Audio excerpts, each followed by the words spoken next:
I served 5 years in prison for my older brother. On the day I was released, my family didn't come to pick me up. Instead, they tricked me into going to the hospital and took one of my kidneys. They said that as long as I saved my younger brother Chin-won, the Chin family would support me for life. But after the surgery, instead of my family, I was greeted with a bill and an empty hospital room. It was at that moment that I realized that so-called family ties are nothing more than a blood-sucking contract. When my older brother makes a mistake, I take the blame. When my older brother gets sick, I donate a kidney.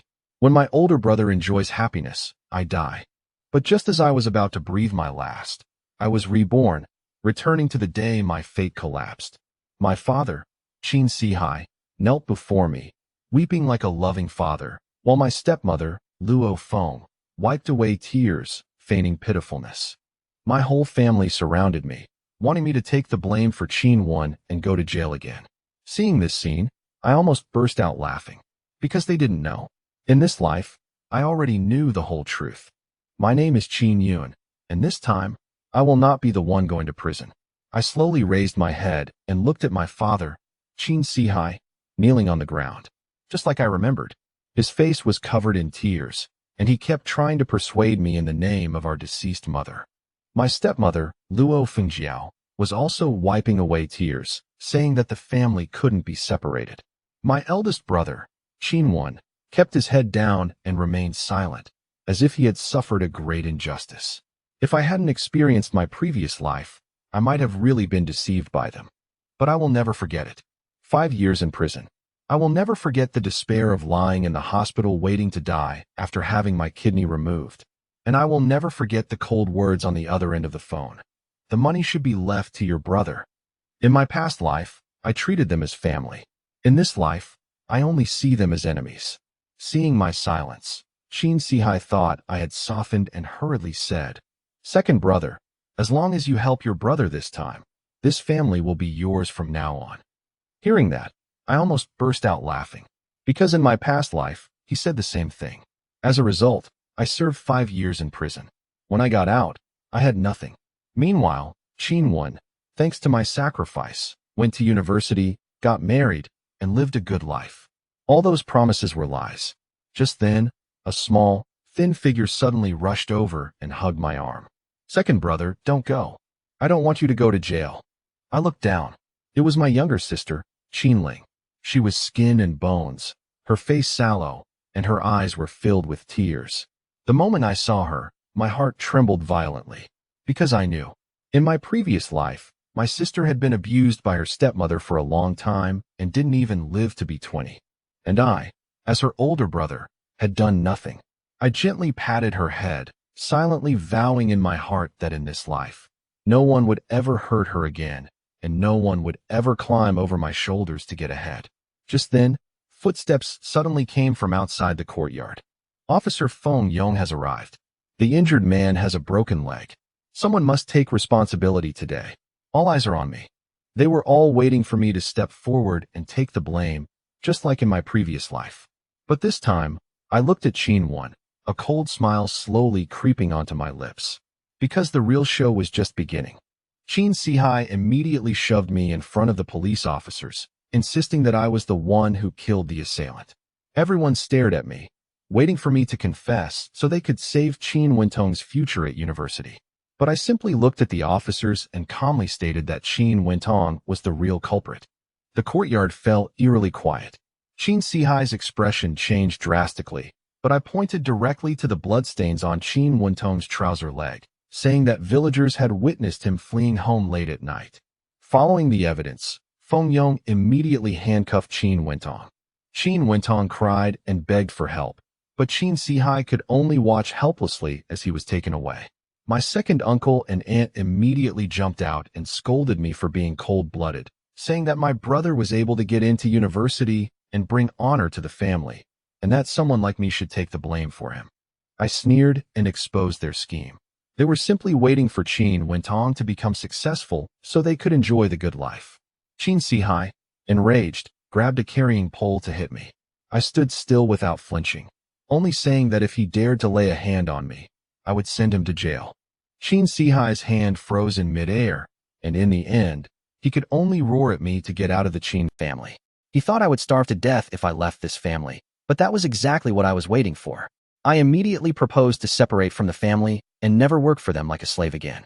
Luo Fengjiao was the first to panic, because if I left, she would have to do all the dirty and hard work.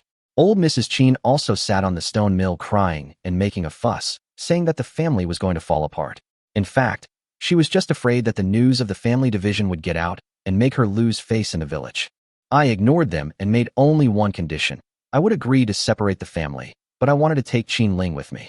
In my past life, they killed my sister. In this life, I will never let her suffer in the Qin family again. Qin Sihai was so angry that he cursed me as a beast.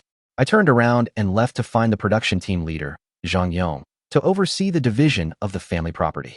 Qin Ling chased after me, crying. When she heard that I was to live separately from her, she didn't hesitate at all and nodded in agreement.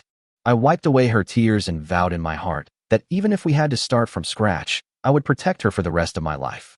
After packing our bedding, I took her hand and found Zhang Yong and explained everything about the Qin family. Zhang Yong tried to persuade me a few times, but seeing my firm attitude, he had no choice but to agree to help. He even found us an abandoned old house in the east of the village. The roof was drafty, and the corners were covered in cobwebs and dust. Inside, there was only a broken bedboard and a few old kitchen utensils. Qin Ling looked at the dilapidated house with some fear, but I told her not to be afraid. At least no one here would scold her, beat her, or starve her. One day, I will rely on myself to let her live in a real, warm, big house.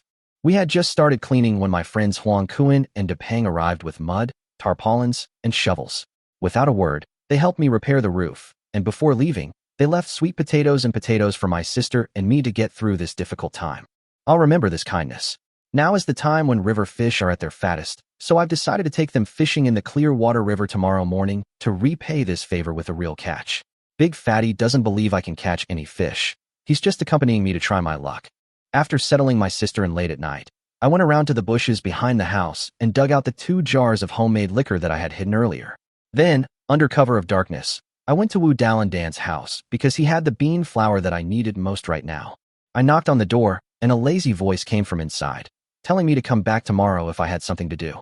I deliberately shook the wine jar in my hand, making a crisp sound, using my treasured wine as bait. Instantly, it piqued the curiosity of Wu the Lazybones, who was addicted to wine.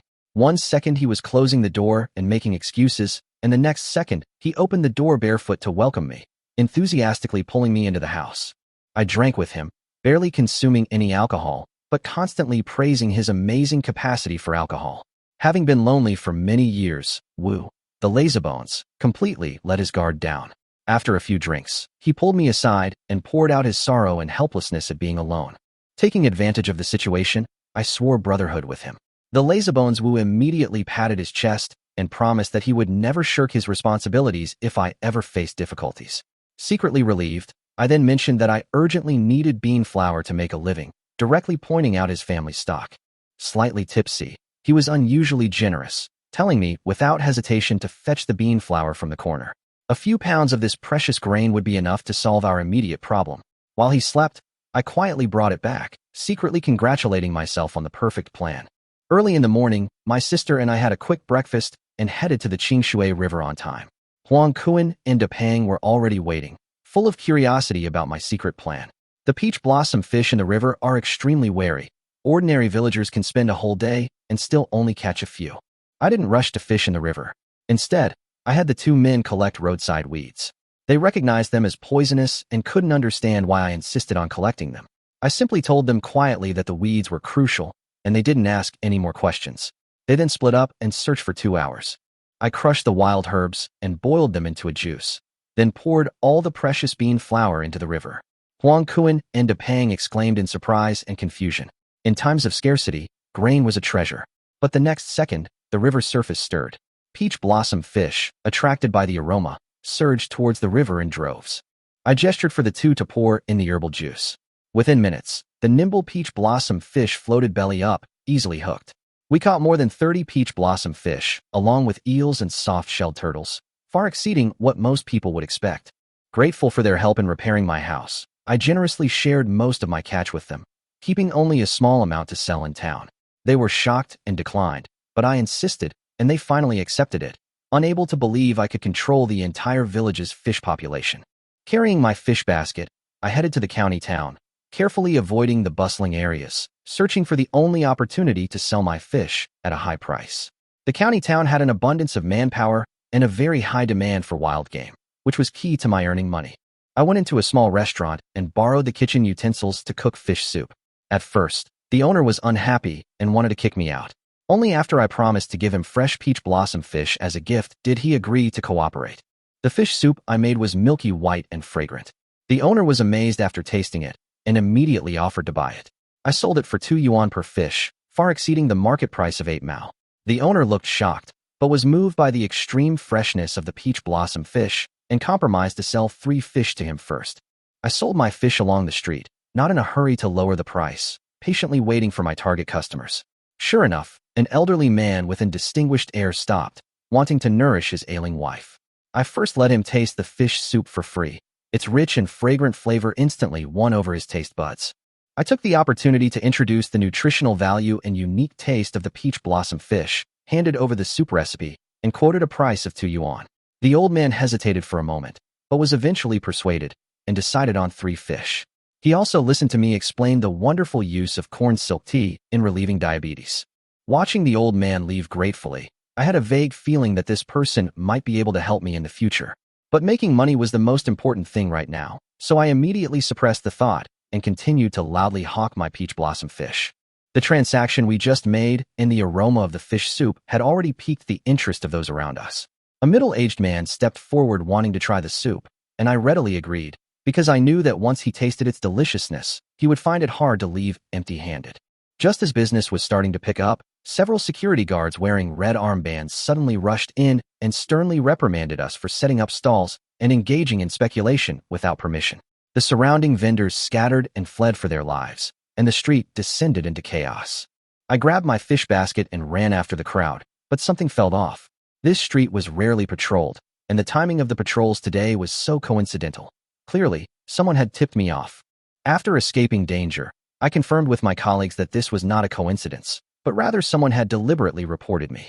Based on my experience from 2 lifetimes, I quickly identified the suspect, and an uncontrollable anger rose within me. I intended to go purchase supplies first, but then I heard a familiar voice ahead. Someone was slandering me to the security department, calling me a parasite on collectivism. I listened carefully and realized it was Qin Wentong. I didn't expect him to be released so quickly after being arrested and to come and harm me so soon. Old grudges and new hatreds surged into my heart instantly. I quietly took out an empty fish basket and slammed it shut on him as he sighed in frustration. I punched him relentlessly, unleashing all the hatred I felt in my past life, taking the blame for him, donating a kidney for him, only to be mocked and abandoned by him. Only when he begged for forgiveness and admitted his mistake in a low voice did I kick him away and quickly leave the scene.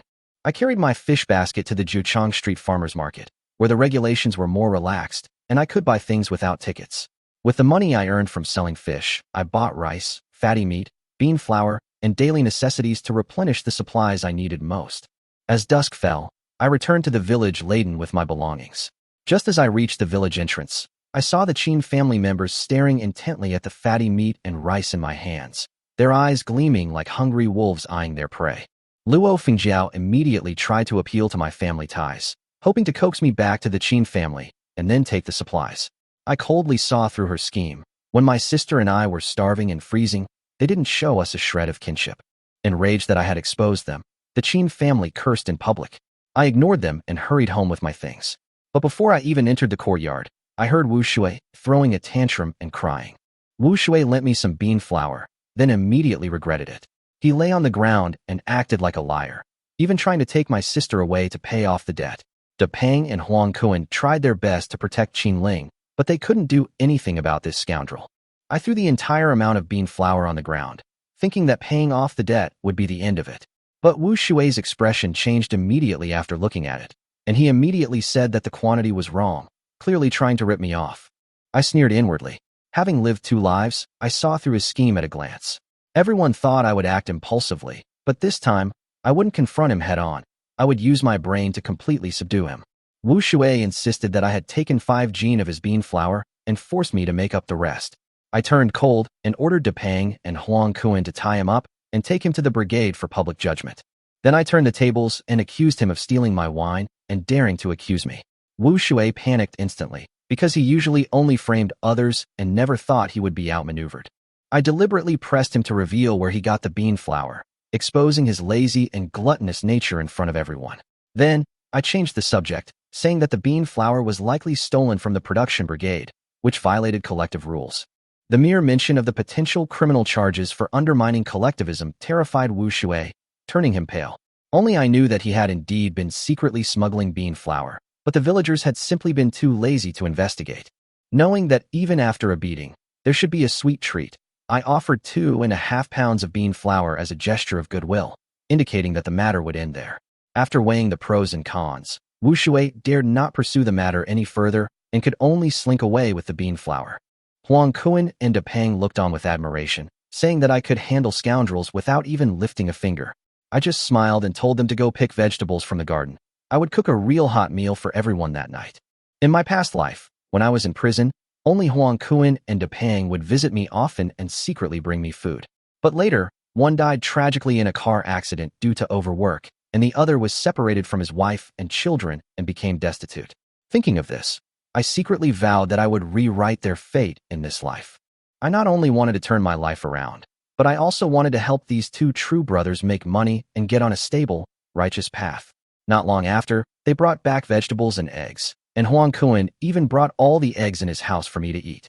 I knew his family wasn't well off either, and I wanted to decline, but Huang Kuan waved his hand dismissively, saying he'd lie and say the eggs had been stolen when he got home. Hearing this, I felt both heartbroken and touched.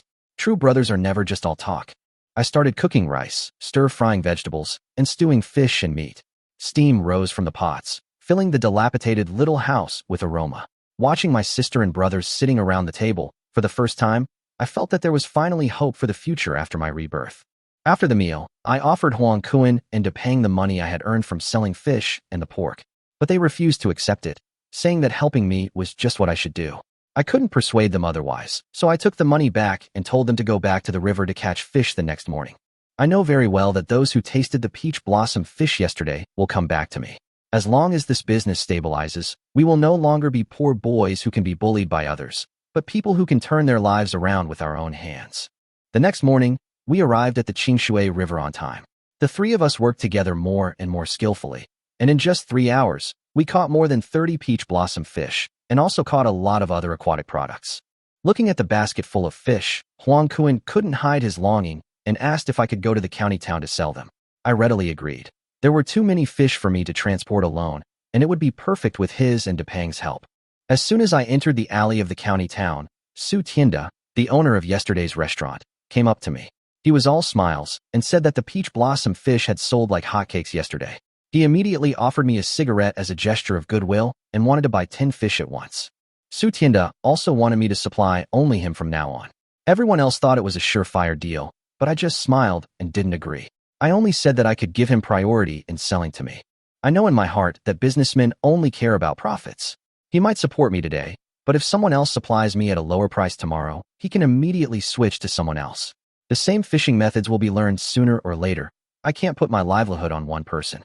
After listening to my analysis, Huang Kuan and De Peng suddenly realized what I meant and repeatedly said that I had thought things through.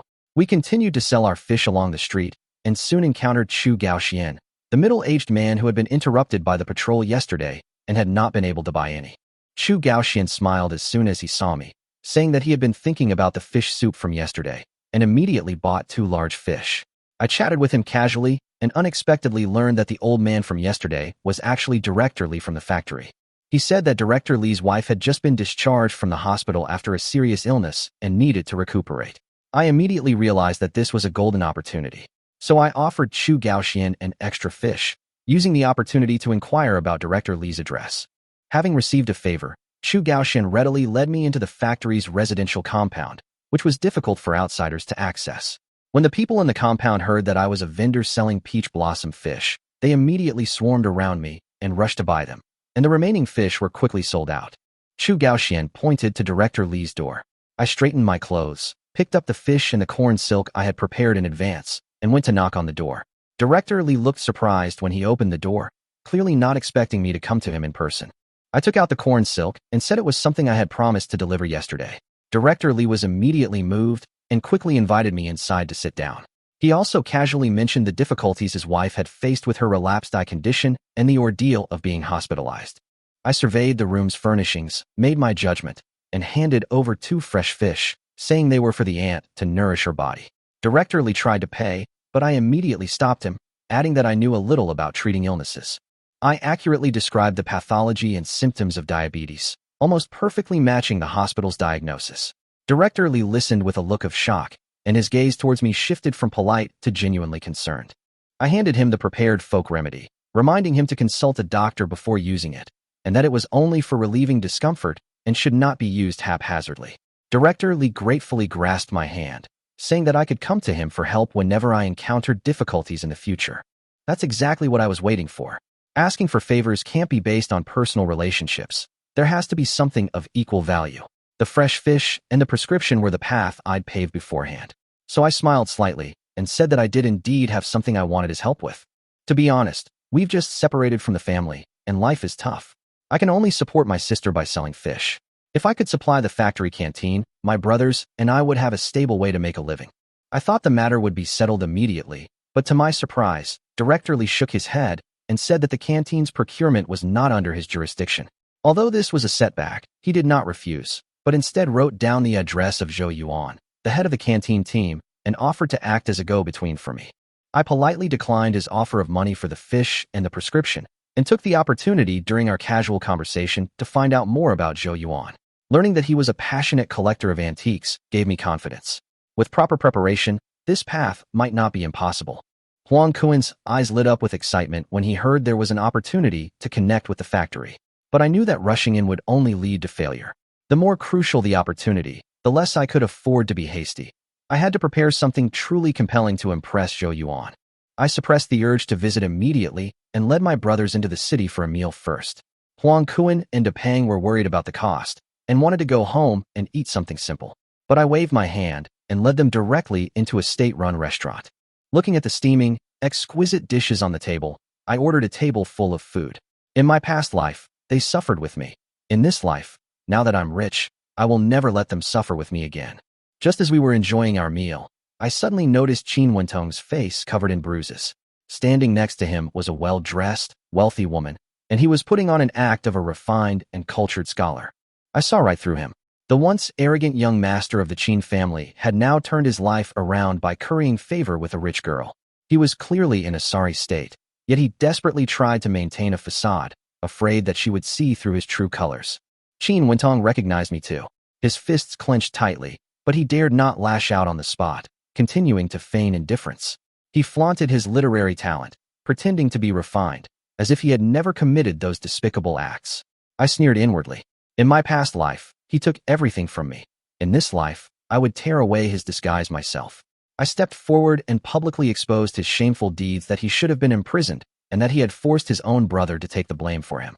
Huang Kuen and Depang immediately stepped forward to testify, and everything they said was true. After hearing this, the rich woman's expression changed drastically. Her gaze towards Qin Wentong shifted from admiration to disgust, and she decisively turned and left. Qin Wentong's dream of wealth and status shattered on the spot, and in a fit of rage, he threatened to take revenge on me. Watching his disheveled figure flee, I felt an immense sense of satisfaction. Without lifting a finger, I had cut off his path to riches and power.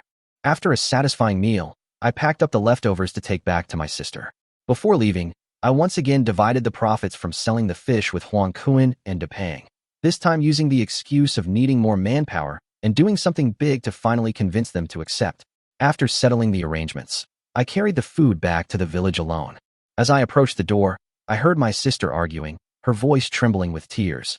My heart sank, and I immediately quickened my pace and rushed into the yard. The scene before me ignited my anger instantly. While I was away, Grandma and Luo Fengjiao conspired to steal the supplies I had bought. My young sister clung tightly to the bag, refusing to let go, her hands bleeding from the pressure, and she even got slapped across the face by Luo Fengjiao.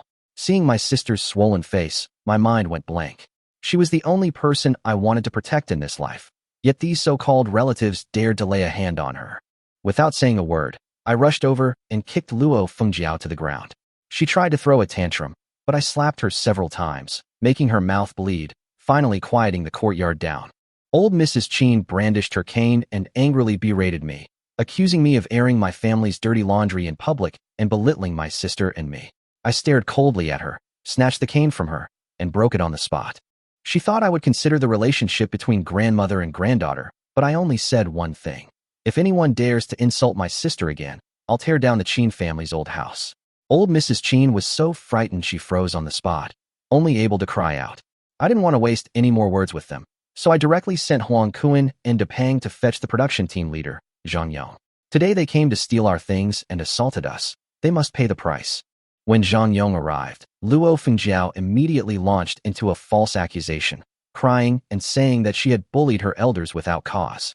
But everyone in the village knew she was always trying to take advantage of others, and no one believed her lies. I explained the whole story from beginning to end. I didn't take anything when the family property was divided, but they stole my belongings while I was away and even beat my sister. Zhang Yong's face darkened after hearing this. He asked me how I wanted to handle it. I said directly, send them to the police station, and then put up a big character poster at the village committee. Luo Fengjiao and old lady Chin panicked instantly, because if this matter escalated, Qin Wentong's reputation would be completely ruined. Zhang Yong, fearing the matter would affect the brigade, urged me to reconcile for the sake of family ties. I coldly refused. Family ties? They didn't consider that word when they bullied my sister. Helpless, Zhang Yong called Qin Sihai over. Seeing him again after the family division, he was noticeably more haggard, but the first thing he said was still to question me, accusing me of being relentless and ruthless. He used his father's status to pressure me, and then used the excuse of retribution to force me to back down. I exposed his favoritism and hypocrisy in public, tearing apart his shameful past piece by piece. Qin Sihai was so angry that he raised his hand to hit me, but his hand hovered in mid-air, hesitating to strike. He was afraid that Qin Wentong's affair with the rich girl would be implicated, so he could only suppress his anger. I seized on his weakness and directly proposed a settlement. I wanted the Qin family's mule. That was the most important source of labor for the farming family. It was like cutting a piece of flesh off the Qin family. Old Mrs. Qin immediately wailed, saying that without the mule, the whole family couldn't do any farm work. But I knew even better that back then, they clearly had the ability to handle the trouble themselves, yet they chose to make me take the blame for Qin Wentong. After weighing the pros and cons, Qin Sihai had no choice but to grit his teeth and agree.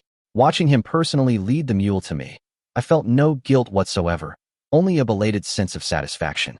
The Qin family members were filled with resentment, but they could no longer utter a word and could only leave in a sorry state with Luo Fengjiao.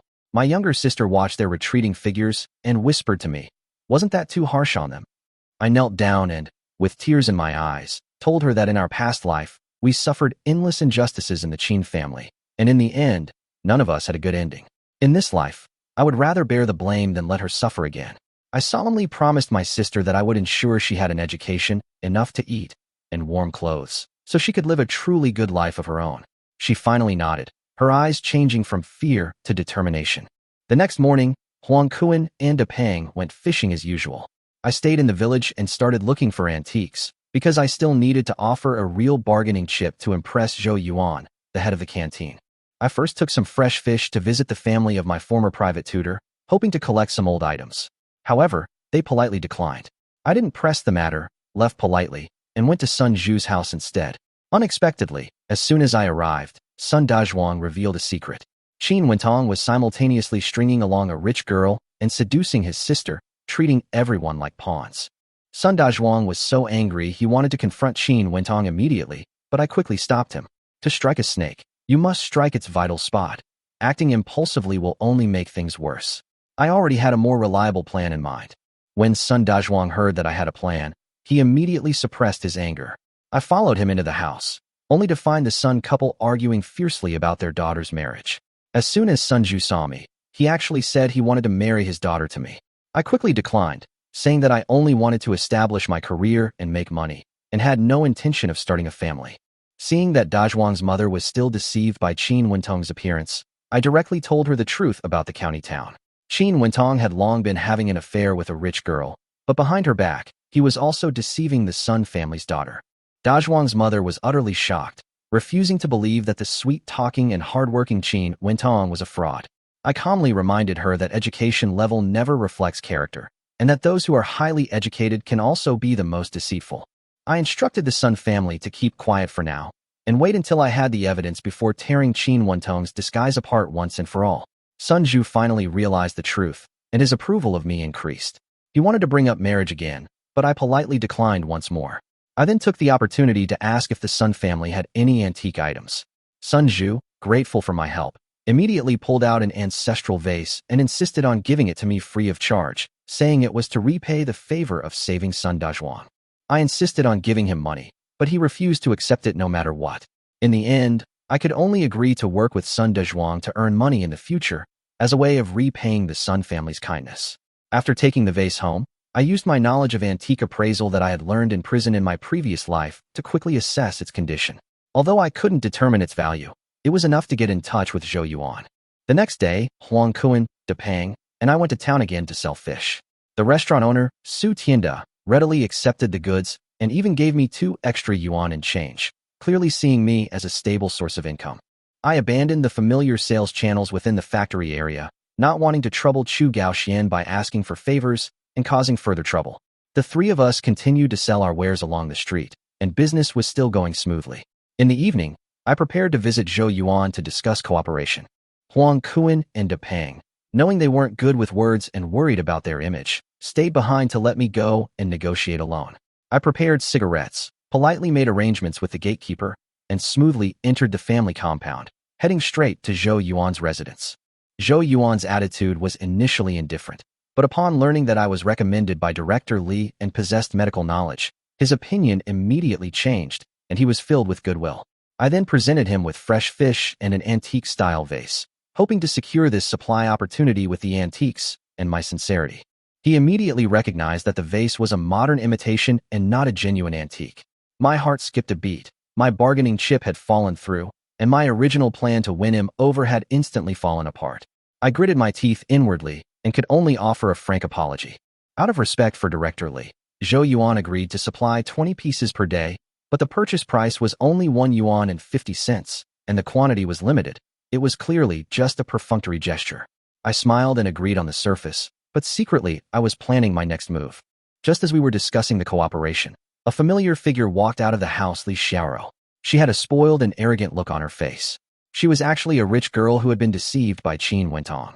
She directly accused me of being vicious and framing my brother. My heart sank. I finally saw through Qin Wentong's methods. He was deceiving the Sun family's daughter while simultaneously brainwashing Li Xiaoro, distorting the truth. Zhou Yuan was furious when his daughter contradicted him. Suddenly, Li Xiaoro slammed the door and stormed out, declaring that if Zhou Yuan accepted my gifts, she would elope with Qin Wentong. Zhou Yuan was trembling with anger and even considered giving up on cooperating with me altogether. I knew he was just making excuses.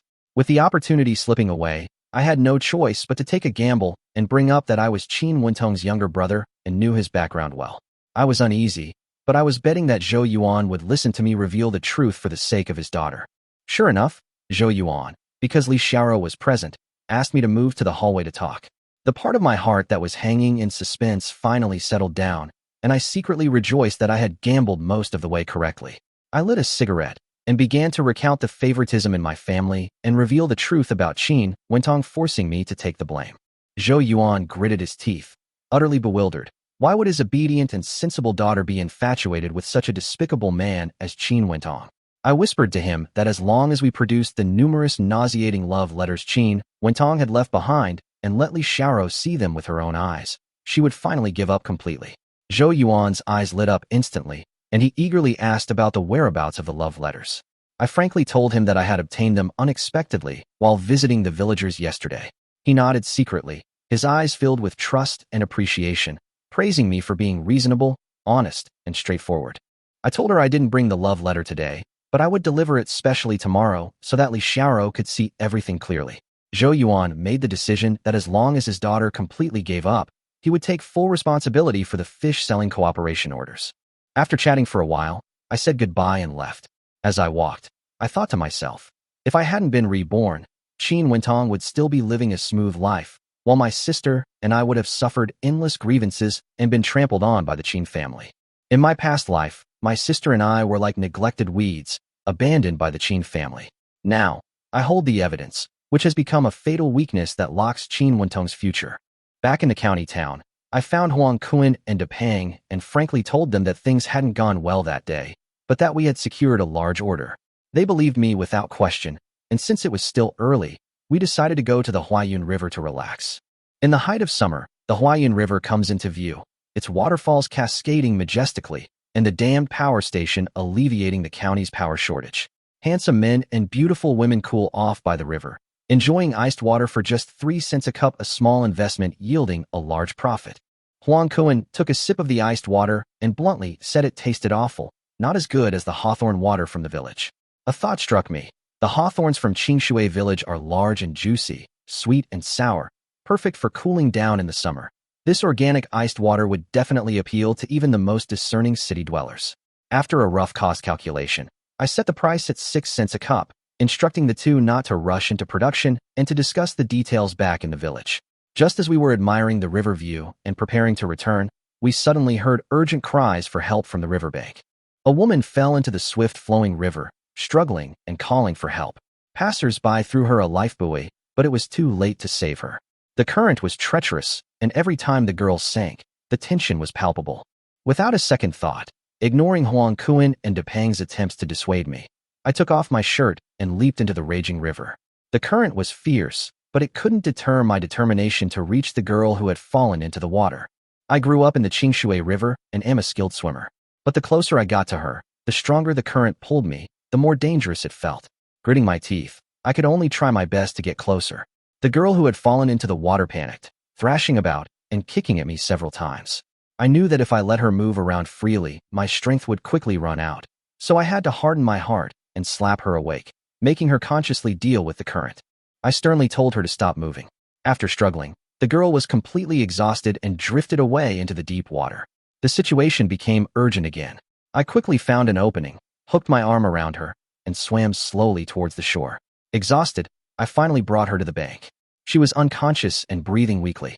I immediately bent down and performed CPR, working for more than 10 minutes according to the rescue lecture, until she finally coughed up the water and slowly regained consciousness.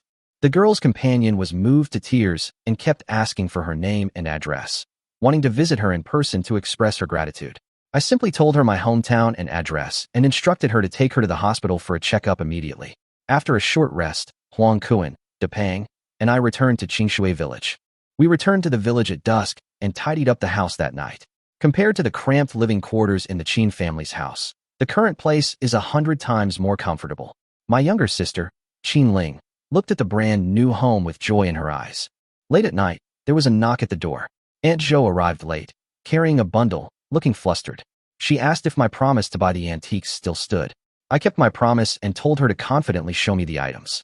She unwrapped the layers of packaging, revealing an old inkstone.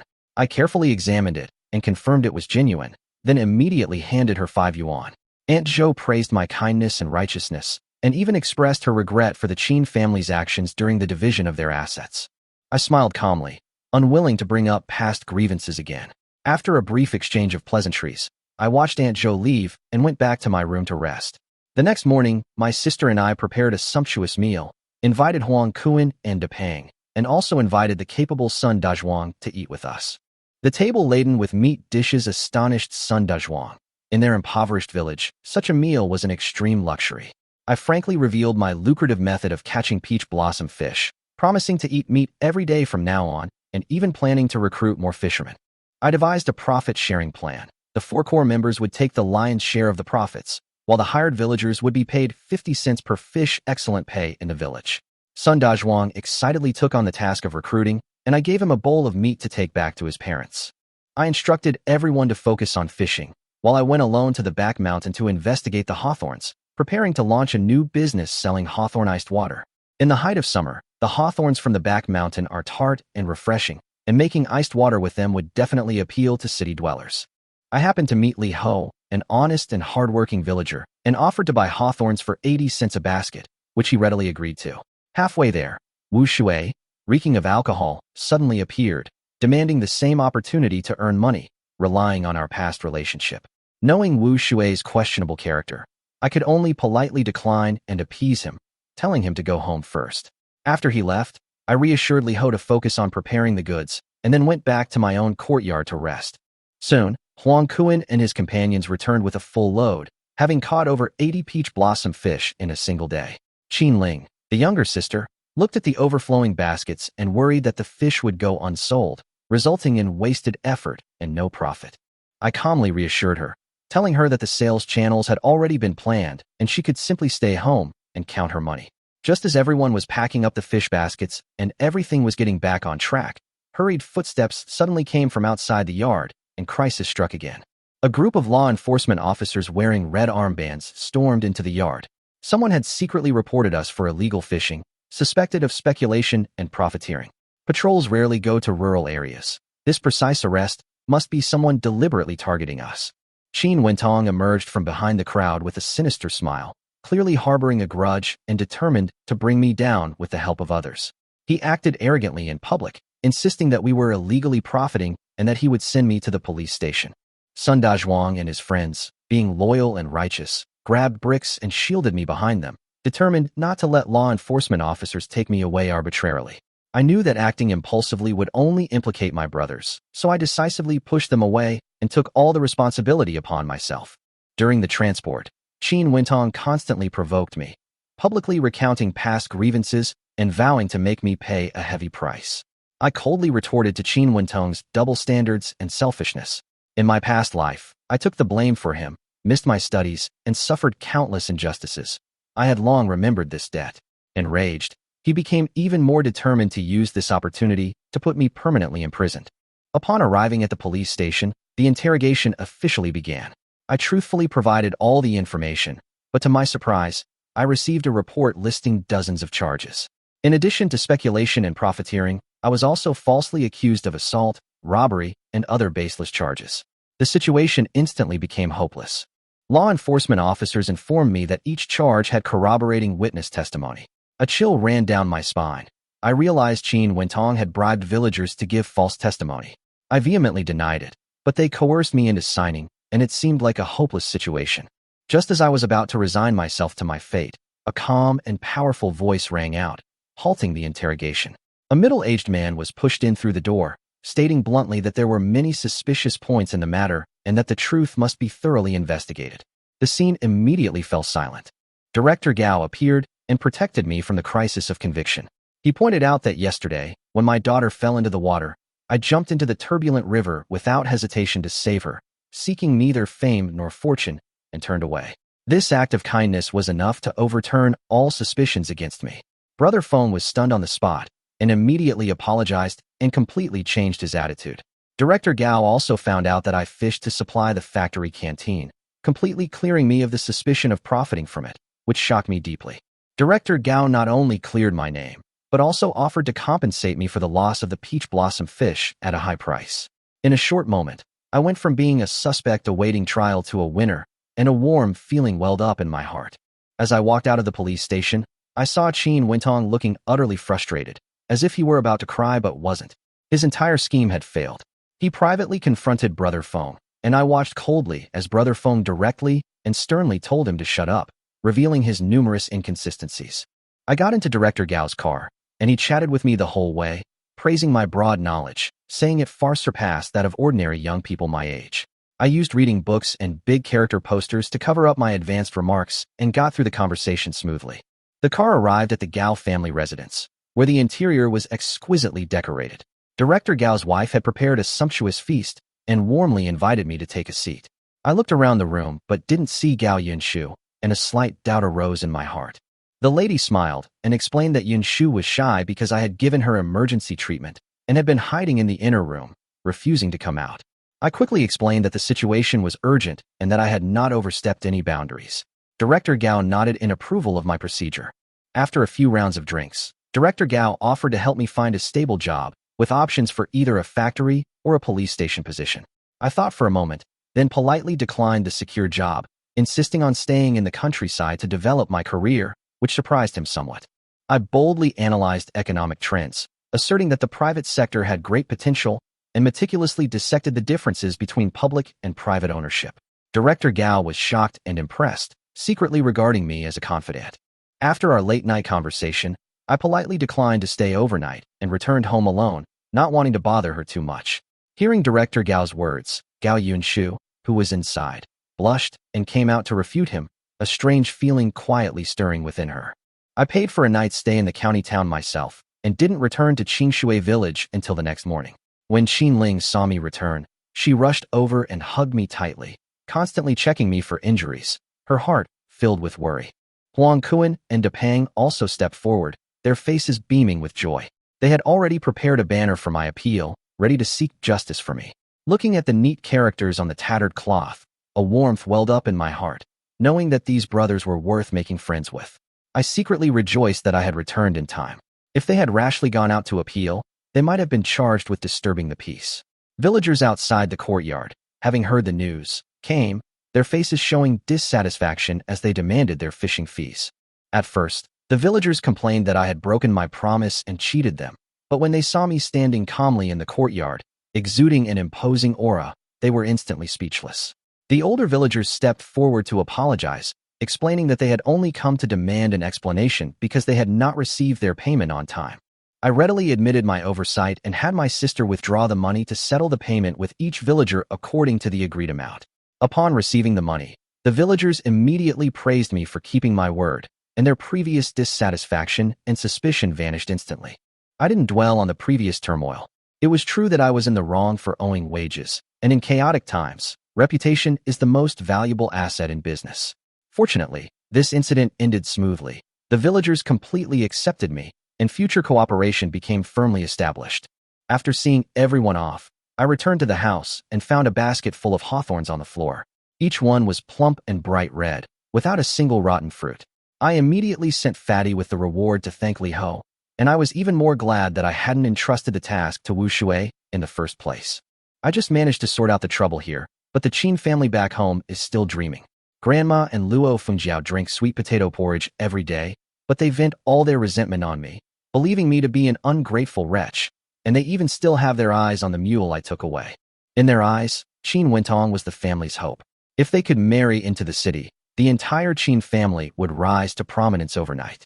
They had no idea that Qin Wentong had already prepared false evidence and was plotting to send me to prison and completely ruin my life. Just as the two were boasting to the whole village about Qin Wentong's great abilities, Feng Tian from the police station suddenly arrived with gifts. Grandma was overjoyed, thinking it was a gesture of goodwill towards Qin Wentong, and immediately began to exaggerate the Qin family's achievements. The villagers echoed their sentiments, marveling at how education truly brought success. Grandma and Luo Fengjiao were beaming with pride, their tails practically wagging in the air. Little did they know, Feng Tian's visit today wasn't to curry favor with the Qin family, but rather to offer me a formal apology. Grandma couldn't wait to ask how many years I'd been sentenced to, her face full of anticipation as she waited to hear the news that I was in jail. But Feng Tian looked completely bewildered, immediately stating that he was a hero who saved someone, hadn't been arrested at all, and certainly hadn't been sentenced. The moment those words were spoken, the entire room fell silent. The smiles on Grandma and Luo Fengjiao's faces froze completely. Only then did Feng Tian realize that he had long since separated from the Qin family and was living independently. He had come to the wrong place. Upon learning the truth, Feng Tian's face turned ashen, and he publicly warned the Qin family that if Qin Wentong continued to maliciously spread rumors and frame others, he would be held accountable according to the law sooner or later. The villagers watching immediately understood everything. The Qin family, who had been so proud just moments before, had become the laughingstock of the entire village. Even so, Grandma still refused to admit defeat. Taking advantage of her age, she stubbornly refused to give up the gifts Feng Tian had brought. Luo Fengjiao, on the other hand, fiercely protected the food, refusing to hand it over no matter what. The family's shameless behavior thoroughly enraged Feng Tian. He declared that if the gifts weren't returned, he would sue the Qin family. The atmosphere instantly became tense, with neither side willing to back down. Just then, I arrived at the scene after hearing the news. A quick glance told me what had happened. When Feng Tian saw me, he immediately began to complain, saying he had gone to the wrong house and had been forcibly detained by the Qin family to apologize. Seeing the ashen faces of my grandmother and Luo Fengjiao, I calmly reminded Feng Tian that forcibly taking someone else's property is illegal. Feng Tian immediately realized this and concluded on the spot that it constituted robbery. Upon hearing the words robbery, Grandma and Luo Fengjiao panicked instantly. Just moments before they had been incredibly arrogant, but now they hurriedly took out all the gifts, fearing they would be arrested and taken to the police station at any moment. Just then, Qin Sihai returned with his family after finishing his farm work. Without asking any questions, he rushed up, grabbed my collar, and roared that I was an ungrateful wretch who was determined to drive the Qin family to ruin. Looking at this unreasonable and domineering father, I felt no emotion whatsoever. Feng Tian was about to step forward to help, but I stopped him with a raised hand. I deliberately provoked Qin Sihai, telling him to go ahead and make a move if he dared. This sentence completely ignited Qin Sihai's rage. Veins bulged on his forehead, his fists clenched so tightly they cracked, and he looked ready to cripple me in public. At the critical moment, Qin Wentong rushed over. Not wanting things to escalate, he quickly whispered a few words in Qin Sihai's ear. Surprisingly, the previously furious Qin Sihai instantly calmed down and reluctantly released his grip. After the Qin family left in a sorry state, Feng Tian told me that as long as I was willing to provide evidence, I could sue Qin Wentong and make him pay the price for his previous framing. After learning that the entire process would take at least 3 months, I gave up on the idea. I have plenty of ways to deal with someone like Qin Wentong. There's no need to waste time on a lengthy lawsuit. To make up for the previous misunderstanding, Feng Tian offered to compensate me for the lost fish, and even deliberately paid me based on a count of 100 fish. I didn't refuse this favor and accepted it without hesitation. Before leaving, Feng Tian specifically reminded me that Qin Wentong was extremely cunning and that I must be careful. I simply smiled. The fact that Qin Sihai could calm down so quickly meant that Qin Wentong did indeed have some trump cards up his sleeve. But I didn't take him seriously at all. Someone who gains a sense of superiority through education really thinks he can control everything. In my opinion, he's far from being a true competitor. Early the next morning, I called Huang Kuan, De Pang, and Sun Dazhuang, and we drove a mule cart to transport the catch into the county town. Besides fish, the cart also carried letters and the inkstones we had collected. I always remembered my promise to Zhou Yuan and didn't want to leave any potential problems. As soon as I entered the county town, the restaurant owner warmly greeted me. It turned out that I hadn't delivered any goods for the past few days, and many regular customers had been asking about the source of the wild fish every day. I took out 20 fish as usual to make the transaction, but the owner suddenly asked to pay on credit. Without a second thought, I refused outright. Small businesses dread debt. Countless deals fail because of bad accounts. Seeing my firm stance, the shopkeeper had no choice but to settle the payment and never dared mention credit again. I left the quick-witted Huang Kuan to sell the fish, then took De Pang and Sun Dazhuang straight to Zhou Yuan's house. I knew very well that this visit wasn't just about negotiating a partnership, but a crucial step in completely exposing Qin Wentong's pretense. Zhou Yuan seemed somewhat surprised to see me, but still signed a supply order for 70 fish per day as agreed. On the surface, the cooperation went smoothly, but his businesslike attitude made me sense a hint of danger. The factory's processes are complex, and if someone deliberately obstructs a step, payments could be delayed at any time. Therefore, I must take this opportunity today to completely resolve any potential problems and firmly secure the cooperative relationship. So I took the opportunity to bring up Qin Wentong's matter and asked Sun Dazhuang to personally testify about how Qin Wentong had harassed my sister and caused trouble for the Sun family. Then, I took out that love letter. After reading it, Zhou Yuan's expression grew increasingly grim. He had initially only looked down on Qin Wentong because of his ordinary family background, but when he discovered that Qin was pursuing his daughter while also flirting with other girls, his attitude changed completely. Taking advantage of the pleasant atmosphere, I took out the inkstone I had acquired and asked Zhou Yuan to appraise it. To my surprise, he recognized it at a glance as a rare Qingni inkstone. Even more astonishingly, the paper wrapping the inkstone was actually a century-old Rongbozai antique Xian paper. Seeing how much Zhou Yuan loved it, I gave him the inkstone and Xian paper. I didn't want any short-term gains. I just wanted a long-term, stable partnership. This move completely changed Zhou Yuan's opinion of me. He not only proactively increased the purchase price, but also insisted on paying me the market price of 39 yuan. De Pang and Sun Dazhuang, who were with me, were dumbfounded on the spot. Just as the cooperation was completely solidified, Zhou Yuan's daughter, Li Xiaoro, suddenly returned home. As soon as she entered, she pointed at me angrily and questioned me, convinced that I was maliciously framing Qin Wentong. She was deeply deceived by Qin Wentong, even using her uncle's connections to target me. But she didn't know that the real truth was about to be revealed to her. Zhou Yuan finally lost his temper and slammed the stack of love letters in front of Li Xiaoro. The next second, Qin Wentong's carefully cultivated perfect image began to completely collapse. Li Xiaoro initially looked disdainful, as if everything I presented was a joke. But as she compared them one by one, she discovered that Qin Wentong's so-called heartfelt love letters were almost identical in content. Only the salutations had changed. At that moment, she felt as if all her strength had been drained away, tears streaming down her face as she collapsed to the ground. The love she had always cherished had turned out to be a complete deception from beginning to end. She had been nothing more than a fish that Qin Wentong had casually kept. Zhou Yuan looked guilty and wanted to thank me, but I waved him off and only borrowed the love letters. I was going to take them back to the village so that Sun Dazhuang's sister could see Qin Wentong's true colors and stop being fooled by him. We agreed to formally sign the agreement the next day and deliver the catch to the factory that same day. With the first batch of supplies successfully completed, I felt much more at ease.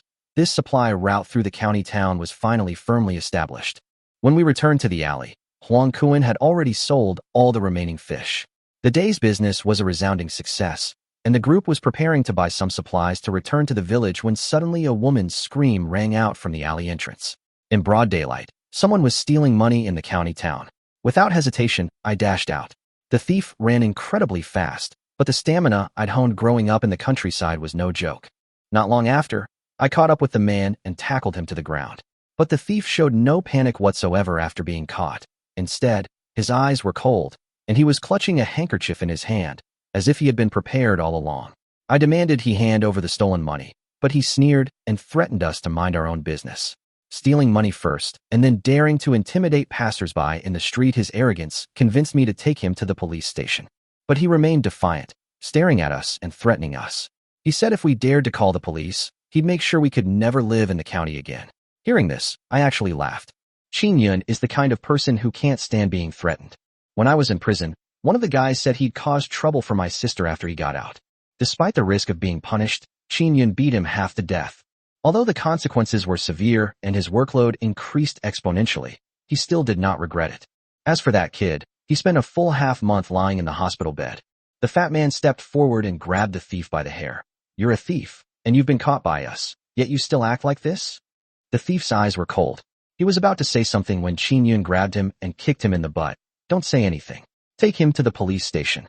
Several men escorted the thief to the police station, where Feng Tian happened to be on duty that day. After hearing Qin Yun explain his purpose, Feng Tian immediately put on a serious expression and, in accordance with regulations, rewarded him with a 10-day stay-at-home package. "Brother Qin, you acted too impulsively." After the thief was caught and taken inside, Feng Tian pulled Qin Yun aside and whispered something to him. Qin Yun was taken aback, and Feng Tian explained, "These thieves have been entrenched in the county for a long time. They all belong to a gang. You should have come to me. After all, they wouldn't dare do anything to me while I was wearing this uniform. But you are different." After listening to Feng Tian's words, Qin Yun realized that the 3-year crackdown period had not yet arrived, and petty theft was still quite common in the county.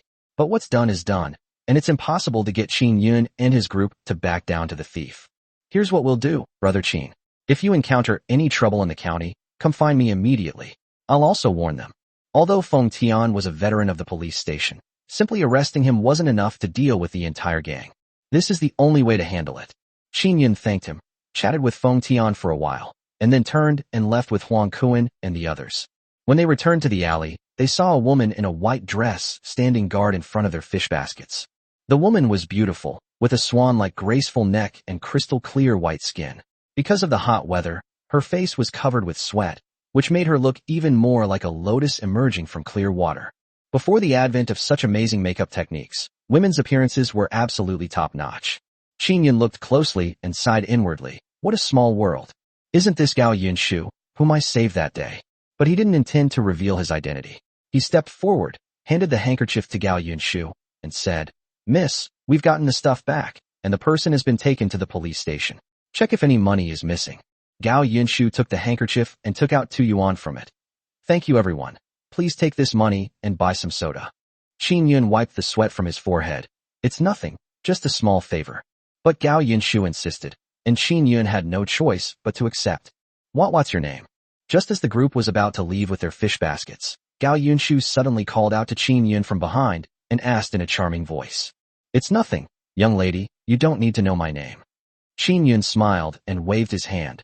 urging Huang Kuan and the others to take their fish baskets and leave amidst their surprised gazes. A hint of disappointment appeared in Gao Yunshu's beautiful eyes. She felt that the figure in front of her seemed vaguely familiar. After walking for a while, Huang Kuan finally spoke up and asked, "Brother Yun, wasn't the girl we rescued the other day the one you were talking to? Why didn't you tell her? Judging from the way that girl looked at you, she's obviously interested in you."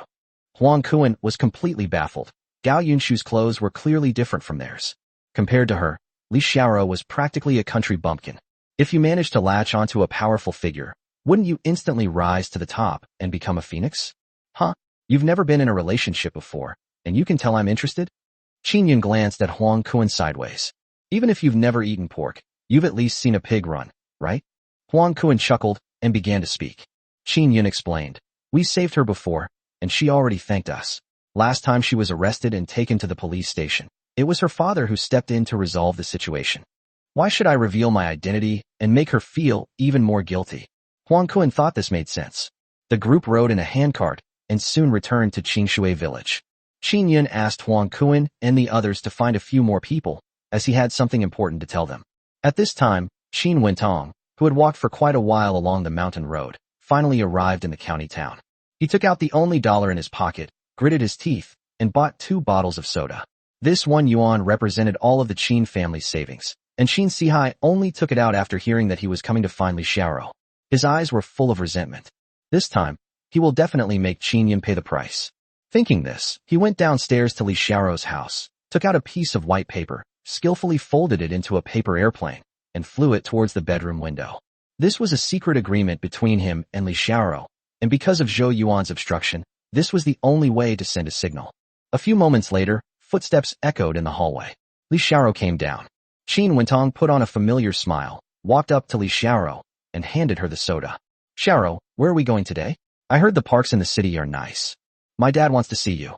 However, Li Xiaoro interrupted Qin Wentong directly and spoke bluntly.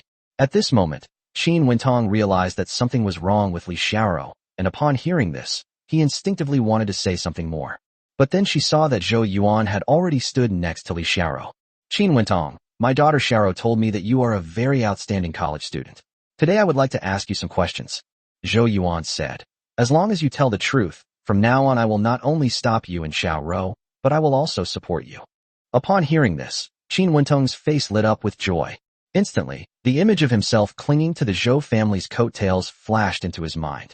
At that time, wouldn't Qin Yun be at his mercy? "I just know a little more than the average person," Qin Wentong said modestly. "Uncle, please ask." Zhou Yuan stared at Qin Wentong and slowly asked, "Besides Xiaoro, do you like any other girls?" Qin Wentong's expression froze for a moment, and he quickly calculated in his mind. After a moment, he made a decision. This matter absolutely cannot and must not be known to Zhou Yuan. He immediately said, "Uncle, I am absolutely devoted to Xiaoro, and I have never liked any other girl." Qin Wentong, you're still lying to me even now. Li Xiaoro finally couldn't hold back any longer and stepped forward, her eyes filled with anger as she looked at Qin Wentong. "Xiaoro, what are you saying? Heaven can bear witness to my loyalty to you." Qin Wentong remained unrepentant and insisted on speaking. "I won't shed a tear until I see the coffin." Looking at Qin Wentong's hypocritical face, Zhou Yuan forcibly suppressed the urge to punch him and coldly shouted, "What's wrong with Sun Yu from your village?" Boom. It was as if a thunderbolt had exploded in Qin Wentong's mind. "Qin Wentong, I never expected you to be this kind of person. All my efforts have been in vain." Li Xiaoro cried as she spoke. "If it weren't for Qin Yun, I would still be in the dark. My dad was right after all. You're a scumbag who gets worse the more you eat." After saying that, she could no longer control her emotions and turned to run upstairs. "Uncle, Qin Wentong wanted to explain, but Zhou Yuan just yelled, "Get out. If you come looking for Xiaoro again, I'll break your legs." After saying that, Zhou Yuan turned and left. Qin Wentong was left behind, dejected and filled with anger and resentment. "Qin Yun, it's you again." Qin Wentong felt as if he had fallen under a spell. "No matter what I do, Qin Yun will definitely show up and make things difficult for me. Now, we have absolutely nothing left to rely on." But now that things had come to this, he had no other choice but to slink away towards the village. Qin Wentong didn't return home until the afternoon. "Wentong, how's it going? We didn't manage to get Qin Yun locked up last time, but we should be able to this time, right?" As soon as she entered, before she even had a chance to drink some water, Luo Fengzhao eagerly came over and started talking. Grandma Qin and Qin Sihai also came over, looking at Qin Wentong with expectant expressions. They said they shared the same blood, but they did everything they could to put Qin Yun in jail. Qin Wentong finally couldn't hold back any longer and plopped down on the doorstep. It's all gone. All of it is gone. Gone? What's gone? Grandma Qin was puzzled and asked. Xiaoro, I will never have anything to do with her again. Qin Wentong looked dejected. If he had known this would happen, he wouldn't have done it in the first place. Upon hearing this, Luo Fengjiao became anxious and immediately said, So, does that mean we have to pay for all your university expenses? How can this be allowed? Although the cost of going to university wasn't high in those days, it was still not something an ordinary family could afford. There are also tuition fees and food expenses. For their family, it was an astronomical price. Wentong, tell me, why did Li Xiaoro leave you? Qin Sihai squatted down next to Qin Wentong and asked. Qin Wentong was about to speak when he was interrupted by a commotion outside. Qin Wentong, you son of a bitch, get out here. The Qin family members' expressions changed, and they immediately walked outside. A large group of villagers had already gathered at the entrance, and the person in the lead was Sun Zhu. Sun Dazhuang and Sun Yu were standing behind him, and Qin Yun was standing next to him. Qin Wentong, look at what you've written, and you call this what a college student does? Sun Zhu unfolded the 2 sheets of paper and handed them to Qin Yun, who was standing next to him, saying, Come on, Qin Yun, read this to your uncle. Qin Yun took it, and without saying a word, began to read, My dearest grandson. With each sentence he read, Qin Wentong lowered his head a little further. The Qin family also understood what had happened. Qin Sihai suddenly looked at Qin Wentong. I was just about to ask Li Xiaoro why she didn't want him anymore, but now I know that this guy is having an affair with Sun Yu. Sun Zhu took 2 big steps and kicked Qin Wentong in the chest. How could the Qin family produce such a piece of trash? Grandma Qin, standing to the side, protectively shielded Qin Wentong with heartache. My dear Ro. As Qin Yun continued to speak, the villagers' gazes towards Qin Wentong began to turn hostile. Like father, like son. The Qin family has a corrupt family tradition. They're all scoundrels. What are you talking about? Isn't there Qin Yun? He gave you 50 cents for every fish I caught last time. What? Have you lost your mind? Yes. Besides Qin Yun, look at who these people are. So what if they went to university? Hearing the villagers' ridicule, Qin Wentong wished he could disappear into the ground. Qin Sihai clenched his fists, but ultimately couldn't utter a single word. Ultimately, it was Qin Wentong who did this. Qin Yun, you deserve to die. Qin Wentong was furious. He told Li Xiaoro about her situation, and he also told Sun Yu about her situation. Qin Wentong, you've treated my daughter this way. You must give me an explanation today. Sun Zhu unleashed his full fury, pointing his finger at Qin Wentong and yelling, My daughter is innocent. How will she ever get married? Give me the compensation, and also compensation for emotional distress. Qin Wentong's lips trembled as he spoke. The family has already spent a lot of money to settle his affairs.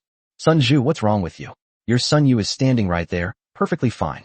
What compensation do you want? Old Mrs. Qin tapped the ground with her cane and said coldly, Besides, my Wentong is a college student. You guys got the better deal. You old fool. You can't expect anything good to come out of your dog mouth. This was originally Qin Wentong's fault towards Sun Yu. Upon hearing what old Madame Qin said, Sun Zhu immediately couldn't help but want to take action. Is this even human language? The other villagers immediately joined in, condemning the Qin family for their despicable behavior. Qin Yun quickly stopped them. If a fight broke out, even if they were in the right, they would be in the wrong. Production team leader Zhang Yong also frowned, immediately flicked his pipe, and made a promise. Brother Sun, leave this to me. I'll definitely give you an explanation. The production team leader's words carried the most weight in the village, and upon hearing this, the noisy scene immediately ceased. Zhang Yong was truly enraged this time. Every family has children. If you run into someone like Qin Wentong, you're just incredibly unlucky. What's more, they encountered an unreasonable person like old lady Qin. Qin Wentong, do you admit to having 2 relationships at the same time? Qin Wentong nodded helplessly. The evidence is right here, he can't deny it. You hurt that girl, deceived her feelings, and damaged her reputation. Do you admit it?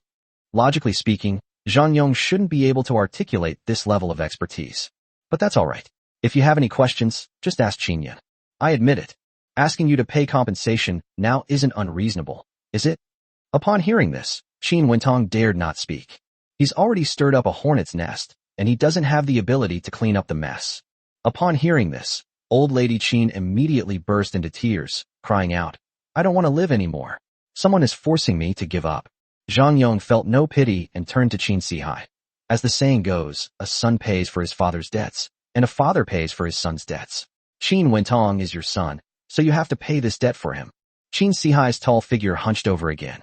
He truly had no money left. The Qin family's entire fortune has long been emptied out. Chapter 29, The Fishing Begins. Captain, I also want to compensate, but we really don't have any money left. Why don't you take whatever you have in the house? Qin Sihai spoke with bitterness in his heart. A person lives for pride and reputation. If he had no other choice, he wouldn't have reneged on his debt. No money? No money is easy to solve. Qin Wentong needs tuition to go to school, right? If you don't have money, then don't go to school.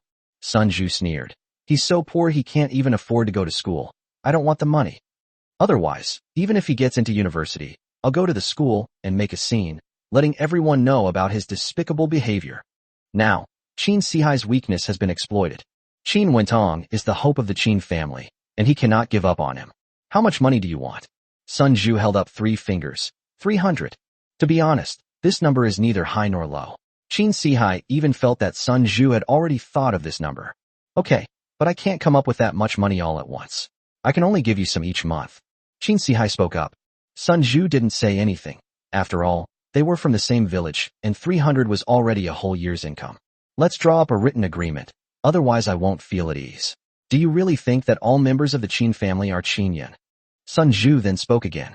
Hearing the unusually jarring name Qin Yun, the Qin family felt as if they had been stabbed in the heart. But there was no time to argue with Qin Yun now, so he could only sign the document in Zhang Yong's presence. 10 yuan per month, to be paid off before the 15th. Only after Qin Sihai signed his name did the crowd disperse. The Qin family home was filled with sorrow. Brother, Wentong beat someone up before, and I already gave you money. Although it can't help much, it's all the money I have. Qin Wentong's second uncle, Qin Erzhan, spoke up. Now that we're in debt so much money again, there's nothing I can do. After saying that, he led his second aunt outside. Elder brother. Qin Sihai wanted to say something more, but Qin Erzhan didn't even turn his head. I work so hard every day to send you to school, and this is how you repay me? Go to the city and find work tomorrow. Qin Sihai, enraged, coldly said to Qin Wentong. If you can't earn enough to cover your school tuition, then you shouldn't go to school. In the past, he would never have let Qin Wentong suffer even the slightest bit. Even in order to prevent him from going to jail, he wasn't made to do any work while compensating the other party for their losses. Qin Wentong hung his head and said, okay. Meanwhile, Qin Yun's courtyard was bustling with activity. Qin Yun had Huang Kuan call people over because he wanted to announce something. Qin Yun stood at the door and announced, fellow villagers, I hereby announce that we will be buying peach blossom fish, soft-shelled turtles, and eels from the river. Bring these things to me, and I'll calculate the cost for everyone. No sooner had Qin Yun finished speaking than someone raised an objection. Qin Yun, are you kidding me? Who doesn't know that peach blossom fish are very clever? How many can you catch by hand? The others also shook their heads, saying that this was simply not feasible. What are you saying? If my brother Yun dares to say that, how could he not have a way to catch fish? Huang Kuan chuckled and stood next to Qin Yun. Everyone, take the bean flour from our hands, and let Big Fatty lead you. If you don't catch 10 or 8 fish a day, then the river has too few fish. Everyone was stunned upon hearing this. Is there really such a good thing? Several people even started whispering among themselves. Hey, is there such a sure thing as a profitable business? We can secretly hide some bean flour in there, and no one will find out. Wouldn't it be wonderful to cook and eat it when we get home? Sun Dazhuang also thought of this situation and went over to whisper a few words to Qin Yun. Qin Yun waved his hand, having already anticipated this situation, and immediately said, it's all right, we can do it as usual. Sun Dazhuang nodded with some skepticism. These peach blossom fish are 3 cents each, soft-shelled turtles are $1 each, and eels are 2 cents each. Qin Yun said, but I'm warning you from the start, anyone who secretly hides something will no longer be considered for any work in the future. Dazhuang will be in charge of supervising at that time. Of course, why would we secretly hide anything? Qin Yun, what are you saying? Do you think I'm that kind of person? You can rest assured. Qin Yun simply smiled at the assurances made by others. In this world, the human heart is most fickle, driven by money. There is nothing that cannot be done, only things that cannot be imagined. By the time he finished speaking to everyone, night was beginning to fall. As the crowd dispersed, just as Qin Yun was about to go back to his room to sleep, a voice suddenly came from behind him. Qin Yun, wait a moment. Qin Yun turned around, and saw Qin Erzhan and his second aunt. Qin Erzhan smiled and said, "Qin Yun, your second uncle also wants to work with you." Qin Yun sneered inwardly. After all these years, these two still hadn't changed their opportunistic nature. "Sure, no problem. I'll just go with Fatty and the others tomorrow." However, he didn't refuse and agreed immediately. This added 2 more animals to his work. I knew I hadn't misjudged Qin Yun. I said when he was a kid that although when Tong was smart, Qin Yun was even more protective of his own. That's what a true member of the Qin family is like. Qin Erzhan praised. Qin Yun sneered. "Second uncle, if there's nothing else, I'll head back now." No. Qin Erzhan stopped Qin Yun again and said, "Look, we're all family. Your second uncle wants to discuss something with you. Can we catch these fish? We'll pay 2 yuan each. Uncle has already found out everything. You'll sell this fish for 2 yuan. Qin Ershan's argument was indeed reasonable and well-founded. That fat guy loves to brag and can't keep secrets. After receiving the money Qin Yun gave him, he liked to brag to his neighbors. After a while, Qin Erzhan heard about it. "Second uncle, if you want to make money by fishing, I will definitely give you my full support. Even though we're relatives, it's definitely not possible for me to get more money." Qin Yun said casually, "Why don't you take it to the city and try selling it yourself?" These words silenced Qin Erzhan, but he still refused to give up. "Qin Yun, what are you saying? Aren't we all relatives? It doesn't matter whose pocket the money ends up in." Qin Yun snorted coldly, no longer giving the two any face, and said bluntly, "Second uncle, I won't talk about what happened before. You know what you did. That's all for now. It's getting late, uncle. You should go back and rest too." After saying that, Qin Yun didn't give the two any more chances and turned back to his room. His memory of their opportunism from his previous life was still vivid. Allowing them to fish along was already the greatest act of kindness he could show. Qin Erzhan and his second aunt, who remained in the courtyard, exchanged a glance. "Erzhan, should we still go with them?" "Let's do it. Why wouldn't we?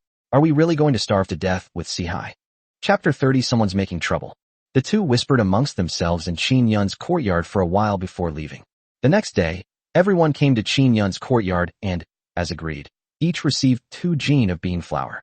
As for the datura stramonium used earlier, Qin Yun did not give it to them. After all, who doesn't want to keep something in reserve these days? Qin Yun led the team to Qinshui River. "Qin Yun, I need to use the restroom. You guys go first, I'll catch up with you right away." Yes, Qin Yun, I want to go too." Before long, some people found various excuses to leave the public eye. Qin Yun didn't mind and nodded in agreement. "Brother Yun, look behind us. Quite a few people have already left. They must have secretly hidden away the bean flour." Sun Dazhuang spoke with some concern. "It's all right. After today, they'll be eager to use their bean flour to catch fish." Qin Yun remained completely calm and spoke confidently. Sun Dazhuang and the others didn't believe it, but after hearing Qin Yun say that, they could only shut their mouths and walk forward. Soon, they arrived at the Qinshui River. Just as everyone was about to dump the bean flour in one place, Qin Yun stepped forward to stop them. "Uncle, this Qinshui River is very large.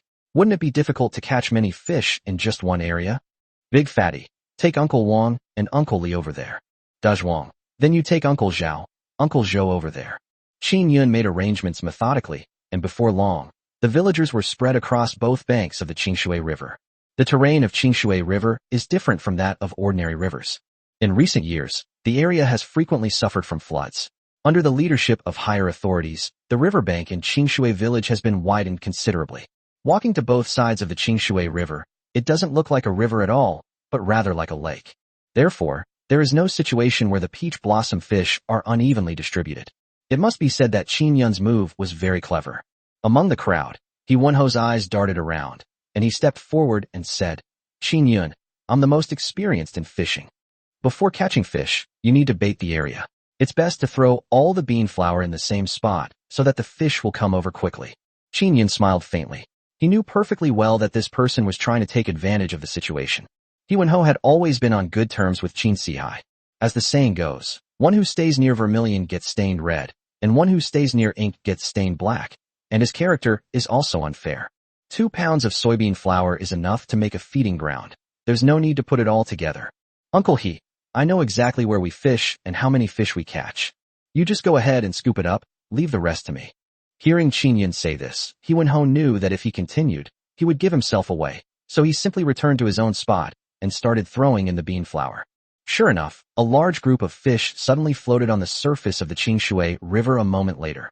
Although they didn't know what Qin Yun was up to, they had already taken the bean flour, so they couldn't possibly give them the fish. Under the watchful eyes of several people, the others saw that they had no chance at all and could only obediently put the fish into the fish basket. When night fell, Qin Yun had everyone line up, and Qin Ling and Huang Kuan reviewed and settled the accounts together.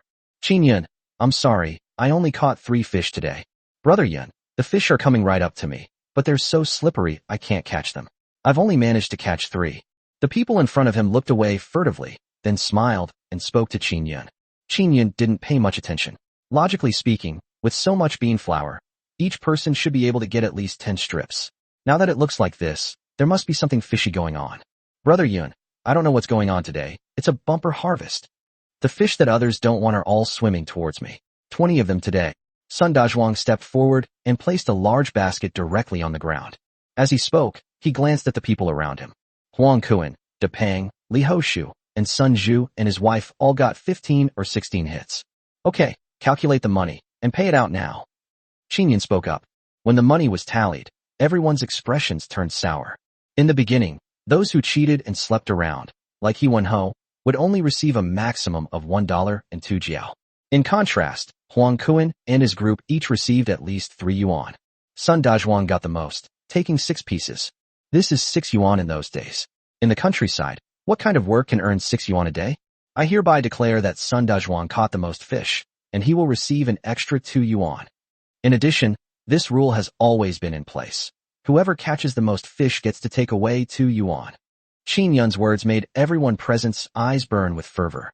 8 pieces, a full 8 pieces. Some people's minds have begun to change. Even if you eat 2 pounds of bean flour, it will only guarantee you won't be hungry for a day. But if you catch a fish and bring it here, you'll earn at least 2 yuan. $2, how much can you buy with that? Not to mention, if you're diligent enough, you can get an extra $2 and spend it however you want when you get home.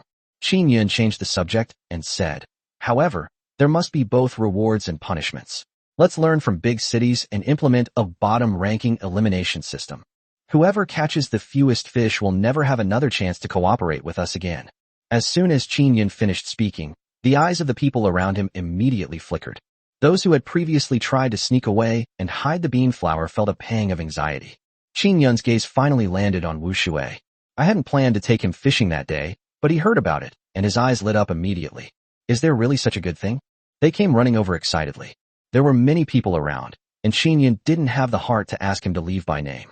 But today, he didn't catch a single fish, and he was reeking of alcohol, so he simply took a nap on the riverbank. As for the bean noodles, he had already eaten them all. Huang Kuan, tell me, who caught the fewest fish today?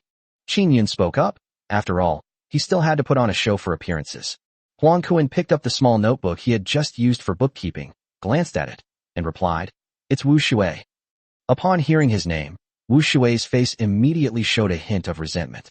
He immediately stepped forward. Qin Yun, something's not right with you. Didn't I come with you today? I did the work for you too. Wu Shui pointed at Qin Yun and said with dissatisfaction, I'm not asking you for money, but you're still using my failure to catch any fish as an excuse? It's only now that I'm starting to understand.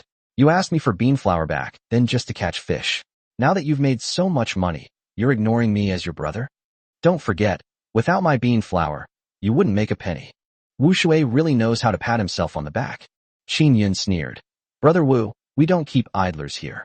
I also need to calculate the cost of this fish. If I give it to you, the wages of the other people will have to be reduced. Wouldn't others agree to this?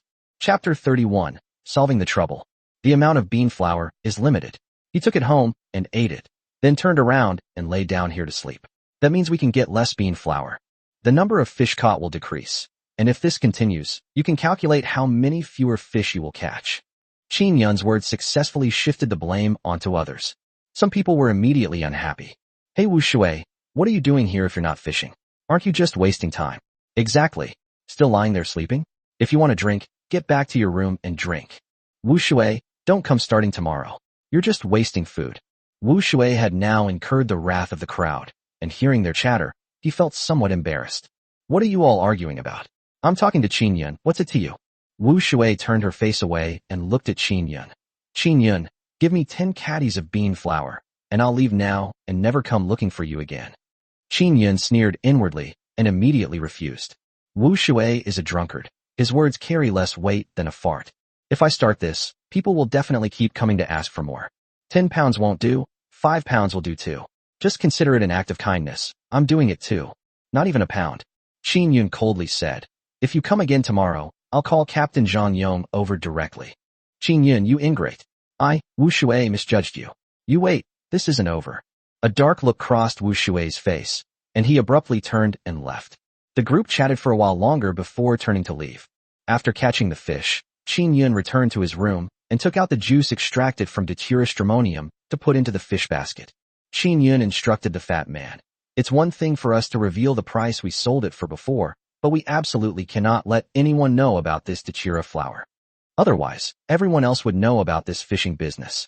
Big Fatty nodded sheepishly. He already knew the whole story from Huang Kuan. As Qin Yun poured the Datura into the fish basket, the fish gradually became still. We caught just over 120 fish today, which is just enough for tomorrow's delivery quota. This was also the result of Qin Yun's careful calculations. He knew all along that the villagers would try to cheat on the first day, so he deliberately hired more people. The previously announced bottom-ranking elimination system is actually a way to gradually eliminate these people. Those who remain in the end are the ones he truly needs. Remember to get up early tomorrow. Let's transport the fish together. Qin Yun gave his final instructions. Nothing was said that night. The next day, Qin Yun and his group loaded the fish baskets onto a cart and drove the mules toward the county town. Because there were so many peach blossom fish this time, they borrowed a mule from Dazhuang's house. As they entered the town, several pairs of gloomy eyes were already watching them from a corner of the county. Look closely, it's him. One of them spoke in a cold voice. He had a long, narrow face with 2 triangular eyes that gleamed with a fierce light. His appearance was 7 or 8 parts similar to the thief Qin Yun had sent in that day. He's the one who sent my brother to jail, and I'm going to get my revenge today. Since when did an outsider dare to meddle in the affairs of the county town? Let's teach them a lesson today and show them the consequences of meddling. Meanwhile, Qin Yun, completely unaware of what was happening, was driving the mule into the alley. The restaurant owner had been waiting there for a while, and his eyes widened when he saw Qin Yun walking over with a full load of fish. How much money must they make in a day? Brother Qin, it's the same today, 20 items. Knowing Qin Yun's rules, the boss didn't think about extending credit anymore. After paying, Qin Yun didn't linger. Instead, he turned the mule around and prepared to head towards the factory. Just as I turned the mule around and was about to leave, suddenly, a figure laid down on the ground. Someone's been hit. Someone's hit someone. After lying on the ground, the person started groaning and looking at Qin Yun and the others. Hey buddy, even faking an accident requires some skill, right? Our mule is way away from you. How could it possibly hit you? Big Fatty burst out laughing. The acting was so clumsy, especially in front of so many people. People gathered around, but after seeing who was lying on the ground, they all scurried away. This looks exactly like they've run into a plague god. Brother, how come you got hit by a car while you were just buying groceries? Not long after the man lay down in front of them, suddenly, a figure rushed out from the alley next to them. He wrapped his arms around the figure lying on the ground, his face filled with anger. You're the ones who hit my brother, right? The newcomer stood up and said aggressively, don't even think about leaving today without 100 or 200. What an outrageous demand. Huang Kuan immediately spoke up. Get this straight, we didn't hit him at all, he wasn't injured at all, and everyone else can testify to that. Testify? Who can testify? The man glanced at the people around him, and they all lowered their heads. Some people immediately turned and left. Qin Yun knew something was wrong, whispered a few words to Sun Dazhuang, and walked to the side. Wait a minute, bro. Arriving at the side of a small alley, Qin Yun called out to the people in front of him, handed them a Dakium cigarette, and asked, I noticed you were all quite afraid of that person just now. What's going on? He had met this man a few times before. He was a vendor who sold things with him in the alley. I advise you to accept your fate. In this county town, offending these people will never end well. The vendor took a puff of the Dakium cigarette and said, the one lying on the ground is Chun Dong, the one standing is Chun Nan, and there are 2 other brothers. These guys are all ruthless. They have a bunch of brothers under them, including thieves, people who stage accidents for insurance fraud, and people who resell goods. He often comes to collect protection money and take our things. Since you only stay for a short while, you don't run into him. These people are really bad. After listening to the vendor's words, Qin Yun asked, why don't you go find someone from the police station? The vendor shook his head. It's no use. Even if they get arrested, at most it'll be a charge of picking quarrels and provoking trouble, and they'll be released in 3 or 4 days. They'll hold a grudge against you then, and they'll only escalate their actions further. Someone did that before, and in the end, he couldn't even continue doing business. Qin Yun remained silent. There really isn't a particularly good way to deal with this kind of scoundrel. Okay, I got it. Thanks, brother. Qin Yun thanked him, then went inside to buy a handful of sesame seeds before returning. He already has a solution. Chapter 32, A Clever Solution. Back at the alley entrance, Huang Kuan and his companions all looked rather grim. Sun Dezhuang, in particular, had already picked up a wooden stick from the side, ready to make a move at any moment. Chun Nan had a grin on his face, showing no fear whatsoever. He even deliberately stuck his head out in front of the group, saying, come on, shoot here.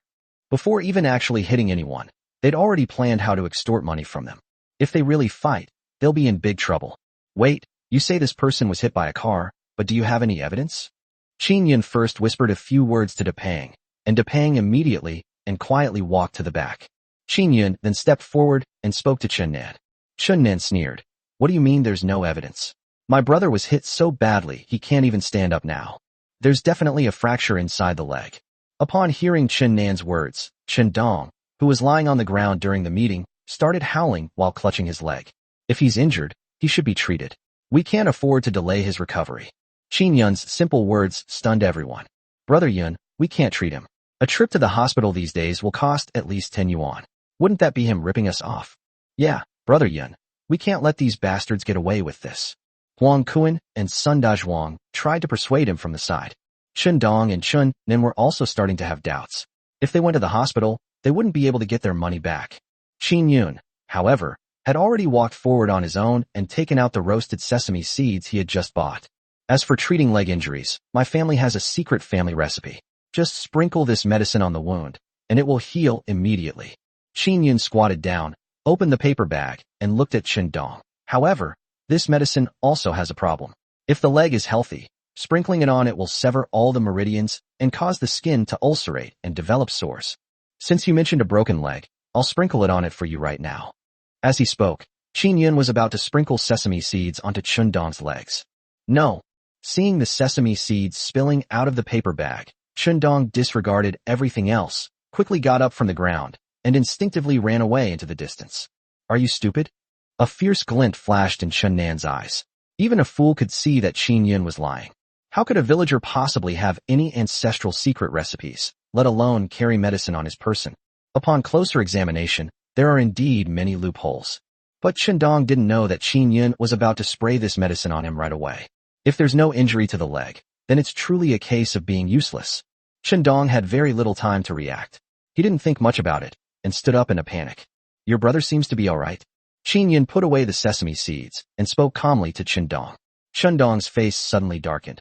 I was originally planning to swindle money from you, and teach you a lesson, but now it seems there's no need for that. I'll break your leg so you'll know that if it's not your business, don't fucking meddle. As Chen Dong finished speaking, more than a dozen people suddenly appeared from the surrounding area, each holding a stick of varying lengths. Go. Let him know who's in charge of this county. Chen Dong gave a cold shout, and more than a dozen people rushed forward instantly. Stop. Just then, a loud shout suddenly came from ahead. Then, Feng Tian led a group of people over and shouted at the people around him. Arrest them all. Seeing that something was wrong, more than a dozen people quickly ran in all directions. Feng Tian approached Qin Yun and asked, Are you all right? It's all right. Thankfully Brother Feng arrived in time.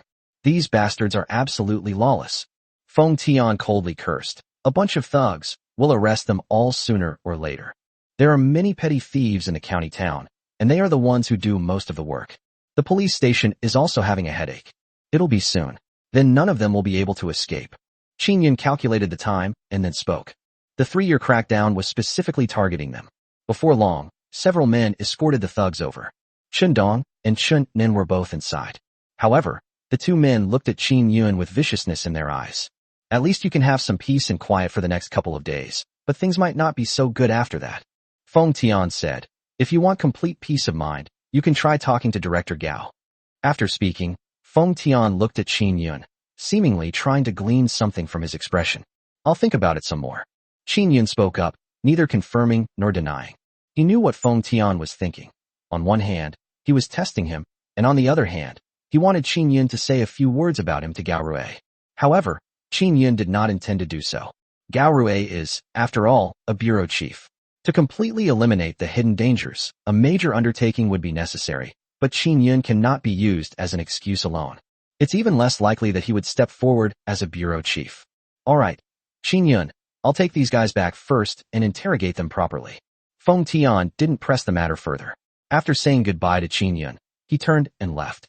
Qin Yun also drove the mule toward the factory. After walking for about half an hour, we finally arrived at the factory canteen. Qin Yun is here. Zhou Yuan stood at the entrance of the cafeteria and greeted Qin Yun. Qin Yun smiled and nodded. There were quite a few people who came to supply the factory canteen, but under Zhou Yuan's arrangement, a few people came to the front, and after counting the amount, Zhou Yuan personally handed 200 yuan to Qin Yun. Thank you, Uncle Zhou. Qin Yun spoke up, then carefully placed a peach blossom fish and a turtle into a bag for Zhou Yuan, saying, Uncle Zhou, take these two things home and try them out. That won't do. Just as Uncle Zhou was about to refuse, Qin Yun had already skillfully stuffed it into his bag. Okay, let's settle everything at the end of the month. Zhou Yuan could not persuade Qin Yun, but he did not leave Qin Yun any loopholes. Qin Yun knew Zhou Yuan's character, so he didn't say anything. Uncle Zhou, how has Xiao been lately? Has Qin Wentong stopped bothering her? You know what? Qin Wentong really has a lot of perseverance, Zhou Yuan said. Several times I've gotten up in the middle of the night. I've seen this kid waiting downstairs. However, Xiao, despite her soft heart, is a very principled person. If she doesn't like Qin Wentong, she simply doesn't like him. I have never met him once. Hearing this, Qin Yun finally felt relieved. The retribution I didn't receive in my previous life has finally come in this one. However, I heard that he came to the city, but I don't know what kind of job he found. Zhou Yuan continued. Qin Yun didn't take this to heart. After exchanging pleasantries with Zhou Yuan for a while, he left. With the remaining fish in hand, Qin Yun visited Director Li and Gao Rue, the people he had met at the beginning. Chapter 33, The Luo Family. Qin Yun would never have been able to gain a foothold in the county town without the help of these two people. Not to mention, it was Gao Rue who helped Qin Wentong when he had someone lock him up in the police station. After visiting the two men, Qin Yun and the others went to the farmer's market and bought dozens of kilograms of bean flour before returning to the countryside. The next morning, everyone arrived at Qin Yun's courtyard on time. After receiving the bean flour, everyone excitedly headed towards the Qingshui River.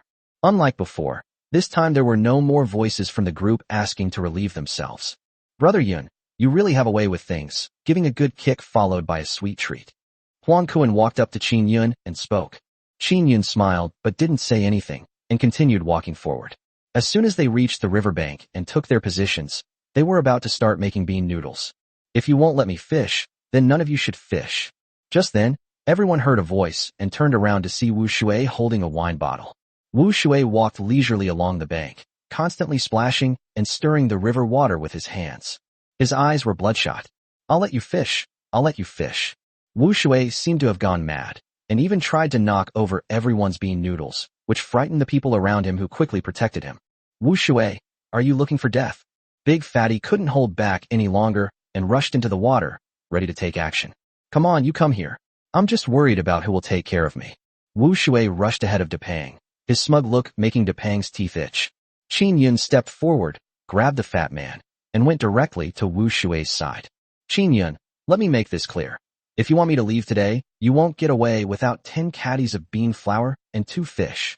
Wu Shui's voice was full of arrogance, clearly indicating that he intended to be a rogue. No, didn't you want to go fishing too? I'll grant your wish.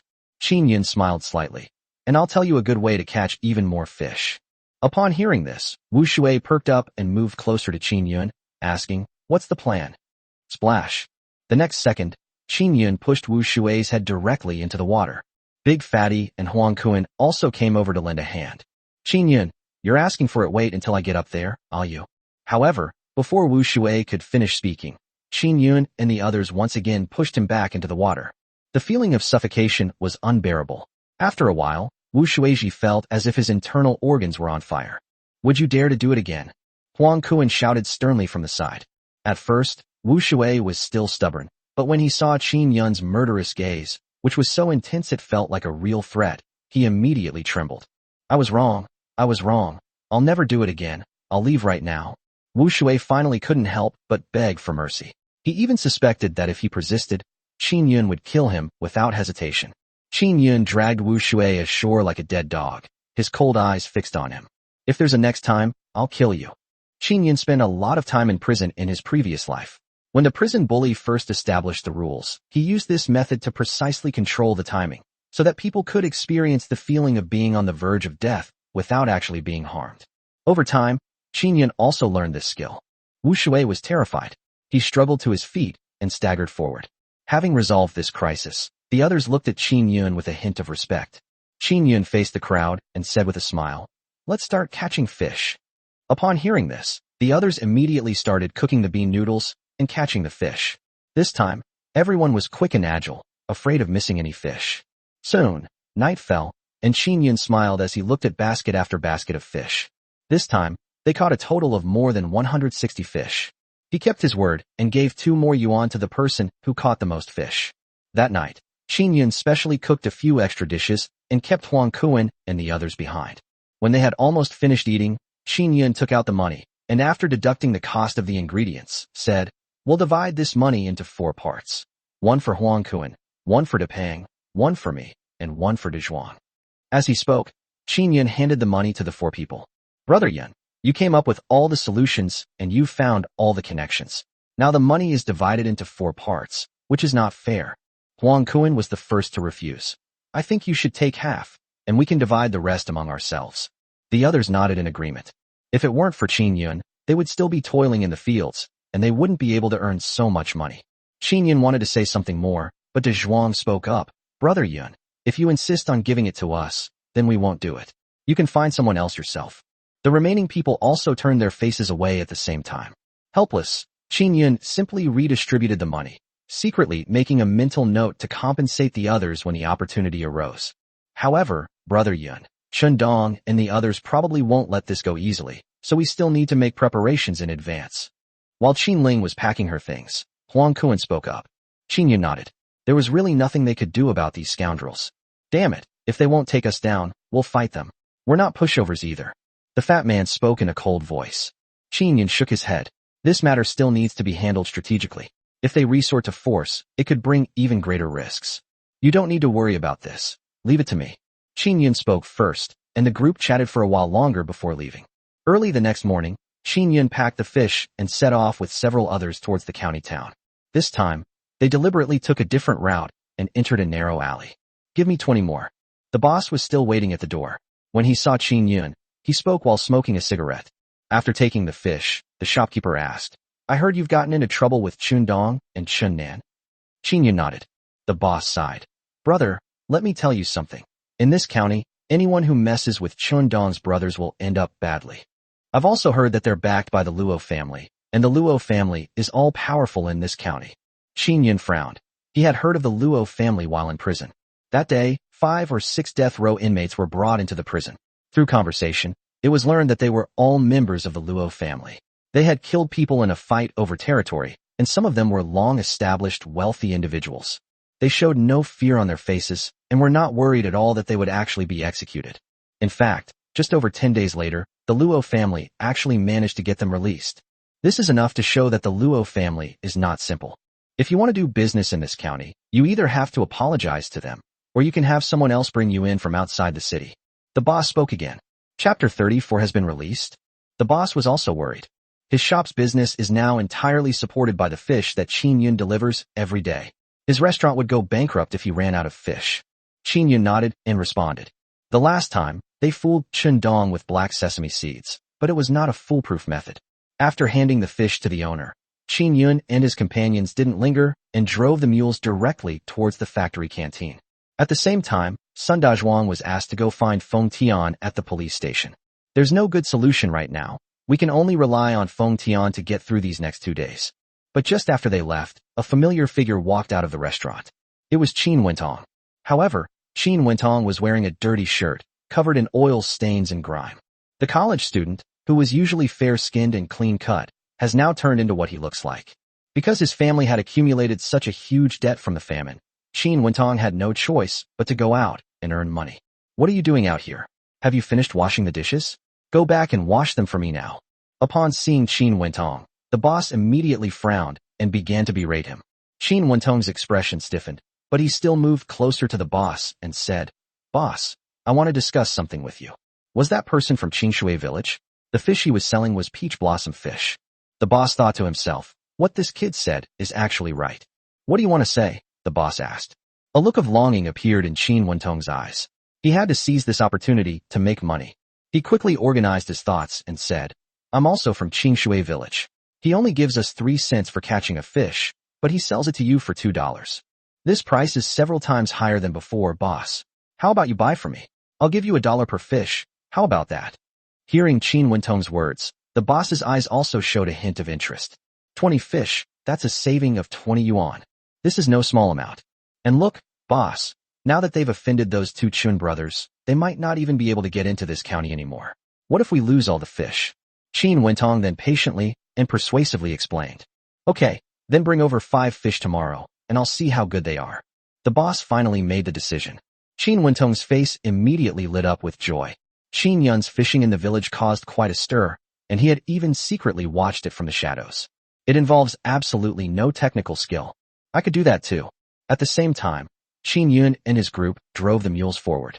Sure enough, after passing the next fork in the road, 4 or 5 people appeared ahead. Each person's face was filled with malice, and they held weapons such as sticks in their hands, glaring at Qin Yun and his companions. "Brothers, he's the one who sent our boss to jail. We're going to avenge him." One of the leaders raised his stick and shouted coldly at Qin Yun. Upon hearing this, the others immediately charged forward like tigers released from their cages. The stick in his hand slammed down mercilessly on the mule. Qin Yun and the others immediately frowned. If a mule gets startled, it will run around wildly, and the fish will definitely be scattered all over the place. "Damn it, do you really think I'm a vegetarian?" Big Fatty, in a fit of rage, pulled several sickles from the cart above and blocked their way. Qin Yun frowned. He had already noticed that as these people rushed over, their hands were intentionally or unintentionally pressing down on the hem of their shirts, indicating that they were definitely hiding some sharp weapons inside. If a fight breaks out, they will definitely lose. It could even be life-threatening. "I'll show you what happens when you dare mess with us in this county town." With a loud shout, he pulled out a small dagger from under his clothes and stabbed it directly at Qin Yun and the others. "Stop! Who dares to lay a hand on me?" Just at this critical moment, a rough voice came from behind. A dozen or so men, all burly and carrying uniform black copper rods, walked directly toward them. "They're from the factory's security department." A look of fear immediately appeared in the eyes of the thugs. These days, security is not as lax as it was back in Qin Yun's time. There are quite a few petty thieves in the factory, and some people will sneak in at night to steal things from the factory. Therefore, the security personnel at this time were all quite capable, and most of them were retired veterans. The thugs opposite had never seen such a big scene before, and they quickly ran away. "Brother Yun, are you alright?" Sun Dazhuang emerged from behind, panting, and asked. Qin Yun shook his head and said, "Luckily you arrived in time." He then turned around, grabbed a few fish, and thanked the people who had come, saying, "Thank you for your help, brothers. Please take these fish back and eat them." "It's alright, this is also Commander Zhou's idea, we're just following the rules." The leader chuckled and spoke. "You can't say that. If we had arrived any later, my brothers would have been in blood." Qin Yun took out a pack of Dakiamin cigarettes and handed it to the group, still insisting on speaking. As the saying goes, one doesn't hit a smiling face, and after a while, Qin Yun and the others started talking more. "Brothers, your skills are truly enviable. When we have your abilities, we won't be afraid of being bullied anymore." After chatting for a while, Qin Yun sighed and spoke. "What's this? Our squad leader is even better. He could easily take down a whole bunch of us by himself." The leader's surname was Qin, and his name was Qin Chun. He was a righteous and generous man who made no attempt to hide his admiration for the class monitor. "If you want to learn a few moves, you can go to the east of the city. Our class monitor runs the Tianyuan martial arts school. Most of those who retired with me are still there." Qin Yun nodded and said, "Okay, thank you, brother. I'll definitely go if I have the chance." After exchanging pleasantries for a while, Qin Yun led the mule back to the factory canteen and put all the fish down. After leaving the house, Sun Dazhuang walked over and said in a deep voice, "Brother Yun, I don't think this is as simple as it seems. They're not as stupid as they appear." Qin Yun asked, "What do you mean?" "Today I went to find Feng Tian, only to learn that he had been sent out an hour earlier and was replaced by someone else." Sun Dazhuang continued, "When I asked him for help, he just made excuses. I had no choice but to go to the factory and find the security department. I almost messed things up." Qin Yun's eyes widened in surprise. If that's the case, then the person behind Shindong is indeed not simple. Brother Yun, what do we do now? Before we left, I saw that the man had already released the two brothers. Chapter 35, Huang Wentian. What? He's already been released? Didn't Feng Tian say last time that he'd be locked up for at least a week? Upon hearing this, Huang Kuan was immediately taken aback and asked repeatedly. I don't know either, Sun Dazhuang replied. Let's go to Tianyuan Martial Arts School first. Qin Yun said calmly. The Luo family is very powerful. If we rely solely on Feng Tian, mistakes are bound to happen. Sun Dazhuang was able to find people from the security department today, but this is ultimately just a delaying tactic. If we had been any later, who knows what might have happened? Following the address Qin Shun had given them, the group quickly arrived at the martial arts school. It's called a martial arts school, but it's actually just a rented bungalow with a large yard where sandbags and other items are stored. It's clear that the martial arts school isn't doing very well. That makes sense. Although life in the county town is relatively affluent, no one wants to spend money on something that seems useless. Brothers, are you looking to sign up for martial arts lessons? Just as the group entered, a man approached them and asked a question. The man was about 1.8 meters tall, with an honest-looking face, but he had a scar on his left cheek that made him look rather ferocious. They must have just finished moving heavy objects. Their linen clothes were covered in dust. Qin Yun was about to speak when he saw the man's face and froze on the spot. He knew this man all too well. In his past life, while he was in prison, the leader of that gang of thugs who killed each other over territory was this man. However, back then, his eyes were full of ruthlessness, and his aura was completely different from now. This man is named Huang Wentian, and is known as the Luo family's #1 henchman. He once single-handedly fought 15 people without being at a disadvantage, and even killed several of them. Brother? Don't worry, although our martial arts gym looks old and run down, our instructors are definitely top-notch.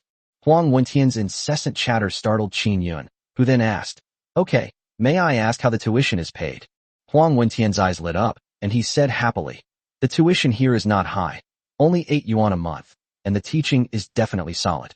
Qin Yun nodded to himself. The tuition fee of 8 yuan was really not expensive. If this were placed later, a monthly gym membership would cost 300 or 400. Okay, sign us all up. Qin Yun took out 32 yuan from his pocket and put it in Huang Wentian's hand. Huang Wentian smiled and said, But let me make this clear first, brother. Practicing martial arts is very tiring. You have to be able to endure hardship to strengthen your muscles and bones. The chubby guy next to him nodded. Coach, don't worry, we're all from the countryside. We can endure hardship. Okay, shall we start today? Huang Wentian spoke up. Qin Yun shook his head. Coach Huang, we have something to do later. Let's start tomorrow. Huang Wentian didn't insist on keeping him after hearing this, and after agreeing on a location, he walked into the house. Just as Qin Yun and the others were about to leave, a series of hurried footsteps suddenly sounded outside the courtyard gate. Then, a similarly burly man walked in with an anxious look on his face. Brother Tian, something terrible has happened. The hospital says Auntie's condition has worsened. If she doesn't have surgery soon, I'm afraid. Upon hearing this, Huang Wentian's expression immediately changed, and he was about to run outside. Brother Tian, wait a minute. The man from before called out to Huang Wentian, took out a bunch of small bills from his pocket, and stuffed them into Huang Wentian's hand. Brother Tian, this is what we've earned carrying heavy loads these past few days. Take it first, and if it's not enough, we'll chip in. This won't do. These are all money you've worked so hard to earn. Just as Huang Wentian was about to refuse, the man from before spoke up. Brother Tian, you've done so much for us old brothers. Hurry up and go first. Upon hearing this, Huang Wentian stopped being coy and ran straight out of the courtyard gate. Qin Yun and the others also walked out of the courtyard gate. You guys go back first, but don't forget to buy bean flour. Qin Yun spoke up. Brother Yun, where are you going? Huang Kuan asked. You don't need to worry about that.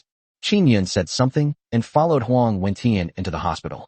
Huang Wentian was a retired soldier and ran incredibly fast. Qin Yun had to exert a lot of effort to keep up with him. Brother, you're finally here. The doctor just said that Mom has fainted again. Huang Wentian hurriedly arrived at the second floor, where a beautiful woman was already waiting. As soon as she saw Huang Wentian, she immediately spoke anxiously. Don't rush. Huang Wentian walked to the door of the ward and looked at the busy figures inside. The tough man clenched his fists tightly. A tear rolled down her cheek. Brother, if it really doesn't work out, I'll quit my studies and go out to earn money to treat Mom's illness. The woman next to her also had red eyes and spoke up. Leave this to me, I'll handle it. Huang Wentian said in a deep voice, as if he had made up his mind, and turned to leave. Brother, you can't go to the Luo family. If you go to the Luo family, your life is over. Huang Wentian sighed, gently pushed his sister's hand away, said, I know what I'm doing, and continued walking forward. He knew that the Luo family was not a kind family, and that he would most likely be trapped after he went in, but his mother was already in the hospital. No matter what, I can't just stand by and watch my mother suffer. If we agree to the Luo family's request, there will truly be no turning back. Just as he was passing by the hospital gate, Qin Yun's voice rang out. Huang Wentian was taken aback, slowly turned his head, and a look of surprise appeared on his face when he saw that it was Qin Yun. Qin Yun walked up to him and asked, How much does it cost for your mother's treatment? 700. Huang Wentian began to speak, saying that he had been working hard these past few days carrying heavy loads in an effort to earn money for the surgery, but plans could not keep up with changes, and he was ultimately too late. How much more money is needed? Qin Yun then asked. 500 more is needed. After listening, Qin Yun took out the money from his pocket, counted it, and handed it all to Huang Wentian. Here are 400, and I'll give you the other 100 tomorrow. Qin Yun said, I only need you to promise me one thing. Never go to the Luo family. Why did you help me? Huang Wentian spoke in a trembling voice, his eyes filled with disbelief. This 400 yuan was a lifesaver for him. Qin Yun did have a purpose in doing this, which was to have him protect the safety of himself and Huang Kuen's group in the county town. But when the time came, he didn't say it. He took a deep breath and said, Even if it is, I don't want to see you aiding and abetting evil. After saying that, Qin Yun prepared to leave. Wait, I'll write you an IOU. I'll definitely pay you back. From now on, you'll be my benefactor, Huang Wentian. Huang Wentian chased after him and spoke. No need, I trust you. Chapter 36, Taking Care of Him? Qin Yun left directly, leaving Huang Wentian standing there with a complicated expression. He silently made a mental note of Qin Yun and resolved to do something about it. As Qin Yun walked out of the hospital, he prepared to return to his village. Thinking that my younger sister was at home, I went to the farmer's market and bought some braised food, intending to let her try it when she got back.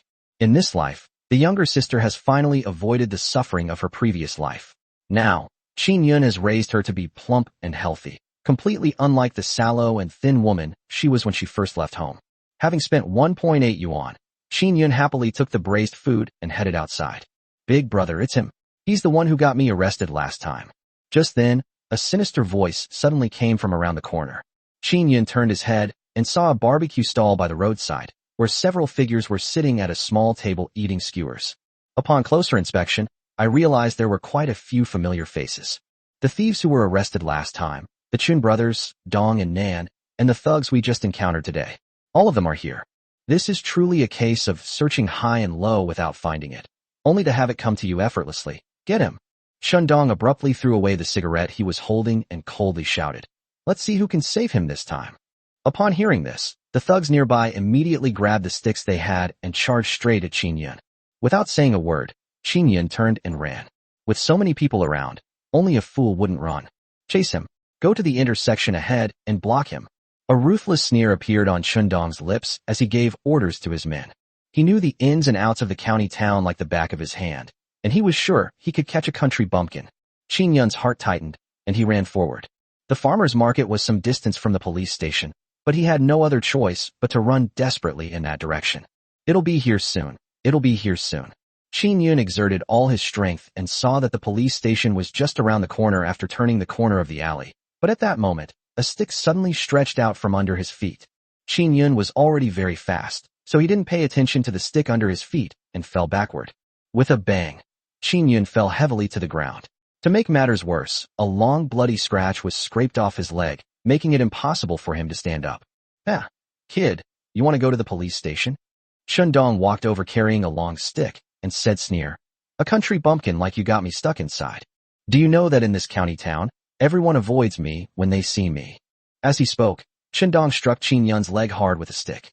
Qin Yun frowned, staggered to his feet, and picked up a brick from the side. Today, I don't care how many men you bring. I'm just going to focus on you and get to work. In his previous life, he suffered a lot in prison, and it was only through sheer grit that he was able to stand firm. Hey, you dare to talk nonsense to me? Shundong sneered and led his men to charge towards Qin Yun. Several iron bars immediately struck Qin Yun's body. Ignoring the pain, Qin Yun spotted Shundong in the crowd and smashed bricks into his head one after another. Chen Dong was a ruthless man after all. Blood kept gushing from his head, but he gritted his teeth and fought Qin Yun to the bitter end. Damn it, give me the knife. I'm going to kill him today. Chen Dong suddenly let out a cold shout. He had been a powerful figure in the county for so many years. When had he ever suffered such humiliation? Brother, please don't. What if this leads to murder? Chen Nin tried to persuade him from the side. Don't worry about it. If anything happens, the Luo family will cover for me. Chen Dong wouldn't listen to a word. He grabbed the watermelon knife that his underling had handed him and was about to chop it at Qin Yun. Qin Yun knew in his heart that something was wrong. He had already suffered too many injuries and was unable to dodge at all. Wait, I'm Gao Rui's daughter, and my dad is Director Gao of the police station. Just then, a voice as clear as a nightingale's song rang out, filled with extreme anxiety. If anyone lays a hand on him, I'll have my dad arrest you all. Gao Rui. Chen Nin shuddered. No matter how bold they were, or how ruthless the Luo family behind them was, they would never dare to do anything to a bureau chief. He immediately said to Chen Dong, Brother, let's go. Get out of here. Chen Dong, enraged, shoved Chen Nin aside, saying, I'll definitely kill this kid. Knowing his brother's nature, Chen Nin knew that there was no point in trying to persuade him further, so he could only drag Chen Dong away and run into the distance. Qin Yun finally breathed a sigh of relief. He could no longer hold on, and his vision went black as he fainted. After an unknown amount of time, Qin Yun finally woke up. Everything was white. My legs were bandaged up, and I had an 4 drip in my hand. Qin Yun, you're awake? Qin Yun looked closely, and the features he remembered overlapped with the beautiful woman in front of him. This was Gao Yunshu, whom he had saved that day. Qin Yun smiled and said, Thank you, young lady. I'll definitely pay for the medical expenses. He decided to pretend he didn't know them. The gossip these days was terrifying, and highly educated families like Gao Rui's were rare. The chest compressions and breathing I performed on her at the time inevitably led to gossip. Besides, the person involved is right here, so it would be awkward to say it out loud. Still trying to hide it from me? A reproachful look appeared on Gao Yunshu's delicate face. I thought you looked familiar just now, but I only just found out your name is Qin Yun.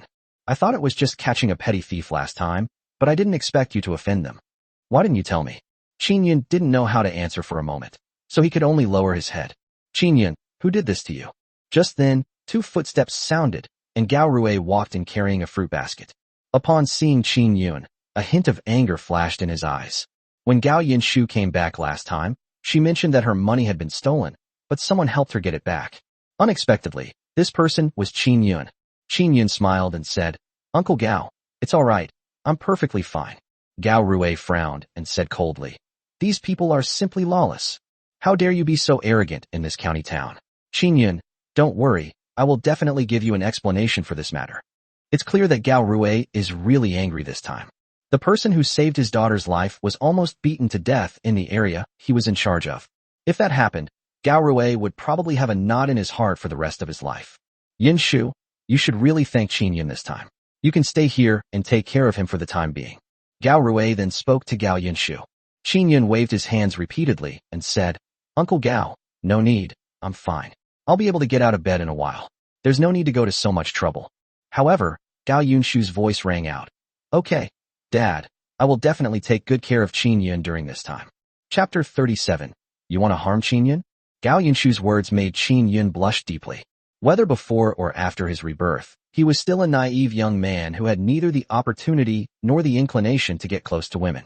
Being taken care of was something I had never experienced before. Gao Rui's wife, Yi Ilio, smiled. After Gao Rui gave Qin Yun high praise at dinner that day, she went from being surprised at first to hesitant later. Only then did she feel completely at ease. Although Qin Yun is a young man without a family, he is polite, knows how to behave properly, and is not scheming. Okay, then you stay here to take care of Qin Yun. Don't worry about work for now. Yi Ilio said something to Gao Yunshu, then turned and left. Brother Yun, what happened to you? Did those bastards do something to you? Just as Qin Yun and Gao Yunshu were the only 2 people left in the room, Huang Kuan and his group walked in. As soon as they entered, anger was evident on their faces. They shouldn't have gone back first. Qin Ling also came to the ward. When she saw Qin Yun lying on the hospital bed with a cast on, tears involuntarily streamed down her face. Why are you crying? Your brother is perfectly fine. Qin Yun called his little sister to his side and patted her head. Brother, you're lying. Didn't you say it would be safe in the county town? Now look what's happened.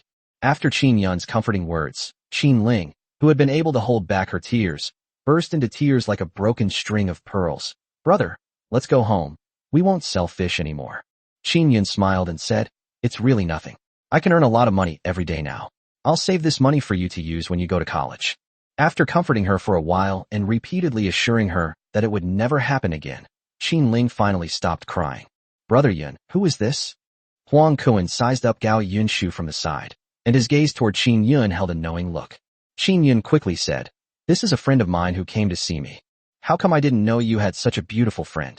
Sun Dazhuang, who was standing next to him, blurted out something without thinking. Huang Kuan glared at him and then shut his mouth.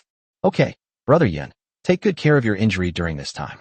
We'll come see you after we finish selling the fish. Huang Kuan knew there was no point in them staying any longer, so he winked at Qin Yun, said goodbye, and pulled the others away. Etc.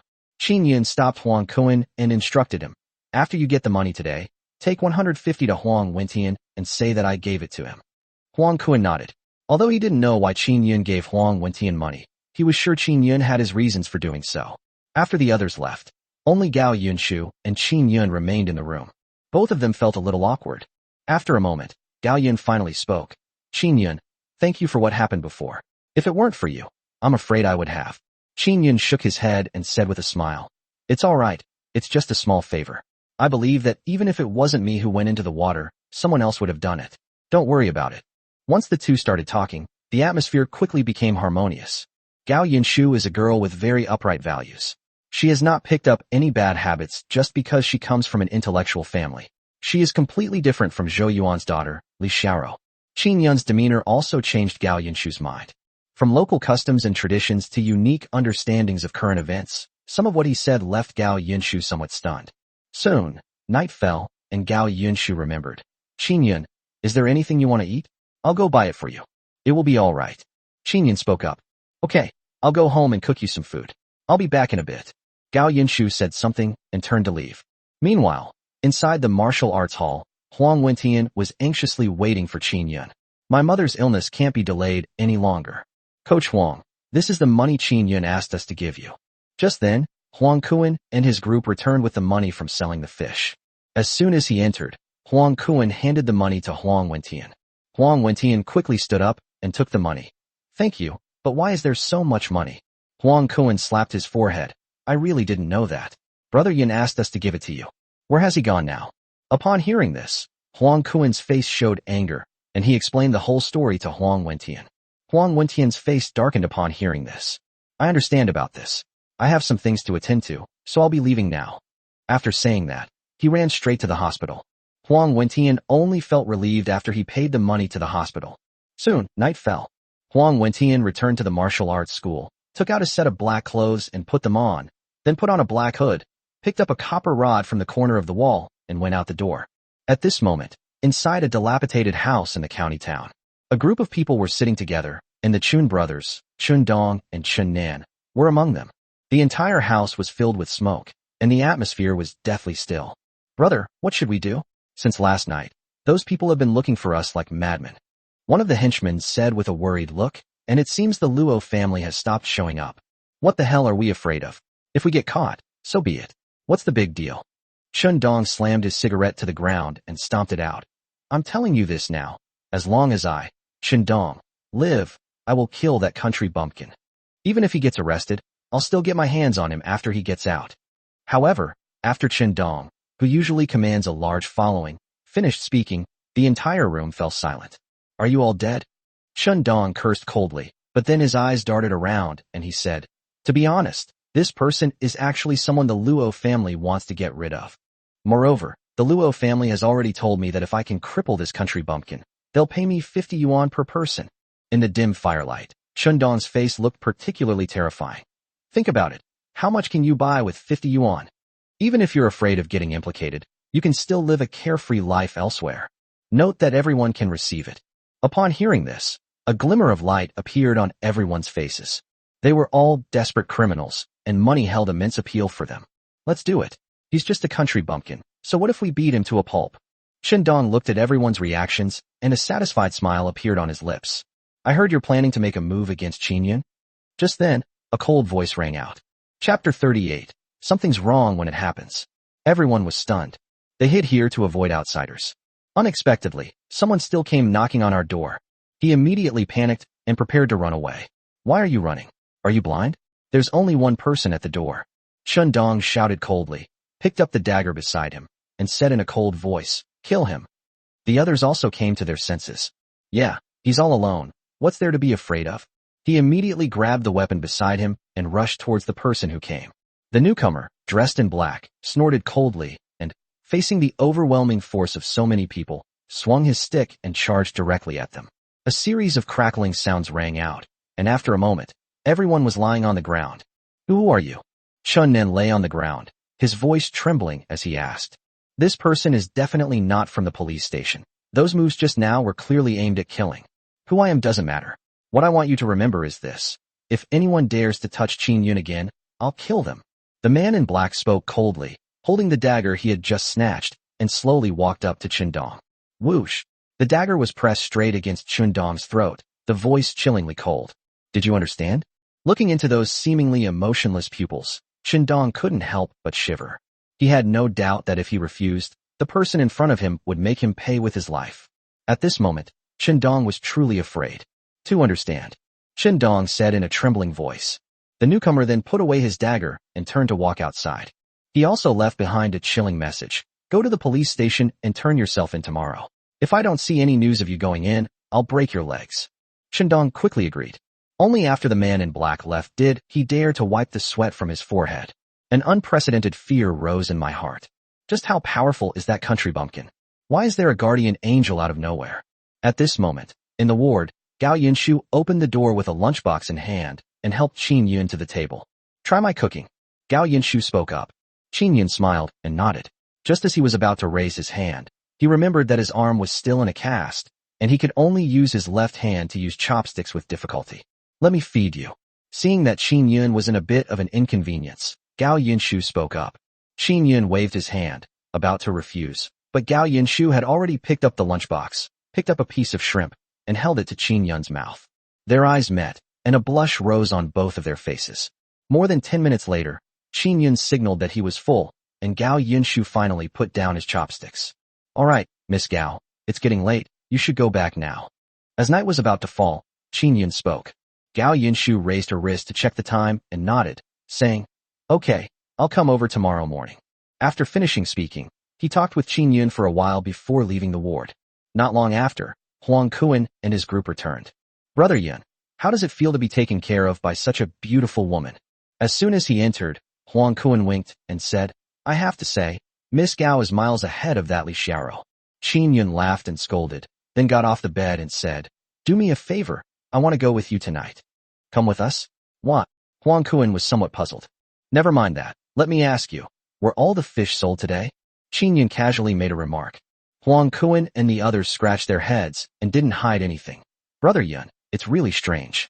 Today, the restaurant owner didn't want our fish anymore, and even though we were selling it on the street for a long time, very few people bought it. We had no choice but to sell them to the farmer's market at a low price. Upon hearing this, Qin Yun immediately frowned and asked to confirm, how many of the fish were sold at a low price? There are probably more than 30. De Zhuang, who was standing next to him, thought for a moment and then spoke up. Let's go back to the village now. I want to see what's going on.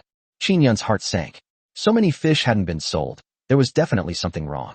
Seeing the serious expression on Qin Yun's face, the others also stopped smiling and quickly helped Qin Yun up. Brother Yun, you're badly injured. Are you all right? Qin Yun shook his head. He had just overheard Gao Yunshu's conversation with the doctor. His injuries looked scary, but they weren't actually that serious. They were mostly in non-vital areas. This was thanks to the lessons he learned in prison. All you need to do is apply a cast and pay attention to nutrition. After getting off the hospital bed and avoiding the doctor's gaze, the group placed Qin Yun on a cart, which was then pulled by a mule towards Qingshui village. It was late at night when they returned to the village. After a few brief greetings, Qin Yun went back to his room, and the night passed without incident. The next morning, Huang Kuan summoned everyone. Unlike the previous days when everyone was full of energy, this time everyone was noticeably listless. Qin Yun calmly distributed the bean flour and followed the others to the Qingshui River. Everyone start fishing. The reward remains the same, and whoever catches the most fish will get an extra 2 yuan. Huang Kuan shouted to the crowd. Qin Yun frowned as he watched everyone's slow movements. Soon, the day's fishing came to an end. This time, they caught only a dozen or so more fish than before, bringing the total to just over 120. However, the number of turtles and eels caught has increased. These items are more expensive than fish. A soft-shelled turtle costs $1, while an eel costs 2 cents, but you can catch several at once. Qin Yun remained silent and continued calculating the money for everyone. Brother Yun, something's not right. There are far fewer fish than yesterday. Huang Kuan walked over from the side and said with concern, if this continues, I'm afraid we won't even have enough fish for the cafeteria. How about we increase the reward a bit? Qin Yun shook his head. Huang Kuan's method could only treat the symptoms, not the root cause. Qin Yun, I caught the most fish this time, a total of 23. Just then, a person walked up with a smile. Qin Yun looked up and saw that it was his second uncle, Qin Erzhan. Qin Yun instinctively sensed that something was wrong. Even Huang Kuan, who was the fastest fisherman at the time, only caught 20 fish. How could Qin Erzhan have amassed so much? Qin Yun raised his eyes to observe everyone's reactions. Something's not right. Something's definitely not right. In the past, when I saw someone receive an extra reward, I was filled with envy or jealousy. But this time, it was uneventful. Something unusual must be going on. But he had no evidence, so he could only have Huang Kuan take out the money and hand it to Qin Erzhan. Okay. Qin Erzhan took the money and walked towards the back. Chapter 39, A Joyful Atmosphere. Qin Yun, shouldn't we recalculate the price of those turtles that Uncle caught? Just as everyone was about to leave, a voice suddenly came from behind. Qin Yun turned his head and saw that it was He Wen-ho. Uncle He, the price of the turtles was agreed upon before. It seems a bit inappropriate to ask for a new price now. Qin Yun didn't give a definitive answer. He simply spoke calmly. That makes sense, but the turtles I caught were all huge. 1 yuan probably won't be enough, will it? He Wen-ho, without blushing or flinching, spoke up. Uncle He, don't lie to me. I saw you putting the turtle out just now, and it wasn't as big as you said. And I've caught quite a few turtles, about the same size as mine. Sun Dezhuang, who was standing to the side, frowned and spoke up. Among the crowd, some people echoed this sentiment. Sun Dezhuang, aren't you afraid of biting your tongue in this wind? I caught 5 turtles. How many did you even see in your eyes? He Wendao was displeased upon hearing this and immediately retorted. Sun Dezhuang also lost his temper. He and Qin Ling had been watching the settlement process together. Where is the truth as He Wendao described? No, let's take out the turtles and count them. I've marked them all. Count it then. Sun Dezhuang said something and released all the turtles he had just caught. I caught this one. This one is mine. There were just the right number of people catching turtles, and everyone knew the answer to that. Soon, there were exactly 5 turtles left inside. I caught all of these. Open your dog eyes and see. Aren't they all huge? He Wen-ho pointed at the turtle on the ground, looking extremely arrogant. Uncle Fushun, didn't you catch these too? And Uncle Zhao, didn't you catch these too?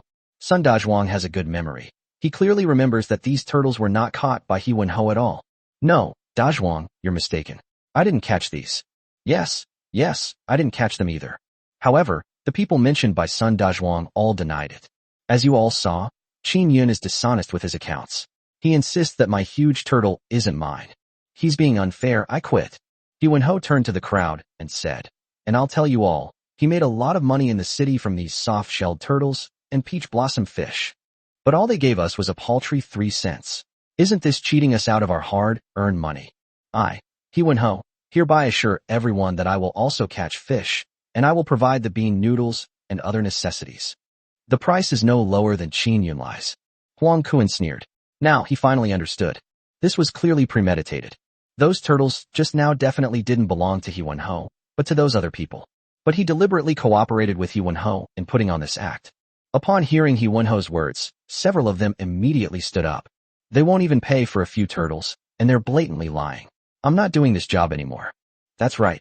Brother He already said that he can also catch fish, and he'll pay us a higher price, so I'll work for him. Encouraged by these individuals, a few others became somewhat tempted. Qin Yun said, anyone else who wants to go with them can leave now. But let me give you a heads up, this is a once-in-a-lifetime opportunity. Qin Yun, keep those words to yourself. I want to see how much money you can make without someone fishing for you. He Wen-ho sneered and walked directly towards the gate of the courtyard. Qin Yun's second uncle, Qin Erzhan, and his second aunt also went out. However, most people stayed, and only 7 or 8 people chose to leave with He Wen-ho. Qin Yun, I haven't caught enough fish these past few days because they were causing trouble. It's good that they're gone. No one is bothering me anymore. Li Ho stepped forward, gave Qin Yun a simple and honest smile, and began to speak. Qin Yun, your uncle thinks you've been a good person since you were a kid. You can rely on him. Don't worry, your uncle will definitely not leave. I'll work with you. It's a reliable job. Brother Yun, to tell you the truth, Qin Erzhan didn't actually catch that many fish. Someone else made up the numbers for him. Then someone else spoke up. Qin Yun nodded. After a little thought, it wasn't hard to come to this conclusion. Don't worry, everyone. I will definitely treat those who follow me well. I won't make you rich and powerful, but at least you can live a comfortable life. Qin Yun spoke calmly to the crowd. He then chatted with everyone for a while before going home with Huang Kuan and the others. Brother Yun, what should we do? They want to fish too. Isn't this just making it clear that we're going against them? Huang Kuan scratched his head and began to speak. He had just come up with many solutions, but in the end he found that there was no way to solve them. We can't just stop others from fishing, can we? Qin Yun smiled slightly. Have you forgotten? We rely on more than just fishing. Huh? Brother Yun, what do you mean? Huang Kuan hadn't reacted yet. Qin Yun smiled faintly. Just watch. I'll make them regret it so much they'll have a toothache. Meanwhile, Qin Sihai's home was filled with joy and celebration. Grandma Qin even took out the only piece of cured meat she had left and stir-fried it into a dish. Brother, you have no idea. Qin Yun's face was really sour today. Qin Erzhan laughed heartily and told Qin Sihai what had happened that day. Yes, so many people left today, and Qin Yun has a cast on his arm. He looks really miserable. I wonder who he offended in the city. If only we could kill him. He Wen Ho and the others also burst into laughter. That brat deserved to die. Old Mrs. Qin cursed fiercely. You've made so much money, but you don't even know how to bring some home. Then he put a few more bites of food into Qin Wentong's bowl. To be honest, this whole thing is thanks to my eldest grandson, who gave us this way to make a fortune. Upon hearing this, Qin Wentong smiled. Qin Yun relied on nothing more than a few pounds of bean flour. They also bought bean flour, but offered a higher price, and Qin Yun ultimately couldn't escape being betrayed and abandoned by everyone. Qin Wentong said, Qin Yun is probably in trouble this time. He has offended the notorious bullies in the city, the Chun brothers, Chun Dong and Chun Nan. Moreover, I've heard that these two brothers have a very powerful backing, and even if Qin Yun had 3 heads, it wouldn't be enough for them to chop them off. Good. Qin Sihai couldn't help but exclaim, a smile appearing on his pale face. During this period, he had no choice but to sell his blood several times because he had to repay Sun Zhu's debt. Recalling what Qin Yun had done to him, he was even more furious. Chapter 40, An Attempt. The Qin family can finally hold their heads high. Seeing Qin Yun in trouble, Qin Sihai was overjoyed. From the mule at the beginning to the huge debts later, from the day he was made to take the blame, Qin Yun brought enormous trouble to the Qin family. Well done, Wentong. Once you sell all these fish, let's see what others have to say. Qin Sihai said with a smile, and Qin Wentong nodded as well. Don't worry, Dad. This matter is a done deal. Our Qin family will be able to live a good life from then on. Luo Fengjiao, sitting to the side, had a cold smile on her lips. For so long, she has taken care of everything at home, big and small. I was so tired. If Qin Yun falls on hard times, that brat Qin Ling will definitely come back. I'll have to make good use of her when that happens. Under the lamplight, the family seemed to want to drain Qin Yun and his sister dry. The next day, Qin Yun led everyone to the Qingshui River with bean flour. The 2 banks of the river are clearly distinct. The Qin family, along with 8 or 9 other people, were cooking bean noodles on the other side. To everyone's astonishment, Wu Shui, a drunkard, was among them. However, Wu Shui seemed quite diligent at this moment, drinking the wine in the pot while working hard to catch fish. Brother Yun, it seems that the Qin family is really capable. They can even call Wu Shui over and get him to do things. Huang Kuan couldn't help but say that getting this lazybones to work was no more likely than the sun rising in the west. A leopard can't change its spots. Just wait and see. Qin Yun smiled faintly, distributed the bean flour to everyone, and began to direct them to catch fish. Soon, the sun was high in the sky, and it was the hottest time of the year, the dog days of summer. Everyone's foreheads were already covered in sweat. I'm quitting. It's too tiring, Brother Qin. These are the fish I caught. Please keep account for me. Sure enough, as the sun grew increasingly intense, Wu Shui stood up from the water and laid down on the embankment beside him. This won't do. You've only caught a few fish and you're already saying you're quitting? You haven't even earned back my initial investment. Qin Erzhan was displeased upon hearing this. The Qingshui River near their village is only so big. If they fail to catch any fish, won't Qin Yun and his group catch them all? The sun is so strong, who can stand it? Let whoever wants to do it do it. I'm not doing it anymore. Wu Shuai didn't care about any of that, acting like a dead pig that wasn't afraid of boiling water, and didn't take Qin Ersan seriously at all. Others looked at the sun in the sky and couldn't help but frown. Fishing in this kind of weather is really unpleasant. Come on, everyone, try this hawthorn water. I just made it, and I added sugar and other things to it. Just then, a voice drew their attention. That one glance made them involuntarily swallow hard.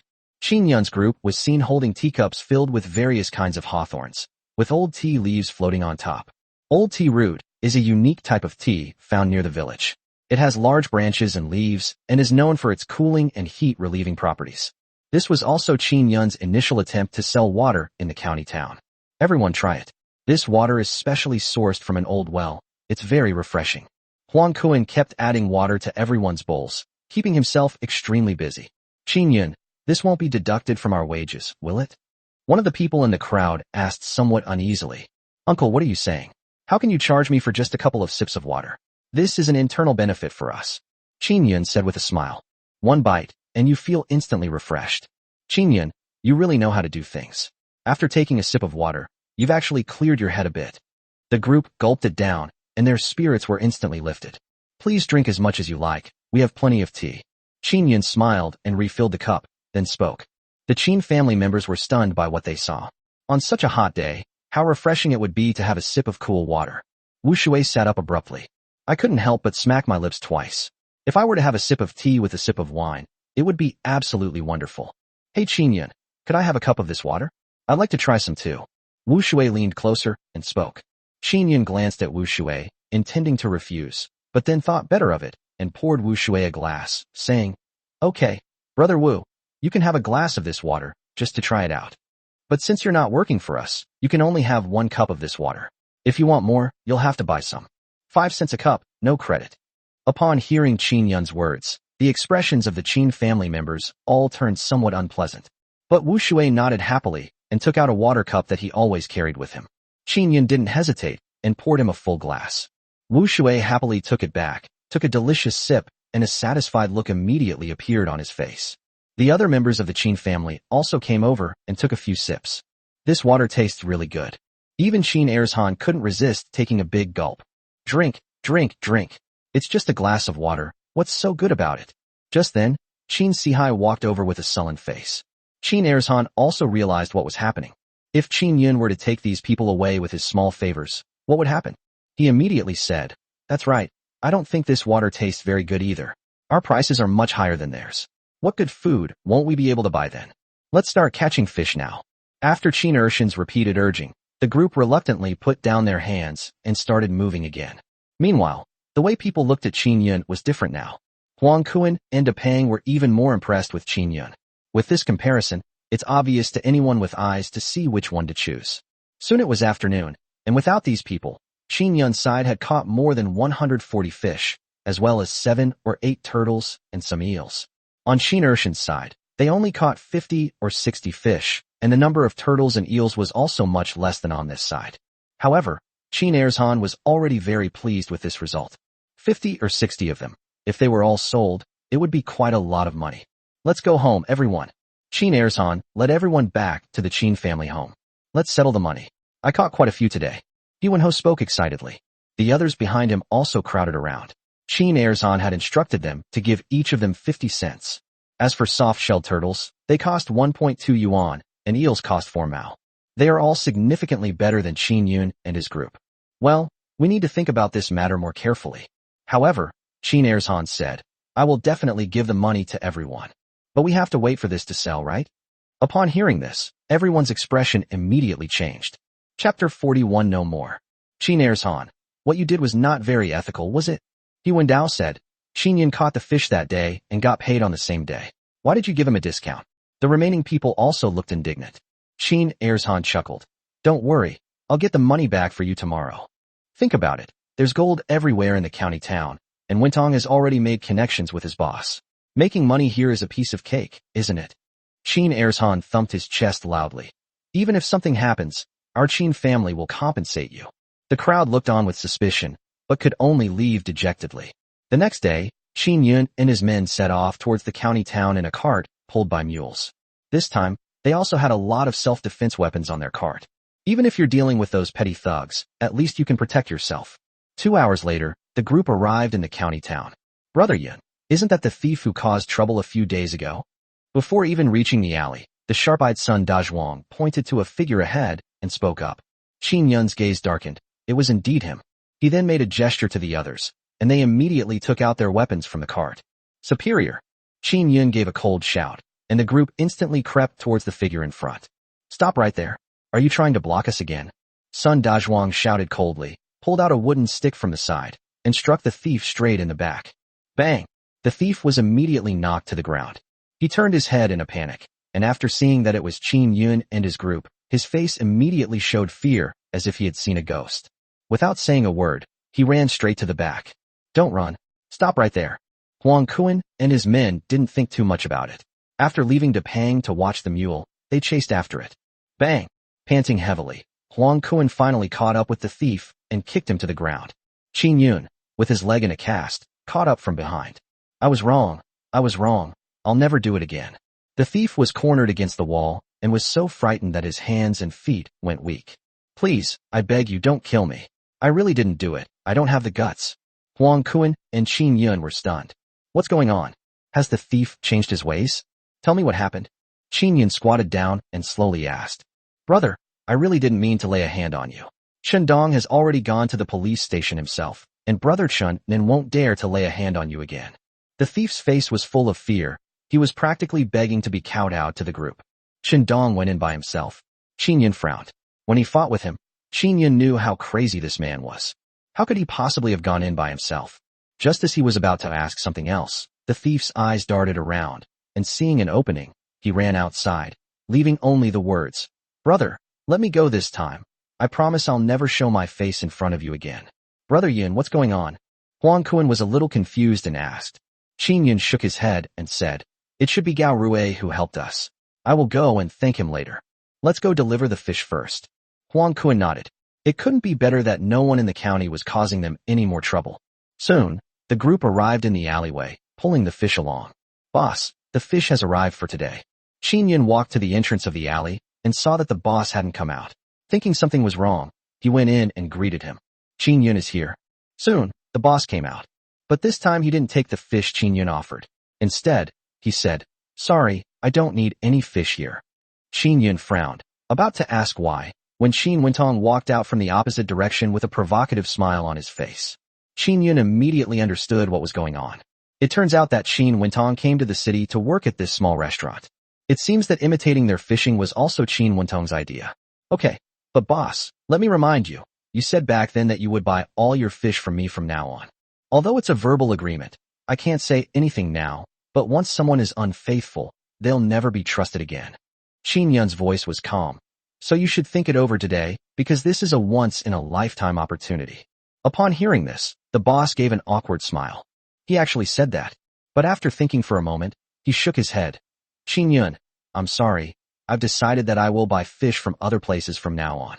You can buy fish from Qin Wentong for only 1 yuan a fish, but Qin Yun charges 2 yuan a fish. The price difference is huge. These days, only a fool wouldn't make money. Qin Yun didn't say much and walked straight outside. Turning my head to look into the alley, I saw Qin Erzhan holding fish and calling out to sell them. Seeing Qin Yun leave, Huang Kuan and the others followed, pulling their mules along. Brother Yun, what should we do? Qin Erzhan is clearly here to steal our business. The restaurant owner doesn't want our fish anymore. Big Fatty stepped forward and said to Qin Yun, Although we have the factory canteen's order, it's really hard to accept that they're making money. Qin Yun smiled. What? You can make money, but others can't. No, that's not it. But everyone in our village knows that they completely copy our work methods. Even the methods are exactly the same. Huang Kuan chimed in from the side. Don't worry, they'll only make money for a day or two at most, and in the end they'll lose everything. Qin Yun said calmly, his words filled with immense confidence. The group chatted as they drove, and soon arrived at the factory canteen. After calculating the money, the group walked out with their pockets full. Brother Yun, what should we do with the rest of the fish? Should we go sell them in the alley? The factory only ordered 100 peach blossom fish, and there are still more than 40 left. Qin Yun pondered for a moment and then said, Don't go for the next couple of days. Leave these fish to me. Huh? Not going. Then won't Qin Erzhan and his gang have taken over the market? A hint of hesitation appeared on Sun Dazhuang's face. It's okay, trust me, just let them go and sell them first. Qin Yun smiled and patted Sun Dazhuang on the shoulder, saying, we can't waste so many fish. Let's go to Coach Huang's place first. The group nodded. The villagers are martial, and although they are no longer a threat in the county town, they may encounter some troublesome situations in the future. It would be even better if I could learn 1 or 2 moves. Soon, the group arrived at the martial arts school. Huang Wentian was fiddling with equipment in the yard when he saw Qin Yun arrive, and a smile immediately appeared on his face. Chapter 42, Fountain Pen. Coach Huang, these are the fish we caught. Let's not rush to practice today. Let's grill them and have a taste first. Qin Yun said with a smile. He has his own plans now, and the remaining fish cannot be allowed to enter the market yet. The main point is to whet your appetite. Qin Yun, I'm so sorry, I still owe you money. Huang Wentian spoke up. Qin Yun waved his hand. It's nothing, just a little fish, it won't cost much. Let's invite the other coaches too, and have a grilled fish feast today. Huang Wentian, a former soldier with a forthright personality, didn't say much, but simply kept the matter in mind. Back inside the house, he called out to the crowd, and the others came out as well. There's no shortage of barbecue tools. Every household has charcoal. Soon, the grilled fish was placed on the grill and began to sizzle and drip oil. Qin Yun was generous and took out money to let Huang Kuan go out and buy a few cases of beer. Beer is no longer a rarity. The county town produces a local beer that is slightly bitter at first but has a sweet aftertaste, far superior to the beer Qin Yun had in his previous life. The beer was bought quickly. The grilled fish was ready, sizzling with oil. It only had a little salt added, and it tasted incredibly delicious. Qin Yun, what kind of fish is this? It tastes really good. Huang Wentian took a bite and couldn't help but praise it. That's right, Qin Yun. This fish is so fresh and tender, and it has very few bones. If we could sell it, we'd make a fortune. Others also commented. Qin Yun smiled and didn't say much. Eat as much as you like, there's plenty of fish today. I've already made my plans. This is actually possible. However, there are too many things to do right now, and Qin Yun doesn't have time to put this matter on his agenda. After a few rounds of drinks, the group quickly became acquainted. Huang Wentian and the others kept talking about things in the army. Although there were many rules, it was a place where true friendship could be forged. Everyone who heard this couldn't help but feel a sense of longing. Soon, night fell, and the group had drunk enough, so they decided to sleep together in the house. It wasn't until the sun was high in the sky that the group finally woke up. Qin Yun was the last to wake up. Huang Kuan and the others had already gone out to pack up their things. Without paying attention, he pressed on his wound and immediately cried out in pain. Then I remembered that although the doctor said I could go home to rest, I would need to change the dressing regularly. Otherwise, it can cause infection of the wound, with very serious consequences. With that thought in mind, Qin Yun walked out the door, said goodbye to everyone, and then headed towards the hospital alone. Upon arriving at the hospital, after the doctor asked for his name, he suddenly looked up at him with a knowing glint in his eyes. So, you're the one Miss Gao was looking for. The doctor smiled and said, you have no idea how anxious Miss Gao was after you left that day. She wanted to search the entire hospital. I advise you to go apologize to Miss Gao as soon as possible, otherwise your girlfriend might run away. These words made Qin Yun blush deeply, and he could only retort, she is not my girlfriend. TSK, if she weren't your little girlfriend, would you be in such a hurry? While changing Qin Yun's dressing, the doctor said, Miss Gao is so wonderful. So many people would love to have that opportunity, but might not even get it. Amidst the doctor's nagging, Qin Yun finally managed to finish changing the dressing before getting up and walking outside. Thinking about his abrupt departure, Qin Yun felt that something was indeed wrong, so he went out to the department store to buy some gifts to visit Gao Yinshu. After looking around, Qin Yun sighed inwardly. There simply weren't many things left from this era. Many of these things seem good by today's standards, but Qin Yun thinks they're incredibly outdated. Qin Yun pondered for a moment, looked at one of the beautiful pens, and asked, how much is that pen? However, even though Qin Yun had called 2 or 3 times, the sales clerk continued to chat with her colleagues at a leisurely pace, her gaze towards Qin Yun filled with disdain. Qin Yun was furious, but there was nothing he could do. Salespeople back then weren't like they are now, because there were only so many goods available, and you could only buy from them. Its main selling point is doing whatever you want and having an arrogant attitude. After waiting for a good 10 minutes, the salesperson finally strolled over, glanced at the items on the shelf, and spoke. Hero brand fountain pen, 10 yuan each. Which Hero brand model is this? Qin Yun then asked. Gao Yunshu's handwriting is beautiful and elegant, suitable for fountain pens with a relatively small ink flow. How should I know? Buy it if you want, or don't. The sales clerk rolled her eyes and said indifferently, You. Qin Yun finally couldn't hold back any longer and was about to lose his temper when a man next to him came over. Brother, let's go. Why bother arguing with him? Before Qin Yun could react, the person had already pulled him outside. Just as Qin Yun was about to say something, the man mysteriously pulled a box out of a pocket inside his clothes. Hey bro, you wanted a pen, didn't you? The man said, Look here, I have all kinds of fountain pens, all models. 336, 332, 330. Upon hearing this, Qin Yun immediately became interested. He asked, Could you try writing it? Of course. The man immediately took out a piece of paper that had been unfolded from a hard cigarette box. Qin Yun didn't say much, took out a fountain pen to try it out, and couldn't help but nod. The water flow is smooth and the performance is stable. It's impossible for it to be a fake. No one can replicate it. How much? Qin Yun asked. Brother, I'm not lying to you. I bought these for 4 yuan each and sold them for 6 yuan. This is just a hard-earned profit. Qin Yun was immediately taken aback upon hearing this. Something that costs 10 yuan in a department store can be bought for only 6 yuan here? And the price was only 4 yuan. This is an incredibly profitable industry. Okay. Without wasting words, Qin Yun quickly pulled out a 6 yuan note and said, But brother, do you have anything else here, like cigarettes or something? Yes, of course there is. The man chuckled and said, Whatever you want, I can get it for you, as long as you're willing to pay. Of course, you'd better not ask me about guns. I want to live a few more days. Upon hearing this, Qin Yun realized that this person truly had connections. After a moment of contemplation, he said, I do want something. I have some connections at home, so I need to give some wine to retired cadres, and it has to be a large quantity. It all depends on whether you can finish it. These days, anyone who can afford a fountain pen must have money in their pocket. The man's eyes darted around, and he immediately said, What are you saying, boss? Whatever you want, I can get it for you. However, the price will have to be a bit higher. Chapter 43. Do you go to college? Qin Yun nodded calmly. Okay, ask about the price first, and we can talk about it later. The man nodded. My name is Wei Hai. How do I find my brothers then? Qin Yun shook his head. You should be active in this area, right? I'll come find you here tomorrow. After making an appointment with Wei Hai, Qin Yun arrived at Gao Rui's home. It was noon, and Qin Yun not only bought a fountain pen but also some other gifts before knocking on the door. Qin Yun.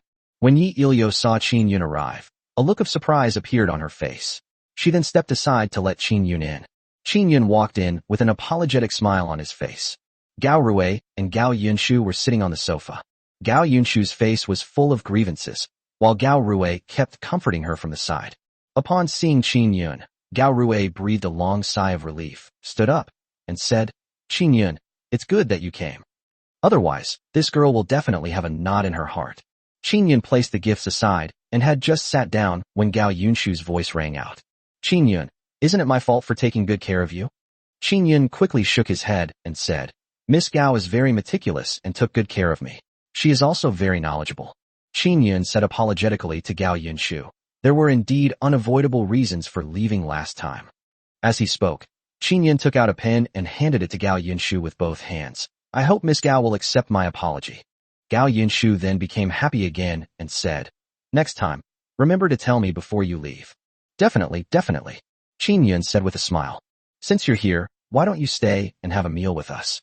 Gao Rui walked in and spoke to Qin Yun. Qin Yun smiled and nodded, then went into the room to help Yi Ilio. Daughter, what do you think of Qin Yun? Watching Qin Yun's nimble back, Gao Rui asked.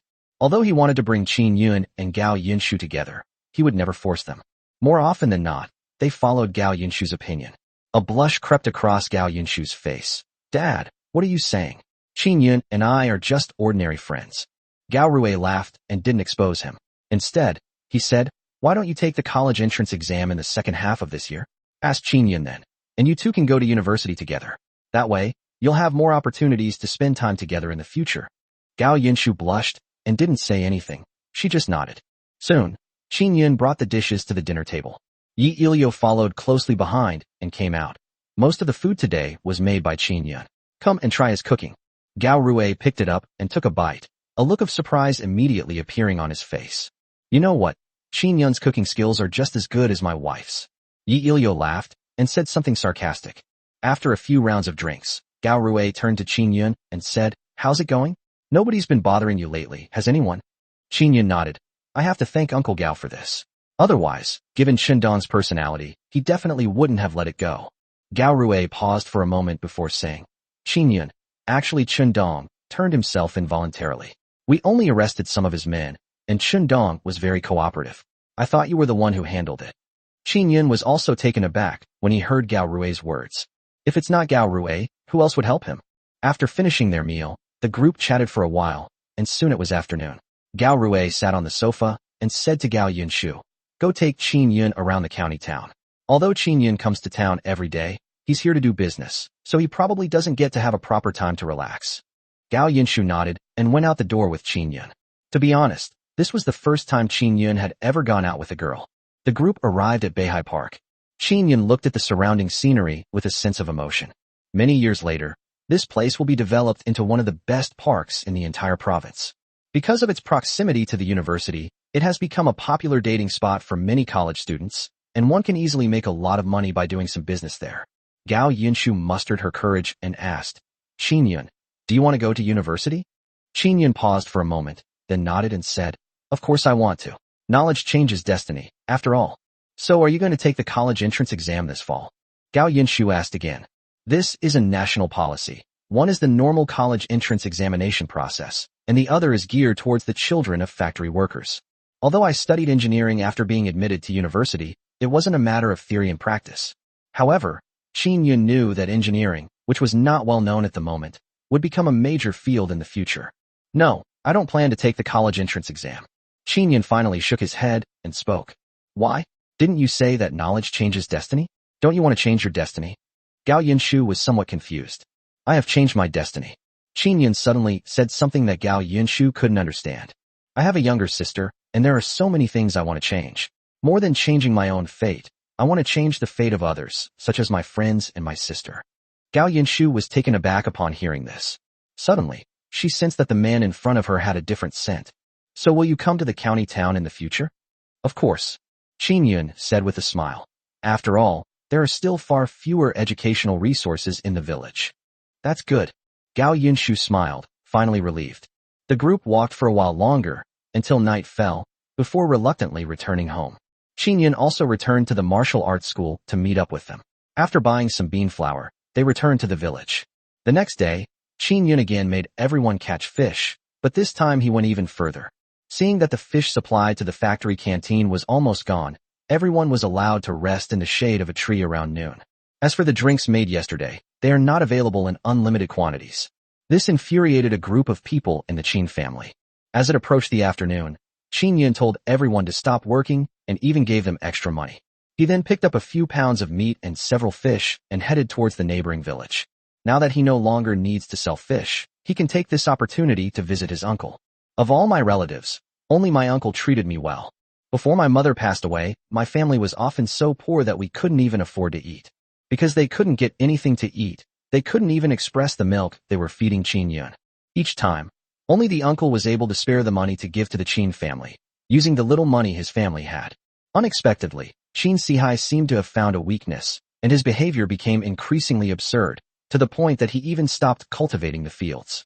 After his mother passed away, his uncle came to the funeral hall and caused a scene. If someone hadn't stopped him, Qin Sihai would have been crippled. Chapter 44, The Difficult Problem. After his mother passed away, his uncle visited Qin Yun several times. Knowing that he was having a hard time, he repeatedly tried to persuade Qin Yun to come to their home. But Qin Yun was stubborn at the time. Under his father's instigation, he not only refused his uncle's request, but also scolded his uncle. I heard that after my uncle went back, he was so angry that he couldn't eat for a whole day. An hour later, Qin Yun arrived at Shangha village. Similar to Qingshui village, there are few people who have enough to eat and many who don't. Soon, Qin Yun arrived at the entrance of a dilapidated courtyard. It's clear that my uncle's family is having a very hard time. As Qin Yun entered the courtyard, just as he was about to say something, he heard his aunt's voice coming from inside. I told you we're barely making ends meet. What good will it do you to get the money back? We helped him a lot back then. How could Qin Sihai not acknowledge it? You woman, shut your mouth. The uncle's calm voice rang out, saying, that was for my nephew. It has nothing to do with Qin Sihai. I get so angry just looking at him. My perfectly healthy sister married into their family, and in the end, she even lost her life. If I were to go, I'd kill him. You treat him like a nephew. but he doesn't recognize you as his uncle. Have you forgotten what happened back then? My aunt's words were not without criticism. You're talking nonsense. That damn Chin Si-hai lied to him. The uncle said coldly, and don't talk to me like that. That's my sister's son, my own nephew. Even if he came to my door to borrow money, I would lend it to him without saying a word. You. Just as his aunt was about to say something more in anger, Qin Yun walked into the room and called out, Uncle. My aunt was speechless for a moment. He quickly put on an apologetic smile. Actually, she didn't have any bad intentions. She was more resentful. Otherwise, they wouldn't have asked Qin Si-hai for it, but rather Qin Yun. Seeing that Qin Yun had overheard her words, and that the other man had come in carrying pork, a delicacy only available during the Lunar New Year in the countryside, she looked embarrassed. Qin Yun smiled and placed the meat, fish, and eggs from home on the table. Qin Yun, you said you were coming. So why did you buy so much stuff? Where did you get the money? Uncle Wang Qingyu spoke, his son darkened face full of worry. He knew his nephew all too well. Staying in the Qin family, he even had trouble getting food. So how could he possibly have money to buy meat? Tell your uncle, did you get this money by becoming a pickpocket in the city? Take it and return it right now. Qin Yun was both amused and exasperated, and said, Uncle, what are you thinking? To be honest, I've already separated from my family. This money came from fishing and selling fish myself. Upon hearing the news, Wang Qingyu was initially taken aback, but then felt relieved. Dividing the family property? Good riddance. Uncle, I also want to apologize to you. I was wrong before. Qin Si-hai doesn't deserve to be a father at all. Qin Yun recounted to Qin Si-hai how he had asked Wang Qingyu to take the blame for Qin Wentong, a story that made Wang Qingyu grit his teeth in anger. You sons of bitches, they're all your own sons. How could you say such a thing? Then he turned to his aunt and said, My nephew has separated from his family. Given the Qin family's nature, they probably didn't give him anything. Take out all the money in the house and give it to Qin Yun in an emergency. Aunt's face immediately darkened, but she still quickly took some money from under the bed and put it in Wang Qingyu's hand. Wang Qingyu handed the money to Qin Yun. Here, Qin Yun, take this. This is all the money your uncle has at home. If you need anything in the future, just ask.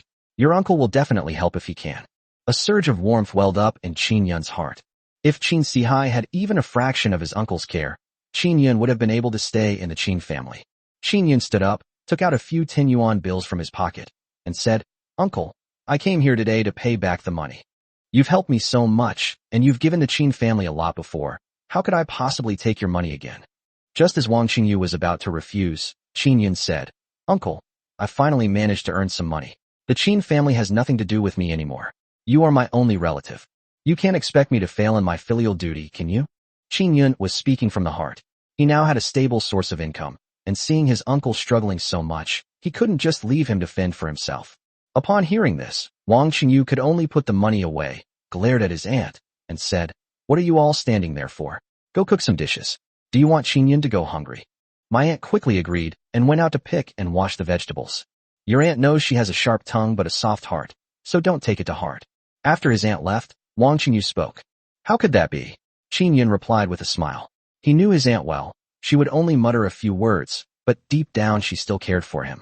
Otherwise, when my uncle asked for the money, there would have been a huge argument already. Just as the dish was finished cooking, footsteps suddenly came in from outside. Then, a pretty woman walked in. She was wearing the most fashionable sandals of the moment, a floral dress, and lipstick. It was Wang Ju, the daughter of Wang Qingyu and the younger sister of Qin Yun. Did you go see that brat again? Upon seeing the woman walk in, Wang Qingyu's face immediately contorted with rage, and he coldly shouted at her. No. A look of panic crossed Wang Ju's face. Wasn't he usually still in the fields? How come he's back so soon today? You're talking nonsense.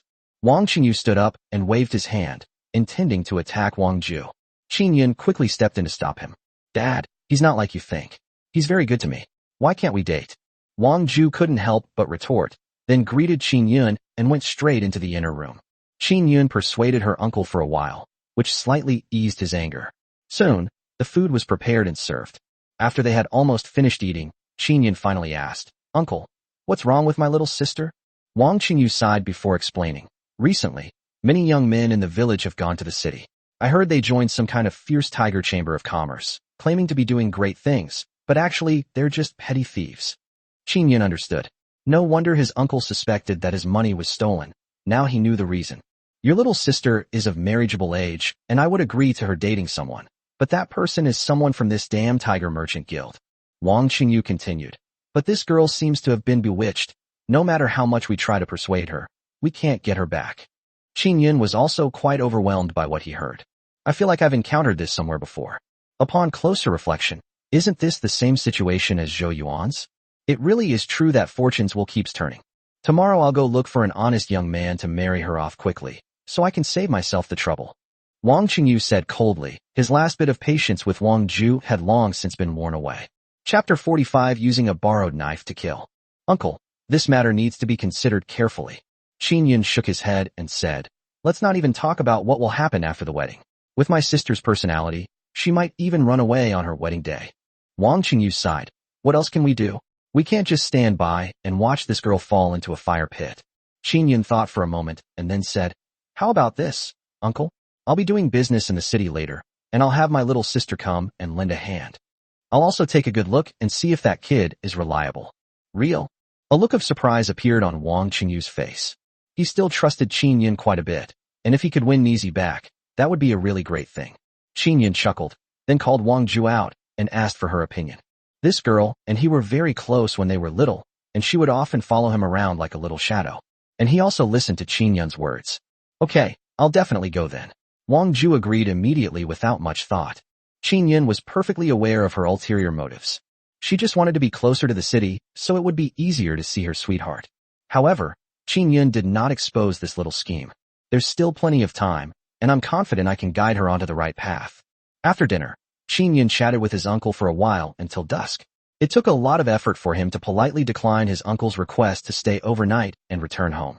Over the next few days, Qin Yun calmly watched as the Qin family beamed with pride in front of him. Qin Sihai straightened his back a bit, and Qin Laotai and Luo Fengjiao became even more domineering.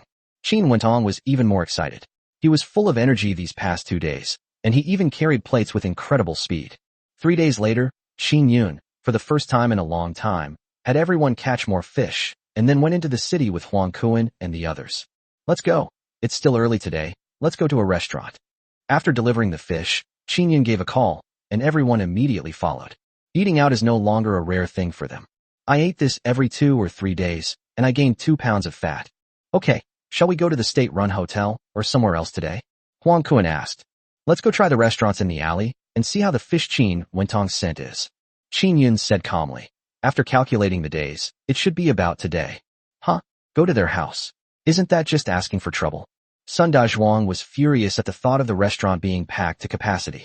That restaurant owner is really dishonest. It's alright, we have to try it. What's the difference between the fish Qin Wentong scent and ours? Qin Yun persisted in his statement. Although they didn't understand what Qin Yun was up to, everyone nodded in agreement. Soon, the group arrived at the entrance of a restaurant in the alley. However, the expected overcrowding did not occur. Only 3 or 5 tables were occupied, while the remaining half were empty. Hello, what would you like to eat? Soon, Qin Wentong walked over with paper and pen in his hand. The moment he saw Qin Yun, his expression changed immediately. He immediately retorted coldly. Even ingrates like you've come to eat. Qin Wentong, watch your mouth. We're here to eat. If you keep making noise, I'll tell the boss. Sun Dazhuang coldly retorted, giving Qin Wentong no face at all. Qin Wentong snorted coldly, but didn't say anything more. This place isn't like a state-owned enterprise, so even though he's the one supplying the fish, if the boss wants to fire him, there's really nothing he can do. What would you like to eat? Qin Yun picked up the menu, glanced at it, casually ordered 2 dishes, and then said, I heard the fish here is good. Let's try one. Qin Wentong wrote it down on a piece of paper and then returned to the kitchen. Soon, the meal for Qin Yun and the others was ready. The other dishes were mediocre, far inferior to those of a state-run restaurant, causing the diners to frown repeatedly. Qin Yun wasn't surprised. The chefs at the state-run hotel were all properly licensed chefs. This little restaurant can't compare. It's just surviving on those few fish. However, after everyone took a bite of the fish with their chopsticks, they all frowned. The fish tasted soft and fluffy, with a faint fishy smell. It's completely different from what they made. Qin Yun, what's going on? Huang Kuan couldn't help but ask. Qin Yun smiled faintly and lowered his voice, saying, Do you still remember our datura flower? So that's how it is. No wonder you weren't in a hurry, Brother Yun. Only then did everyone realize what was happening.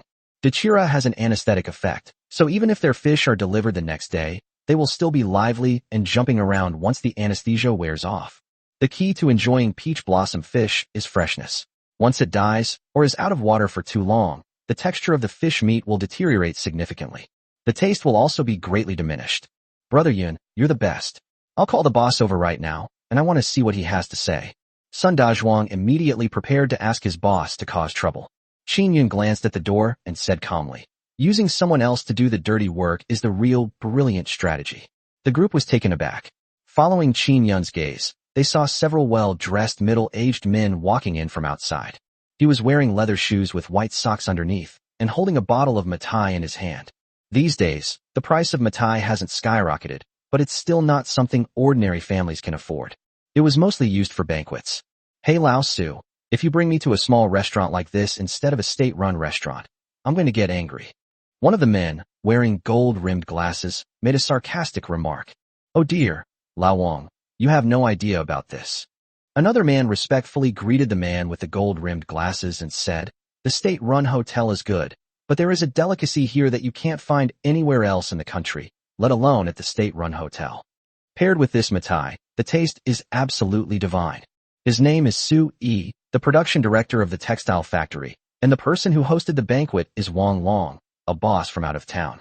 If they can secure this order, they can achieve this year's production target ahead of schedule.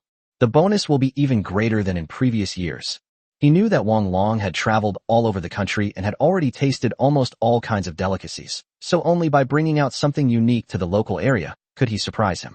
The peach blossom fish in front of him was the delicacy he had found. He had eaten it a few days ago, and the taste was unforgettable. It was fresh and tender, especially the fish soup, which was as white as jade. All right, then I'll have to try it today and see what this delicacy you're talking about tastes like. Wang Long was also tempted and began to speak. Just you wait and see. Sui chuckled, called the owner out, and ordered 5 fish dishes, making it a full fish feast. Chapter 46. Why are you so stupid? Sweet and sour fish, steamed fish, braised fish, fish soup. Sui knew that the other dishes here were not very good, so he ordered these few dishes. Boss, do a good job today. If you do a good job, I'll pay you double the price. Sui spoke to the boss, then sat down next to Wang Long and began drinking and chatting.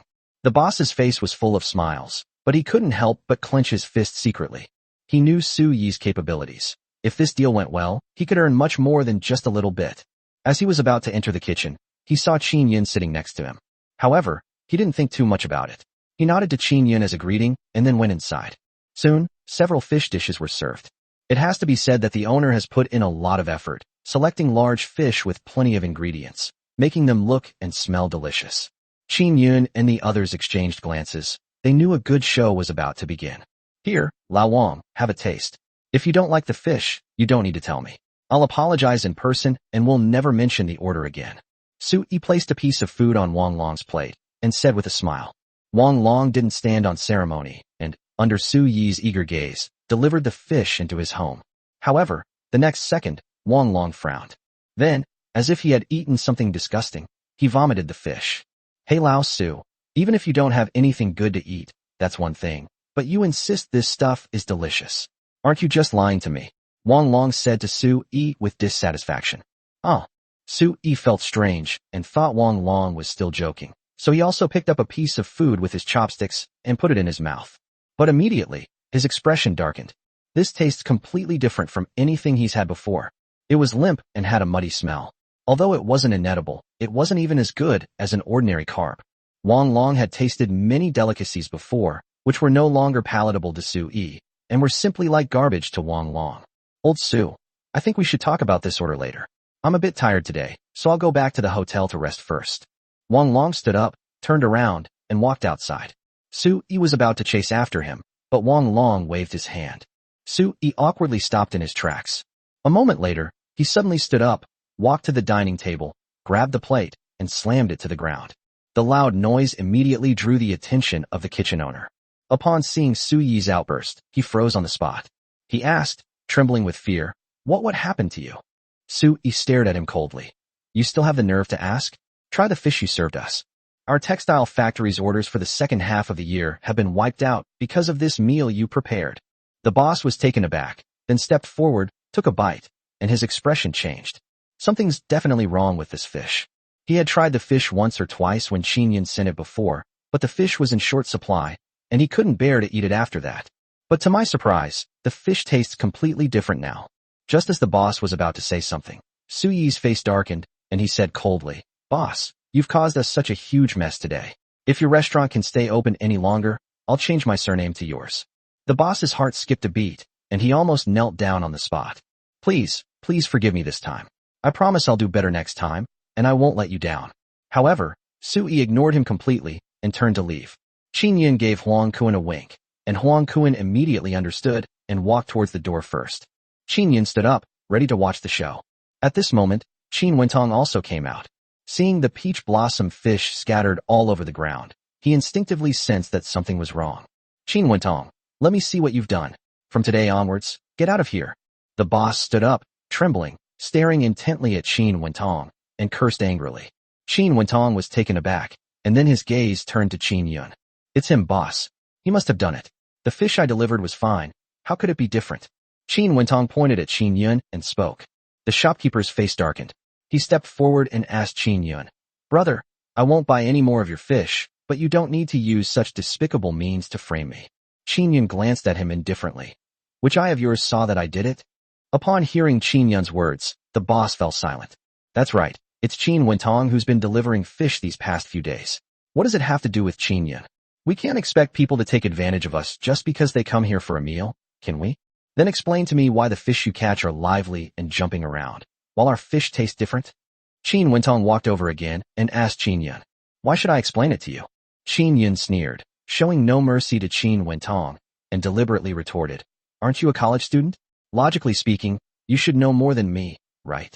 Trade secrets, not disclosed to outsiders." Qin Wentong was immediately rendered speechless by Qin Yun's retort.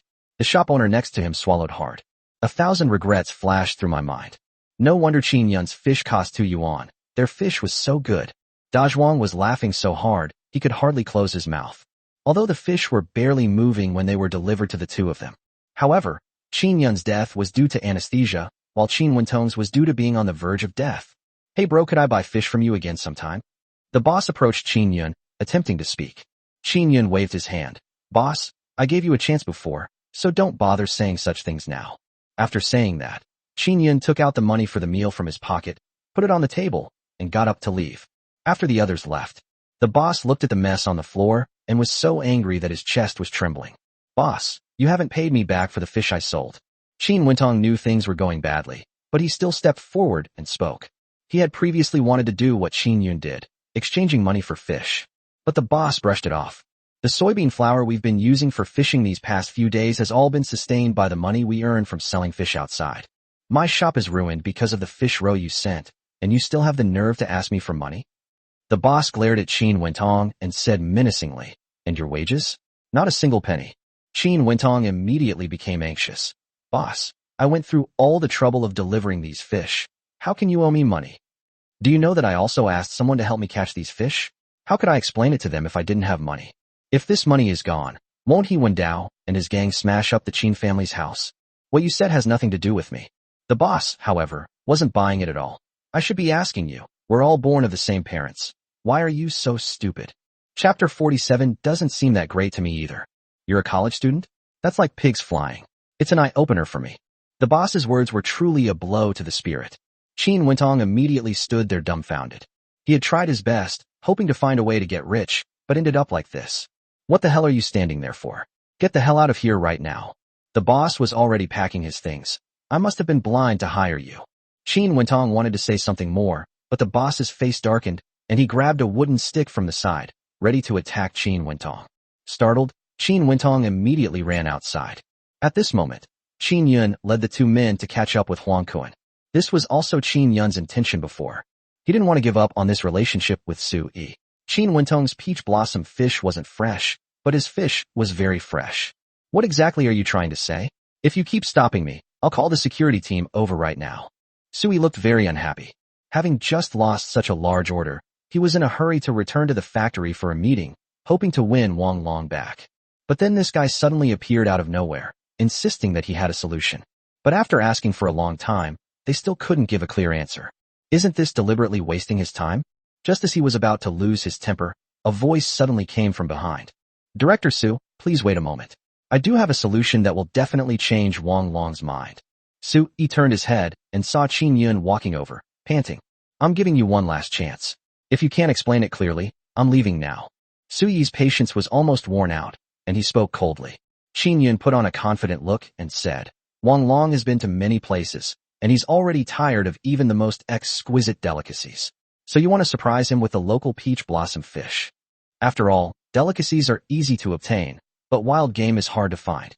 One sentence made Su Yi stop in his tracks and look at Qin Yun with newfound respect. He nodded and said, You guessed right. Actually, you made the right choice in selecting peach blossom fish. The fish we ate last time was indeed peach blossom fish. Qin Yun continued.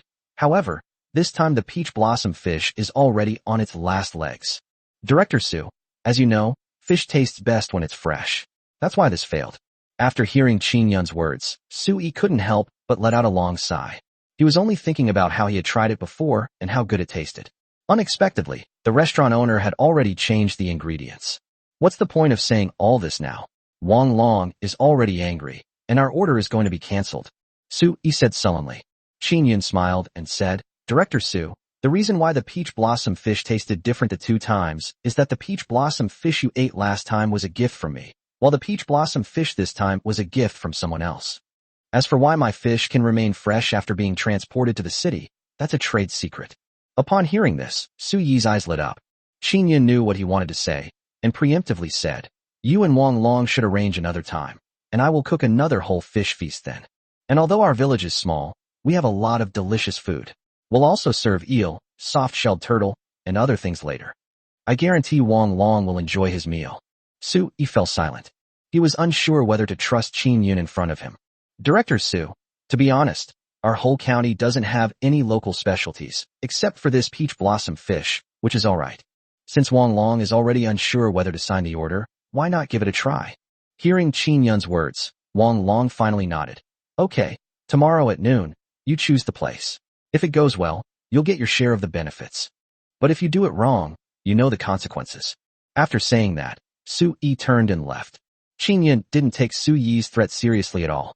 At this moment, he already had a meticulous plan in mind. First, he went to the martial arts school and told Huang Wentian about it. After having grilled fish together last time, the relationship between the group has become extremely harmonious.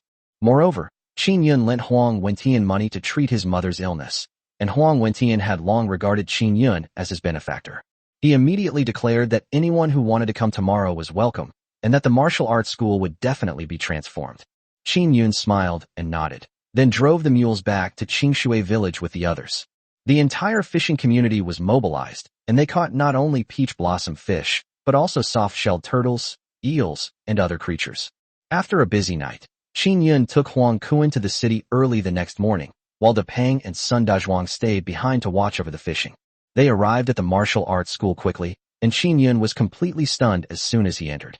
The dilapidated courtyard was repaired overnight, and a large table was placed in the middle of the courtyard, surrounded by some green plants. The houses behind have also changed their appearance, giving them a distinctly ancient feel. A gentle breeze blows, making one feel refreshed and relaxed. Qin Yun, what do you think of this place? Huang Wentian emerged with huge dark circles under his eyes, clearly indicating that the group had worked through the night to meet Qin Yun's requirements. Qin Yun nodded. Thank you, Brother Huang. Everything's set up here without any problems. He then took out 2 10-yuan bills from his pocket and said, Brother Huang, take these. The brothers have all worked hard. Treat them well later. Huang Wentian quickly refused, and the others also came out of the room, telling Qin Yun to take the money back. Seeing this, Qin Yun didn't insist any further. Anyway, there will be plenty of opportunities in the future. Okay, go find Director Su first, and come over in an hour. Huang Kuan nodded, and then walked out the door. Qin Yun then got busy, and with the help of Huang Wentian and the others, the dishes were prepared quickly. Soon, as Su Yi's voice rang out, everyone perked up. Old Wang, I didn't think things through last time we ate here. This time, I went through a lot of trouble to find this place. This time you'll definitely be satisfied. Wang Long, however, showed little interest and merely nodded perfunctorily. Soon, the group took their seats.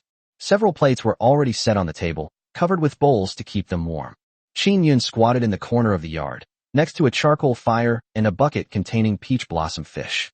Wang Long had just sat down when he suddenly said, "Hey Lao Su, the place you chose this time doesn't look very good. Look, this bowl is still missing a piece." Upon hearing this, Su Yi immediately frowned.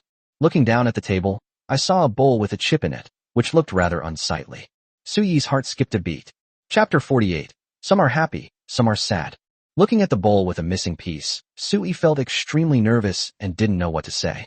It's true what they say, once bitten by a snake, twice shy. At the crucial moment, Qin Yun walked over and said with a smile, "President Wang, this was indeed our oversight, but I guarantee that the dishes inside are absolutely top-notch. It's hot. Please have a cup of our local tea to cool off. We'll have dinner shortly." As he spoke, Qin Yun placed a cup of tea on the table. It was the same tea that Qin Yun had given to the fisherman earlier. However, unlike last time, this time we didn't use plain white sugar, but mixed in some brown sugar, and we also used a glass. This gives it a unique, ancient feel, reminiscent of tea. Isn't this just a cup of tea? It has to be said that after what happened last time, Wang Long's palate has become even more discerning. He frowned and said, "I usually only drink Longjing and Tiguanyin tea. As for other teas, besides, where else would you find tea with hawthorn berries soaking in it?" Su Yi, who was standing next to him, also noticed that something was wrong, but he could only smile apologetically. Qin Yun smiled and shook his head. "Then you should definitely try it. This is no ordinary tea." Hearing Qin Yun's words, Wang Long picked up his teacup and took a sip, still somewhat doubtful. After taking a sip, Wang Long's face lit up immediately. "Not bad, not bad. This tea is refreshingly cool. Although it's called tea, it also has a sweet taste, along with the unique sweet and sour flavor of hawthorn. It's slightly bitter at first, but leaves a sweet aftertaste." Wang Long couldn't help but give a thumbs up and praise it. Qin Yun wasn't idle either. He poured tea for the others as well. Su Yi was still in a daze. What kind of tea could make Wang Long praise it so highly? But after taking a sip, Su Yi was also taken aback. "This tastes so good. Qin Yun, what kind of tea is this? I've never had it before." Su Yi couldn't help but ask. He has lived in this county for so many years. How come he never knew that this kind of tea didn't exist? Qin Yun smiled and said, "This should be considered fruit tea. As for the name, I haven't thought of one yet. But I promise that everyone will be able to drink this tea every day from now on." Qin Yun chatted with everyone for a while longer, and seeing that the atmosphere was gradually becoming more harmonious, he turned and walked towards the grill. Soon, an extremely rich fragrance filled the entire courtyard. Seeing Wang Long frequently swallowing, Su Yi also smiled. "It seems this matter is settled. Come on, Lao Wang, try these dishes first." Just as Su Yi was about to lift the lid, Qin Yun also placed the grilled fish on the table. "Director Su, wait a minute. This dish will taste best when it's uncovered." Qin Yun deliberately kept everyone in suspense. "Why don't you try this grilled fish first?"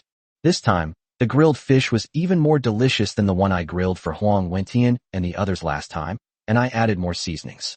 As soon as it was served, Wang Long couldn't wait to pick up a piece and put it in his mouth. Su Yi nervously picked up a piece of food with his chopsticks and put it in his mouth. In an instant, my mouth was filled with fragrance. Only then did Su Yi feel relieved. Turning his head, he saw that Wang Long had already begun to eat heartily. Wang Long ate bite after bite of grilled fish with a beaming smile. I noticed that Su Yi reminded me several times to be careful of fish bones. But I was also a little worried. I wonder if Qin Yun has prepared enough peach blossom fish. Qin Yun chuckled and waited until he had almost finished eating the grilled fish before lifting the bowl off the plate. In an instant, a delicious aroma filled the dining table. Braised fish, sweet and sour fish, steamed fish, and a pot of fish soup. There were also quite a few Cotinopsis palaciula and wolfberries inside. There were also stir-fried eel, soft-shelled turtle, and other highly nutritious foods. Before long, a blush rose on Wang Long's face. With the alcohol from Matai, it wasn't long before Wang Long and Su Yi started calling each other brothers. "Let's go, next round. Old Wang, you should check out the karaoke bars in our county." Seeing that they had almost finished eating, Su Yi spoke up. No, I want to eat more." Wang Long pointed at the dishes on the table, still unwilling to leave. Okay, I'll have him make it for you again tomorrow." Su Yi spoke up, then waved to the side, and two people immediately helped Wang Long to his feet. Su Yi walked up to Qin Yun and said, "Brother, you did a great job today. Thank you. I have something to do today. I'll come see you another day." He then pulled out 200 yuan and handed it to Qin Yun. "Brother, you've been misunderstood. This is just for the meal. If you need anything in the future, just come to me." Qin Yun nodded. "Okay, Brother Su, you go first. We'll talk again after the order is signed." After seeing Sui leave, Qin Yun and the others packed up their things, and then asked Huang Kuan to bring Depeng and Sun Dazhuang, who had gone into the city. He himself went to Gao Rui's house. After knocking on the door, a beautiful figure opened it. It was Gao Yinshu. Qin Yun got nervous and blurted out what he had prepared. "Uncle Gao, I would like to invite Yinshu to have dinner with me." Gao Yinshu chuckled. "I'm not your Uncle Gao." Qin Yun scratched his head and said with a smile, "How about we go out for a meal together? I always eat at your house, so I can let you try my cooking." Gao Yinshu nodded, a subtle emotion stirring within her. This was the first time Qin Yun had ever invited her out to dinner. Soon, when Qin Yun brought Gao Yinshu to the dinner table, everyone was stunned. "I've never seen such a beautiful girl in the whole county." "Hello, sister-in-law." Huang Kuan was the first to speak. A blush immediately rose on Gao Yinshu's face, and she stood shyly behind Qin Yun. "Huang Kuan, if you keep yelling like that, I'll kick you out." However, Qin Yun's threat sounded utterly powerless at this moment. Since the turtle soup was no longer available, Qin Yun cooked a few new dishes and then served them on the table. As the saying goes, some are happy while others are sad. Qin Yun was overjoyed, but the Qin family was in a different situation. "What did you say? That boss isn't paying us." When Qin Erzhan and Qin Sihai heard this news, their eyes widened immediately. "What should we do?" Qin Wentong lowered his head. "It seems there's no hope for that money anymore, but we haven't repaid other people's money yet. This." Qin Erzhan sighed. "The only way now is to catch more fish, sell them quickly, and make up for this shortfall." Qin Sihai nodded. "Okay, I'll go with you tomorrow. Let's make as much money as possible. But we have to catch them in the morning and sell them in the afternoon. Otherwise the fish won't be fresh, and we still won't be able to sell them." Qin Wentong then explained why the boss was not paying him. Chapter 49, Prices Double. Upon hearing Qin Wentong's words, everyone sighed. No one expected that Qin Yun had a trick up his sleeve. Tomorrow afternoon is the last chance. If we don't make money by then. Qin Ershan's voice also carried a hint of solemnity. The people he had found all shared a common characteristic. That means being bold and greedy. Otherwise, they wouldn't have run away from Qin Yun. But once they find out that the Qin family has no money to pay them, who knows what they might do? "Damn it, what are you afraid of? I refuse to believe that the Qin family's luck can stay this bad forever." Qin Sihai suddenly stood up and spoke. "Exactly, I don't believe Qin Yun can keep making money forever either." Qin Wentong also looked unconvinced. "Okay, then it's settled. We need to catch more fish tomorrow." The group of people finally made the decision. At this moment, Qin Yun had just finished eating with everyone. Because Gao Yinshu was present, Qin Yun did not drink any alcohol. After the crowd dispersed, Qin Yun took Gao Yinshu home, sat with Gao Rui for a while, and then returned to Qingshui village. "Brother Yun, you handled this matter brilliantly today. You didn't see the look in Su Yi's eyes at the end. He almost made us become sworn brothers right then and there. TSK, everything else is a small matter. The main thing is to get revenge. That kid Qin Wentong got a real dressing down from the boss. That boss deserved it. If he hadn't been greedy and bought Qin Wentong's fish, Su Yi wouldn't have ruined his business." Back home, Huang Kuan and his friends sat together, their faces beaming with the triumph of those who had won a battle. Qin Yun smiled and said, "Only by taking steady and solid steps can we win every battle. The Qin family is barely hanging on. If they can't sell the fish by then." Everyone looked at Qin Yun before they realized what was happening. So that's why Qin Yun hadn't allowed them to sell fish at the market before. "But Qin Yun, this person wants to sell fish, and we don't really have any good ideas. The more fish someone catches, the more they sell. There's nothing we can do about it." However, Huang Kuan quickly discovered the problem and asked. Qin Yun smiled faintly. "Have you heard the story of the boy who cried wolf? What's the meaning?" No one realized what this had to do with the story. Qin Yun didn't explain to the others, but simply said, "Have them catch more fish tomorrow, I need them." Everyone nodded and then returned home. Nothing was said that night. The next morning, everyone came to Qin Yun. Qin Yun said, "Everyone, we need to catch as many fish as possible today, especially since we have to compete with the Qin family for fish. We can't let even one or two go. Anyone who catches more than double yesterday's catch will receive an additional 3 coins. The person who catches the most fish will get an extra $5. Upon hearing this, everyone's faces lit up with excitement. 5 yuan is enough for a delicious pork meal. They could even tear off 2 pieces of cloth to make a new outfit. After talking for a while, Qin Yun led everyone to the Qingshui River. At this moment, the Qin family, along with 7 or 8 other people, also arrived at the riverbank. The Qin family mobilized its entire force, with even Luo Fengjiao, and old Madam Chin personally taking part. I'm saying, we've been fishing every day for the past few days, but we're not making any money. If this keeps up, who will have the energy to keep going? The speaker was He Won-ho, but at this moment, the way he looked at the Chin family members was somewhat strange. Although he was on good terms with the Chin family, especially Chin Si-hai, he still couldn't afford to be poor. Who would keep working if they didn't have money? Exactly, Brother Chin, you're selling fish every day, why don't you just give us a share of the profits? That would motivate us more. Another person spoke up. The two brothers, Chin Airsan and Chin Si-hai, wore awkward smiles. It's not that they don't want to give, it's that they spend all their daily earnings on bean flour, leaving them with absolutely no money left over. Just as he was about to say something, the figure next to him caught their attention. I'll have to watch carefully today. I caught 3 yesterday, and if I catch 6 today, I can get 3 coins. Adding the fish itself to the price of 1.8 yuan, that's 4.8 yuan, enough to cover the child's school fees. The other person sighed. Sigh, I caught enough yesterday, but I'm not a greedy person. Chin Yun is a good kid. Even without those $3, we'll still work hard for him. These words immediately stunned the Chin family members. He Won-ho couldn't help but move closer to the man who had just spoken and whispered, Brother, did Chin Yun really give you that much money? He didn't do it on purpose, so you'd say that, did he? The man glanced at He Won-ho. How could that be? Chin Yun's words are final. He also said that whoever catches the most fish today will get an extra 5 yuan. Go away, don't stop me from catching fish. With that, the man impatiently pushed He Won-ho aside and walked off to the other side. He Won-ho's eyes darted around, and he returned to the Chin family's side without a word. When Tong told me yesterday that he received a big order, and the amount of fish he needs is 2 or 3 times that of before, it must be said that Chin Airsan is quite skilled at keeping people calm. He continued, as long as we can catch enough fish, everyone will definitely make a fortune. I just had Wentong do the math. If everyone works hard to catch fish today, we can earn at least 5 yuan. Chin Airsan looked around at everyone and said, You all have to believe in Wentong, right? He's the first college student from our village. After Chin Airsan said this, many people nodded in agreement. Chin Wentong must know more than these villagers, right? But just as everyone was getting ready to get to work, a cold voice suddenly rang out. A bunch of idiots, and they're actually working for him?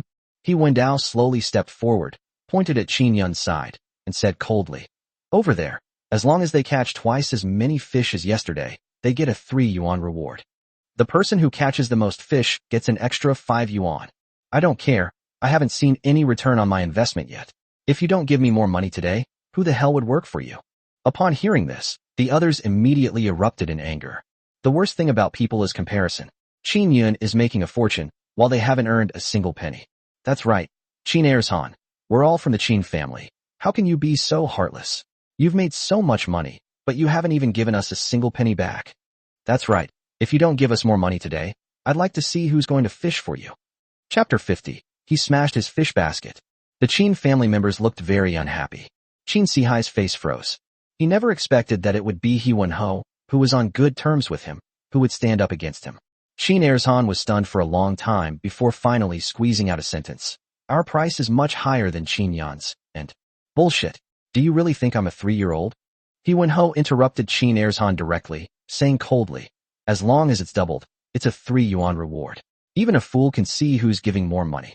As soon as He Won-ho said this, others immediately began to voice their dissatisfaction. He Won-ho, what exactly do you want? Chin Si-hai couldn't hold back any longer. He stood in front of He Won-ho and glared angrily. It's simple. We'll follow the same rules as Chin Yun. Double the money we get for every fish we catch, and we'll get 3 yuan. Also, the person who catches the most fish must get another 5 yuan. He Won-ho spoke with such conviction. A wave of regret washed over Chin Si-hai. What He Won-ho did to Chin Yun that day has ultimately come back to haunt them. Is this what they mean by the wheel of fortune turning? Okay, I promise you. Chin Airsan pondered for a long time before finally speaking out of helplessness. It's getting late, and Chin Yun and his group have already caught quite a few fish. If they delay any longer, they might not even have a chance to turn things around. Seeing Chin Airsan back down, He Won-ho and the others finally smiled with satisfaction, and then took the bean flour to the riverbank. The morning passed quickly, and Chin Yun had Huang Kuan and the others start counting. This time, they caught over 160 peach blossom fish alone, and the number of turtles, eels, and other items was several times higher than before. Chin Yun didn't waste any words and immediately placed the money on the table, distributing it to everyone as agreed. The Chin family's side was filled with envy. After a quick lunch, Qin Yun and the others arrived in the county town. Please wait here for a moment.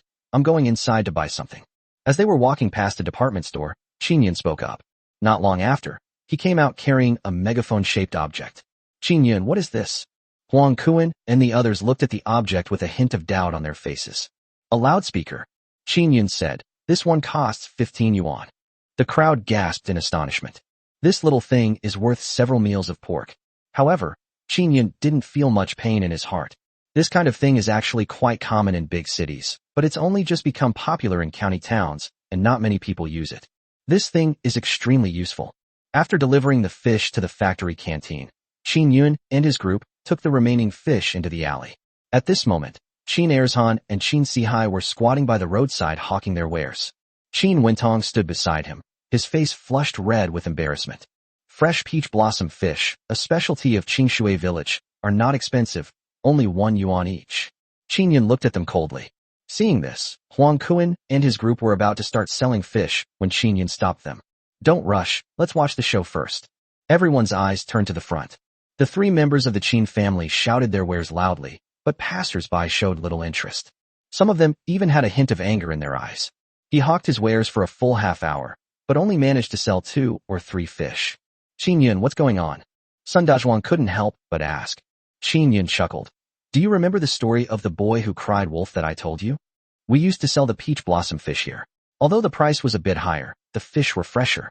After they came, the fish they sold were cheaper, but when they bought them and cooked them, they found that they didn't taste nearly the same. We are small vendors, unlike state-run canteens.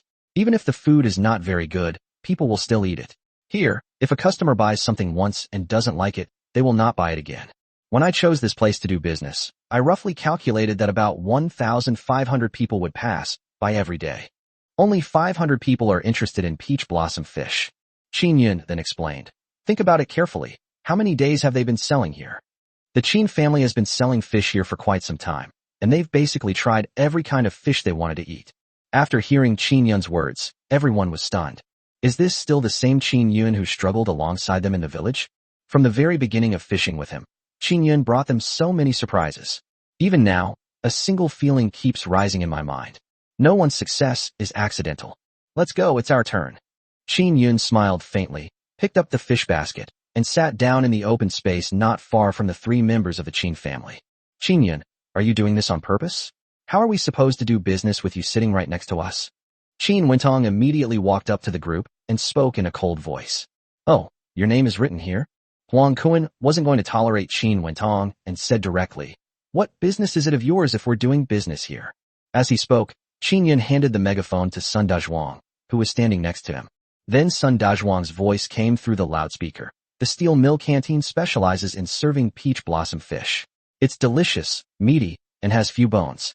Needless to say, Qin Yun taught them those words. These days there's no such thing as decibel control. The loudspeaker was so loud that it quickly attracted everyone's attention. It's that young man who sold fish before. His fish is so fresh. Someone in the crowd spoke up, and immediately many people came over. The fish Qin Yun used to sell here were absolutely fresh and delicious. His reputation was his brand, and many people knew that the peach blossom fish came from Qin Yun. Here, give me one. Brother, this fish tastes really good. It costs twice as much as the one next to him. Seeing that many people had gathered around, someone nearby couldn't help but ask. You can buy it without worry. I've bought it several times before, and the taste has always been good. The previous place only cost $1, but it tasted terrible. It was obvious that this person was Qin Yun's previous customer.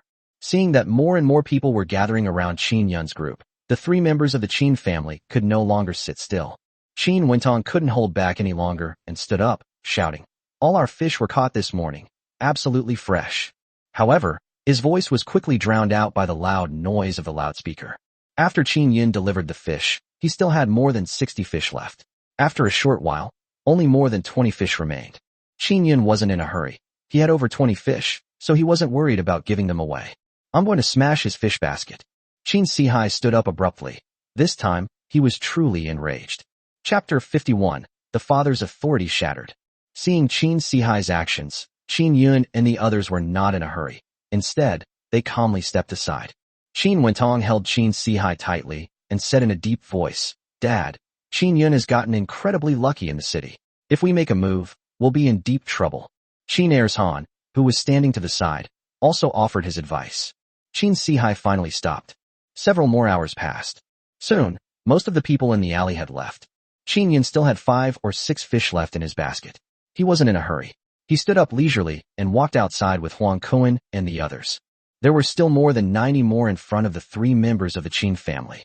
They caught over 100 fish this time, but so far, they've only sold a dozen or so. The money earned was far from enough to pay everyone's salaries.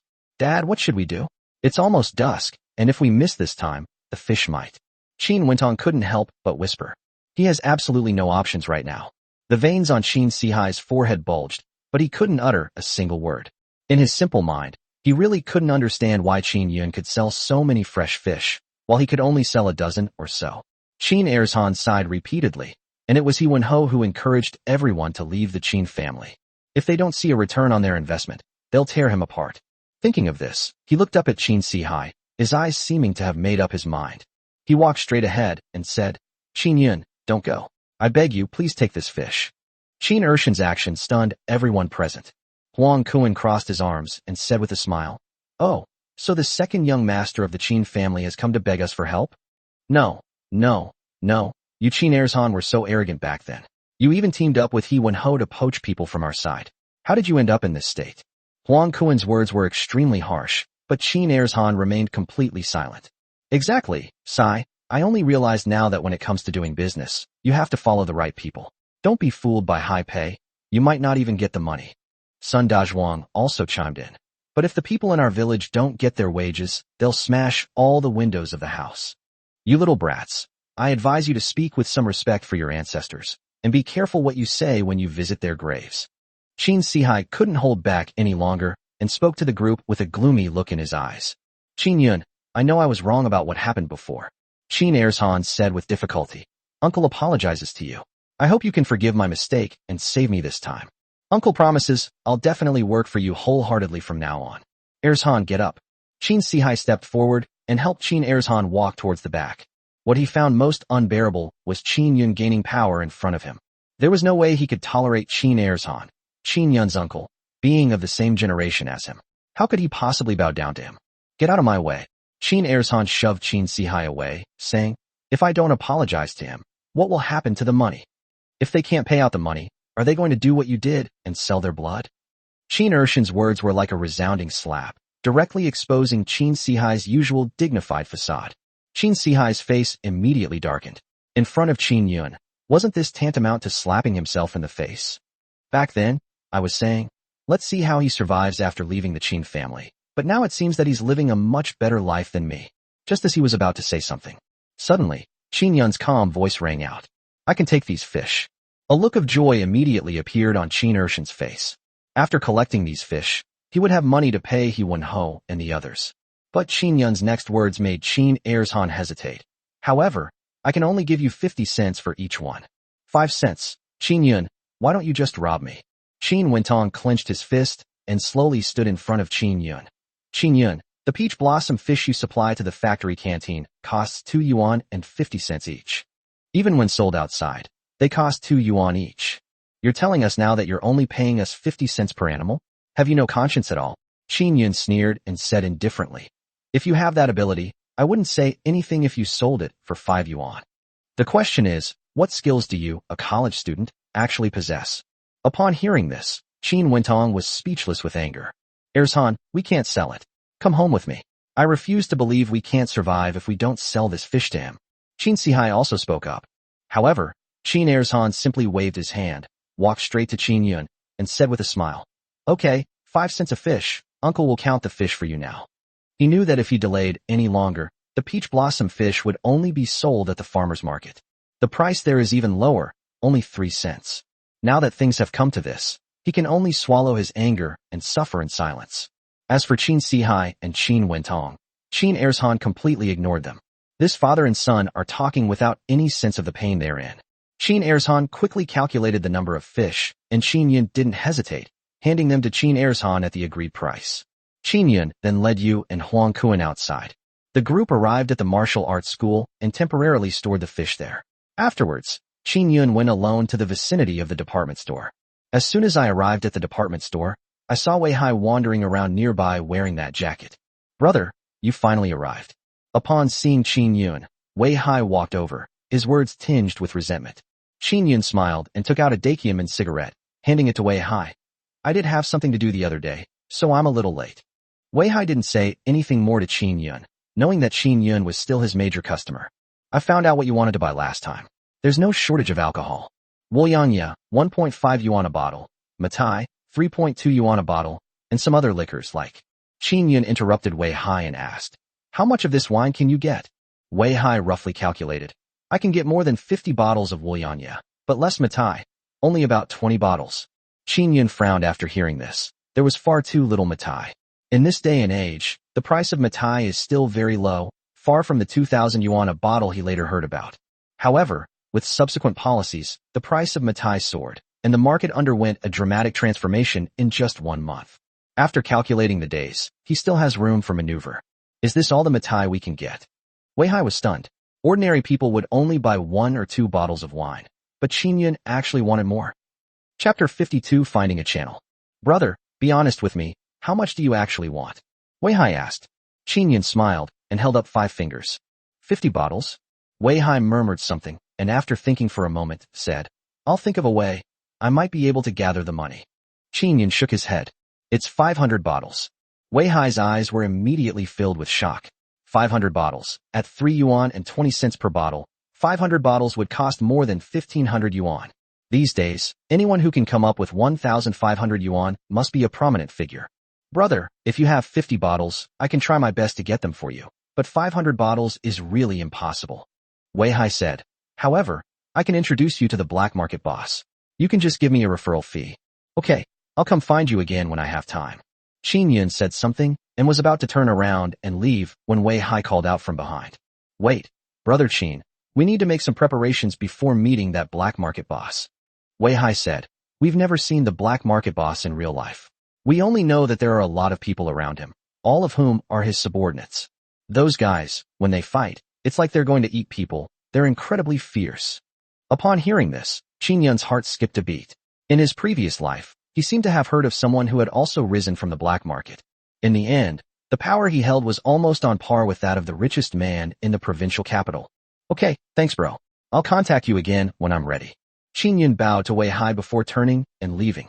Back at the martial arts school, they saw that Huang Kuan and the others had already prepared a barbecue grill. To Qin Yun's surprise, Sui also arrived at the martial arts hall with a group of people. Hey, Qin Yun, you finally arrived. Upon seeing Qin Yun, Sui immediately walked over, grasped Qin Yun's hand, and his face was full of gratitude. It was thanks to the peach blossom fish you brought that Wang Long was so happy. He played with them for a while afterward, and signed the contract that very night. Qin Yun said with a smile, that shows that Director Su was well prepared. I just played a supporting role. Sui was greatly impressed upon hearing this. Qin Yun is capable and knows when to advance and retreat. He is worth cultivating. Qin Yun, do you ever need my help with anything? Just let me know. Sui patted Qin Yun on the shoulder and said. Qin Yun shook his head. Not yet, but if the textile factory's canteen needs peach blossom fish, I can supply it, and I guarantee it will be as fresh as the ones we ate before. However, Qin Yun did not feel that he was certain of winning. With the reform and opening up in recent years, imported goods from abroad will soon enter the country. Even behemoths like food factories face closure, and textile factories are no exception. Only steel mills like the one where Zhou Yuan and his group stayed were able to continue operating. Upon hearing this, Sui immediately patted his chest and grabbed Qin Yun, saying, Come on, I'll take you to the factory manager right now. If we can make sure the whole factory can eat peach blossom fish, it's not me helping you, it's you helping me. As they spoke, the two walked to their seats. Sitting at the head of the table was the textile factory director, who had a large belly and was eating a piece of grilled fish. Upon seeing Qin Yun, the factory manager stood up. This must be Qin Yun, who solved our factory's urgent problem? Qin Yun nodded and greeted the factory manager with a smile. Okay, young man, you did a good job. You can work in our factory from now on, starting in the canteen. That way you'll have a stable job. The factory manager immediately extended an olive branch to Qin Yun.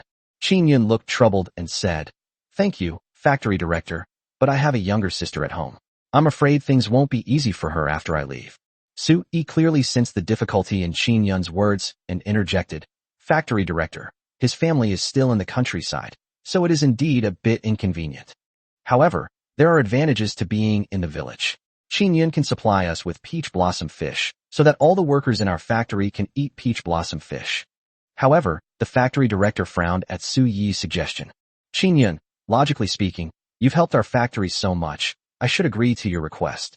However, the textile factory has not been doing well in recent years, so we can't invest too much in the canteen. After all, our workers want to see real money. Su Yi's expression turned somewhat unpleasant upon hearing this. With such a large order, the textile factory is almost guaranteed to make money in the second half of the year. How much money is invested in the cafeteria is entirely up to him, isn't it? Factory manager Su Yi was about to try to persuade Qin Yun again, when Qin Yun gently tugged at his sleeve. Su Yi could only greet the factory manager first, then turn around and walk to the other side with Qin Yun. The two went to the other side of the courtyard and sat down next to the barbecue grill.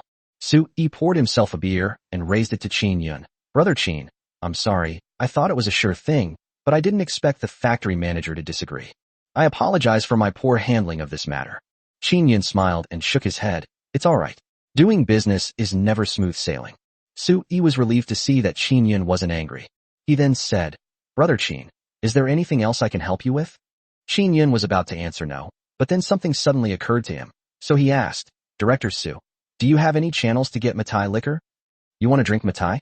Upon hearing this, Su Yi put down his wine glass and said with great interest, If you want to drink, I have 5 or 6 bottles at home. I'll bring them to you tomorrow. Qin Yun shook his head. I need a lot, at least 100 or so bottles. Su Yi was taken aback upon hearing this. Then, lowering his voice, he said, Brother, you're engaging in speculation and profiteering. If this gets caught, I'll be sent to jail. Qin Yun smiled and said, It's all right, I know what's important.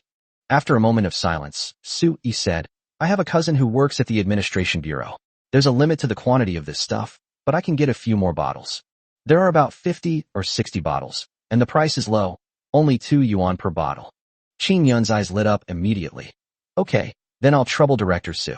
If this matter can be accomplished, I'll buy it at 3.5 yuan per bottle. No need for that. After all, you've helped me so much. Director Su, this Matai liquor is bound to appreciate in value in the future. Why don't you buy it with me? Consider it an investment for you. Qin Yun continued. Chapter 53, The Coffin. Qin Yun's suggestion was intended to give Su Yi a backup plan for the future. When the wave of layoffs hit, many workers couldn't even afford to eat. Su Yi smiled and nodded. Okay, then these 10 bottles are on me. The two agreed that Su Yi would send someone to deliver the items the next day. Soon, the group had finished eating and drinking. The factory manager brought by Su Yi paid the bill on the spot using the company's account. Qin Yun was originally worried that it would take a lot of effort to sell so many fish, but now it came to him without any trouble at all. This time, Su Yi gave Qin Yun 300 yuan directly. 300 yuan was not a low price at that time. Seeing that the matter had been resolved, Qin Yun greeted Huang Wentian and the others, and then headed into the village. As the sun began to set, Qin Yun and his companions had just led the mule back when they saw Sun Zhu approaching with a smile on his face. Qin Yun, you should go and see what's going on. The Qin family is in complete chaos. It's gotten really chaotic? A hint of confusion flashed in Qin Yun's eyes, and then the group followed Sun Zhu toward the Qin family's residence. Before they even got close, they heard a wail coming from the Qin family's courtyard. You damn Qin Erzhan. How can you say such things without losing your conscience? You and Sihai are supposed to be family. Qin Yun and his group entered the courtyard and saw Luo Fengjiao sitting on the ground, throwing a tantrum at Qin Erzhan.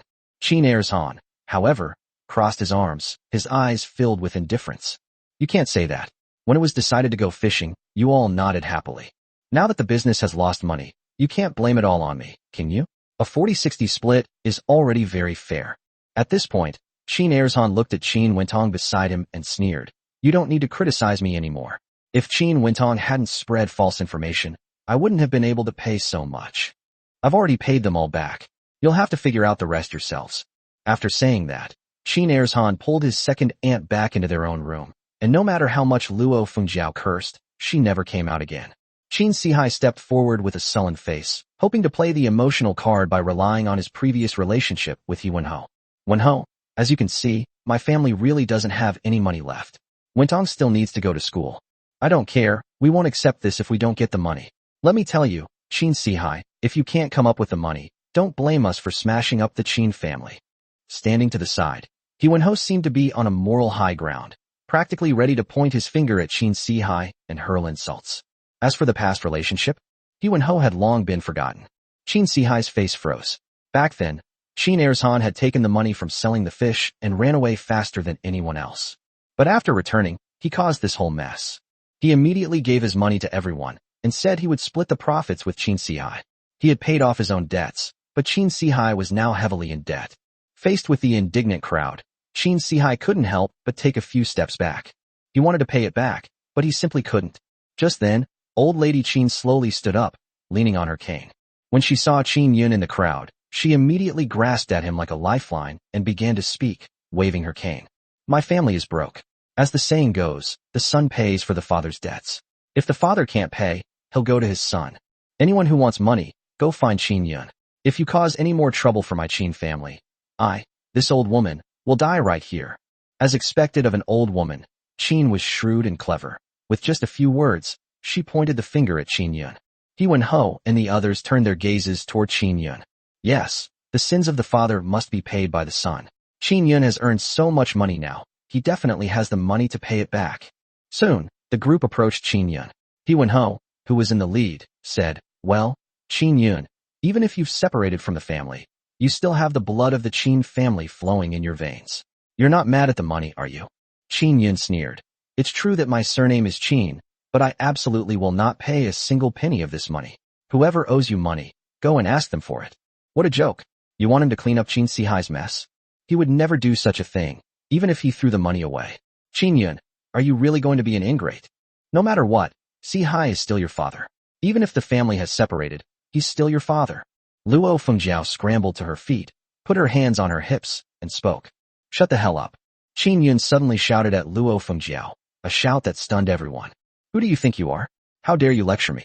Qin Yun's icy voice rang out. Let me tell you, the only person in the world who can discipline me is my mother. No one else, not even the heavenly king himself, is allowed. As for Qin Sihai, does he even deserve to be my father? I'd rather use this money to buy meat buns and feed them to the dogs than give you a single penny. Qin Yun's every word was like a series of resounding slaps to the faces of the Qin family members. What a misfortune for our family. What a misfortune for our family. Old Mrs. Qin pounded her cane on the ground repeatedly as she wailed. How could such a wretched child have been born, bringing such disgrace upon my Qin family? And you too. Qin Yun looked coldly at old Madame Qin. I will not say anything today because you are my elder. Back then, my mother worked hard at home without complaint, yet you would beat and scold her all the time. After my mother passed away, before her body was even cold, you tacitly allowed Qin Sihai to hold another wedding. You think you can morally blackmail me? And you want me to give you money? Qin Yun slowly turned and left, leaving behind only 4 words, daydreaming. Seeing Qin Yun leave, the Qin family was completely stunned. Old Mrs. Qin's lips trembled. She never expected that Qin Yun would remember the hatred from back then for so long. Qin Sihai, you're not giving me the money today, are you? Let me tell you, without this money, you won't be living in peace. He Wenho didn't care about all that. If Qin Yun wouldn't give him the money, he would just cling to Qin Sihai. Fuck you. I'm telling you, I have no money, but you can take my life. Qin Sihai stiffened his neck and said coldly, I can't pay this money back now. Are you trying to mess with us? Upon hearing this, He Wenho's expression immediately changed. He waved his hand, and several people immediately walked towards Qin Sihai. He Wendao slapped Qin Sihai across the face. Although Qin Sihai was tall and strong, he had been selling his blood to pay off his debts for some time, and he was knocked to the ground within minutes. Qin Wentong wanted to go up and help, but after taking 2 steps forward, he retreated timidly. It looked just like a quail. Stop hitting me. Take this old woman's savings for her funeral. Seeing Qin Sihai's nose bleeding profusely, old lady Qin finally couldn't hold back any longer. Chapter 54, Brother-in-Law. As she spoke, old lady Qin took out a handkerchief that was already frayed from her pocket. Inside, there were several tens of yuan wrapped up. Mom, you can't give it to me. That's your coffin money. In rural areas, coffin money is actually a general term that also includes money for purchasing funeral clothes, retirement money, and so on. This is the money that every elderly person prepares for themselves. Generally speaking, this money will never be used unless one is desperate. But with no other choice, old lady Qin had to take out the money. She couldn't just stand by and watch her son get beaten to death. We've settled the money. We didn't charge you a single penny more. He Wenho came to old lady Qin's side and quickly calculated that he had taken what was rightfully his. He called out to the crowd and left the courtyard without looking back. The Qin family's courtyard suddenly felt completely empty. Squeak. Qin Erzhan, carrying large and small bags, came out with his second aunt. Mom, we're going to the city to work now. Take care of yourself, and we'll come back to see you. After saying that, he left the courtyard without waiting for old lady Qin to finish speaking. What a tragedy. Old Mrs. Qin couldn't understand why her wish to have a complete and intact family always fell through. She let out a long sigh. After all these years, has it really been me who made a mistake? Meanwhile, Qin Yun was all smiles. He had cooked a feast, and Huang Kuan, Depang, and the others were enjoying themselves immensely. Brother Yun, what are your plans for the future? After several rounds of drinks, Huang Kuan asked a question. Now that summer is approaching, we need to catch fish well these days to ensure supply. Also, we can't forget about hawthorn water. Qin Yun picked up a piece of food and spoke. Hawthorn water has been tasted by so many people, and everyone who has tried it says it's good. It was the height of summer, and Qin Yun wasn't about to miss this opportunity to make money. The others all nodded. Living off the land and water, Qingshui village is quite prosperous, and with such resources, it's a highly profitable business. By the way, Qin Yun, He Wenho just contacted me. He said he wants to fish with us, and we can offer him a lower price. Sun Dazhuang spoke up. Without even thinking, Qin Yun shook his head and said, forget it. Just say we have enough manpower and don't need that many people for now. Through this incident, he also saw through the true colors of He Wenho and his associates. Keeping him around would be like leaving a time bomb next to you. He didn't want to do a losing business. Sun Dazhuang nodded, indicating his agreement. After finishing their meal, the group exchanged pleasantries for a while before departing. The next morning, everyone arrived at Qin Yun's courtyard early. Qin Ling was worried that the group would be hungry in the morning, so she specially boiled a few eggs and put them in a cloth bag for them to carry. Soon, after catching the fish, the group drove the mules forward, but this time, they were carrying a basket of hawthorns on the mules. After delivering the fish, it was already afternoon. Qin Yun and the others put the mule in the martial arts school and then went to the riverbank. Hey, Brother Yun, where's the guy selling cold water today? Sun Dazhuang looked around but couldn't see the cart, so he asked in confusion. Logically speaking, in such hot weather, the business should be booming. Maybe he had something to do today and didn't come out. Qin Yun didn't think much of it and spoke up. He came here today to choose a location so that it will be more convenient for him to sell hawthorn juice later. The group wandered around, discussing among themselves. Just then, Qin Yun saw a familiar figure. Wearing a swimsuit, large expanses of her snow-white skin were exposed, and she also had a pair of sunglasses on her eyes. Qin Yun's face immediately darkened. Isn't that Wang Ju? Qin Yun had promised his uncle that he would take good care of this younger sister. At this moment, she was lying shamelessly on a wooden bed, with a man applying sunscreen to her. The man was shirtless, and had a tiger tattooed on his arm, depicting a tiger descending a mountain. However, the tattoos at this time were far less realistic than they would be later. They were just rough outlines drawn with ink, which Qin Yun found extremely ugly, but now they are considered very fashionable. Xiao Ju, how's my technique? Even if you play with me all day, you definitely won't get a tan. The man had a lewd smile on his face, and his hands kept moving, making Qin Yun feel nauseous. What angered Qin Yun even more was that Wang Ju not only wasn't angry, but instead showed an expression of enjoyment on his face. Xiao Ju, why don't you stay home tonight and just stay with me? I have connections at karaoke bars in the city. I can take you in for some fun. The man continued. Qin Yun was furious. This guy was clearly no good. Wang Ju shook her head and said, no, my dad is still at home, and I have to go back today. Upon hearing this, a hint of impatience flashed in the man's eyes, but it quickly disappeared. But Xiao Ju, seeing that the man was still trying to cause trouble, Qin Yun walked straight up to him and said coldly, get out of my way. After saying that, he went over and grabbed Wang Ju, trying to leave. Damn it. Who do you think you are, daring to steal my woman? Don't you even know who I am? I'm from the Fierce Tiger Merchant Guild. The man's face immediately darkened, and he pulled out a dagger from his waist, ready to attack Qin Yun. Elder brother. The man only softened after Wang Ju spoke. He said with a grin, oh, it's my brother-in-law. I'm so sorry, I mistook you for someone else. I hope you won't take offense. If you encounter any danger in the county town in the future, you can come to me. Just look at how powerful my Fierce Tiger Chamber of Commerce is. Qin Yun didn't say a word to him, but instead said coldly to Wang Ju, what kind of upbringing did your father give you? Just wandering around the county town every day. Come home with me now. With that, Qin Yun stopped Wang Ju and led him outside. No, brother-in-law, it's not easy to see each other now. It would be too much trouble to go back like this. Come on, I'll treat you to a meal at the state-run restaurant. The man was very outgoing and immediately tried to establish a kinship with Qin Yun. Let's do it another day. I'm heading back now, Qin Yun said coldly, then dragged Wang Ju out. A few hours later, the group returned to Qingshui village, and Qin Yun led the mule towards his uncle's house. Before even entering the door, Qin Yun heard his uncle shouting from inside. Oh no, the money is gone. Upon hearing this voice, Wang Ju behind him couldn't help but tremble. Qin Yun's eyes darkened, and he turned around to ask, did you steal the money in the house?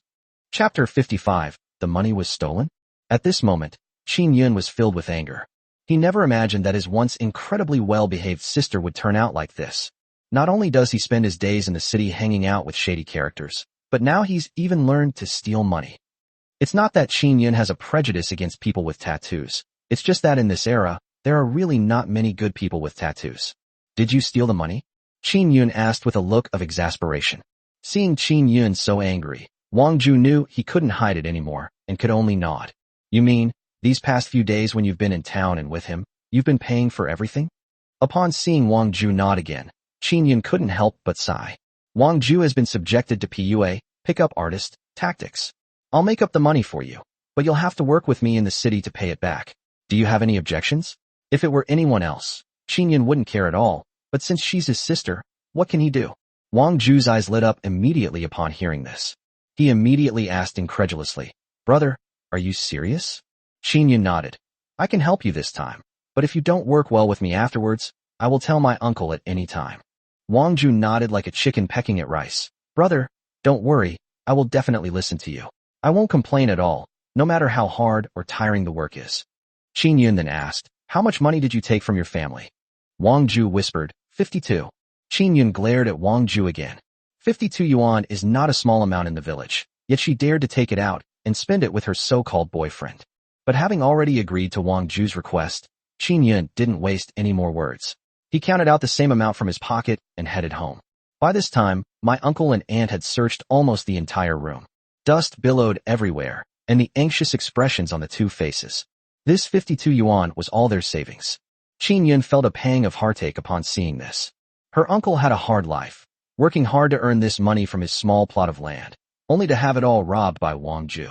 Xiaoju, you're back? Did you see the money in here?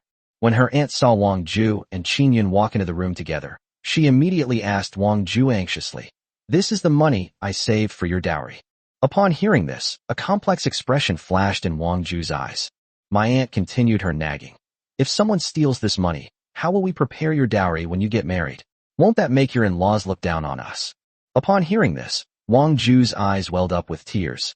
Her parents worked hard to save this money, hoping she could hold her head high in her husband's family, but she spent it all on other things. What else is there to say? There are only the three of us in this house. If it wasn't you and me who took it, then who else could have taken it? With a roar, the uncle charged straight at Wang Ju. It must have been this brat who took it. I was thinking before that my boyfriend in the city was obviously no good. He's always stealing, and he can't possibly have any money. At this point, the uncle was so angry that his face turned red. He really didn't expect that the daughter he had raised with such care would turn out like this. As he spoke, he grabbed a carrying pole from the side and was about to hit Wang Ju. Qin Yun quickly stopped him, helped his uncle to the side, and said, Uncle, you've really misunderstood Xiaoju. No matter what, Xiaoju can't let others spend her own family's money, can she? As he spoke, Qin Yun took out some money from his pocket and handed it to his uncle, explaining, after selling fish in the city today, I was planning to go to the department store to buy some stationery for my sister, but I ran into Xiaoju. Xiaoju took the money and asked if they had any medicine to treat her back pain. I even laughed at her at the time, saying, shouldn't you go to the hospital to buy medicine? Why did you come to the department store? Qin Yun had known for a long time that his uncle had back pain, so this reason was quite reasonable. Qin Yun continued, Xiaoju said she heard there's something called a massager in the department store, and she wants to buy it for you. But when I looked at it, I realized it wasn't anything legitimate, so I didn't let them buy it. Hearing this, the uncle's expression finally relaxed. He still trusted Qin Yun quite a bit. He then forced a smile and said to Wang Ju, Xiaoju, Dad was a little anxious just now. I was only upset because the money was missing, so I misunderstood you. Wang Ju interrupted her uncle, saying, Dad, I also have a problem. I shouldn't have taken the money without telling you. I was wrong. Seeing Wang Ju apologize in a way that was unusual for him, his uncle smiled, and the atmosphere became harmonious again. Qingyun stayed and had a meal with his uncle and talked for a while before turning around and returning to Qingshui village. Back in my own courtyard, it was already quite late. As soon as Qingyun pushed open the door, he saw his younger sister holding a pencil, writing something.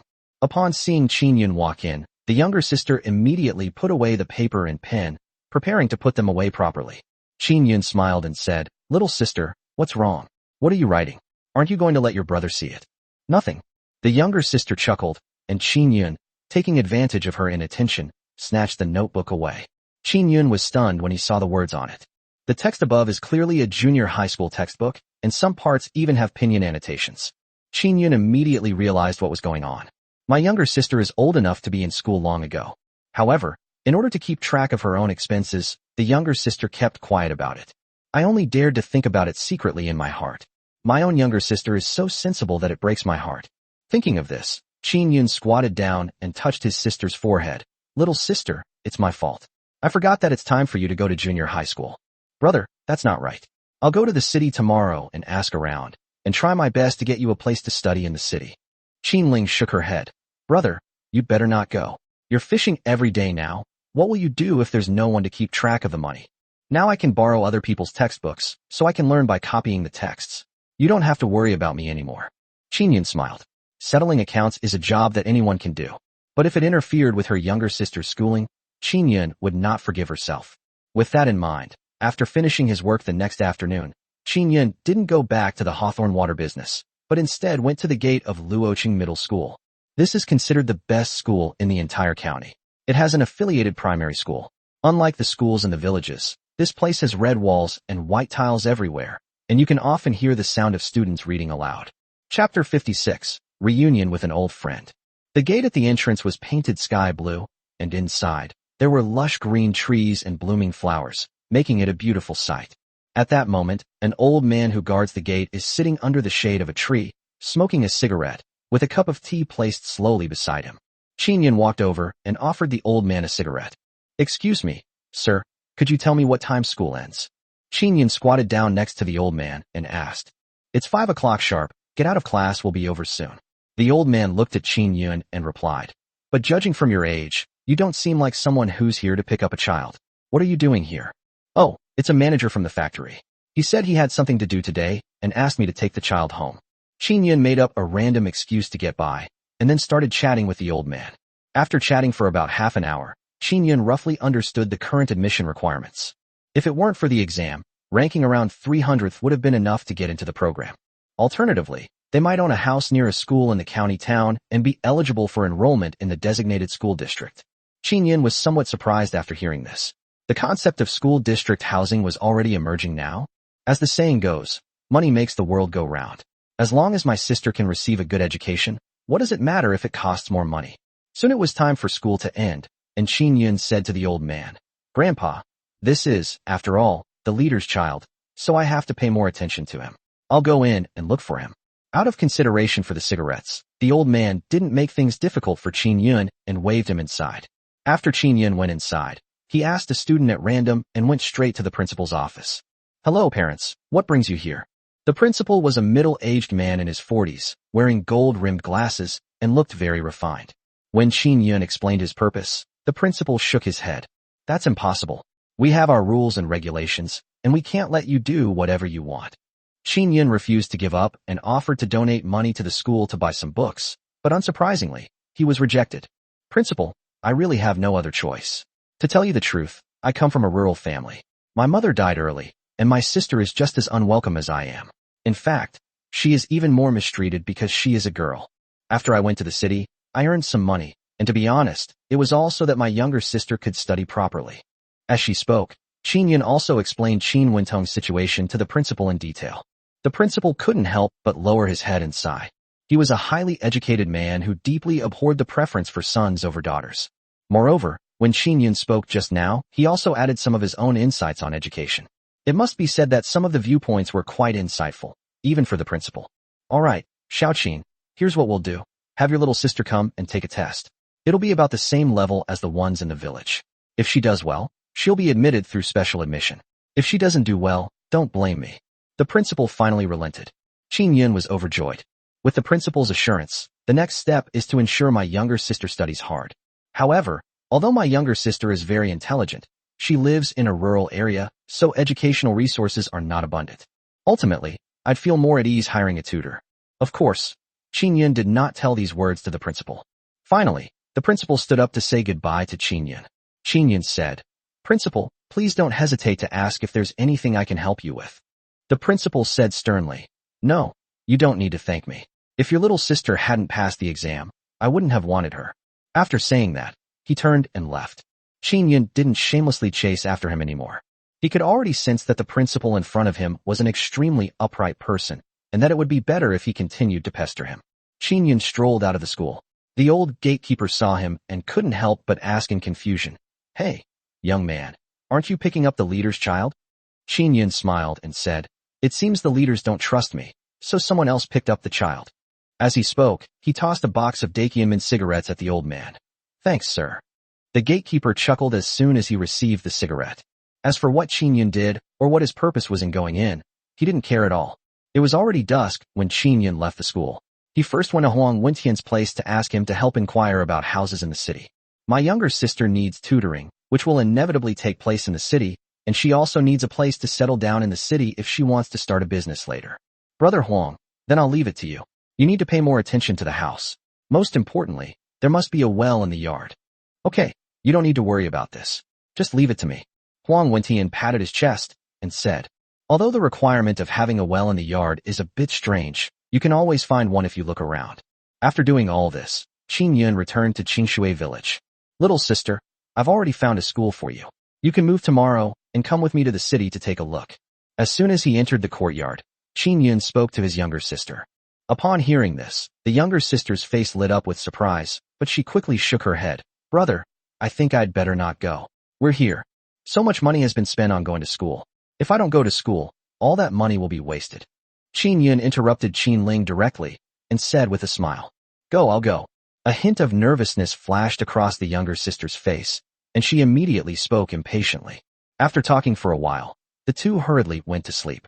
The next day, Qin Yun led his younger sister and the others into the city. "Brother, is this what a big city is like? It's definitely different from our village."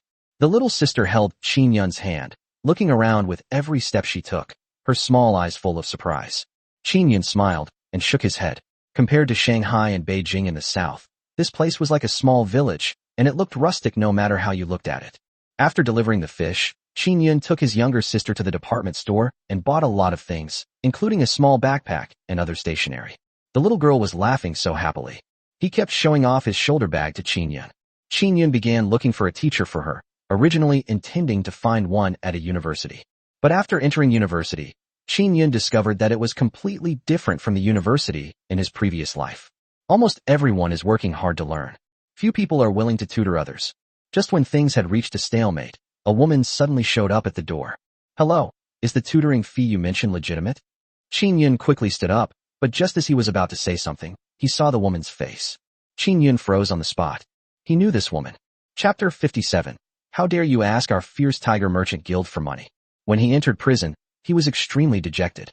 Relying on the roguishness he had developed outside, he quickly became a troublemaker in the entire prison.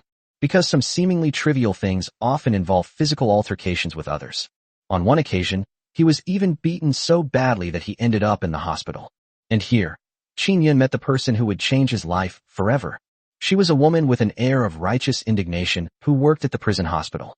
After meeting Qin Yun, she began to tell him some stories, lend him books, and encourage him again. It was because of this woman that Qin Yun went from being violent at the beginning to being silent later, and then to accepting her advice. He gradually shed his sharp edges, and his mind matured considerably. When he was released from prison, if he had his previous temper, he would have been furious and killed the Qin family for their ingratitude. Qin Yun had originally planned to live a good life and wait for the opportunity to properly thank her. But unexpectedly, the opportunity ultimately passed. However, Qin Yun did not expect that the woman's figure from his memory would reappear in front of him. For a moment, Qin Yun was stunned and stood there dumbfounded. "Hello." Qin Yun was brought back to reality only when the woman's voice rang out again. He then smiled and nodded, saying, "That's right, The price is exactly the same. There's absolutely no difference. If you're suitable, you can give a lecture tomorrow. Upon hearing this, a look of surprise immediately appeared on the woman's face. 4 hours of tutoring a day, 3 yuan per hour, that's 12 yuan a day. This price is quite high, even in the city. Okay, let me introduce myself first. My name is Chinshuchi. My university is located around here, but I study medicine. As she spoke, Chinshuchi handed a piece of paper to Qingyun. There's no such thing as a resume yet, and there's not much information on them anyway. It only mentioned his current ranking, how many places he is in his major, and his score when he entered university. Qingyun glanced at it briefly and said, "Okay, wait for me here at 10 a.m. tomorrow. I will come to find you." After saying that, Qingyun watched Chinshuchi leave. He didn't have romantic feelings for the woman in front of him. Rather, it felt more like a teacher-student relationship. A teacher who rescued Qingyun. After making the agreement, Qingyun didn't delay and found everyone, returning to Qinshui village. Early the next morning, Qingyun first took his younger sister into the county town. As for Huang Kuan and Depang, they were in charge of fishing in the village. Upon arriving in the county town, Qingyun arranged for his sister to meet Chinshuchi. Qingyun was very reassured about Chinshuchi. When they first met, he felt that Chinshuchi should be a teacher, not a doctor. Of course, Chinshuchi is also an excellent doctor. Where should we go for tutoring? Chinshuchi spoke up. Qingyun slapped his forehead, realizing he had been too hasty. Huang Wentian hadn't even found him a house yet, but he couldn't wait to take his sister into the city. He thought about it again and decided to send him to the martial arts school. The school had already recruited many students, and the noise during training was bound to be too loud. As for other places, they are even less suitable. Let's go to the hotel. Qingyun waved his hand one last time and spoke directly. Even Chinshuchi showed a hint of surprise on her face. Hotels in the city are very expensive now, costing more than 10 yuan a day, and even more than 20 yuan for a better one. Unexpectedly, the man in front of me wanted to have extra lessons right in the hotel. Soon, the group arrived at a beautifully decorated hotel. The hotels here, while not top tier in the entire county, are still considered above average. The prices of the rooms inside were within Qingyun's acceptable range. Qingyun waved his hand and set the date at 7 days. What teaching materials do you need? I'll go out and buy them. Qingyun spoke up. No need, just buy a few notebooks and pens. As for the textbooks, I've already memorized them. Chinshuchi said directly. Qingyun naturally believed him, went out to buy the things, and put them back in the room.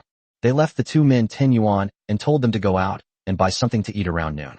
Afterwards, Qingyun left the hotel and found Huang Kuan and the others in the factory canteen.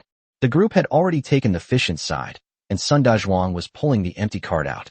On the cart were hawthorns and rock sugar that Qingyun had specifically asked him to bring, as well as some brown sugar and old tea leaves.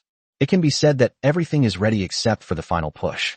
Qingyun and the others didn't waste any words and headed straight for the well in the county town. At that time, the county town did not have complete waterworks and other facilities, and the people mostly drew water from wells. The well water is so refreshing. If you soak a watermelon in it, the taste is simply divine. However, Qingyun didn't have that idea for the time being. He simply filled a large bucket with cold water and then strolled leisurely toward the riverbank. It was dusk, and the riverbanks beside the river were filled with scantily clad beauties. Huang Kuan and his companions were filled with excitement. Qingyun didn't even look at them. After arranging everything one by one, he hung a wooden sign next to them. Hawthorn fruit tea, refreshing and delicious, only 1.5 yuan. Brother Yin, why are there so few people here this time? The group set up their stall, and after a full half hour, they had only sold 2 cups. Huang Kuan couldn't help but ask, this is a little different from what we expected. Qingyun, however, was not particularly nervous. He said calmly, have you ever seen a water vendor who sells water from a cart? Besides, this place is covered in mule excrement. The fact that it's been brought here is already a testament to the fact that people aren't bothered by it. Hearing Qingyun's explanation, everyone nodded in agreement. I secretly gave him a thumbs up. As expected of Qingyun. Brother, your tea looks good. Let me have a cup. Just then, several men wearing sunglasses and shorts walked over. Qingyun glanced at it and said calmly, pay first. Pay up. The men exchanged glances, laughed, and said, brother, you probably don't know who we are, do you? Take a look at this before deciding whether you want to ask us for money. As they spoke, one of them revealed his arm. On his arm was a strange-looking tiger. Double the price for the Shamate style, 3 yuan. Qingyun rolled his eyes and said coldly, Shamate. The men were stunned. Although they didn't understand what it meant, The words doubled at the end showed that Qin Yun didn't think much of them at all. Kid, you're the first person to dare ask our fierce tiger merchant guild for money. Chapter 58, Going to the Black Market. Qin Yun's face immediately darkened. This damn tiger merchant guild is like a persistent ghost. First, his younger sister started dating a boyfriend from the fierce tiger merchant guild, and now, even when he sets up a stall, these same people come knocking on his door. Damn it. It's true what they say. You can search high and low without finding it, but it comes to you effortlessly. Big Fatty didn't care about any of that. Apart from Qin Yun, the others had trained a lot under Huang Wentian's guidance. Although it's tiring at the martial arts school, and sometimes I can even fall asleep on the cart on the way back, my muscles are getting bigger and bigger. Sometimes they can even outmaneuver the sparring coach. How dare you look down on our fierce tiger merchant guild? Brothers, teach them a lesson. The leader of the group gave a cold shout and was about to attack Qin Yun and his group. But no one dared to move forward. They were all observing the crowd out of the corner of their eyes. Qin Yun couldn't help but let out a cold laugh. These people are not as good as Chen Dong and his group. At least Chen Dong and his group are disciplined and ruthless. Damn it, if you guys don't go, I'm going to go. Sun Dazhuang was too lazy to waste any more time arguing with him, so he simply grabbed a stick from the side and charged at him. Huang Kuan and De Peng followed closely behind. The group, who were already somewhat frightened, became even more terrified when they saw Qin Yun and his group charging towards them. Damn it, look at them, they're just country bumpkins. I don't believe they can actually beat me to death. However, what he didn't know was that the person who last called Qin Yun and his group country bumpkins was still in prison. After saying this, the man rushed towards them, his body trembling. He was also holding a small dagger in his hand. Unsurprisingly, just as he raised the dagger, the fat man slammed a stick into his wrist. Oh! A scream rang out, and large beads of sweat dripped down the man's face. At this moment, the fat man was quite like Ma Dong Suk, punching the man's face again and again. Big brother, I won't do it again, I'll never do it again. The man kept dodging backwards and hurriedly apologized to Qin Yun and the others. As for the others, they had already fled.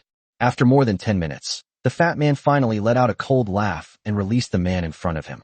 The man immediately stood up in a panic and ran outside. Qin Yun and his companions laughed heartily. What kind of fierce tiger merchant guild was this? It was nothing but a bunch of worthless idiots. Seeing that it was getting late, Qin Yun didn't linger any longer and returned to the inn. Brother, you're back? Upon seeing Qin Yun return, Qin Ling immediately stood up and asked him a question.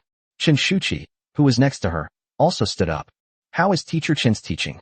Qin Yun bent down, patted Qin Ling's head, and asked. Qin Ling nodded. Teacher Chen explained it very well. I can do all the math problems that I couldn't do before. Qin Yun smiled and looked at Chen Shuqi. How was it? Chen Shuqi nodded. My little sister is very talented, but she doesn't understand some knowledge very well.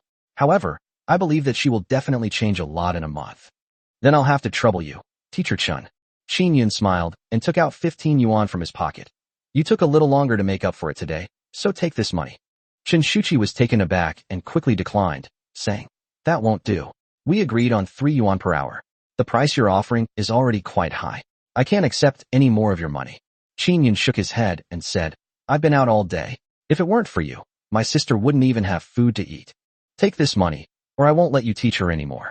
Upon hearing Qin Yun's words, Chen Shuqi carefully put the money away, bowed to Qin Yun, and solemnly said, Thank you. Qin Yun looked at Chen Shuqi's face. He could sense that when he saw Chen Shuqi back then, it was more like she was in despair and powerless, so she wanted to save others. At this moment, Chen Shuqi seemed to possess an inexplicable resilience. After seeing Chen Shuqi off, Qin Yun even quizzed his younger sister on some math. I was relieved after I made sure my younger sister had learned it.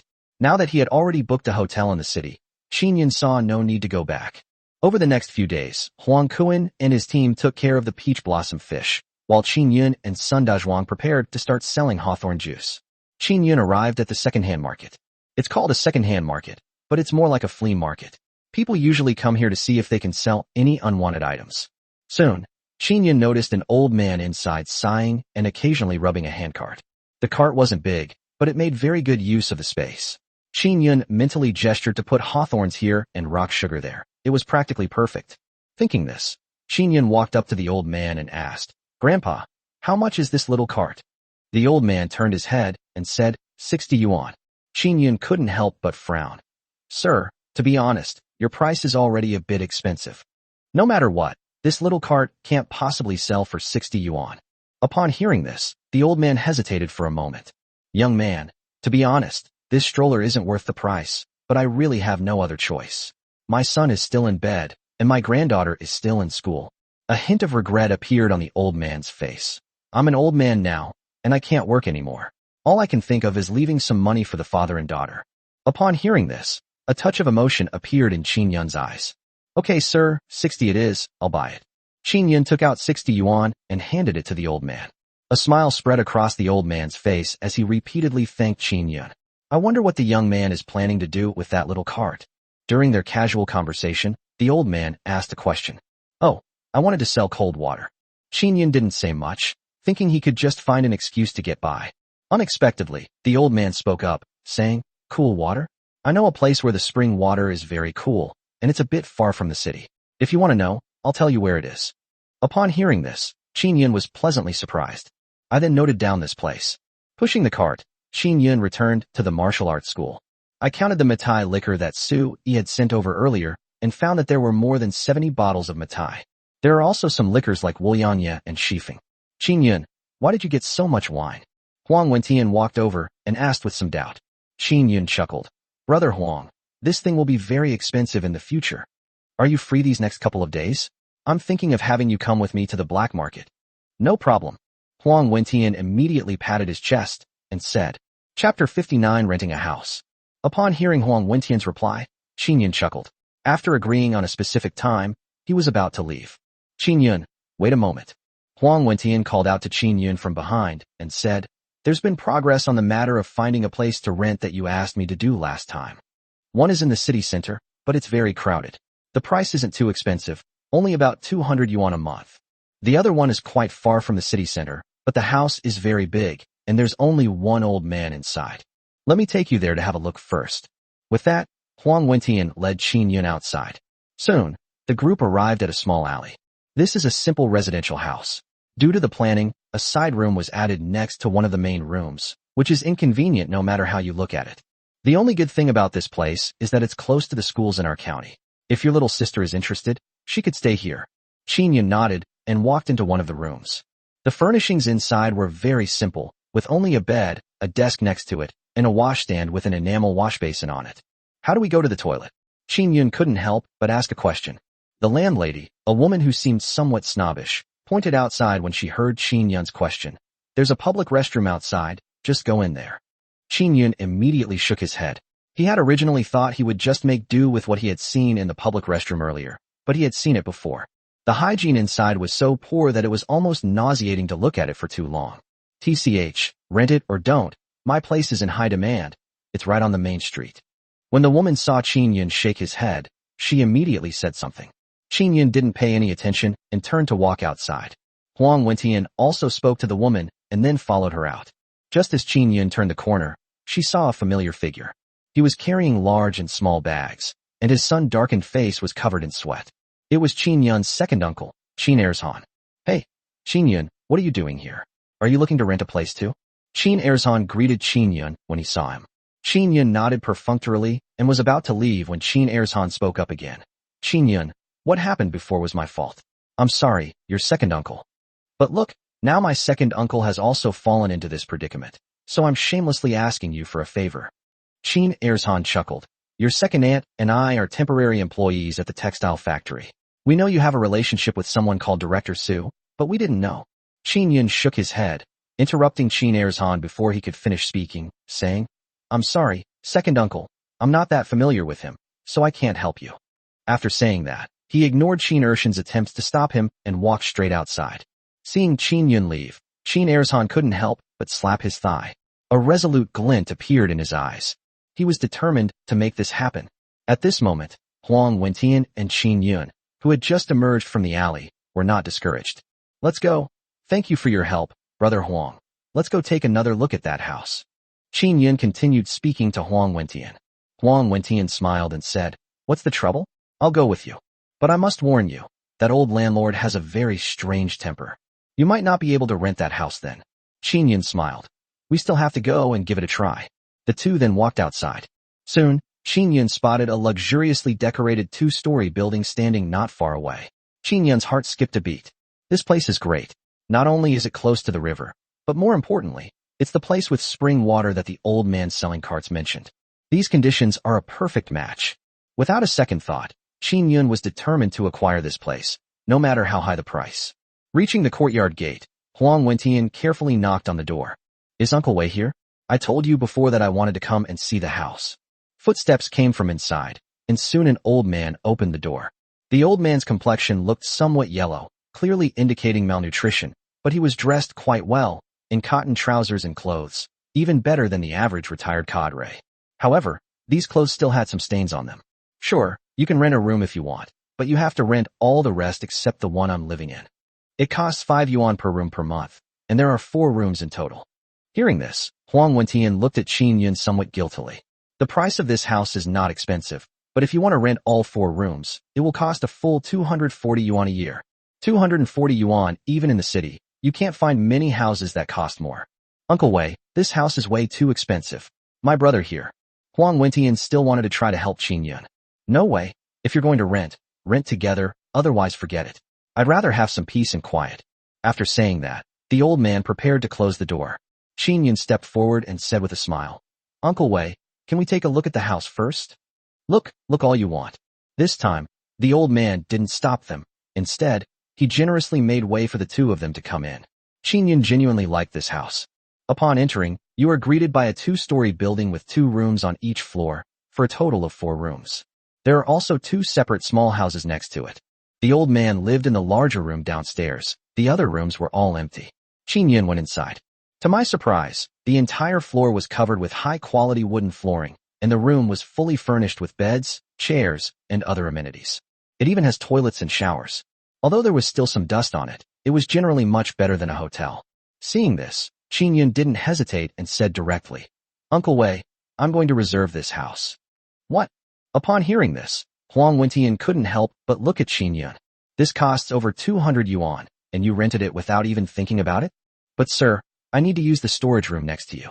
Okay, it's a rundown house. Feel free to use it, but you'll have to clean up the clutter inside yourself. The old man said, but you have to pay the deposit now. Once you leave the money with me, I won't let anyone else come. Qin Yun smiled and nodded, then took out 200 from his pocket and handed it to the old man. Sir, I was in a hurry today, and this is all the money I have. I'll bring you more tomorrow. The old man nodded indifferently, then walked in without saying hello to Qin Yun. Qin Yun didn't seem to mind, smiled, and turned to leave. Chapter 60, It ruined our feng shui. Brother, why don't you reconsider this place? The rent is so expensive, it's really not necessary. Let me take another look. Maybe there's something better. Qin Yun shook his head and said with a smile, No need, Brother Huang. This house is just right for me. This one will do. Actually, he had his own considerations. Although the house was big, the men in the back would definitely need a place to stay in the city. My younger sister will also be in the city after she starts school. 4 rooms are actually just right. Qin Yun particularly liked those 2 storage rooms. Because of its structure, it is cold in winter and hot in summer. This may not be suitable for living, but it can be used to store some things. For example, cold water. Seeing Qin Yun's insistence, Huang Wentian didn't say anything more. The two chatted for a while longer, and then Qin Yun returned to the hotel. My younger sister has made rapid progress in the past few days under Qin Shuqi's teaching. After going back to have a meal with the 2 of them, Qin Yun returned to Qingshui village. As soon as I arrived at the village entrance, I saw a group of people rushing in a certain direction. Qin Yun followed him over. In the wheat field, several Jiefeng brand trucks were surrounded by villagers. Faced with these large trucks, the villagers were filled with righteous indignation, holding hoes and other farm tools, and seemed ready to fight at the slightest provocation. Qin Yun stood to the side for a moment and roughly understood what was going on. These days, if you want to know what makes the most money, it's driving big trucks. It was precisely when the country needed to mobilize energy that a single coal transport trip could earn nearly 1,000 yuan. However, this job is also dangerous. The security situation wasn't very good back then. Sometimes, when you were in the middle of nowhere, a group of people would surround you and demand money. You can't leave without paying. So the drivers are also suffering greatly. Furthermore, most of the roads in the area were not yet built, let alone the extremely convenient expressways of later generations. The road was rugged and difficult to traverse. Some drivers think of taking a detour through the village, which can save time and avoid some road bullies. However, there are also risks involved in doing this. Villages in this era had a strong sense of community, which led to a certain degree of xenophobia. Generally, outside vehicles are not allowed to drive in. If the farmland is damaged and the vehicle runs away, the villagers will be the ones who suffer losses. The current situation is that the large truck broke down in the farmland. Fellow villagers, we are sorry for what happened. Don't worry, we will compensate you for all the losses caused. After negotiations with Zhang Yong, the production team leader, a tall, thin figure quickly stepped off the vehicle. You're trampling on our land. You're not leaving until you give us an explanation. Just then, a sharp female voice rang out. All eyes turned to Luo Fengjiao. Old Mrs. Qin and Qin Sihai were also standing nearby. Qin Yun couldn't help but shake his head and sigh. Unexpectedly, this farmland belongs to the Qin family. If that's the case, then these drivers are in for a tough time. Qin Yun was all too familiar with the Qin family's tantrums. Fellow villagers, you see we didn't thresh that much wheat. How about this? I'll give you 10 yuan as compensation. Is that all right? The tall, thin figure spoke. To be fair, 10 yuan is already a lot of money. Even after the autumn harvest, you definitely wouldn't earn that much from this wheat. However, old Mrs. Qin stepped forward, leaning on her cane. No, 10 yuan is too little. This wheat field produces the most grain. This is definitely not enough. While speaking, old lady Qin kept glancing at Qin Sihai. That's why they say old lady Qin is incredibly shrewd and experienced. They didn't say how much it would cost, they just said no. The truck driver was an honest man. Knowing he was in the wrong, he said, 10 yuan won't do, but 20 yuan will do, right? Even with a large harvest after the autumn harvest, you probably won't earn this much money, right? Upon hearing this, most of the other villagers tacitly agreed. 20 yuan is definitely a bargain for the Qin family. 20 yuan. Are you kidding me? Luo Fengjiao stepped forward and grabbed Qin Wentong from the crowd. If this were anywhere else, you might be able to leave for 20 yuan, but not here. You've ruined our feng shui. See this? This is the eldest son of my Qin family. He just got into university this year. Would he have been able to get in without this good feng shui? You're not leaving today without $100. Luo Fengjiao and old lady Qin both made outrageous demands. How can you people be like this? The driver's voice turned somber. 100 yuan? Isn't this extortion? Grandma Qin, this 20 yuan is quite a lot. How much can we country folk earn, even if we work ourselves to the bone? Zhang Yong couldn't stand it any longer and advised old lady Qin. I think we should take the money and let them go. At this moment, the Qin family, to some extent, represents the entire Qinshui village. The drivers have traveled all over the country and been to many places. If word gets out that the people of Qinshui village are a bunch of troublemakers, it won't look good for him, the production team leader. Zhang Yong, it's easy for you to talk when you're not the one suffering. This isn't your family's feng shui that's been ruined, so of course you won't say anything. Luo Fengjiao, hands on her hips, said confidently, it's 100 yuan, and no one can change that today. Upon hearing this, Zhang Yong couldn't help but sigh.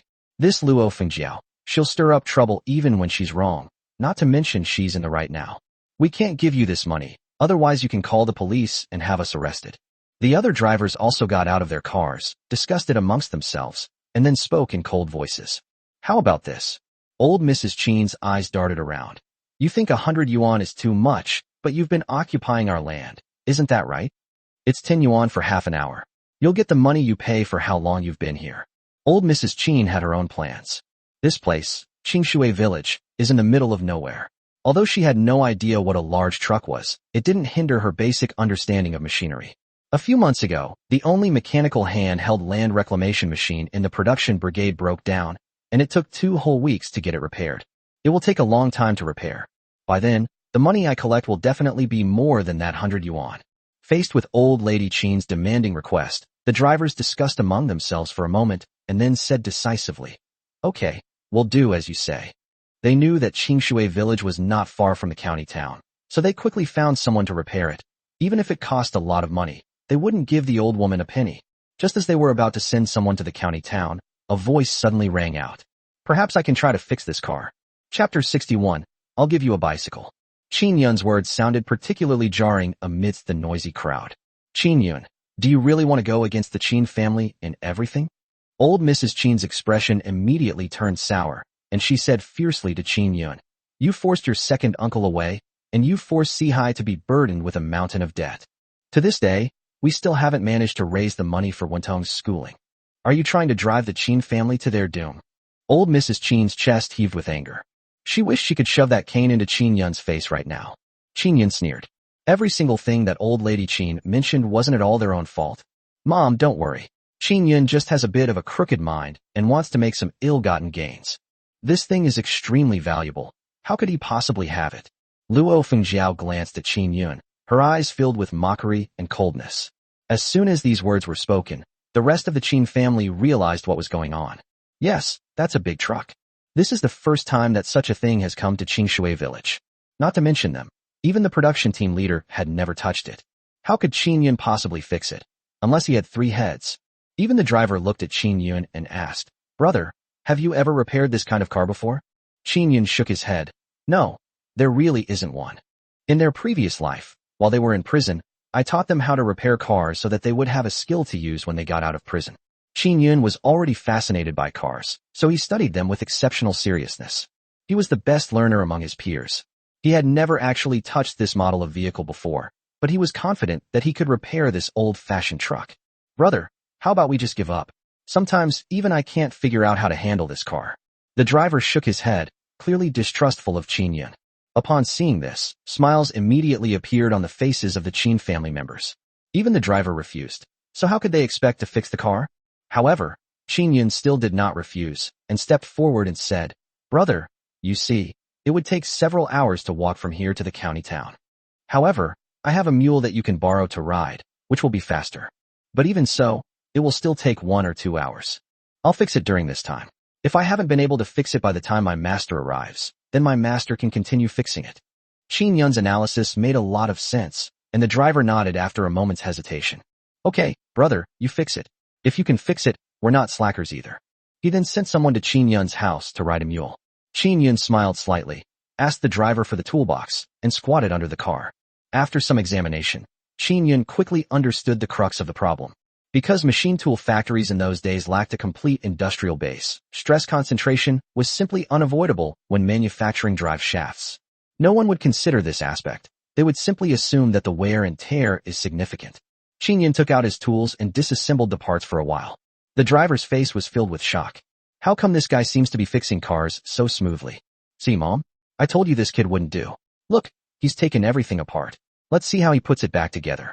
Luo Fengjiao's face was full of smugness. I think this car is totaled. Looking at the car with its exposed engine and transmission, the drivers' faces showed a hint of unease. Big brother, how about? Just as one of them was about to step forward, the driver who had been talking to Qin Yun stopped him. Have you ever seen a mechanic who doesn't take the car apart to figure out the details? Wait a little longer, the 4th brother will be back soon. Half an hour has passed. Qin Yun finally crawled out from under the chassis. At this moment, he was covered in black engine oil. Even his face was not spared. Then the outer casing was reassembled in the same order it was disassembled. All right, let's go up and give it a try. Qin Yun casually fetched a basin of water from the side and quickly washed his face and neck. Upon hearing this, the driver immediately got into the driver's seat without saying a word. As soon as it was started, the car made a rumbling sound. Then they slowly began to walk forward. In an instant, everyone froze on the spot. Especially old lady Qin and Luo Fengjiao. The two of them were like ducks with their throats choked, unable to utter a single word. Qin Yun, did he really fix it? A few moments later, after the car had driven a short distance, the driver got out and came back. Brother, the car is fine now, thank you so much.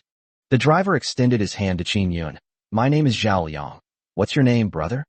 The two then chatted for a while. Zhao Liang has traveled all over the country and met many people, so he can easily distinguish between a person's goodness and their ulterior motives. Qin Yun in front of me was meticulous, but he had no ill intentions. We can get along.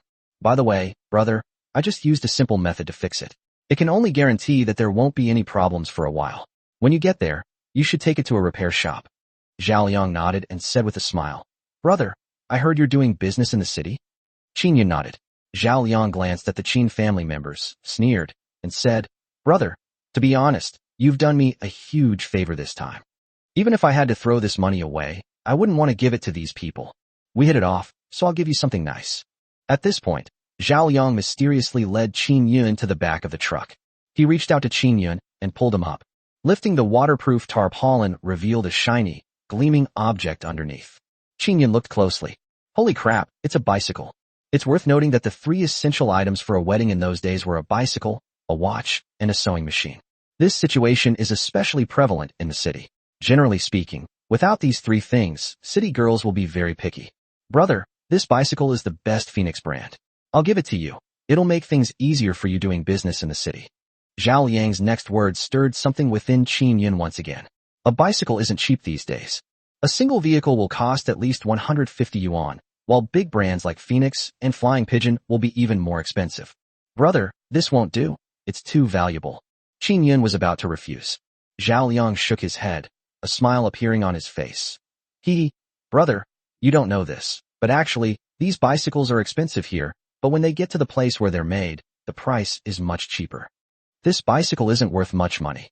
Upon hearing this, Qin Yun's eyes immediately lit up. Chapter 62, Business. Brother, let's go. Let's deal with this first. It's getting late. I'll treat you to a meal. Qin Yun said with a smile. Zhao Liang nodded immediately, and a burly man next to him took out 10 yuan from his pocket and handed it to old lady Qin. 10 yuan, keep the change. Old Mrs. Qin still wanted to argue, but Zhang Yong finally lost his temper. Old Mrs. Qin, you were the one who brought this up, and they did it. If you still want to make things difficult, the entire Qingshui village will not stand for it. Grandma Qin's expression changed, and she then noticed that the way the people around her were looking at her family was strange. He could only awkwardly leave, leaning on his cane. He just glared at Qin Yun fiercely before leaving. Qin Yun called over Minya and the others, and the group arrived at Qin Yun's courtyard. Come on, try our cooking. Why don't you stay here for the night before you leave? Qin Yun said with a smile. My younger sister is now staying in a hotel in the city. Her family is all men, which is very convenient. After some initial refusals, the drivers accepted Qin Yun's offer. Modern trucks don't have the design of later models. There's no bed behind the driver's seat, so if you get sleepy, you can only take a nap. Where can I find a comfortable place to sleep? Qin Yun quickly prepared a dish using several peach blossom fish, and also stir-fried a few other dishes. As for the hawthorn water, a large bucket was placed next to it. Zhao Liang and his companions had just picked up a piece of food with their chopsticks when their eyes lit up. What kind of fish is this? It tastes so good.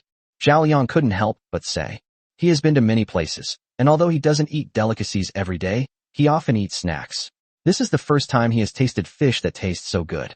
The others also had expressions of excitement on their faces. There's also hawthorn juice, which is very thirst-quenching. Qin Yun smiled and said, eat as much as you like, there's plenty of fish. After eating for a while, Qin Yun finally got down to business. Brother, how much was that bicycle? Even if it's at cost price, I'll still give it to you. Zhao Liang said mysteriously. Guess? Qin Yun tentatively asked. 120? Zhao Liang shook his head. 100. Zhao Liang shook his head again. Now it was Qin Yun's turn to be shocked. He didn't expect that when they bought the Phoenix brand bicycle for 160 yuan, the cost price was less than 100 yuan. 80. Zhao Liang only gave the answer at the very end. Qin Yun was secretly astonished. He never would have imagined it would be this price. Brother, have you ever thought about starting a business? Qin Yun asked. Upon hearing this, Zhao Liang immediately waved his hand and said, Brother, to be honest, I can agree to anything else. But this is the only thing I'm not going to discuss. Qin Yun wasn't in a hurry. He chuckled and waited for Zhao Liang to explain. Sure enough, Zhao Liang sighed and spoke. Brother, it's not that I don't trust you, but a few months ago, someone approached us, wanting us to carry some things, saying they would give us a profit of more than 10 yuan per item. We were so naive to agree to it, and we actually bought a bunch of umbrellas, but when we came back, they were stolen. So, where do we go to ask for this money back? The other drivers echoed Zhao Liang's words, clearly showing how upset they were by this incident. Qin Yun sighed inwardly. Indeed, neither of them was at fault in this matter. Why should the buyer pay if they didn't receive the goods? But Zhao Liang and his group did spend money to buy things, so they have to bear the loss themselves. So brother, if you need to bring a small item, just let me know. But if you're doing business and need a lot of things, then forget it. Zhao Liang spoke last. Qin Yun did not give up and soon came up with a solution. He got up and took out 500 yuan from inside the house, then put it on the table. Brother, what are you doing? Zhao Liang asked. Qin Yun said, I know that it's not easy for us truck drivers. There are many risks on the road, so I will provide you with this money first. Use the money in here to buy things. If there are any losses on the way, I guarantee I won't hold you accountable. Upon hearing Qin Yun's words, Zhao Liang and the others were stunned. When have you ever heard of paying before you even receive the goods these days? Qin Yun continued. As the saying goes, even close brothers should keep clear accounts. Since I bought this bicycle for 80 yuan, let's assume a profit of 20 yuan.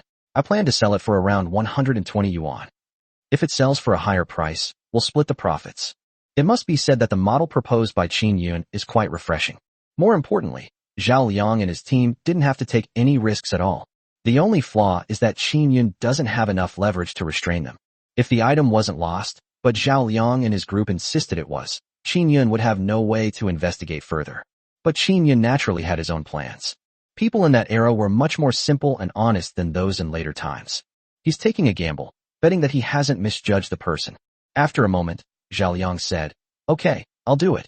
But brother, I can't let you bear all the losses. If the items are gone, I'll give you half of the money back." The remaining people nodded as well. Qin Yun then smiled. "Okay, you guys rest here for a while tomorrow. I'll come back early tomorrow and do some modifications to the car.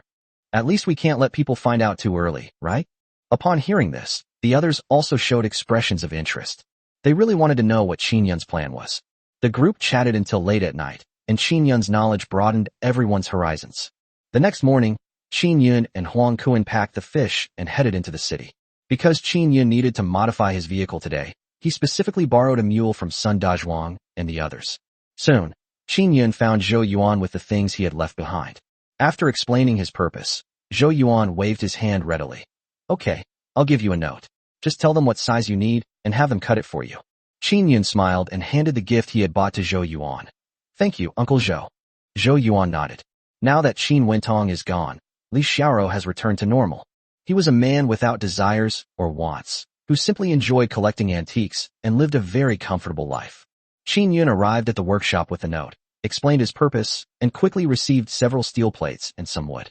Of course, there are also things like rivets. In the afternoon, Qin Yun and the others returned to Qingshui village. Zhao Liang and his group had been waiting for a long time. Seeing them return, he walked with them to the back of the truck. Qin Yun paced back and forth, sketching on the loading carriage behind him with chalk. Chapter 63, Betting on Cards? A moment later, Qin Yun finished drawing the lines. The loading compartment at the back of this Jiefeng brand truck was very simple. The base is made of several iron plates pieced together, and the top is an iron frame covered with a military green waterproof cloth. This gave Qin Yun an opportunity to manipulate things. He only needed to use an iron plate to partition off a small space behind the scenes, and then use a template to hide it. Unless you checked carefully, you would never find it. After listening to Qin Yun's idea, Zhao Liang and the others gave him a thumbs up. They were transporting coal and other heavy goods, and unless there were special circumstances, no one would ever think of going up there to check. Firstly, it's dirty, and secondly, it's really inconvenient. "All right, brother, let's set off now. We'll be back in about 10 days. Zhao Liang spoke to Qin Yun. Qin Yun nodded and had Huang Kuan fill a whole bucket with hawthorn juice and deliver it to Zhao Liang's car. "You must be tired from driving. Here, please take this water," Qin Yun said with a smile. A touch of emotion appeared in Zhao Liang's eyes. He clasped his hands in a fist salute to Qin Yun and said, "Brother, just wait and see. This time, you definitely won't be disappointed." Qin Yun nodded, then watched Zhao Liang leave.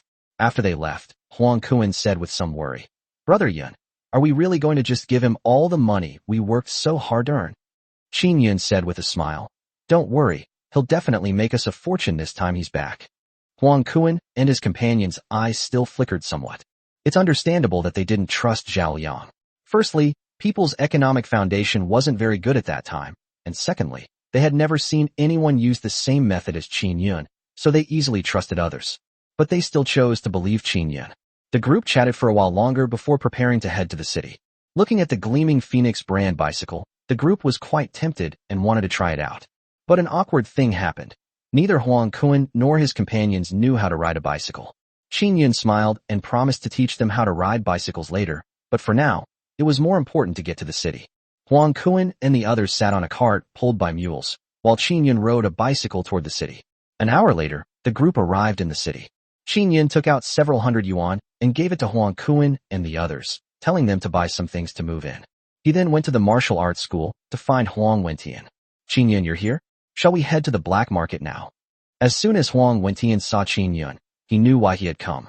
He put down his work and asked Qin Yun. Qin Yun smiled and nodded. He hadn't forgotten about this. After calculating the days, he realized that if he couldn't store a batch of wine, he might really miss this opportunity to make money. Who knows how much I'll regret it then. The two found Wei Hai, and Qin Yun immediately took out 20 yuan and handed it to him. "Qin Yun, you must be careful later. You absolutely cannot flaunt your wealth inside, Otherwise, it may cause other problems. Wei Hai gave his final instructions. Qin Yun nodded, but with Huang Wentian beside him, he wasn't too worried.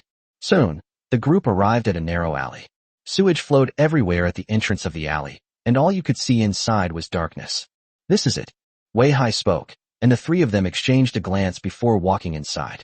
After passing through a narrower alley, an iron gate appeared before them. Even before entering, they could smell the strong stench of smoke emanating from inside. Brother Ming, these are some friends I brought with me. They also want to go in and have a look. Walking to the iron gate, Wei Hai spoke to a muscular man standing next to him. The man called Meng Gu had a cigarette dangling from his mouth. He squinted at Qin Yun and his group, then said casually, 3 yuan each. Wei Hai was taken aback and said cautiously, Brother Ming, wasn't there only one piece before? Stop talking nonsense. Prices have gone up now. If you want to buy, buy. If you don't, then forget it. Meng Gu curled his lip and said coldly. Wei Hai wanted to say something more, but Qin Yun had already taken out 9 yuan from his pocket and handed it to Meng Gu. Brother Ming, I'm new here and don't know the rules. We'll give you these 3 yuan. Qin Yun said with a smile, while taking out a pack of Dakianmin cigarettes from his pocket and handing it to Brother Ming. Meng Gu smiled with satisfaction, glanced at Qin Yun with some surprise, and then opened the iron gate to let the group in. The saying goes, it's easier to deal with the king of hell than with his underlings. Qin Yun didn't want to waste time on such a trivial matter. Besides, there might be special circumstances in the future where we need this Meng Ji's help. The group went inside, climbed a few steps, and arrived at a space that resembled a basement. The room was dimly lit, and the air was thick with the smell of smoke. Several tables were set up around the room, each occupied by a sweating man holding a card. It turned out to be an underground casino. Don't look. Wei Hai whispered a reminder from the side. Don't believe anything they say, especially don't go to the card table. This stuff is addictive. Qin Yun nodded. In his previous life, he had seen too many gamblers in prison. Most of them were arrested after their families were destroyed, and they took desperate measures. Hey bro, you don't look familiar. Want to play a couple of rounds? Just as the group was about to cross the area, a figure suddenly blocked their way. Qin Yun took a look and saw that the man also had a tiger descending a mountain tattooed on his arm. They're also members of the Fierce Tiger Merchant Guild. The man continued, don't worry, we're very fair here. Since this is your first time at a casino, we won't charge you this time. If you win, you can take it. If you lose, it's okay. It has to be said that this condition is very tempting. Even people who have never gambled before would want to give it a try. Wei Hai smiled and said, Brother, it's not that we don't want to play, it's just that we have something to do today. Let's play another day, another day. Upon hearing this, the man's expression immediately changed. I kindly wanted to let you guys play a few rounds, and this is how you treat me, Ma Tongtian? Do you even know who I am? Ma Tongtian's eyes were filled with coldness, and the people at the other card table also stood up, looking over with predatory eyes. Huang Wentian's gaze immediately darkened. If it really came down to a fight, he wasn't afraid of these people. It would just be a matter of putting in more effort. Just then, Qin Yun spoke up. TSK, I say, brother, you really don't understand me. What was my nickname when I was a child? God of Gamblers. I'll take the winnings, and you don't have to pay the losses. Why are you stopping me from having such a good deal? With that, Qin Yun plopped down on the card table. Today I'm going to win until they're all convinced. Both of them were stunned by Qin Yun's action. Chapter 64, Boss Pie. What is Qin Yun up to? Wei Hai, who was standing next to Qin Yun, couldn't help but pull Qin Yun aside and whispered, Qin Yun, what are you thinking about? Didn't you come here to buy something today?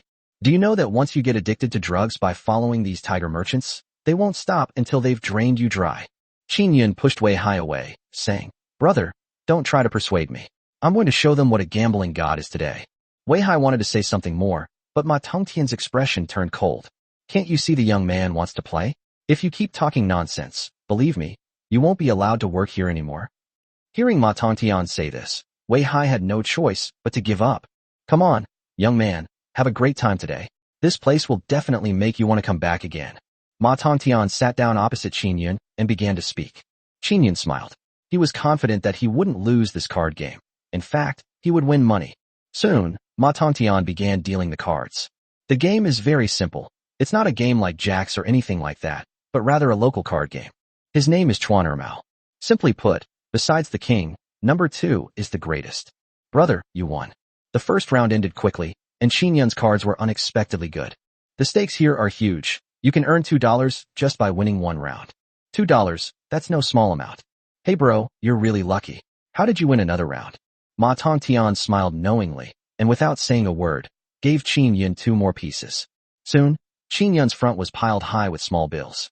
Upon careful counting, there were more than a dozen pieces. Qin Yun was already flushed with excitement after winning. It's time to go. Don't forget you came here to buy medicine. Your mother is still waiting at the hospital. After Huang Wentian reminded him repeatedly, Qin Yun finally stood up. Sorry, brothers, I really have something to do today. I was gambling, and I didn't want to offend you all, so I have to go now. Qin Yun said to Ma Tongtian and the others. But don't worry, this is my blessed land. I will definitely come tomorrow.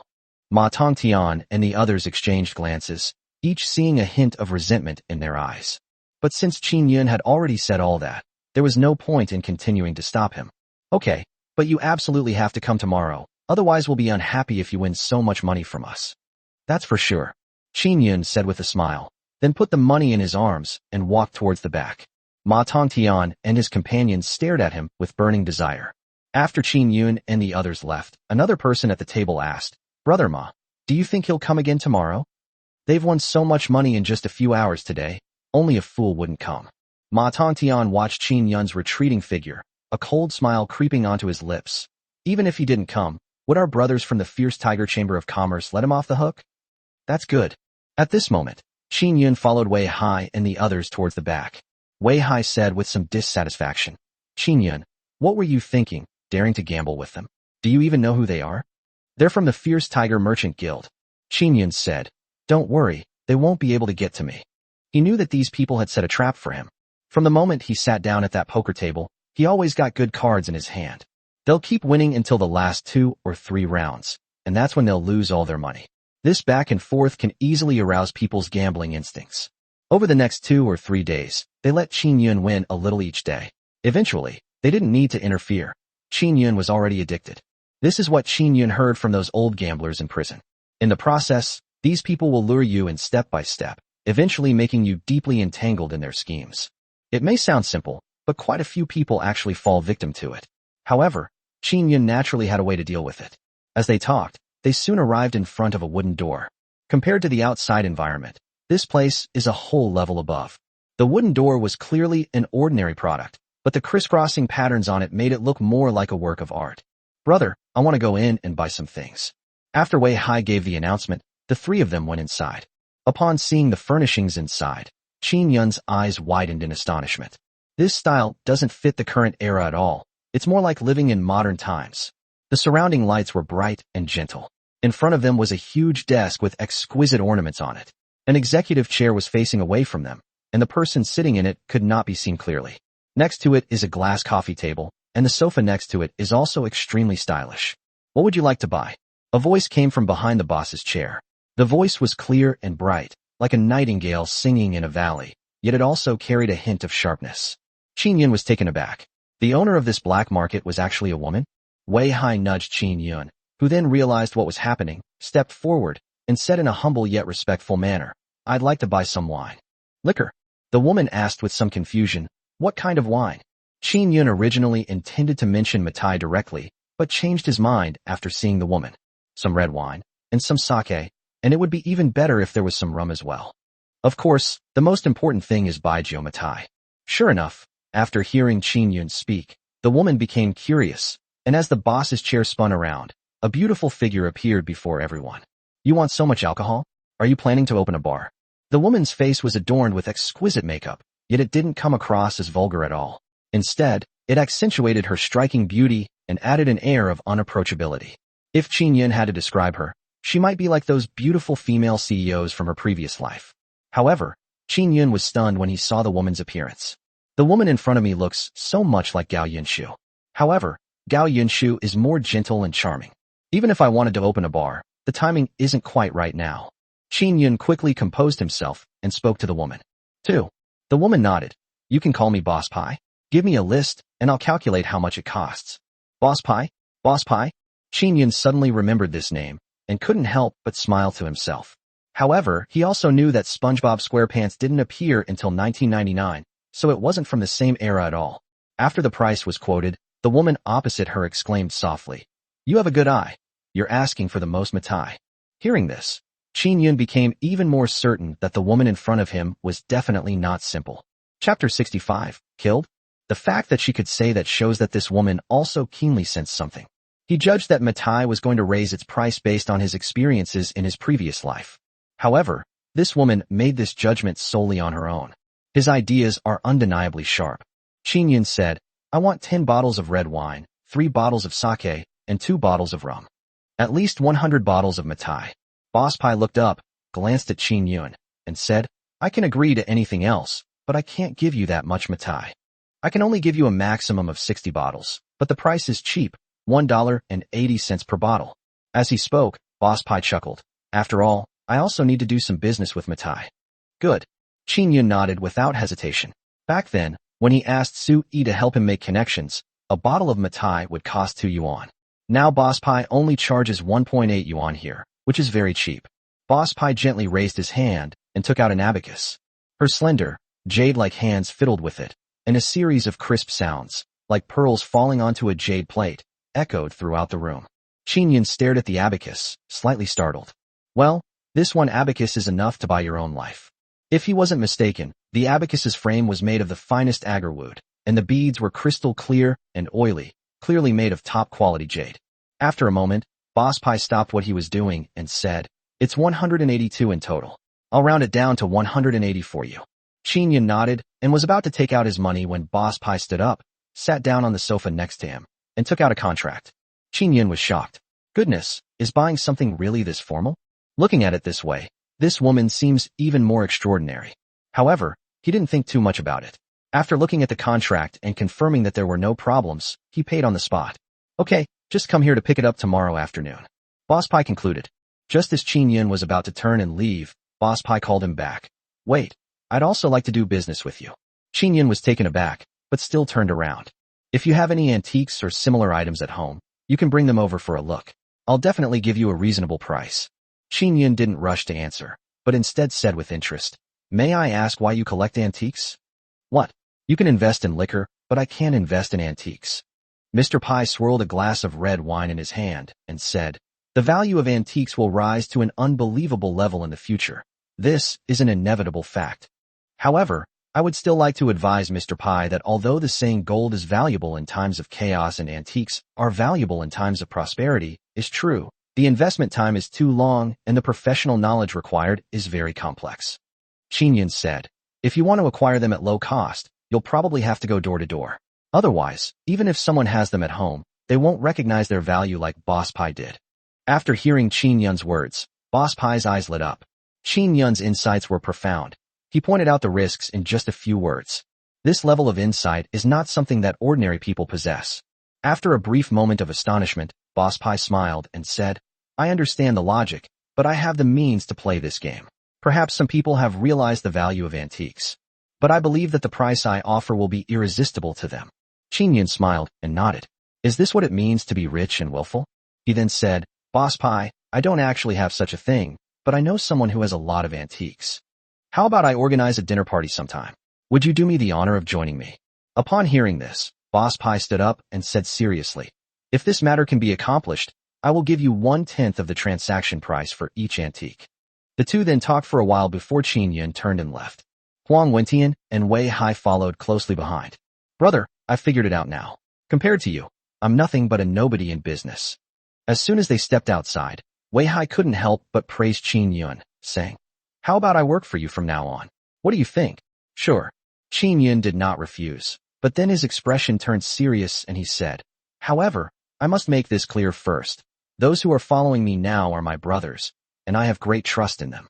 To be honest, we haven't known each other for very long, so I can't really trust you. If I find out you've been deceiving me, you're fired. Wei Hai patted his chest and assured him, Don't worry about that. Time will tell, and I definitely won't let you down, brother. After talking for a while, the two parted ways with Wei Hai and returned to the martial arts school. After checking the time, Qin Yun figured Huang Kuan and the others were still at the furniture factory, so he rode his bicycle there. An hour later, Qin Yun arrived at the furniture factory. While searching for Huang Kuan and the others, he suddenly heard a familiar voice coming from ahead. I just don't believe it. How could a mere glass be so expensive? I think you're trying to fool us because we don't know what's good for us. Qin Yun was stunned. Wasn't that Huang Kuen's voice? Then, taking 2 quick steps, they soon arrived in front of a shop.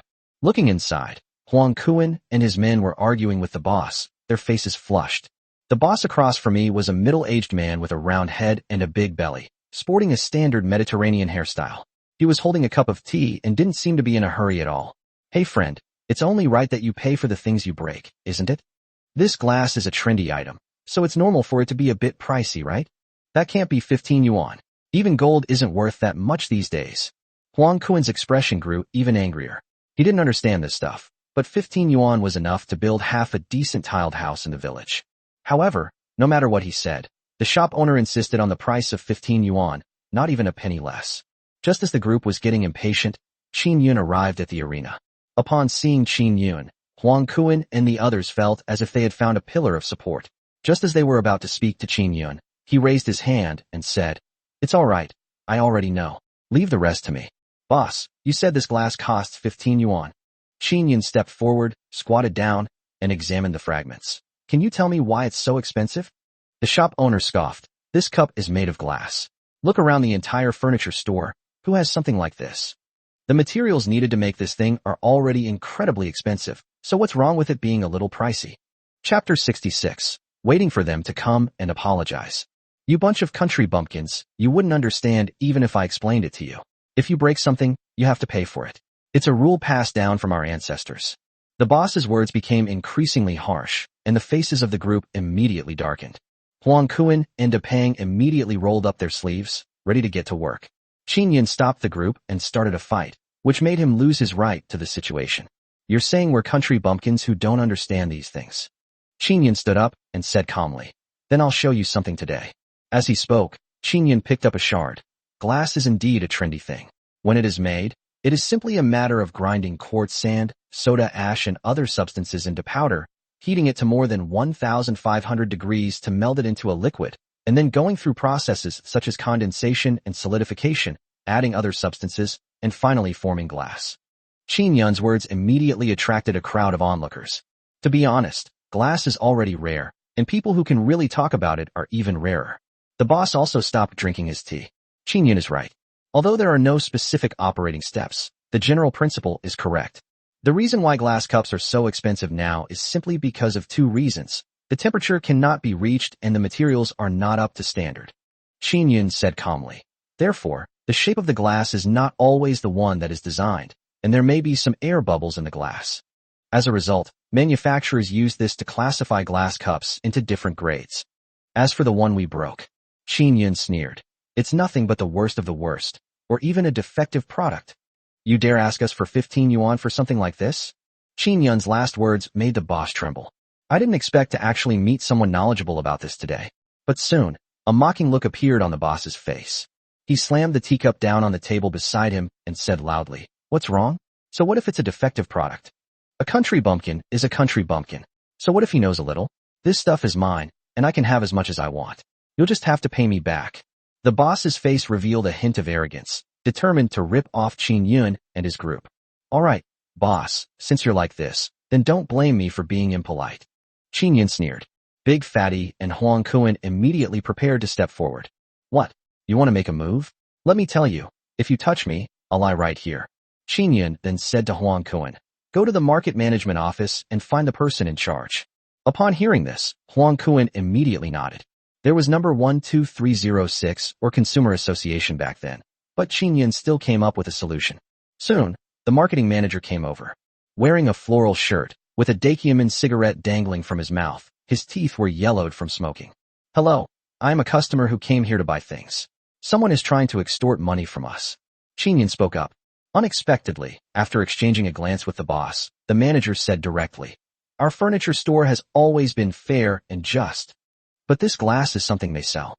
You can't just break someone else's property and not pay for it, can you? Don't even mention 15 yuan. Even if it's 25, you still won't be in the right." The manager chuckled and said, "If you don't have money, why come to the furniture market? Why not just find a carpenter in the village to make some? Now that you've damaged someone's property, you have to pay for it. If you don't, they can take you to the police station without any problem." The manager's words made Qin Yun laugh in anger. No wonder the boss was so fearless. He had already colluded with the manager. The boss gave a mocking smile. The onlookers shook their heads and sighed. It looks like this young man is really going to lose money today. Brother Yun, they've gone too far. Big Fatty clenched his fist. Today I'm going to smash up his shop, and I'll see how he does business now. Qin Yun shook his head and said to the manager, if that's how you're going to handle it, then I have nothing to say. I'll just ask you one question. Is there a price tag on this glass? Qin Yun's words surprised both the boss and the manager. Huang Kuan said definitively, no, the price wasn't written on it. We just bumped into it while we were moving things, and that's when he mentioned the price. That makes things easier. Qin Yun smiled faintly. I will notify the newspaper tomorrow and have them come here to report on it. There is no price list, and they will try to extort money after the damage is done. I will also hold up a sign at the entrance of your furniture store and say that they are ripping off customers. I have plenty of time. I want to see how many guests you can still have. Unlike department stores, furniture malls are not considered monopolies in this era. There are 3 or 4 more in the county town. The manager's expression immediately changed, and he looked at the boss next to him. Here, pay up and take the receipt. Qin Yun took out 15 yuan from his pocket and placed it in front of the shopkeeper. The boss beamed and took the money, then immediately started to issue an invoice. The manager hesitated for a moment, about to say something, when the boss next to him sneered, Old Chung, what are you afraid of? Just let them go. Come over for drinks tonight. Do you really think a few country bumpkins can turn the world upside down? The manager smiled upon hearing the boss's words. Yes, they're just a few country bumpkins. Qin Yun didn't waste any words. After taking the receipt, he and the others, including Minya, carried the furniture outside. Brother Yin, are we really just going to leave like this? Look at the way they're acting. It's infuriating. Huang Kuan couldn't help but say that he really couldn't swallow the insult he had just suffered. Yeah, Brother Yin, we can't let this go like this. Tonight I'm going to smash up their shop and let them be arrogant again. Depang and Sun Dazhuang also spoke up. Don't worry, this won't end here. They'll have to come to us with gifts and beg us for help. Qin Yun spoke up, clearly not worried. Although Huang Kuan and his companions still had some doubts, they ultimately said nothing. The group carried the furniture back into the house. Old Wei was sitting in the shade of the courtyard, with a chessboard in front of him, occasionally frowning in thought. Qin Yun and the others greeted him and then began tidying up the room. It wasn't until nightfall that the group managed to tidy up the room. Qin Yun had already made plans for these houses. We'll bring my cousin Wang Ju to the city to stay in one room, and she'll stay in another room by herself. Huang Kuan and his front teeth shared the remaining 2 rooms. Looking at the furnishings in the room, Qin Yun smiled. He is fulfilling his promises to his sister one by one. Chapter 67, A Pile of Antiques. For her younger sister's room, Qin Yun specially used pink bed sheets, and even went to a department store to buy a plush toy. As for hygiene, Qin Yun put in a lot of effort, keeping the entire room bright, clean, and spotless. As for the room where he and Huang Kuan stayed, it was rather sparsely furnished. It's more about practicality, but the layout isn't very well designed. Sun Dazhuang pushed the cart in, ready to get to work, and Qin Yun and the others also came into the storage room. Old Wei promised that they could use this place, and that they could leave their hawthorn juice or other items here. The group was working enthusiastically, but before long, Qin Yun noticed something was wrong. The storage room was filled with many items, and each one was quite valuable. A large wardrobe made of rosewood, exquisite wooden pieces using only mortise and tenon joints, and various delicately colored and elegantly shaped porcelain pieces left Qin Yun stunned. He quickly reminded the others, be careful, these things are very valuable. Huang Kuan and his team became even more cautious. Why did you bring all this out? Smash it. Smash it now. Old Man Wei, who was pondering over the chessboard, suddenly looked up and, after Qin Yun brought out the things, shouted excitedly at everyone. Qin Yun was somewhat stunned. Even he could tell from these items that they were definitely genuine, and that it was already extremely difficult to preserve them. And it's in such good condition. If we sell it to Boss Pai, we can definitely get a good price. Before Qin Yun could react, Old Man Wei had already stood up and strode over, making a move to smash these things. Sir, wait a minute. It took several people pushing and shoving to finally persuade Old Man Wei to stop. Qin Yun and Old Man Wei came to the other side and said, Grandpa, what's going on? Could it be? Old Man Wei, however, was still furious. What's it to you? These things are mine. I can do whatever I want with them. I'm going to smash it sooner or later. After thinking for a moment, Qin Yun said, Sir, how about this?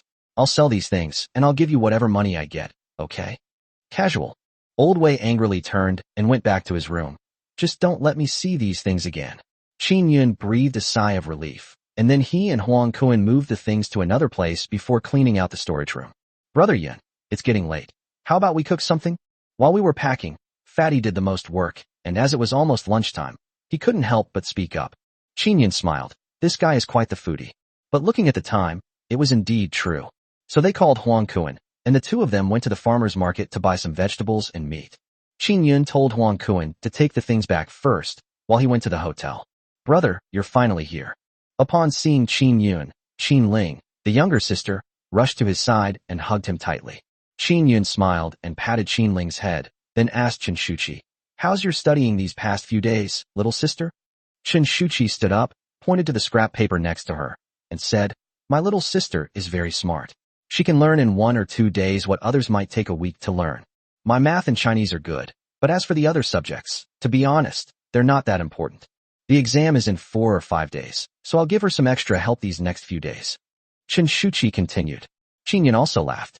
He knew his sister was smart, but he never expected her to give him such a big surprise. "Thank you, Teacher Chen." Qin Yun smiled and took out some money from his pocket, handing it to Chen Shuqi. "They also overcharged me by 20 yuan. No need, I can't accept this money." Just as Chen Shuqi was about to refuse, Qin Yun had already stuffed the money into her hand. "Don't rush to refuse. This money is a reservation fee for the later exams. If my sister doesn't pass this time, we'll have to ask you to tutor her. Even if I pass the exam, what if I can't keep up with the coursework? Wouldn't that be a hassle for you?" Hearing Qin Yun say that, Chen Shuqi felt embarrassed to refuse again and could only put the money away. "We're having dinner together today, which is a reward for my little sister. Why don't you come too?" Qin Yun continued. Just as Chen Shuqi was about to refuse, Qin Ling spoke up. "Teacher, please come with us. You've been cooking for me every day lately, and I want to thank you properly." As he spoke, he reached out and grabbed Chen Shuqi's hand. Chen Shuqi knew it would be impolite to refuse again, so she could only follow Qin Yun outside. After going downstairs, Qin Yun settled the room fee before leading the group back to their house in the city. "As soon as I entered, I saw Huang Kuan and his men already working enthusiastically. Some were chopping vegetables, some were washing vegetables, but no one was cooking. Qin Yun, you're finally back. We've been waiting for you, the master chef, to return." Qin Yun's culinary skills are undoubtedly excellent. He has never made a mistake in the previous few times he entertained Su Yi and his group, as well as Wang Long. And this is... When Huang Kuan saw Chen Shuqi behind him, his eyes lit up immediately. Although Chen Shuqi is not as ethereal as Gao Yunshu, she is still outstanding and possesses a unique scholarly air. Big Fatty nudged Qin Yun and gave him a thumbs up. "I never realized you were so amazing back in the village. How come you're the second one already?" Qin Yun quickly kicked the fat man's butt. Get lost, that's Qin Ling's teacher." A little over an hour later, the food was ready. Qin Yun bought a lot of vegetables and meat, and cooked a total of 10 dishes. Sweet and sour pork ribs, shredded pork with garlic sauce, shredded pork with green peppers, stir-fried shredded potatoes. Soon, the aroma of the food filled the entire room. "Teacher, please try my brother's cooking." Qin Ling urged Chen Shuqi. Chen Shuqi picked up her chopsticks, took a bite, and couldn't help but swallow. "This tastes so delicious."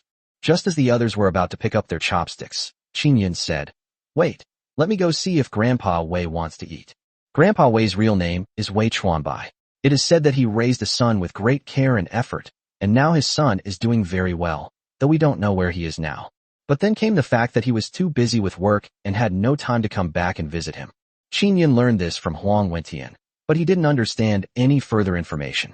Qin Yun entered Old Man Wei's room and saw that in the dimly lit room, Old Man Wei was sitting alone at a small table, holding a large enamel bowl in his hand, with some biscuits and steamed buns soaking in the water. It looks rather desolate. Chapter 68, Waiting Especially for You. "Uncle Wei, I've prepared some food.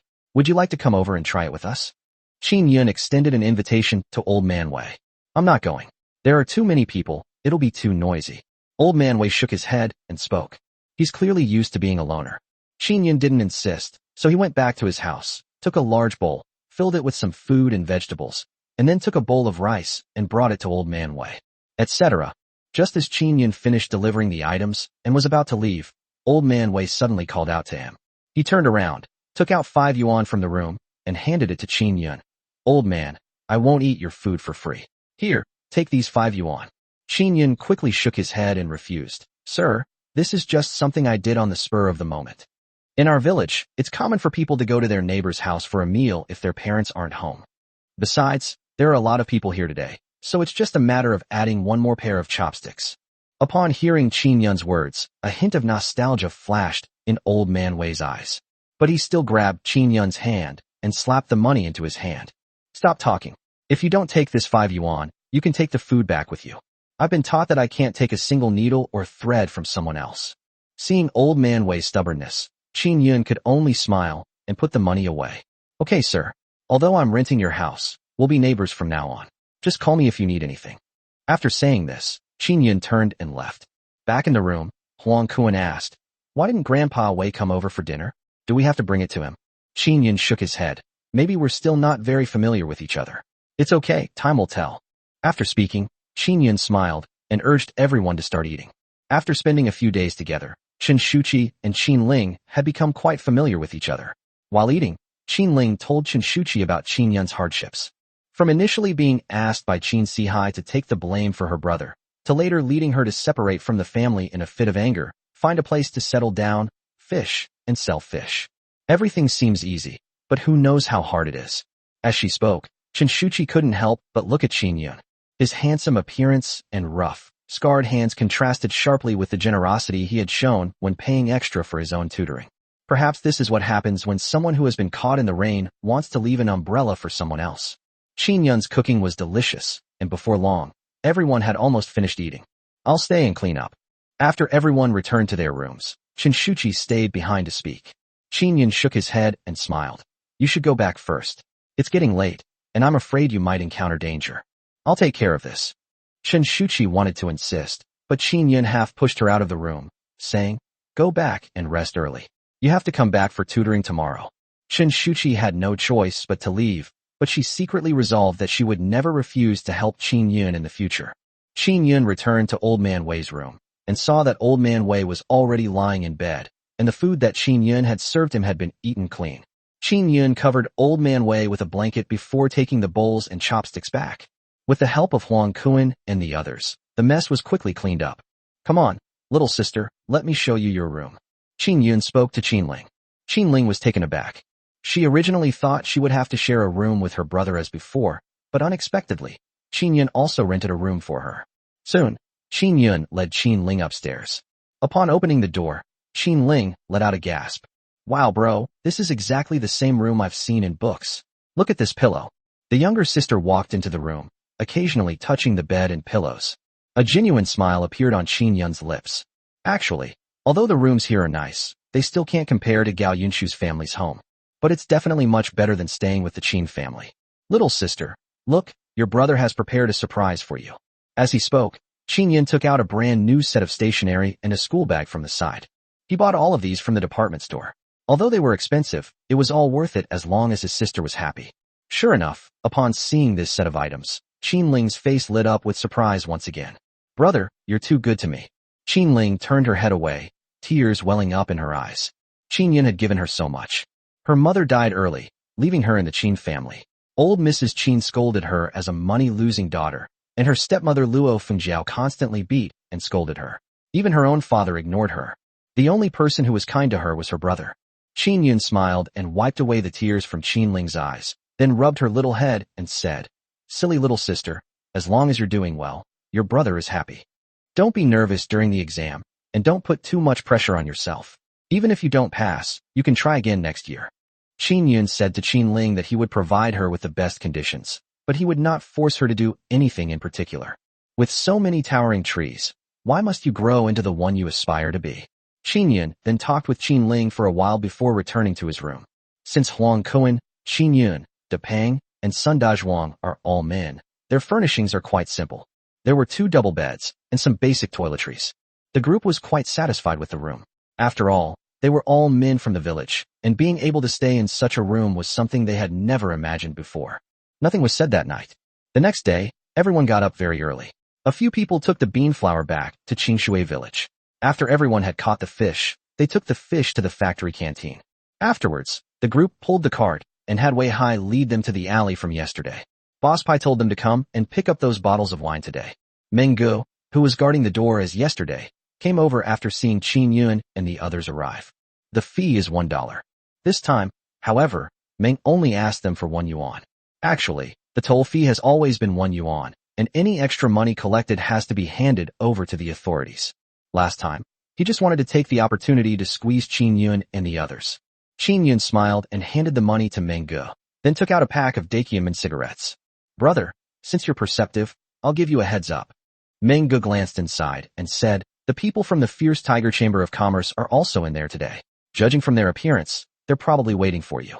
If it's really not possible, you can leave today and come back tomorrow. Chapter 69. Stop it, all of you. Qin Yun smiled and shook his head, saying, it's nothing. Thank you, brother. Meng Ge wanted to say something more, but he saw Qin Yun leading Huang Wentian and Depang into the room. Wei Hai followed at the back, his eyes filled with apprehension. He spent the most time in the county town and knew the kind of people in the Fierce Tiger Chamber of Commerce. If they set their sights on something, they will definitely find a way to get their hands on it. Although they are just petty thugs, as the saying goes, it's easier to get past the king of hell than to deal with his underlings. If I, an ordinary citizen, get entangled with these devilish people, how can I expect to have a good ending? But to be honest, Qin Yun's insightful observations last time really impressed him. He instinctively felt that following Qin Yun would definitely be a good thing. Just as he was struggling with this decision, Qin Yun's voice rang out. If you leave now, you still have time, before the people from the Fierce Tiger Merchant Guild notice you. Wei Hai turned to look at the others and found that Huang Kuan and the others did not show any worry on their faces. A fierce determination welled up within him, and he said in a deep voice, I believe in Brother Yun. Even if this is a den of dragons and tigers, I will accompany you through it. Qin Yun glanced at him but didn't say anything more. Soon, the group walked through the iron gate, where the smoke was still thick and the gamblers looked just as crazed as ever. Hey bro, I've finally got you. As soon as they entered, a man immediately came up to them. Upon closer inspection, it was Ma Tongtian, the man who had previously forced Qin Yun and the others to gamble. Upon seeing Qin Yun appear, the men who were with Ma Tongtian also showed relieved smiles. They weren't afraid he would take away their capital. They were afraid he wouldn't come. As long as he shows up at this casino, even if he's a seasoned veteran, they'll find a way to make him cough up all his money. As Ma Tongtian spoke, he hooked his arm around Qin Yun's shoulder and said, I thought you weren't coming. We're still one player short for Mahjong today, so we're just waiting for you to come. Sorry, I don't want to gamble today. Qin Yun simply shook off Ma Tongtian's hand and spoke calmly. What did you say? The men behind Ma Tongtian immediately became anxious. He had won so much money from them, but now he was just saying he didn't want to play anymore? What about the money you lost? Ma Tongtian's face also darkened, and he slowly said to Qin Yun, Brother, isn't that a bit unfair of you? You won so much money from us the other day. Playing cards isn't a one-off deal. Qin Yun turned to Huang Kuan beside him and said something to him. Huang Kuan nodded slightly and walked straight inside. Ma Tongtian and the others did not stop Huang Wentian. They could tell that the real leader of this group was Qin Yun in front of them. Once they got him to the card table, they wouldn't have to worry about him not making money. I said, I don't want to gamble today, mainly because I don't want to gamble with you. Qin Yun spoke calmly, but Ma Tongtian's expression changed drastically. Then, he said in a gloomy tone, Brother, you're looking down on me.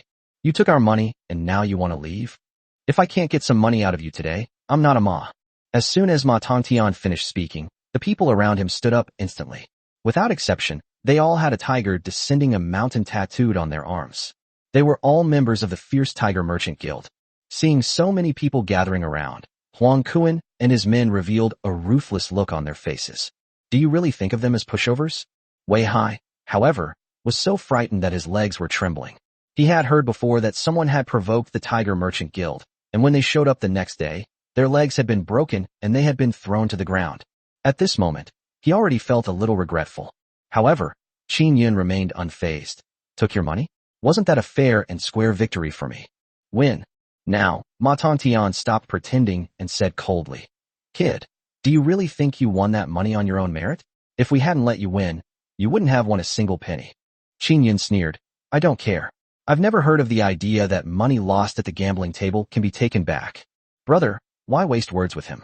With so many brothers around, are we really going to let this opportunity slip away? A man next to him said viciously, his eyes full of malice. Yes, brother, let's teach them a lesson. I don't believe there are that many people who won't learn their lesson until they hit a wall. Immediately, several members of the Fierce Tiger Chamber of Commerce pulled out some sticks from under the card table, making a move to attack Qin Yun. Give him the beating. I want to see if he can cough up the money today. Ma Tongtian gave a cold shout, and the others, who had long been unable to contain themselves, grabbed sticks, and charged towards Qin Yun and his group.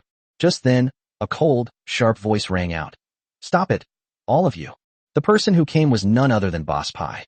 She looked stunning today, wearing a long black dress with a string of white pearls around her neck. Her makeup was exquisite, exuding a cool and alluring charm that rivaled any of the female celebrities Qin Yun had seen on television in his previous life. The moment those words left his mouth, everyone around him froze in place. Ma Tongtian's face instantly transformed from fierce to obsequious. "Boss Pie, what brings you out here?" He quickened his pace, approached Boss Pie, and whispered something. "I don't care what you do, but you can't touch Qin Yun anymore, understand?" Boss Pie said calmly. Ma Tongtian stared blankly at Qin Yun.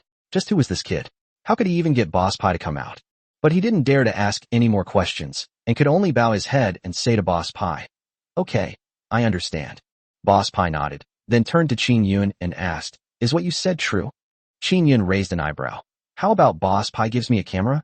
I'll go back and take some pictures, and then come back to show you." Loquacious. Boss Pie rolled his eyes at Qin Yun, and suddenly his charm blossomed. Ma Tongtian was utterly shocked. In their presence, Boss Pie always had a cold face and always exuded an air of superiority. Why is everything different when it comes to Qin Yun? At this moment, Qin Yun and Boss Pie had already come out. Boss Pie waved his hand, and immediately someone behind him lifted the goods onto the cart that Qin Yun and the others had brought over. "Everything's here, let's check it." That's what Boss Pie said. "No need to count, I trust Boss Pie." Qin Yun spoke up. Chapter 70, Covering Up. Boss Pie didn't care. She wouldn't deceive Qin Yun over something so small. "You mean there are really that many antiques there?" On the way, since there were no other means of transportation, Boss Pie could only sit on the back of Qin Yun's bicycle and ask Qin Yun a question. Qin Yun nodded. "I only know a little about antiques, but judging from their appearance, they should be similar. They are all old items." Boss Pie didn't say anything more. After a moment of silence, Qin Yun asked, "Why did you leave the Fierce Tiger Merchant Guild there?" Boss Pie raised an eyebrow. "Have you ever heard of the principle of concealing one's true intentions?" Upon hearing this, Qin Yun smiled slightly. It has to be said, Boss Pie is very clever. The reason the Tiger Merchant Guild was left there was to conceal Boss Pie's true purpose. These days, although the crackdown has gradually loosened, if it is exploited by those with ulterior motives, it is still considered a crime of speculation and profiteering. Danger is inevitable. But with the Tiger Merchant Guild, things are different. Even if danger does occur, Boss Pie will have enough room to maneuver. Soon, the group arrived outside the house that Qin Yun had rented. After greeting Old Man Wei, Qin Yun let Boss Pie in. The antiques that were taken out of the storage room all lay quietly in the courtyard. "These can all be bought." Boss Pie narrowed his eyes slightly and asked. Qin Yun nodded. "These all belong to the landlord, but he doesn't want them anymore. As long as the price is right, I can make the decision." Boss Pie nodded, took out gloves from his bag and put them on, then handed Qin Yun a book and a pen. "Wait until I tell you how much it costs, then you can write it down." Qin Yun nodded, then watched as Boss Pie took out a magnifying glass and walked towards the antiques.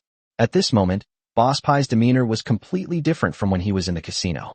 He looked much more serious and had the air of a master of antique appraisal. A square wooden carved cabinet, in excellent condition with a natural patina estimated price 120 yuan. Blue and white porcelain, with a design of flowers, birds, fish and insects. The glaze is deep and rich, and the painting is exquisite estimated price, 84 yuan. As Boss Pie spoke, Qin Yun took notes. It has to be said that Boss Pie was much more generous than Zhou Yuan was before. He offered a high price of over 70 yuan for an inkstone that was similar to the one he had given Zhou Yuan before. And this one isn't even as good as Zhou Yuan's. It took a full half hour for Boss Pie to stop talking. "How much is the total?" Boss Pie asked Qin Yun. Qin Yun did the math and replied, "It's 853 yuan in total." Boss Pie nodded, took out neatly stacked 100 yuan bills from his pocket, counted out the money, and handed it to Qin Yun. "I'll send someone over to move these things later." Qin Yun said with a smile. "How about we deliver it to you? Then you won't have to trouble anyone else." Boss Pie glanced at Qin Yun. "These things are very valuable. Damaging even one could result in a huge loss. Let's have our professionals do it." Hearing what Boss Pie said, Qin Yun had no choice but to give up. Boss Pie quickly gathered his men, and in no time they had wrapped the items in cotton cloth and headed outside. "I'll have to trouble you with that other dinner invitation as well." Boss Pie gave Qin Yun a final instruction. Qin Yun nodded. "Okay, I'll let you know once it's confirmed in the next day or two." After Boss Pie left, Qin Yun took 853 yuan and went to Old Man Wei's room. At this moment, Old Man Wei was lying on the chair, seemingly lost in thought. Qin Yun placed the money on the wooden cabinet next to him and said, "Uncle Wei, those things sold for a total of over 800 yuan. I've put the money here for you." Upon hearing this, Old Man Wei reacted as if he had touched a hot potato. "Take it away. Take it away." Qin Yun was taken aback. In this day and age, how could there still be people who would turn down money? And that's over 800 yuan, which some people can't earn in a whole year. Even in the city, it's a huge sum of money. Then this money. Qin Yun couldn't help but ask, "Do whatever you want with it, just don't give me the money." Old Man Wei said stubbornly. Qin Yun was speechless. What was going on? Did he really intend to put the money in his own pocket? "Here's what we'll do, Uncle Wei. I'll give you this money to repair your house. I'll tidy up your room properly then." After Qin Yun's tidying up, the house they lived in could be described as having an extremely high happiness index, but things weren't so good for Old Man Wei. The entire room was covered in soot, probably from cooking. It was also always damp. Staying in such conditions for a long time, especially for the elderly, would inevitably cause health problems. "You clean this room. Where am I supposed to stay?" As soon as Qin Yun finished speaking, Old Man Wei immediately refused, saying, No, I'm quite comfortable living here. "Don't worry, Uncle Wei, I will definitely think it through for you." Qin Yun smiled and was about to leave when Old Man Wei called out to him again. After hesitating for a while, she finally said, "Could you make me another serving of yesterday's food?" "Of course, Uncle Wei, whatever you want to eat, I'll make it for you." Qin Yun spoke up. "Anyway, there are so many mouths to feed these days, and we can't just make do with every meal. It's just a matter of having an extra pair of chopsticks. Sweet and sour pork ribs, stir-fried shredded potatoes." Old Wei didn't stand on ceremony and rattled off a list of dishes. It seems that the bland and watery soup had really made him feel a bit uncomfortable. "Okay," Qin Yun responded and turned to go outside. When he delivered fish to the factory canteen today, he deliberately kept 2 fish for tonight's meal. After working for more than an hour, Qin Yun quickly prepared the meal. Just then, my younger sister finished her day of studying and walked down with Chinshuchi. Upon seeing the food on the table, Qin Ling's eyes immediately lit up with surprise. Qin Yun chuckled and urged everyone to eat, then took out a bowl and served Old Man Wei a separate portion. The next morning, Qin Yun and Huang Kuan returned to the village. Life is now back on track, and more people are starting to fish. The villagers aren't stupid. Although they can't sell fish in large quantities like Qin Yun, they still have a chance to sell a few in the city. Qin Yun didn't say much about the situation. After all, he came up with the idea of fishing himself, but he didn't need to block everyone's path to wealth.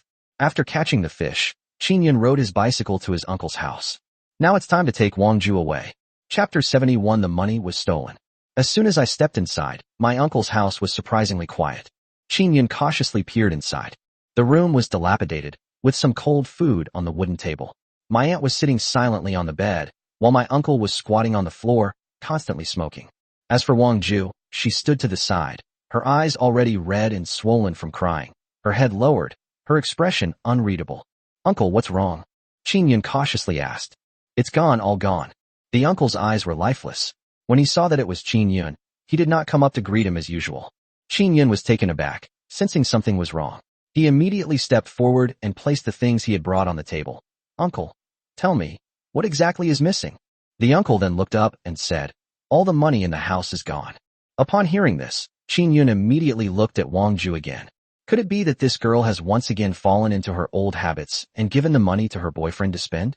The uncle looked at Wang Ju, wanting to say something, but could only sigh heavily.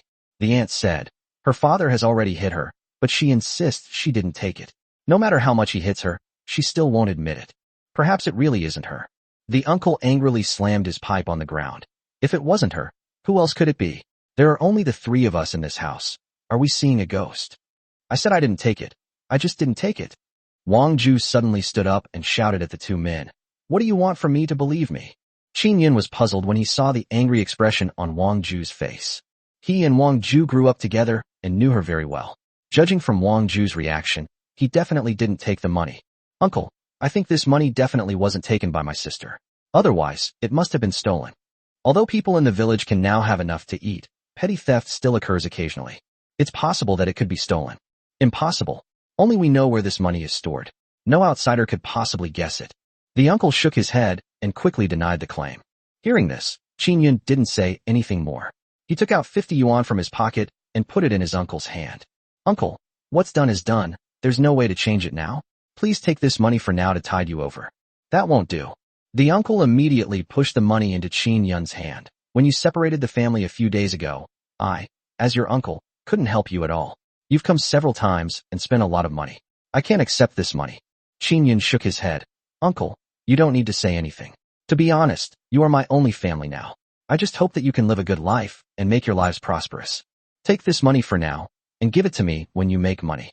The uncle tried to refuse, but Qin Yun wouldn't accept it no matter what, so he had no choice but to accept it. Okay, I'll return it to you as soon as the autumn harvest is over. Qin Yun smiled and said, It's all right. I'm not in a hurry for the money. After sitting for a while, Qin Yun finally spoke up. Uncle, actually I came here to say that the matter from last time has been settled, and I would like my little sister to come to the city with me to help me out. Okay. Upon hearing this, the uncle immediately nodded in agreement. He already liked his nephew very much, and the fact that Qin Yun always brought them gifts when he came was enough to show that Qin Yun's business was doing well. Qin Yun nodded, then turned to Wang Ju and said, Let's go, little sister. Wang Ju turned around, intending to follow Qin Yun, when a slightly stiff voice came from behind her. Etc. Wang Ju turned to look at her uncle, her face still tense, her eyes filled with stubbornness. The uncle took out a few bills from the money Qin Yun had just given him and handed them to Wang Ju. When you're out and about, you have to be careful about everything. If there's any problem, just ask your brother. Parents always have the same heart for their children. No matter what, they still don't want their daughter to suffer. Wang Ju refused the money, saying, I don't want it. The uncle's eyes narrowed immediately, and just as he was about to say something, Qin Yun pushed the money into his hand. Don't worry, uncle, I won't let Wang Ju suffer any injustice. You keep the money, I'll take care of everything. The uncle wanted to say something more, but Qin Yun shook his head. Besides, my little sister is not young anymore. It's time for her to experience the hardship of making money. Qin Yun's words made sense, and his uncle nodded in agreement. Then Qin Yun and Wang Ju went outside. Upon seeing the bicycle, Wang Ju's eyes immediately lit up. She had only seen such a rare item once or twice in the city, but she never expected that Qin Yun would have one too. But then he remembered his parents' distrust of him, and his face darkened again. Brother, do you also think I stole the money? Wang Ju said in a low voice. Qin Yun shook his head. How long have I been with you? You definitely didn't steal this money. Upon hearing Qin Yun's words, a smile finally appeared on Wang Ju's face. Besides, you already learned your lesson once before. I don't believe my sister is so stupid as to fall for it twice in a row. As Qin Yun spoke, he pushed his bicycle out and said to Wang Ju, All right, get on. Wang Ju sat in the back seat, and the two of them walked together toward the city. Upon arriving in the city, Qin Yun first took Wang Ju to eat something casually by the roadside before leading her towards his rented room. Upon arriving at the courtyard, Qin Yun introduced Wang Ju to everyone. Depang and the others had already bought vegetables and meat, and Qin Yun began to cook. Before long, the dishes were ready, and the younger sister and Qin Shuqi came down from the room. When they saw Wang Ju, their faces lit up with surprise. Although the city was nice, no one in the entire courtyard had time to keep her company. Now that Wang Ju had come, she finally had someone to keep her company. Before the meal, Qin Yun still served some dishes to Old Man Wei and delivered them to his home. After the meal, Qin Yun said to the fat man and the others, Let's go. Let's get some cold water today. We'll set up our stall tomorrow. A smile immediately appeared on Huang Kuen's and his companions' faces. They couldn't wait to make money, and everyone who drank the hawthorn water Qin Yun made praised it. This is a surefire way to make money. Qin Yun took out the bucket he had bought and washed it several times before walking outside with the others. Qin Yun also specially invited Wang Ju. The mountain spring water is not far from here, which is why Qin Yun chose to rent a house here. Qin Yun knew that in the future, the spring water here would become a pristine water source, so there was no need to worry about the taste or hygiene. Chapter 72, Is it really him? Soon, Qin Yun and his group had filled several buckets to the brim. Several people carried water on shoulder poles and walked towards the courtyard. Seeing everyone's busy figures, Wang Ju gritted his teeth and carried a bucket himself. However, unlike Qin Yun and the others, she was not used to carrying heavy objects in the village, and soon she felt waves of pain in her shoulders. But Qin Yun showed no intention of helping her, so she could only carry the bucket and stagger towards the courtyard. She remembered that she still owed Qin Yun a sum of money. When she and her boyfriend ran out of money, it was Qin Yun who paid for it for her. It took more than an hour for everyone to fill the water tank in the storage room. The water tank is already full of hawthorns. After settling overnight, the hawthorn flavor in the cool water will be even stronger. As for brown sugar and rock sugar, they are only added after the container is full. Otherwise, the top of the cold water will not be sweet enough, but the bottom will be too sweet. The group washed the cart again, hung up a description written by Qin Ling, and then they were done. After finishing all this, it was already nightfall. Qin Yun went to Wang Ju's room and asked, "How is it? Are you comfortable in this environment?" Wang Ju was rubbing his shoulder when he heard Qin Yun's question. He immediately nodded and said, "Don't worry, brother, it's already very good here." Qin Yun smiled and said, "That's good. You need to get used to it as soon as possible in the next few days. Selling cold water may seem simple, but there's actually a lot involved. I will definitely persevere." Wang Ju also spoke up. Qin Yun walked to her side and said, "Little sister, we've grown up together since we were little. There are some things I, as your older brother, won't tell you, and no one else will. Think about it, you're not young anymore. In all these years, have you accomplished anything?"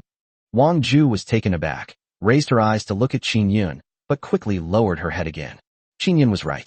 At first, she found farm work too tiring, so her father sent her to the city to learn some skills, but she only did it sporadically.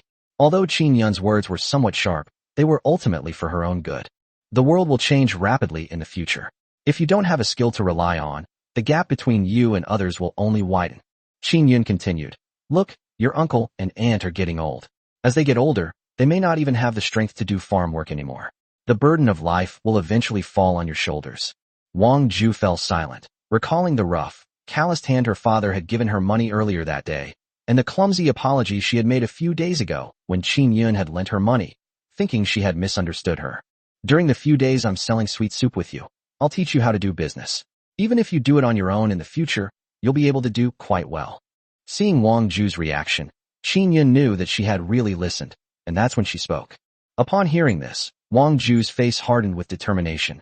"Okay, brother, this time I will definitely not give up halfway. I will definitely learn what you taught me well." Qin Yun smiled and took out several muscle and bone patches from behind his back. This is a prescription made by a local traditional Chinese medicine practitioner. It works very well and can greatly relieve fatigue after application. Now tell your brother how the money in the house went missing. Also, think carefully about what you've been doing these past few days. Qin Yun then spoke. "My uncle and aunt are honest and simple people who usually keep their mouths shut. If we go by what they say, the problem probably lies with Wang Ju. That day I came back from the city and had just arrived home when my father rushed over and questioned me, asking if I had stolen the money."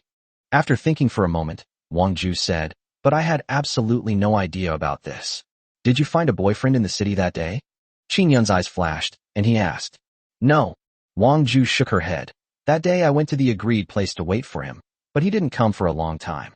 In the end, one person came and said that something came up and he couldn't come, so I went home alone."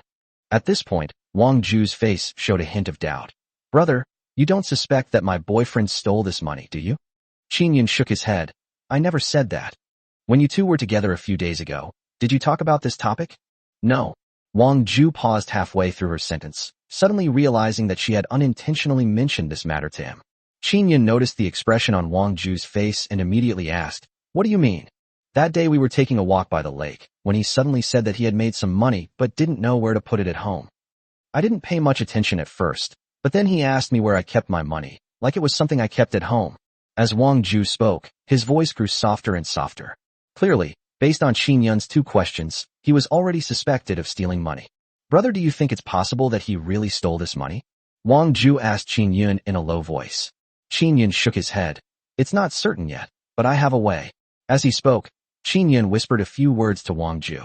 Wang Ju nodded repeatedly after hearing this.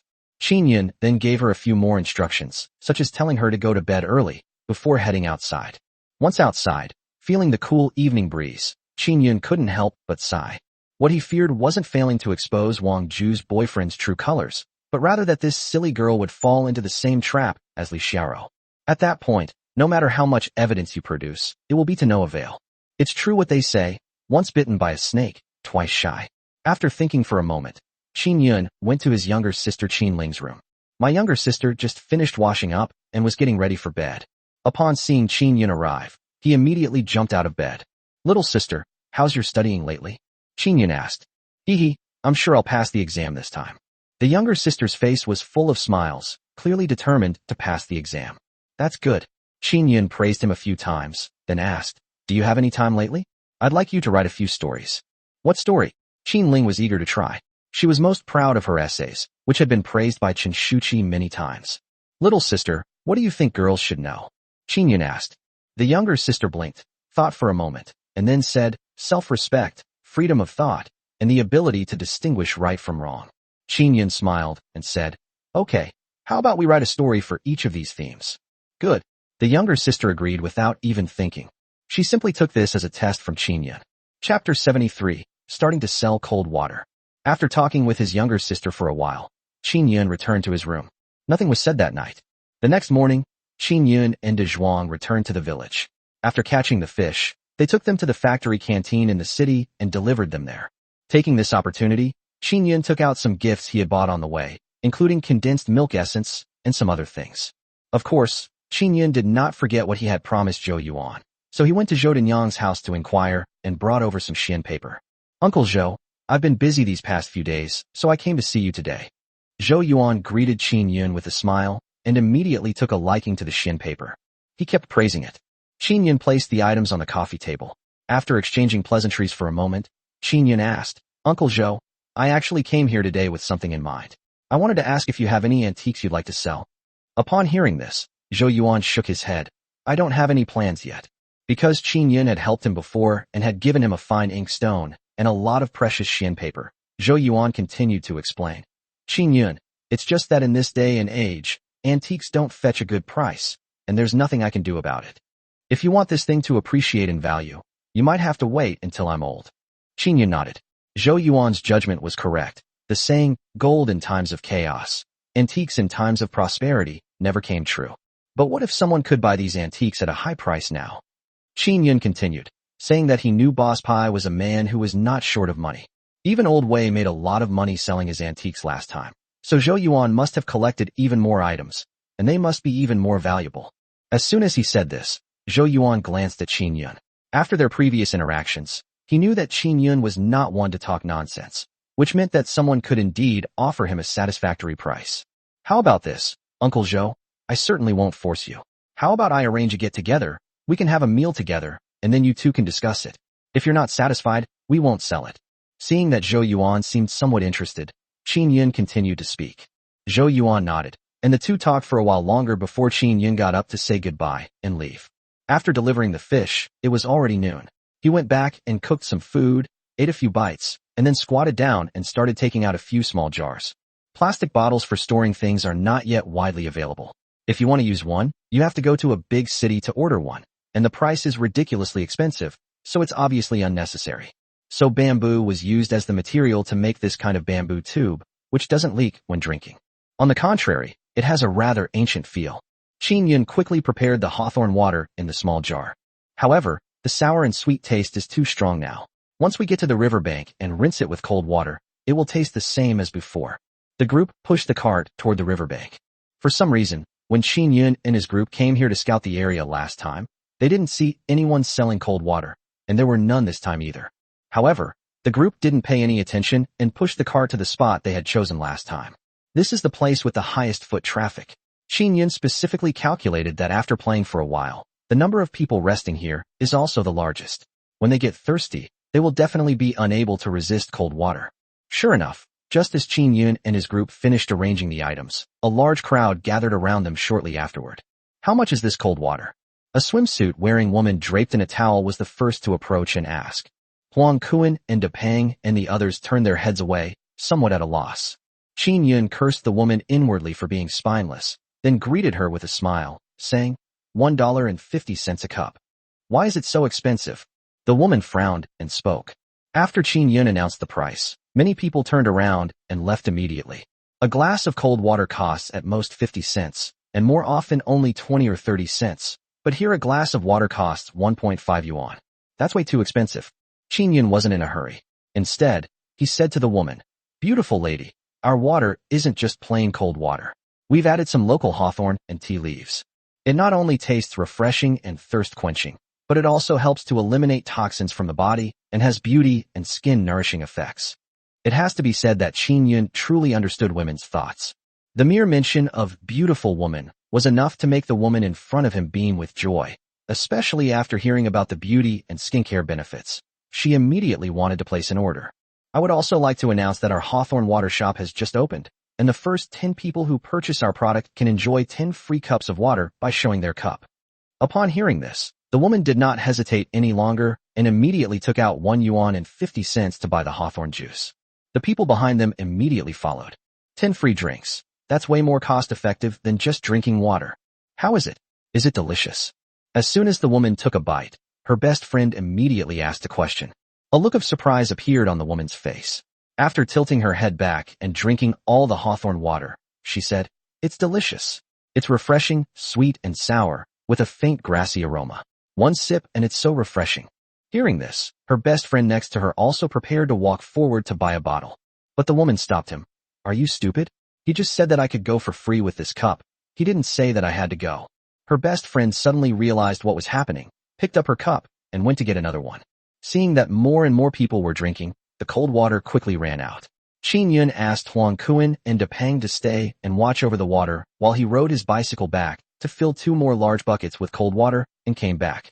"I'd like another drink." Soon, a woman walked over. She was the woman who had bought the water earlier. "But you didn't buy it just now." Looking at the woman's appearance, Wang Ju hesitated before speaking. "What's going on with you guys? He just said he could come over and drink with the cup in hand. What? Now you're denying it." The woman's eyebrows shot up immediately, and she was about to explode in anger. Wang Ju had never encountered this situation before, and just as she was about to insist on saying something, Qin Yun walked over from the side. "Excuse me, beautiful lady, this is my sister. She wasn't here when I spoke." Qin Yun took the water glass and skillfully poured another one for him. "Just take this and drink it." A smile finally appeared on the woman's face. She took the water and walked towards the back. For the entire afternoon, Qin Yun and the others were busy. They even ran out of cold water in the storage room and had to make several trips to the mountain spring to get enough. Chapter 74. Teacher, I don't have. It wasn't until 8 or 9 o'clock in the evening, when Qin Yun saw that there weren't many people left on both sides of the riverbank, that he packed up his stall and went home. Unlike later years, there is no longer a nightlife. The county is mainly based on industry. After get off work, workers only have short periods of free time and most of them go home to sleep at night. So the main consumers are young people. Some are enjoying their university years, while others have graduated but haven't found a suitable job yet. When Qin Yun got home, he started cooking. Since it was already quite late, he only made some noodles. While everyone was slurping their noodles, Qin Yun didn't forget Old Man Wei. He made some sauce for him and then sent it over. Old Man Wei seemed to have been waiting for Qin Yun for a long time. Upon seeing Qin Yun arrive, he immediately rushed to the door.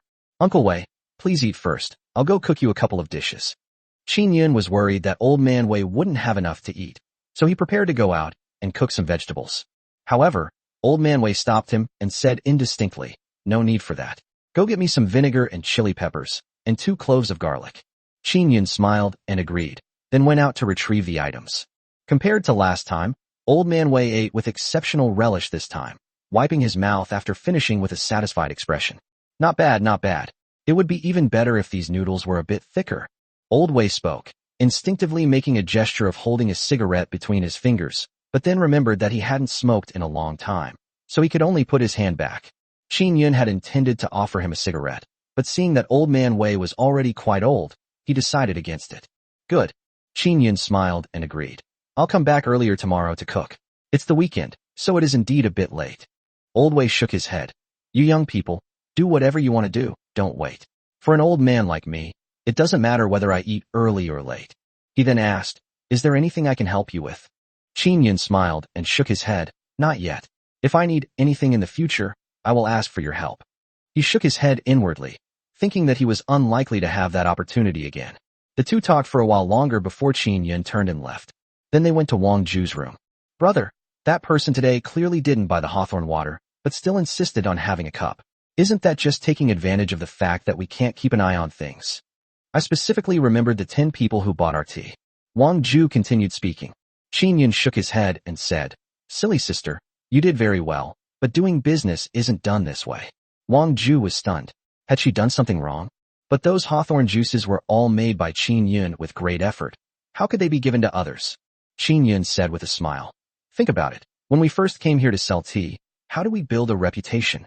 On our first day, The most important thing is not how much money we make, but to quickly build brand awareness and let more people drink it so that we can sell more later. So those were things my brother specifically made others drink. Qin Yun smiled and nodded.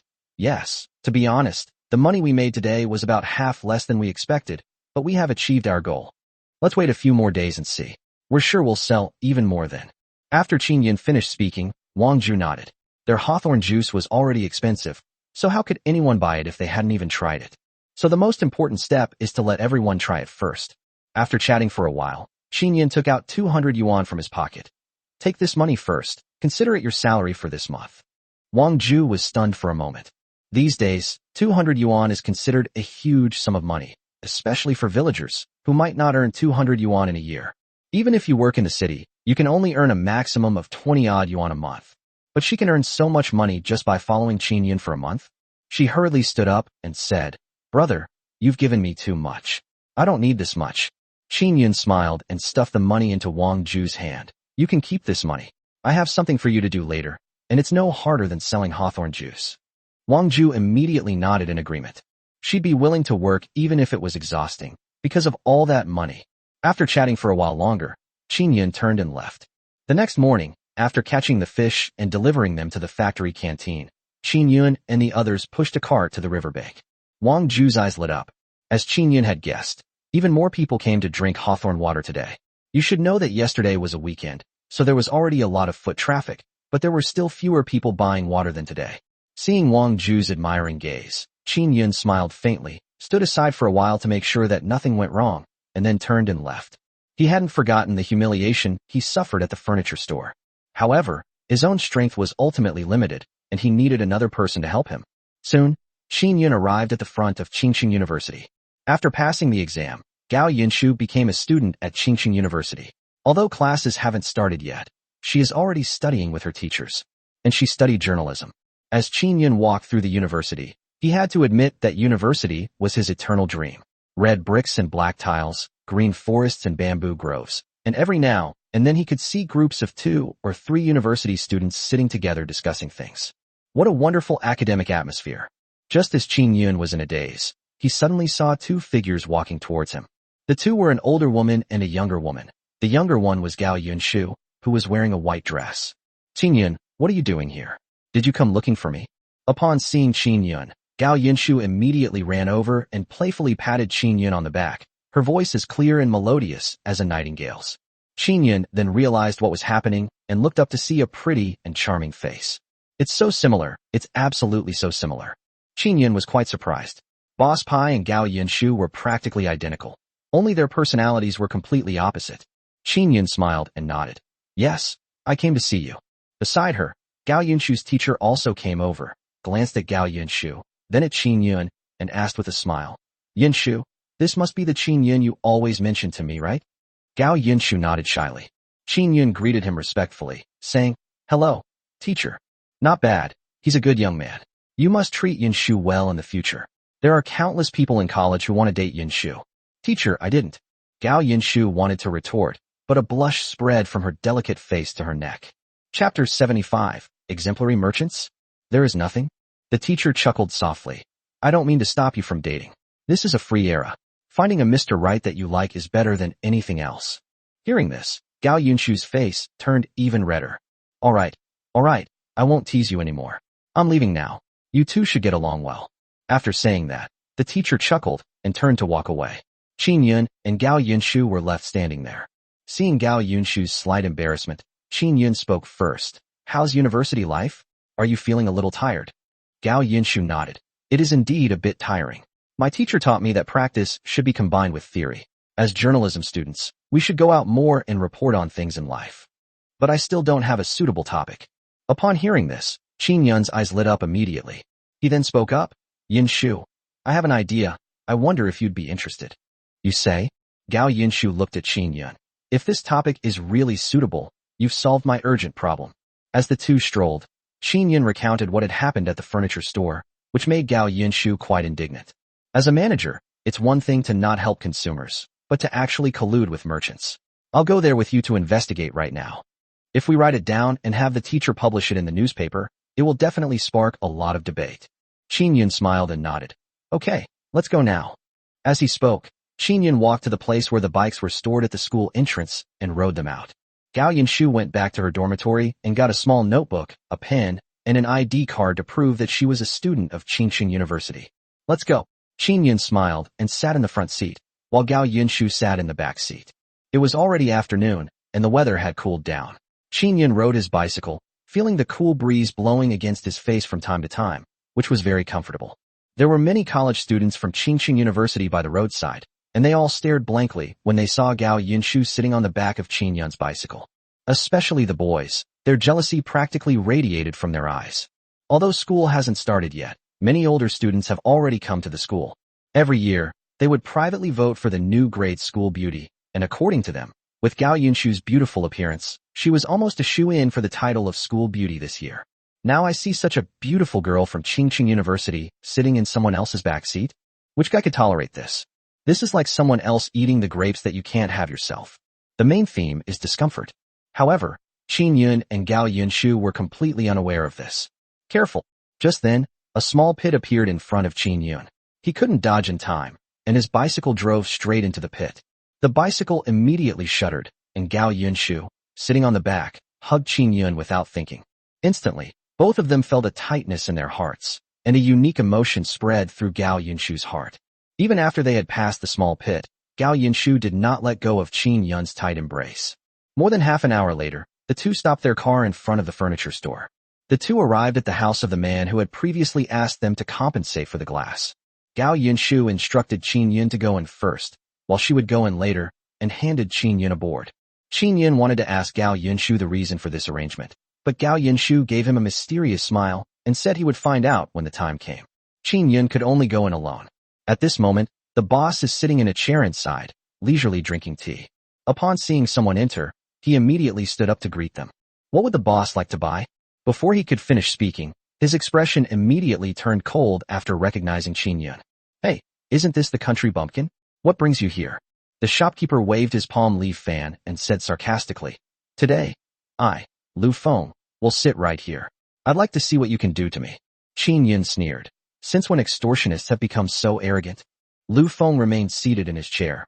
You country bumpkin, I advise you to get out of here if you can't come up with a good idea. I earn at least 10 yuan a day, so don't block my path to wealth. Qin chuckled and took out the board that Gao Yunshu had given him. Lu Feng Furniture Shop is extorting money and ripping off customers with exorbitant prices. Qin walked straight to the entrance of Lu Feng's furniture shop and squatted down. Lu Feng immediately became anxious upon seeing this. You country bumpkin, are you looking for death? Standing in my way, you're asking for it. Qin remained motionless, only shouting loudly to the crowd. Everyone, please don't buy anything from this furniture store. The owner is ruthless when it comes to ripping off customers. Lu Feng was so angry that his eyes turned green. Qin knew, of course, that what he was doing was wrong, but even if he was taken to the police station, he would only get a lecture. But it's different for the boss. Qin came to pick out items during his off-get-off work hours, which is also the time of day when he is most likely to sell something. As soon as Qin shouted, the few people who wanted to come in left his shop and went to other shops instead. You country bumpkin, how dare you disgust me? Lu Feng's face turned red with anger, and he immediately called over the market manager. The market manager, with his yellow teeth and protruding belly, walked over carrying a water glass. A smile appeared on Qin's lips. Only now had he truly achieved his goal. The rest is up to Gao Yunshu. You dare to cause trouble in front of the shops? Do you believe I'll take you to the police station right now? The manager glanced at Qin and spoke in a cold voice. Just as Qin was about to say something, Gao Yunshu's voice rang out. I'm a student at Qingqing University and also a reporter for the county newspaper. I'm here to report on exemplary merchants. It must be said that Gao Yunshu really learned something from her teacher. At first, they didn't directly say they wanted to hold someone accountable, but instead decided to use the pretext of reporting on exemplary merchants. This also prevents the interviewees from having a strong sense of resistance. In fact, the first step in conducting an interview is to build rapport. Only in this way can you get the interviews you really want to hear. Model merchant? Lu Feng was taken aback for a moment, but after looking at Gao Yunshu's press card, he immediately smiled and said, Oh, you're a big reporter. If you want to report on model merchants, you've come to the right person. Chapter 76. It's time to interview me, isn't it? In those days, there weren't as many media platforms as in later generations, so people still received information by reading newspapers. Some businesses have tried to increase sales by advertising in newspapers, but the results have not been very good. Firstly, because the advertisements in newspapers are placed in the gaps, people generally tend to ignore this part when reading the newspaper. Secondly, the cost of advertising is too high. Each advertisement costs 15 yuan, and that's just for this one ad. Newspapers are published very frequently, with a new edition every few days, so they can't possibly be read by a large number of people. Now I hear there's a free opportunity to make your shop famous in the county without spending a penny. More importantly, you'll be interviewing exemplary business owners. This is completely different from those shops that advertise. I have always been the most reputable merchant in the market.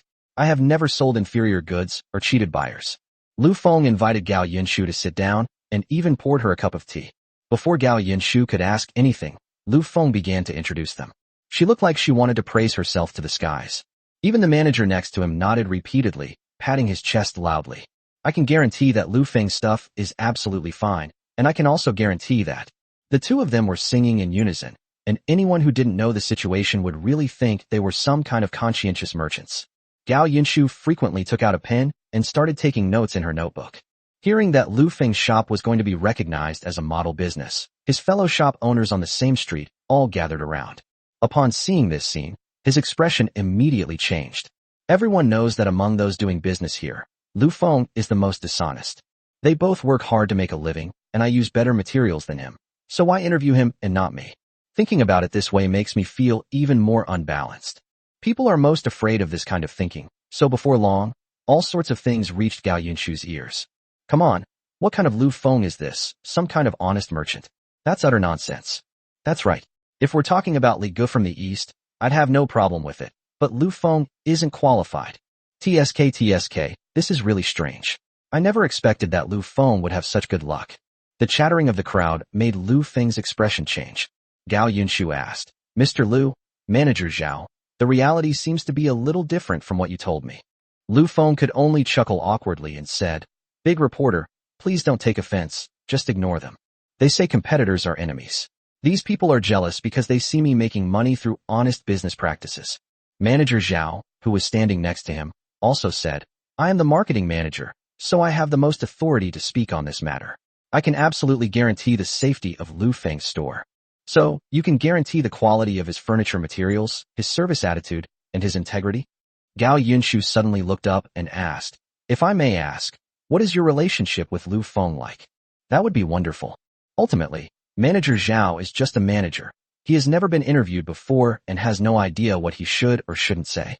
They were only concerned with getting Lu Feng famous in the newspaper and increasing sales. Seeing that the time was almost right, Qin Yun stood up again and shouted loudly to the crowd. Everyone, please don't buy anything from this store. If you break a glass, you'll have to pay for a month's salary. Qin Yun's voice was loud, and immediately everyone around him turned to look. A smile immediately appeared on the lips of his colleagues. Isn't this like kicking a steel plate? They were just calling themselves a model merchant, but now someone's come to their door with a sign to slap them in the face. Lu Feng stared blankly at Qin Yun. He clearly saw the kid leave just now, so why did he have to come back at this time? Isn't this just trying to make him look bad? Gao Yinshu smiled slightly and said, Mr. Lu, what's the situation now? Lu Feng quickly interjected. He's just a country bumpkin. He broke things in the shop a few days ago and refused to pay for it. In the end, Gao Yinshu had already learned the whole story and asked with a smile. Logically speaking, this piece of furniture shouldn't be too expensive, no matter how expensive it is. How much does it actually cost? Upon hearing this, both Lu Feng and the manager avoided eye contact, seemingly unwilling to answer. Gao Yinshu put down her pen and said, If you want to be recognized as a model merchant, you definitely can't hide the facts. If you're going to give up this opportunity, then I'll have to look for someone else. After saying that, Gao Yinshu stood up and made a move to leave. No, I'll tell you. Lu Feng could only say dejectedly, It's 15 yuan. The reason why Lu Feng had to say it himself was because news reports cannot be based on mere fabrication. Although Qin Yun did give 15 yuan, what is written down now is clearly more truthful. Okay, I understand. Gao Yinshu smiled faintly, stood up, and walked straight towards her companions. Hey, big reporter, where are you going? Didn't you come to interview me? Lu Feng quickly said from behind. But Gao Yinshu didn't care about any of that. While asking her colleagues who were watching from the side, she was also taking notes on a piece of paper. The public has discerning eyes, and it must be said that their grievances against Lu Feng have been building up for quite some time. While constantly recounting the despicable things Lu Feng had done, Gao Yinshu had filled 2 pages with notes in no time. Lu Feng became anxious upon seeing this. This won't do. He hurriedly urged Manager Zhao next to him. You need to think of a solution quickly, otherwise we won't be able to report it, and this chance to make a fortune will really be gone. Manager Zhao was truly a man of honor. He lit a cigarette, stood up, and walked towards the crowd. Don't stay here. All of you get back home. Anyone who doesn't go back will have their stall fee increased by 10 yuan next year. Manager Zhao said menacingly. Everyone glanced at Manager Zhao, then could only turn around and go back helplessly. Qin Yun and Gao Yinshu exchanged a glance. I never expected Manager Zhao to do something so brainless. It's like this. When you're sleepy, a pillow comes. When you want a nurse, your mother comes. What was originally a simple extortion scheme has become complicated by Manager Zhao's actions. At best, it's bullying. At worst, it could be called abuse of power. Now, not only was Lu Feng exposed, but Manager Zhao also jumped into the fire himself. Come on, big reporter, now that there's no one else around. Can you continue interviewing me? Lu Feng excitedly came over. Until this moment, Lu Feng had no idea that he was about to face a terrible disaster. Chapter 77, Interview Ends. Gao Yinshu smiled at him and said, Today's interview is over, and I have a general understanding of you as a model merchant. It will be published in the newspaper in a few days. After saying that, he turned around and prepared to leave. Lu Feng quickened his pace, trying to stop Gao Yinshu, but in the end, he could only watch helplessly as she left. Big reporter, don't be in such a hurry to leave. Let me treat you to a meal. Then you must put in a good word for me in the newspaper. Gao Yinshu ignored him completely and gradually disappeared into the distance. Qin Yun also found an excuse to slip away quietly. The two met not far away. Qin Yun said with a smile, Yinshu, you've really helped me a lot. Without you, there really wouldn't be a good way to deal with people who extort money like this. Gao Yinshu shook her head, her bright eyes looking at Qin Yun. I should be thanking you. The material for this news story was very well chosen. People's material lives have improved, but there are also more unscrupulous merchants like this. What our newspaper needs to do is remind consumers not to be blinded by them. The two talked as they pushed the cart outside. Qin Yun suddenly asked, Would you like to try the hawthorn water we drank that time again? Upon hearing this, Gao Yinshu's eyes immediately lit up. To be honest, she had been craving hawthorn juice for a long time ever since that meal. However, due to time constraints, I haven't had the opportunity to go. Now, when Qin Yun asked her, she immediately nodded. Qin Yun smiled, then let Gao Yinshu sit on the back of the car and rowed towards the riverbank. Soon, the two reached the shore. A crowd had already gathered in front of their stall in the distance. Wang Zhu was sweating profusely as he kept drinking hawthorn water. De Peng and Huang Kuan, who were standing next to him, also put the cold water they had just drunk on the ground. It's clear that business here is booming. Qin Yun said with a smile. Wait here, I'll go get 2 cups. He then walked to the hawthorn juice stall and asked Wang Zhu for 2 cups. Just as he was about to leave, Huang Kuan stopped him and said, Brother Yun, something seems a little off. What's wrong? Qin Yun asked with some doubt. Huang Kuan glanced ahead and whispered, Brother Yun, someone just came over and insisted that we have to pay some kind of venue fee. Qin Yun's face darkened. Someone had seen them making money and was feeling uncomfortable, so they came specifically to cause trouble for them. How much money do they want? Huang Kuan replied. They didn't ask for much money, just 5 yuan, which is a drop in the ocean compared to what we've earned today. But I'm worried that once this door is opened. After listening, Qin Yun nodded. Okay, I'll stay here from now on. I want to see if they come back later. Huang Kuan nodded, and then quickly went to greet the guests. Qin Yun then walked over with 2 cups of hawthorn water. Are you selling this hawthorn juice? Gao Yinshu asked. Qin Yun nodded. Yes, we're still selling here on the riverbank, where there are more customers. We could sell it near our school. Such refreshing hawthorn water would definitely attract a lot of buyers. Gao Yinshu thought for a moment, and then spoke. Qin Yun smiled, surprised that this girl also had such a business mind. His target market for hawthorn water is very accurate. Young people with some spare cash. To be honest, hawthorn juice is a bit too expensive, so it doesn't sell well in rural areas. However, most of those who can attend university in the city are children of factory workers, and a cup of hawthorn water is not unaffordable for them. So selling near universities is actually a viable option. However, there is still a shortage of manpower. Once things stabilize here, Qin Yun will consider developing his career at the university. The evening breeze was cool, the scenery was beautiful, and the two chatted more and more intimately, just like an ordinary young couple. Just as the two were deeply in love, a commotion suddenly broke out from the stall. Upon seeing this, Qin Yun's expression changed instantly, and he quickly ran towards that direction. I'm saying, if you come here to do business, it's not right for you not to pay me some protection money, is it? A shifty-looking man, carrying a wooden stick, spoke coldly. Huang Kuan frowned. This place seems to be open to the public. Anyone can do business here. Besides, we've already given you money before. Did they give us money? The man chuckled and said, I don't care about that. It's not considered payment until it reaches my hands, Zhou Ke. I don't need much, just 10 yuan, Zhou Ke said slowly. I just checked, and you've earned far more than that tonight. That's what we earned, it's none of your business. Big Fatty finally couldn't hold back any longer and said coldly, You push your luck, do you really think we're easy to scare? They had been learning from Huang Wentian for quite some time, and would practice a few moves whenever they had free time. They're not bragging, but they really don't take ordinary small fry seriously. Oh, you guys are really tough. A fierce glint appeared in Zhou Ke's triangular eyes. Since that's the case, then don't blame me. Brothers, come out.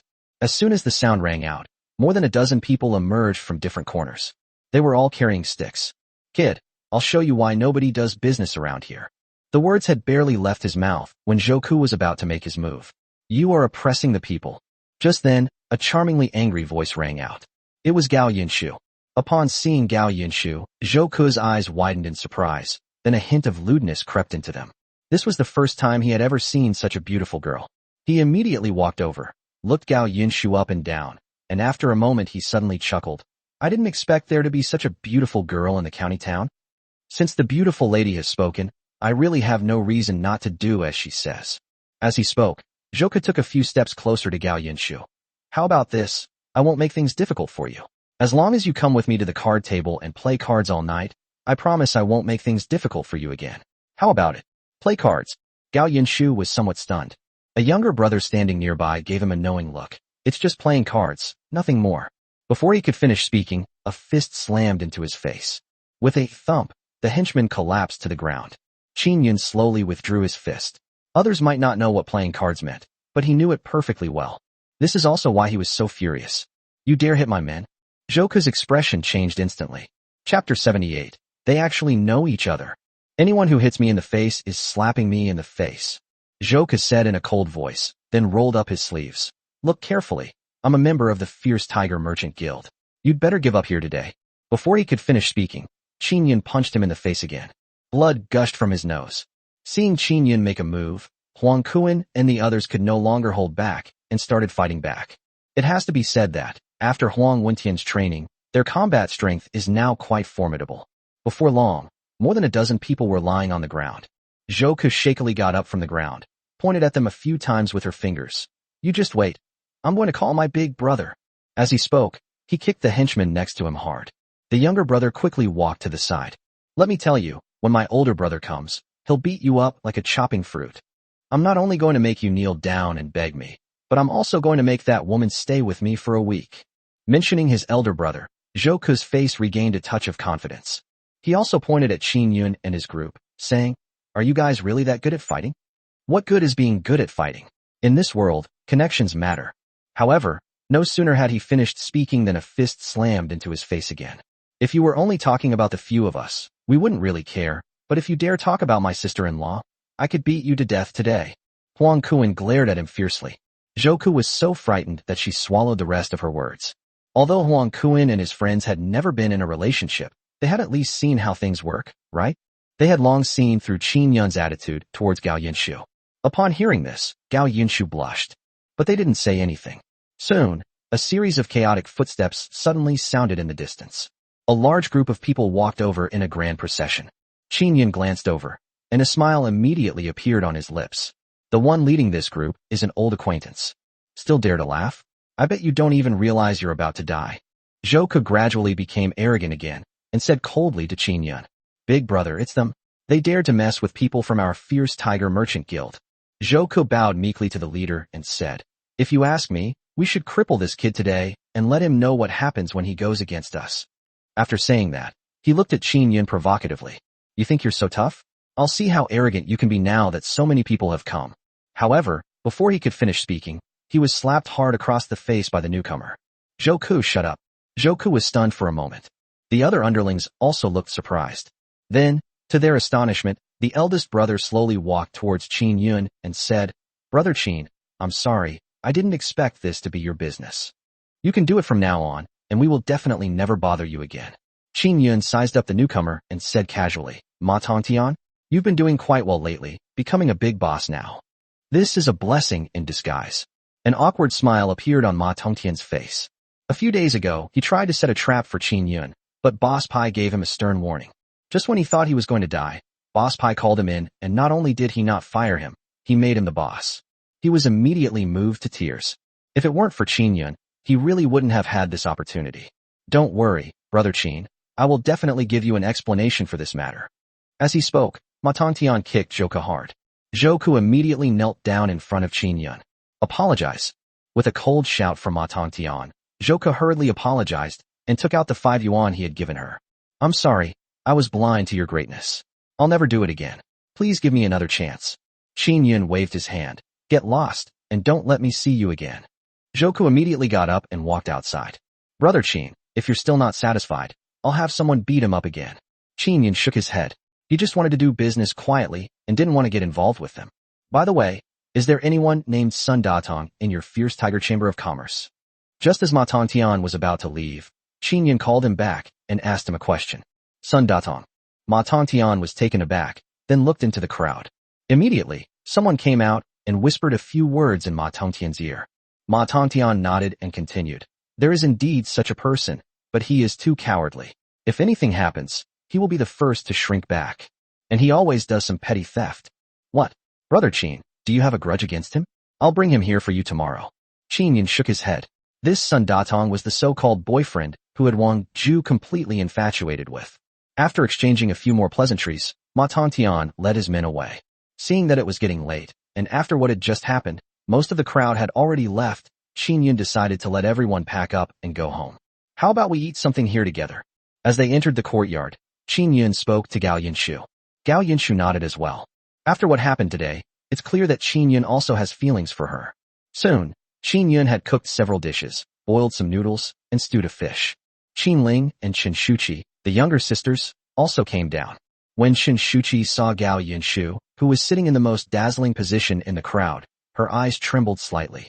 When she looked at Qin Yun again, there was a hint of inferiority in her eyes. Sometimes, many flowers wither and fade before they even bloom. "Qin Yun, let me help you." Qin Yun picked up some noodles to deliver to Old Man Wei next door, and Gao Yinshu also came over. Qin Yun smiled and nodded, and the two quickly entered Old Man Wei's room. After receiving guidance from Old Wei last time, Qin Yun even brought some garlic and vinegar. "Uncle Wei, this is the noodles I cooked today. Please try them and see if they suit your taste."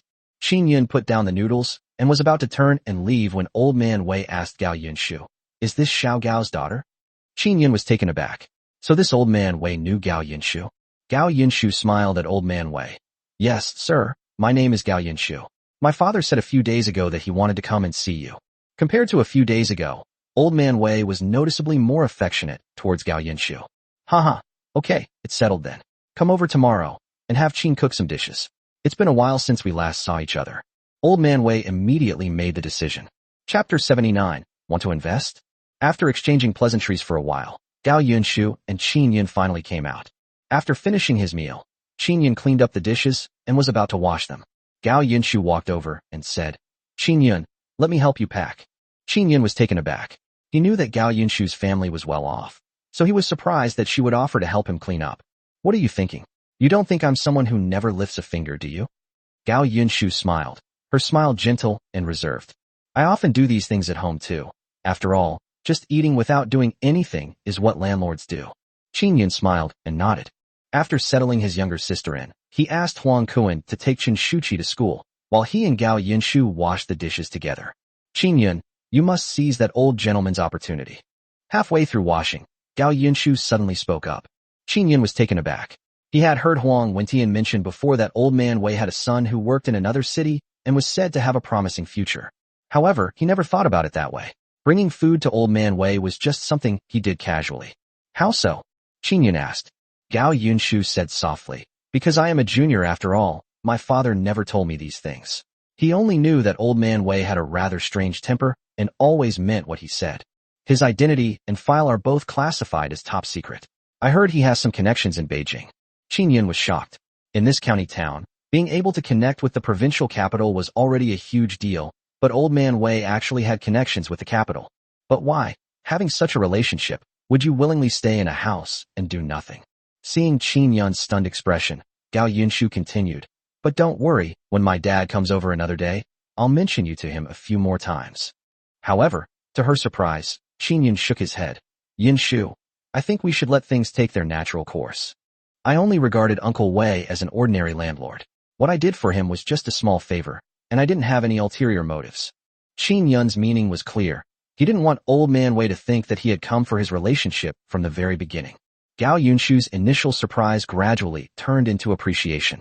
You should know that for ordinary people, having this connection makes getting things done much smoother, even if they don't do anything. However, Qin Yun refused without hesitation. Moreover, upon closer reflection, he never asked his family to do anything for him. Thinking this, Gao Yunshu's smile widened even more. With Gao Yunshu's help, the two quickly finished washing the dishes. Just as Qin Yun was about to say something, Huang Kuan came out carrying bedding. Brother Yun, I'll sleep next door tonight. I've already tidied up the house. Huang Kuan winked at Qin Yun and spoke. The meaning of his words couldn't be clearer. A blush immediately rose on Gao Yunshu's face. Qin Yun's face turned pale with embarrassment. He kicked Huang Kuan in the buttocks and cursed, "Get lost." He then turned to Gao Yunshu and said, "Sorry, that's just how my friends are. They're never serious." Gao Yunshu didn't say much. She waited for Qin Yun to push the cart over before sitting in the back seat. It was past 10 p.m. when Qin Yun dropped Gao Yunshu off at home. Without delay, he said goodbye to Gao Rui and left in a hurry. Nothing was said that night. The next morning, Qin Yun and the others finished catching and delivering the fish, and then returned home.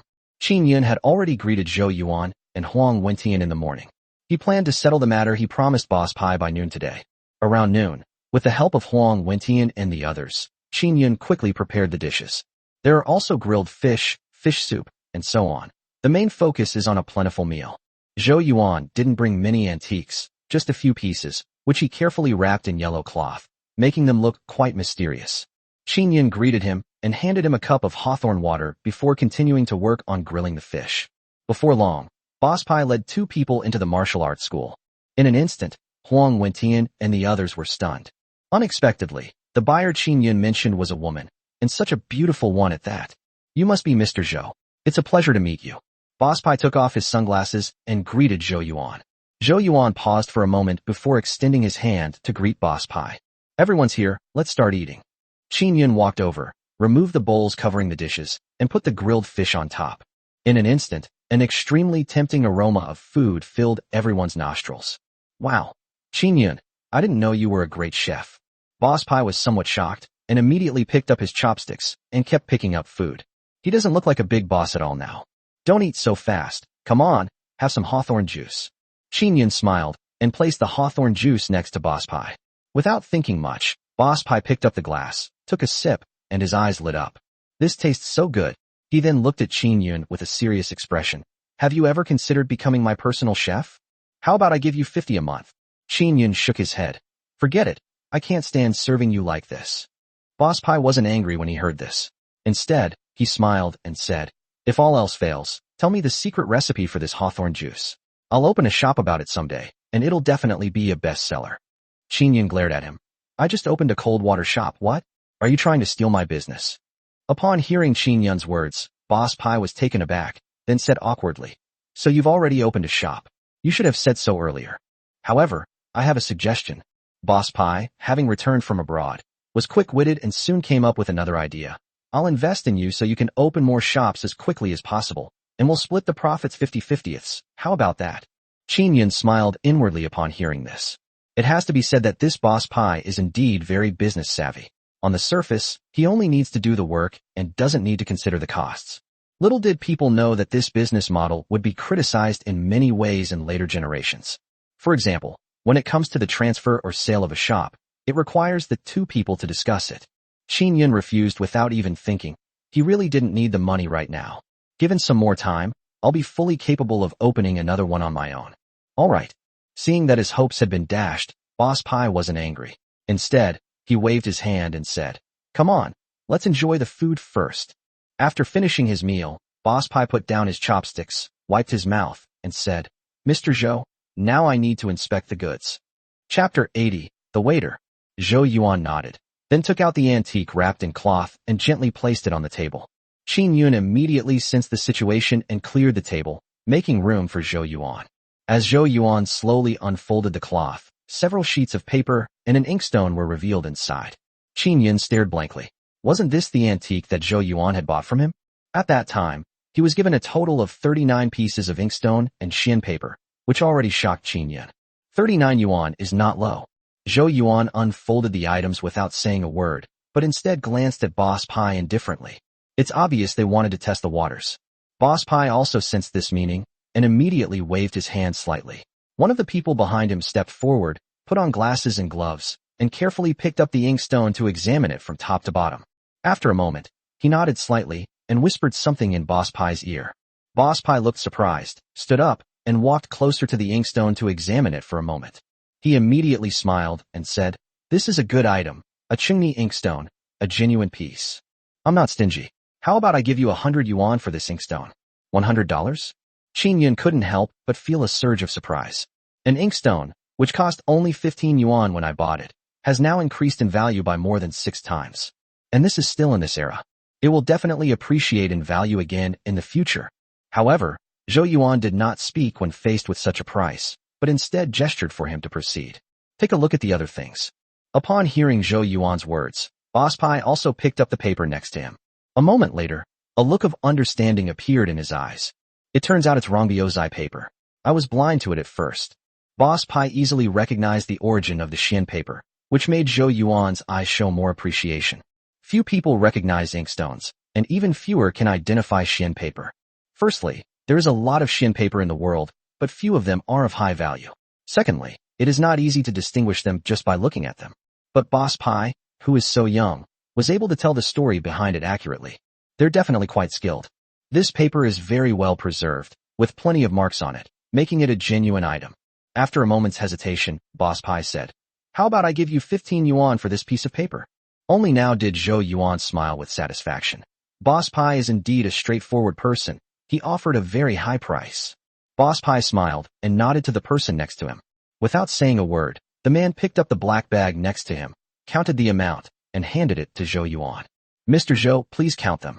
Zhou Yuan said with a smile. "No need to count. It's 280 in total. I saw it very clearly just now.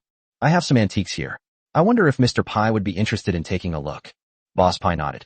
"Of course, but these 2 antiques aren't my target. If Mr. Zhou has any, I'll take it all if it's suitable." Zhou Yuan smiled immediately.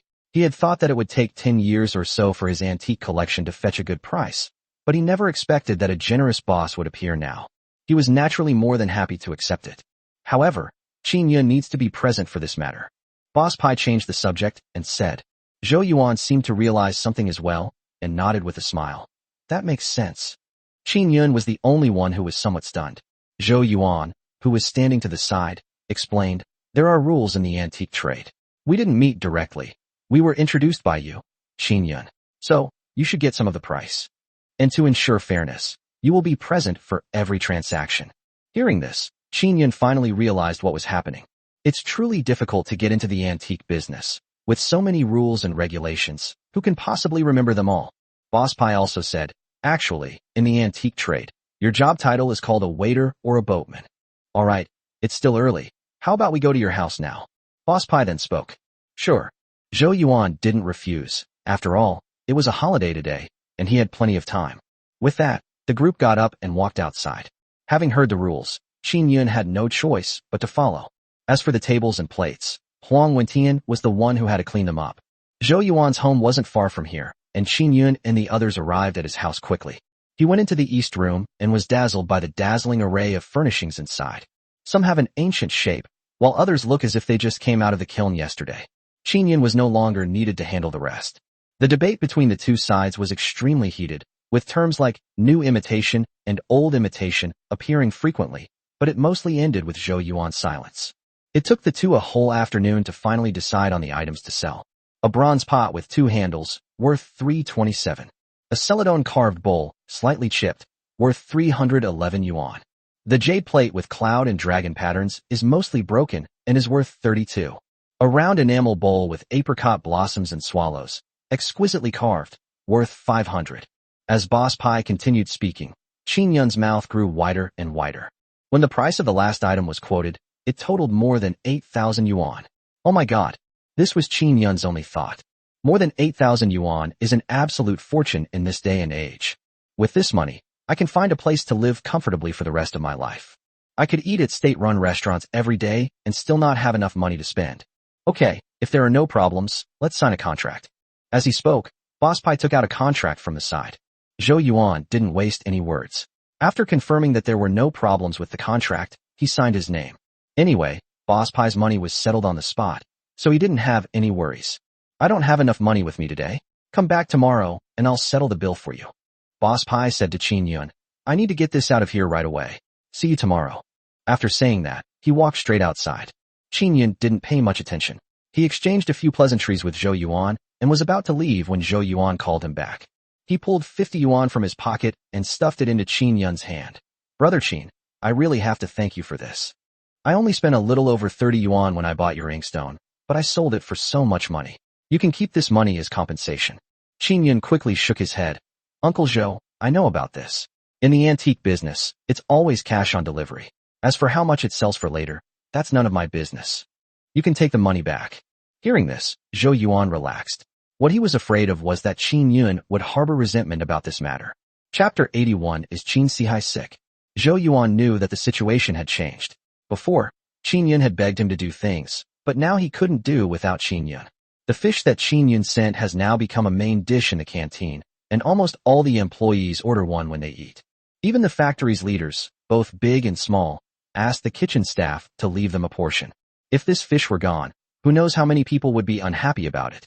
Rules are rules, but our business is a separate matter. Without saying a word, Zhou Yuan put the money into Qin Yun's pocket. I admire you, young man. Take this money as a token of my gratitude. Besides, without you pulling the boat, this deal between us wouldn't have happened, would it? After another struggle, Qin Yun realized he couldn't refuse and had no choice but to put it in his pocket.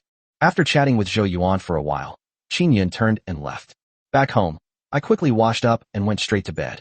The next morning, Qin Yun and the others returned to Qingshui village to fish as usual. Hey, what's going on over there? Why are there so many people? While the group was fishing, they suddenly saw a group of people carrying large and small bags walking towards the village. Huang Kuan glanced at them and said with a smile, Brother Yun, you're on your way. Those people are here for the fair and will go to the city in a few days.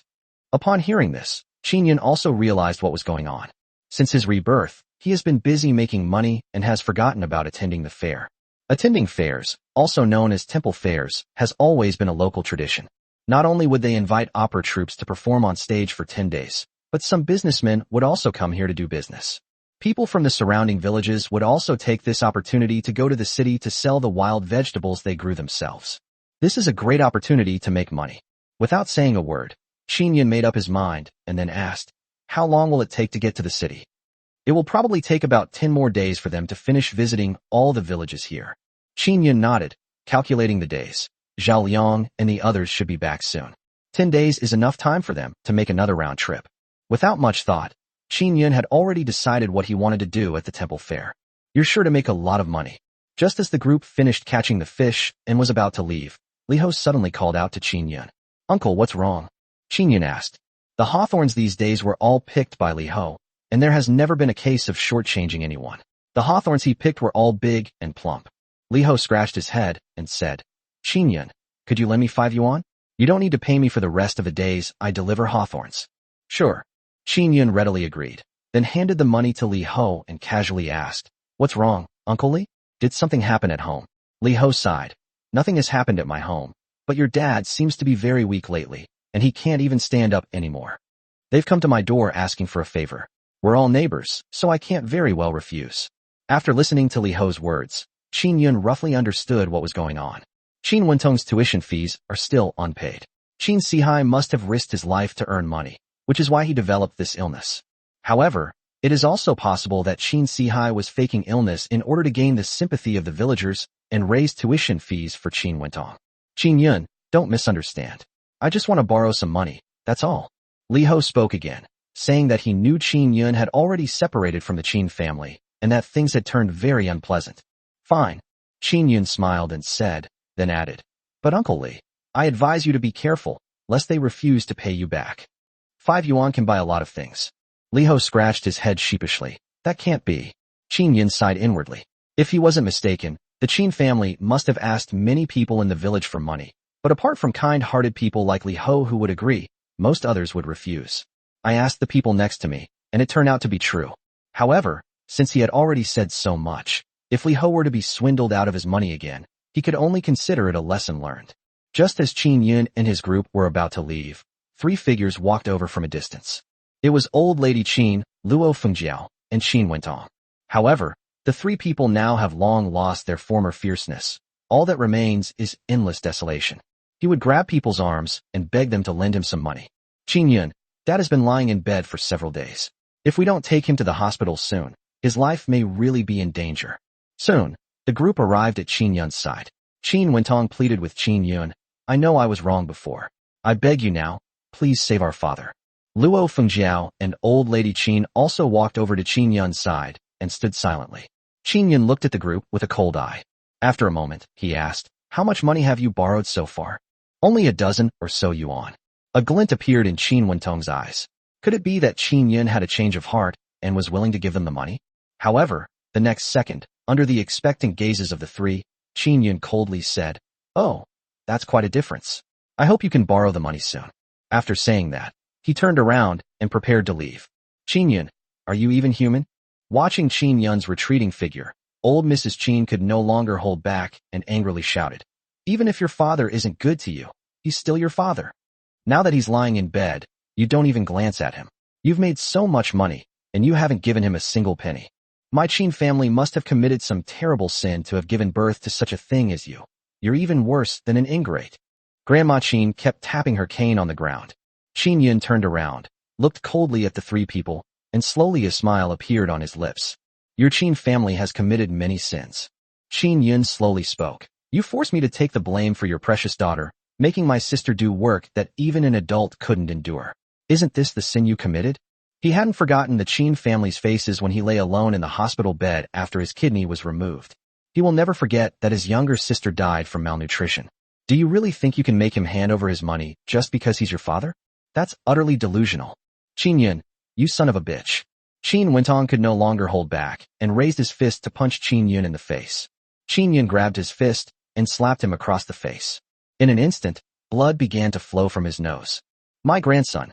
When Grandma Qin saw it, she immediately came over and checked Qin Wentong's injuries with heartache. His malevolent gaze was fixed intently on Qin Yun. Chapter 82, The Heinous Thing. Qin Yun, how dare you hit your elder brother? You are a truly rebellious wretch. Old Mrs. Qin coldly cursed at Qin Yun. Qin Yun ignored everything and turned to walk out of the village.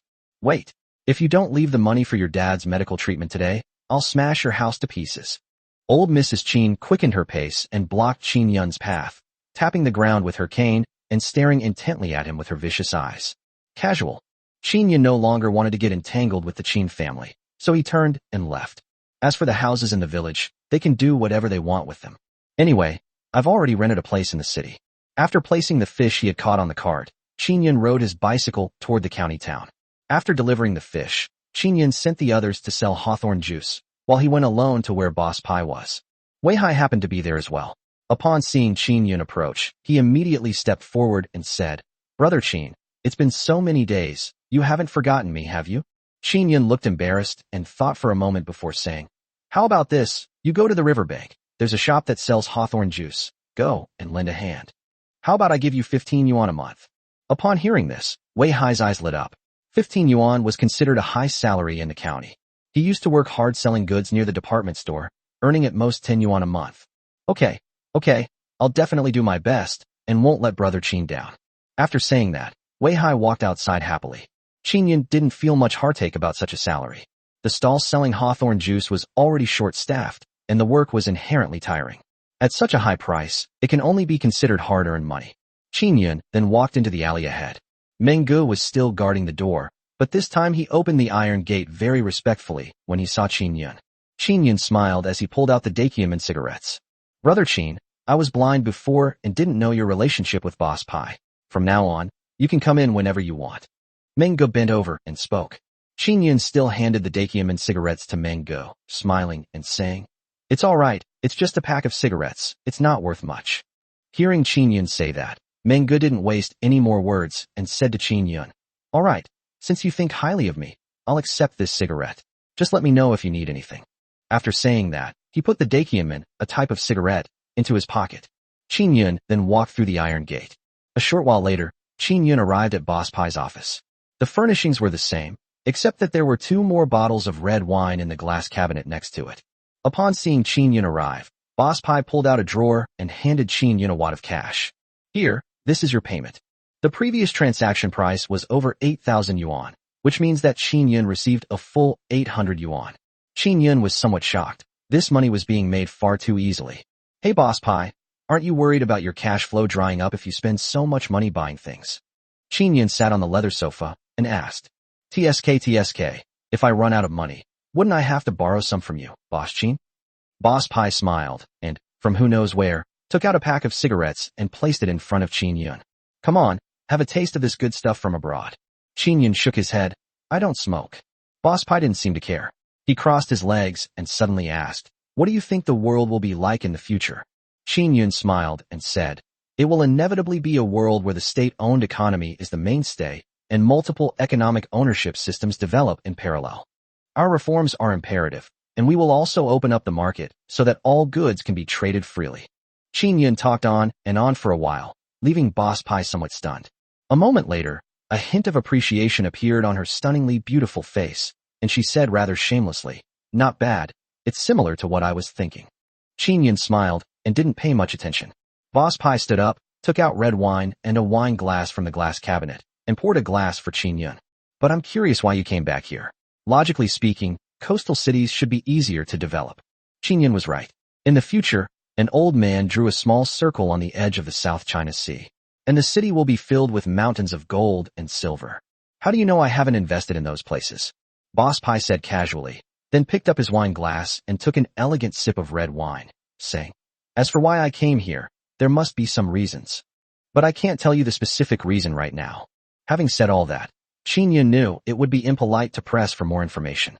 "Given our relationship, could you predict which cities will develop well in the future and let me know, okay?"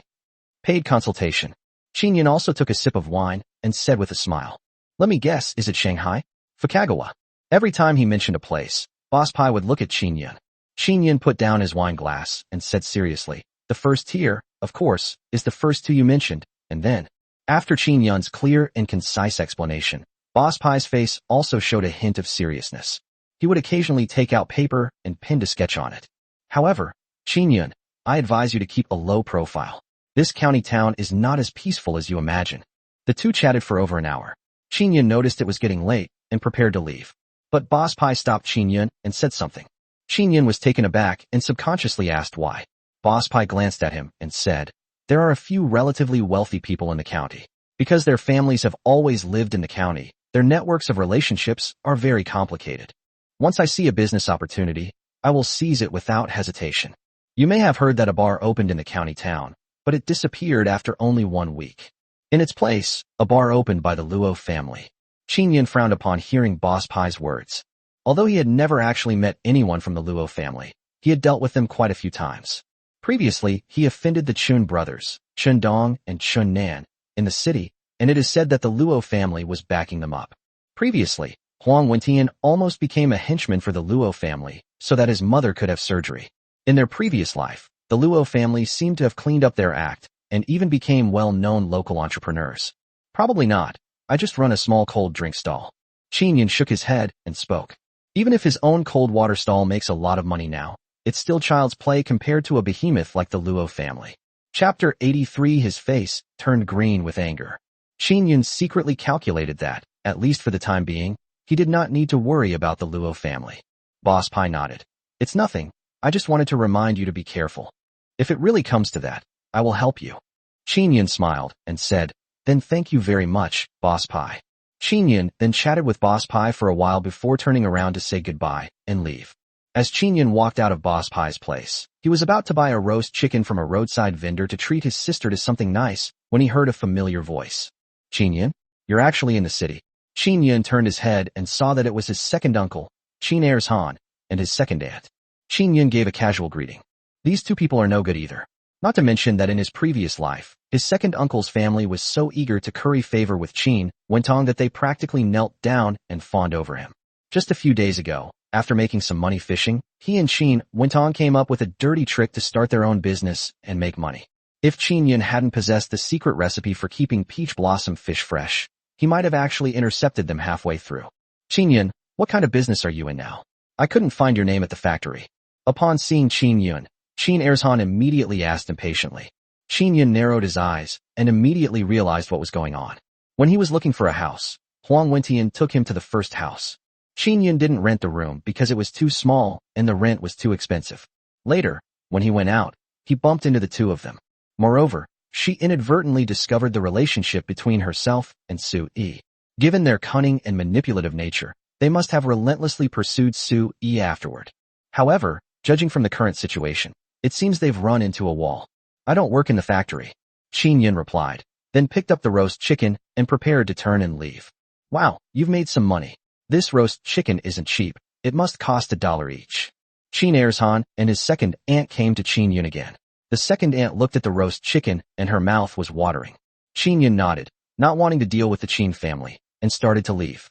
But Qin Erzhan and his wife clung to them like a stubborn plaster. Qin Yun, look, your second aunt and I haven't eaten yet, and we're starving. This roast chicken has quite a bit of meat. It's just a matter of adding 2 more pairs of chopsticks. No trouble at all. Qin Yun was completely speechless. How come we can't shake off the Qin family, even after leaving the village? I'm sorry, it's not convenient. Qin Yun said coldly. What's inconvenient about that? I heard you brought Shaoling to the county town too. You two siblings can't finish this roast chicken, so why don't you? Qin Yun had no more patience to stay and simply strode past the two of them. Qin Erzhan and his second aunt exchanged a glance. Honey, that little brat is so heartless. He won't even give us a piece of roast chicken. He's so stingy.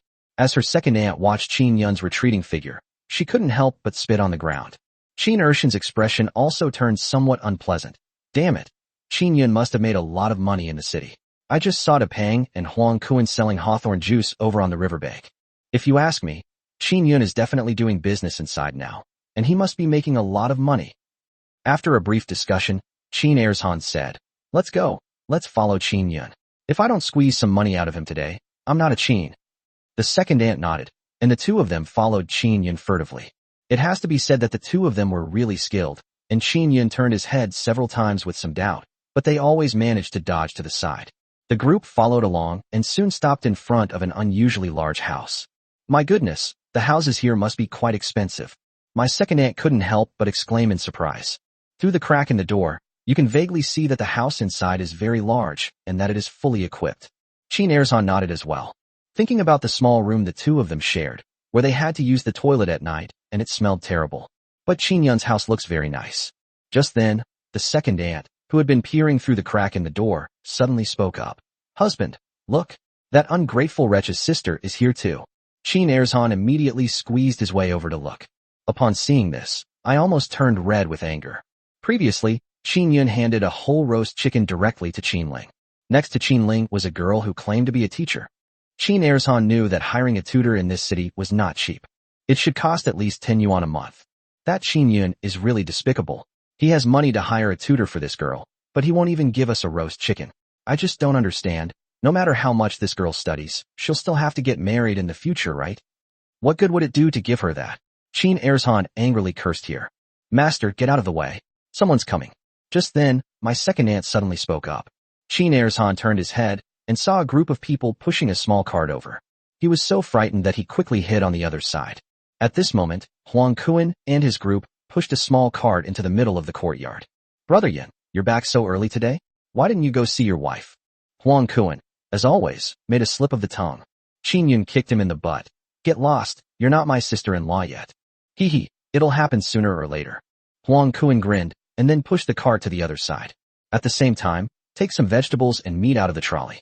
Brother Yun, make some stir-fried pork slices with vinegar today. I had it yesterday, and I still crave it. Big Fatty walked up to Qin Yun and said, I've bought everything. Okay. Qin Yun replied with a smile, then directed the others to wash the vegetables, while he went to wash his hands. Brother Qin, I'll be going now. Brother Huang has already told me about the working hours. I'll come back tomorrow afternoon. Wei Hai walked over and spoke. Why are you leaving? You've worked so hard today. Eat here before you go. Qin Yun gestured for Wei Hai to stay. Seeing the slight hesitation on Wei Hai's face, Qin Yun continued. Don't worry. The meals you eat here won't be counted in your salary. Wei Hai was finally relieved. Qin Erzhan and his aunt were furious when they saw this. They heard what Qin Yun just said very clearly. He was willing to let a stranger stay for dinner, but he wouldn't let them into his house. There's no such logic in the world. Chapter 84. I wouldn't give it to you even if you offered it to a dog. Let's go in now and see what Qin Yun has to say. As he spoke, Qin Erzhan lifted his foot to go inside. His second aunt behind him quickly pulled him back and said, Honey, don't you know Qin Yun is such an ingrate? He's so stubborn. If we go in now, he might kick us out. Qin Erzhan was silent for a moment and then nodded. That made perfect sense. So we can only continue to wait and see. Meanwhile, in the courtyard, the others had already washed the vegetables. After resting for a while, Qin Yun started cooking. Soon, an exceptionally rich aroma filled the entire courtyard. The pork of this era came from free-range wild boars, and it tasted delicious. Combined with Qin Yun's already superb cooking skills, it was simply irresistible. Qin Yun quickly cooked 5 or 6 dishes. Stir-fried pork slices with vinegar, shredded pork with green peppers, scrambled eggs, kung pao chicken. You guys eat first. I'll get some for Grandpa Wei and take it over. Qin Yun said something to everyone, then picked up some food, put it in a bowl, and sent it to Old Man Wei. When Old Man Wei saw that it wasn't noodles today, a hint of disappointment flashed in his eyes. But she still took the bowl and started eating. Qin Yun smiled and sat with Uncle Wei for a while before going outside. Brother Qin, you know what? Your cooking is even better than that of the state-run restaurants. After taking a bite, Wei Hai couldn't help but eat a few more. His eyes were filled with utter admiration for Qin Yun. The others also started eating. Outside the courtyard gate, Qin Erzhan and his aunt unconsciously swallowed. And then, my stomach started growling. Qin Yun can't be so heartless. I saw him just deliver food to the landlord. Looking at the abundant dishes inside, Qin Erzhan couldn't help but speak up. My second aunt was also captivated by the aroma wafting over. In rural areas, this is a dish that you might not even get to eat during the Chinese New Year. Come on, let's go inside. If we're any later, we won't even have a hot meal. Qin Erzhan couldn't take it anymore. He had made up his mind that no matter how harsh Qin Yun's words were, he would finish the meal before leaving. It would be best to live in this courtyard. With that in mind, Qin Erzhan knocked directly on Qin Yun's door. Upon hearing the knocking in the courtyard, Huang Kuan didn't think much of it, and immediately stood up to open the door. Qin Erzhan and his second aunt walked straight in. Qin Yun, what a coincidence. We came to look at houses today, and we didn't expect to find you here. Qin Erzhan made up a lame excuse, and said to Qin Yun with a smile. I've already rented the place, so you'll have to look for somewhere else. Qin Yun said calmly. Tisk, look at Qin Yun, we've walked for quite a while now, and look at his stomach. However, before Qin Erzhan could finish speaking, Qin Yun interrupted him. He then turned to the crowd and said, What are you all standing there for? Hurry up and eat. Huang Kuan was the first to react. Everyone in the village says that the Qin family has 2 beasts, Qin Sihai and Qin Erzhan. Now they've actually come knocking on our door? You know what? This dish is really delicious. I want another bowl of rice. After saying that, Huang Kuan immediately took a big bite of food. Qin Erzhan and his aunt stood there, looking rather embarrassed. Qin Yun, where are your chopsticks? I see there's a lot of food left on the table. We can't waste it, can we? Qin Erzhan chuckled and shamelessly spoke again. Qin Yun sneered. Second uncle, the portion of this dish is indeed quite large, but there are many of us. You should go home and cook. He remembered that his second uncle's family had somehow gotten a peach blossom fish. He and his younger sister were so hungry that they went to his house hoping to get some food, but they were not only kicked out, but were also mocked as beggars. Qin Yun would remember this incident for the rest of his life. Qin Yun, no matter what, I'm still your uncle, you can't. Just as Qin Erzhan was about to reprimand him, he saw a small dog run in from outside the courtyard gate. There are a lot of stray dogs around here, and Qin Yun and his group usually close the door when they eat, but Qin Erzhan and his group forgot about it when they came in. A smile appeared on Qin Yun's lips. Seeing that he had almost finished eating, he simply dumped the bowl on the ground. The oily rice, topped with slices of meat, was devoured completely by the puppy. Qin Erzhan was so angry that his face turned green. Qin Yun was blatantly looking down on them. He'd rather feed dogs than give them an extra pair of chopsticks. Qin Yun, what the hell do you mean? He finally couldn't hold back any longer, took a step forward, and roared angrily at Qin Yun. No matter what, I am still your uncle. How dare you insult me like this? Do you deserve to be a descendant of the Qin family?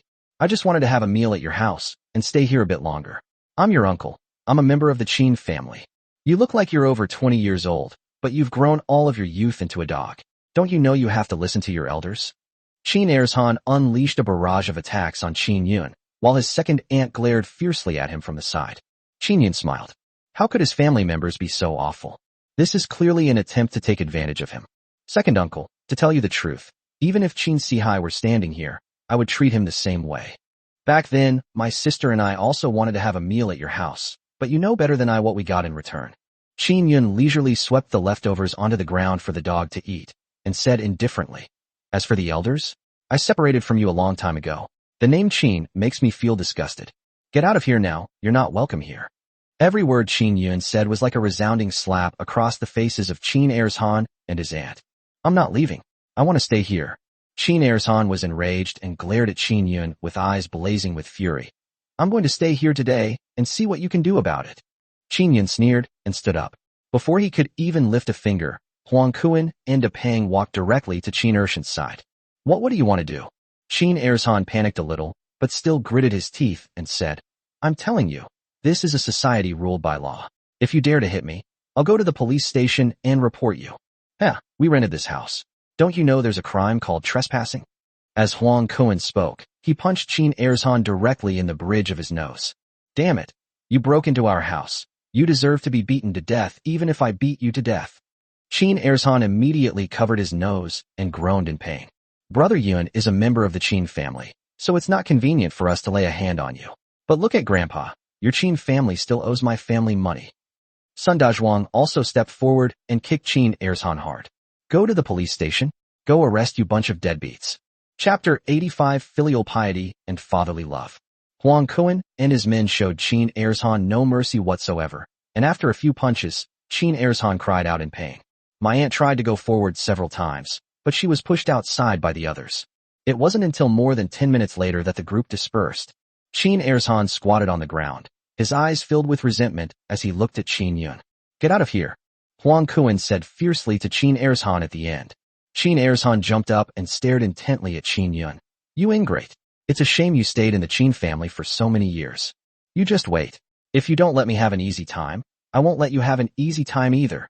After saying that, Qin Ersan stood up and left the courtyard with his second aunt. Qin Yun, would Qin Ersan go to the riverbank to cause trouble for us? The Hawthorne juice stall is now on the right track, earning at least 100 or 200 yuan a day. If Qin Ersan were to cause trouble, the losses would be far greater than a fraction of what they could have been. Don't worry, even if Qin Ersan had a lot of guts, he wouldn't dare to go. Qin Yun was extremely certain that there were many people on the riverbank, and Huang Wentian and his group would sometimes go over to help. He knew Qin Ersan all too well. He would most likely try to trip him up, but in a direct confrontation, he was more docile than a quail. At this moment, second aunt helped Qin Ersan walk shakily to the open space outside. That's Qin Yun for you. I won't swallow this insult. Qin Ersan turned his head and looked at the small courtyard. I was hoping to get a free meal and drinks, and ideally, stay in the courtyard. Unexpectedly, he was humiliated by Qin Yun and even beaten up. What else can we do? There are so many of them. Even if we go in, there's nothing we can do. Auntie said dejectedly. Qin Ershan's eyes darted around, and he said, let's go back to Qingshui village. I refuse to believe we can't handle Qin Yun. Upon hearing this, Auntie Air also wore an indignant expression. That's right. Let's go back and find our eldest brother and have him teach Qin Yun a lesson. That's not what I thought. Qin Ersan and his second aunt walked towards Qingshui village. It took them more than 2 hours to finally return to Qingshui village. Without saying a word, they headed straight for the Qin family's old residence. Soon, Qin Ersan arrived at the old house. Qin Ersan, how dare you come back? He had barely stepped inside, and before he could even stand still, old Mrs. Qin inside began to coldly curse at him. Qin Ersan frowned immediately and asked, Mom, what's wrong? Hearing this, old lady Qin became even angrier and slammed her cane on the ground twice. Let me ask you, you've been in the city for so long, and you haven't brought back a single penny? Your brother has been bedridden for days to raise money for Wuntung's tuition. If you can't come up with the money today, don't even think about setting foot in this house. A shadow fell over Qin Ershan's face. What does it matter to him whether Qin Wentong goes to university or not? Why should he be the one to swindle this money? The second aunt next to her also looked rather unpleasant. Mom, shouldn't we be the ones paying for Wentong's schooling? He couldn't help but retort. After all, they are Sihai's children. Isn't it heartless of you to say that? Old Mrs. Qin took 2 quick steps, her spittle almost landing on her second aunt's face.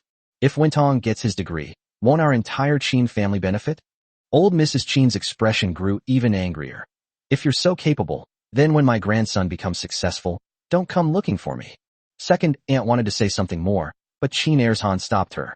The latter took out a few dollars from his pocket, forced a smile, and said, Mom, I was wrong just now, but I do manual labor in the city and haven't earned that much money yet. Only after seeing the money did Grandma Qin smile. He stepped aside to let the two of them in. Upon entering the room, Qin Ershan immediately spotted Qin Sihai lying on the bed. At this moment, Qin Sihai was lying on the bed, eating a few dry biscuits, his face pale. Dad, let you go hungry a little longer. Then I'll go find a few more people to come and take a look. I'm sure we can borrow even more money. Qin Wentong was sitting to the side, feeding Qin Sihai water. It truly was a scene of a loving father and a filial son. Qin Sihai couldn't help but glare at Qin Wentong in anger, but he also knew that there was really no other way but to play the victim and make some money. Second uncle, what brings you here? Upon seeing the two arrive, Qin Wentong immediately turned around and asked, somewhat puzzled. Qin Ershan asked a few simple questions and learned the general situation. Qin Wentong's university tuition fees have been covered, but the accommodation and food expenses are still unresolved and will have to wait until later. Mom, do you know? Qin Yun has started selling hawthorn juice in the city again, and he might be making a lot of money every day. After chatting for a while, Qin Ershan finally revealed his true purpose and spoke to old lady Qin. He's such an ingrate. That day, Wentong and I stopped him and tried to get him to pay us some money. And guess what happened? Old Mrs. Qin said indignantly. This ungrateful wretch not only didn't give us any money, but he also broke Wentong's nose. Qin Ershan slammed his fist on the ground and said, Mom, Qin Yun treated us like this, so we can't let them get away with it. I've already found out where they live, Mom. Now, you do this, and then this. Qin Ershan whispered a few words in Qin Laotai's ear. Grandma Qin nodded repeatedly as she listened. A moment later, she slapped her thigh and exclaimed, Okay, let's do it this way. The next morning, after Qin Yun delivered the fish, he was about to return to the courtyard to rest for a while when he saw Gao Yinshu running over excitedly with a newspaper in hand. Qin Yun, look, that article has been published. Qin Yun took a look and a smile immediately appeared on his lips. A newspaper reporter interviewed merchants in the furniture market, intending to report on exemplary merchants. But during the interview, he discovered that furniture shop owner Lu Feng had engaged in fraud and deception. Through interviews with surrounding businesses, we also learned that the furniture wood used by Lu Feng was mostly of inferior quality. Qin Yun read through the entire report and found it to be detailed and rich in facts. They not only reported on how Lu Feng cheated them out of money, but they also didn't let the manager off the hook. And I've already told my dad, and he's reported it to the Market Supervision Bureau. They'll be conducting a joint enforcement action then. Upon hearing this, Qin Yun smiled and said, As expected of a top student from the journalism department of Qingqing University, you really have a knack for it. A smile also appeared on Gao Yinshu's face. Qin Yun, are you free this afternoon? After chatting for a while, Gao Yinshu suddenly asked a question. No. How about we go to the park this afternoon?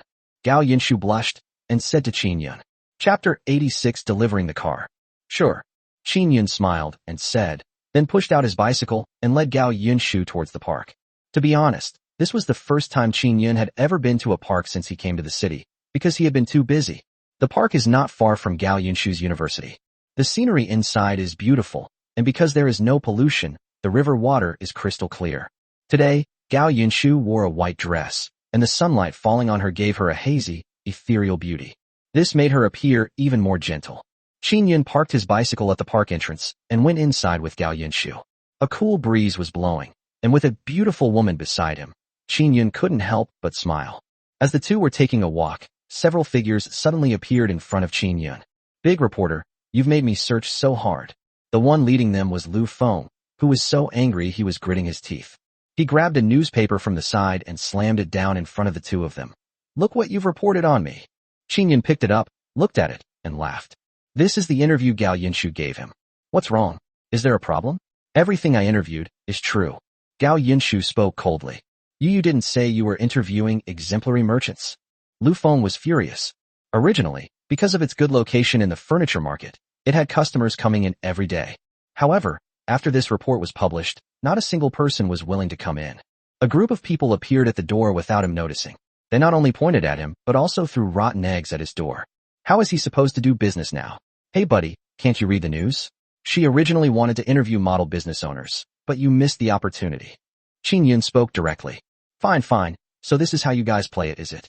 Lu Feng realized that Qin Yun and Gao Yunshu had played good cop and bad cop that day, and had almost tricked him. But now, the two of them are together? Gao Yunshu is clearly in cahoots with Qin Yun. Qin Yun shrugged, seemingly agreeing. Lu Feng glared at the two men fiercely for a few moments. Then suddenly a cold smile appeared on his lips.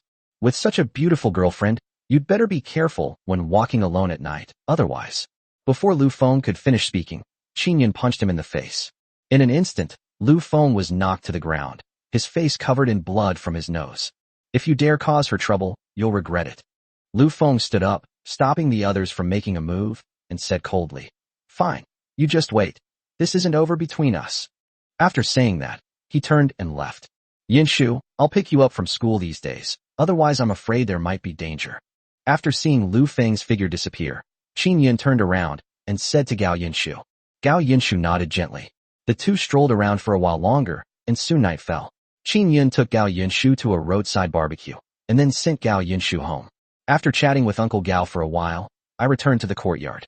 Since Qin Yun wasn't here today, Huang Kuan was in charge of cooking. Huang Kuan has been learning to cook from Qin Yun lately, so his dishes aren't bad, but they just don't have the same flavor as Qin Yun's. Old Man Wei left most of the food uneaten as a form of protest. Nothing happened that night. The next morning, after Qin Yun and the others delivered the fish and had lunch, they saw a familiar figure appear in the courtyard. It was Zhao Liang, who had just returned from a trip.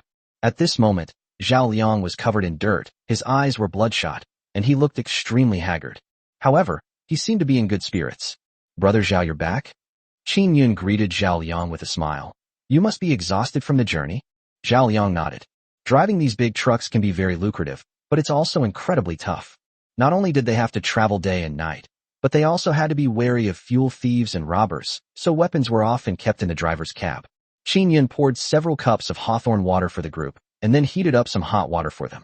Brother Qin, don't bother with that yet. Let's see what good things we brought back for you this time. Zhao Liang gave Qin Yun a mysterious smile and pointed outside.